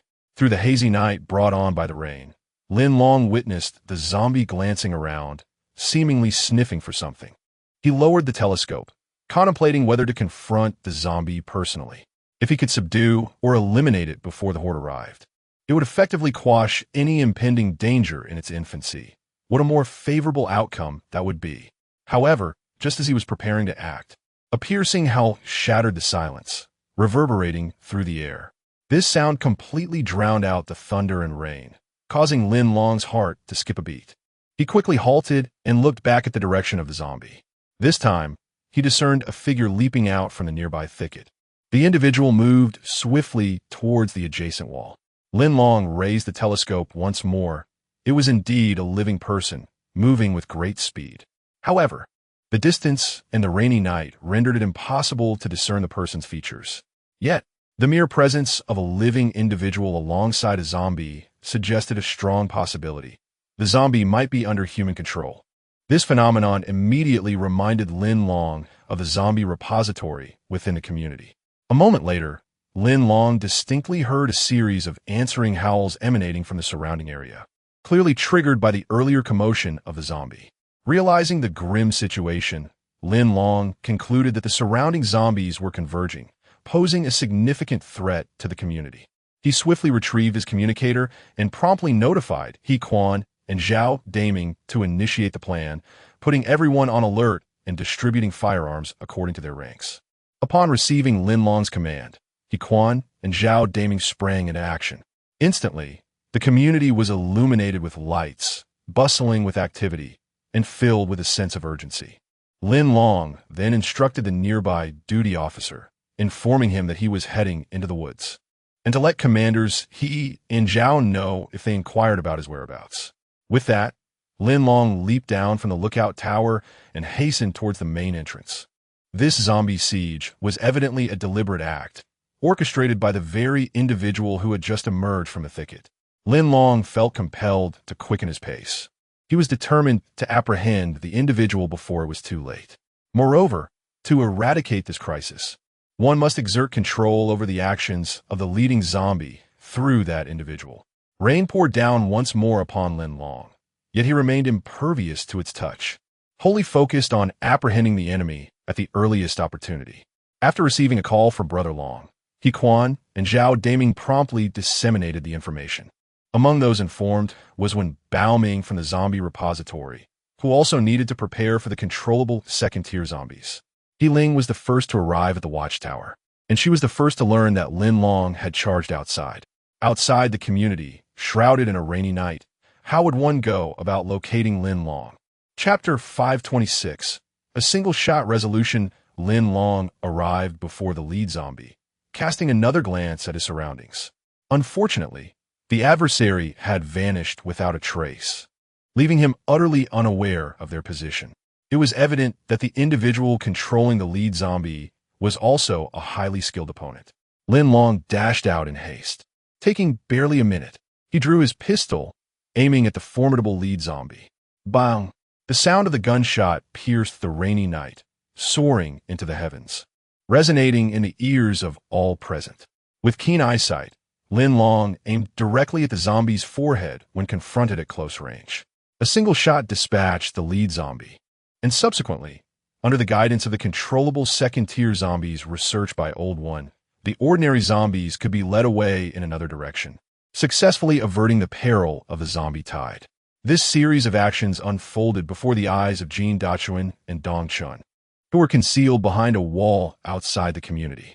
They were astounded by Lin Long's decisive and efficient handling of the situation. Jin Dachuan whispered, "That's Lin Long, the leader of the civil reconstruction community. He has a gun. Brother Dong, we didn't bring firearms. What should we do now?" Dong Chun rubbed his hands together, appearing somewhat taken aback. Indeed, the leader was young, but his marksmanship was impressive. At such a distance, he managed to eliminate our third-tier zombie with a single shot. "It seems I must take action. You stay back and observe carefully. I will attempt to avoid his gunfire and lead him towards the processing plant." Jin Dachuan nodded, responding, "All right, I will follow closely and act as the situation dictates. Brother Dong, he possesses considerable strength, so do exercise caution." Truth be told, Dong Chun taking the lead in the confrontation was precisely what Jin Dachuan desired. However, he harbored a slight concern about how he would explain to Dong Hai if Dong Chun were to be killed by Lin Long. It was essential to offer appropriate warnings and advice. Dong Chun affirmed, "I understand. Since I dare to venture out, I have already devised a means of ensuring my safety. You should also take this opportunity to inform the team leaders at the processing plant to prepare their firearms. Once I lure Lin Long over, we shall deal with him at the first opportunity." Understood. Jin Dachuan was eager to facilitate the follow-up efforts. Having previously faced Lin Long and suffered defeat, he still bore a psychological shadow and wished to avoid engaging with him under these circumstances again. After issuing his instructions, Dong Chun leapt nimbly from the side of the railing, landing behind Lin Long by a tree. After Lin Long had dispatched the third-tier zombie, he approached, using his long knife to cleave open the zombie's skull and extract the large crystal core within. While Lin Long was occupied, he suddenly heard footsteps behind him. Reacting instinctively, he spun around, gripping his pistol tightly and glancing back. He noticed a figure concealed behind a large tree. Lin Long furrowed his brow and inquired, "Who are you?" "You're the one controlling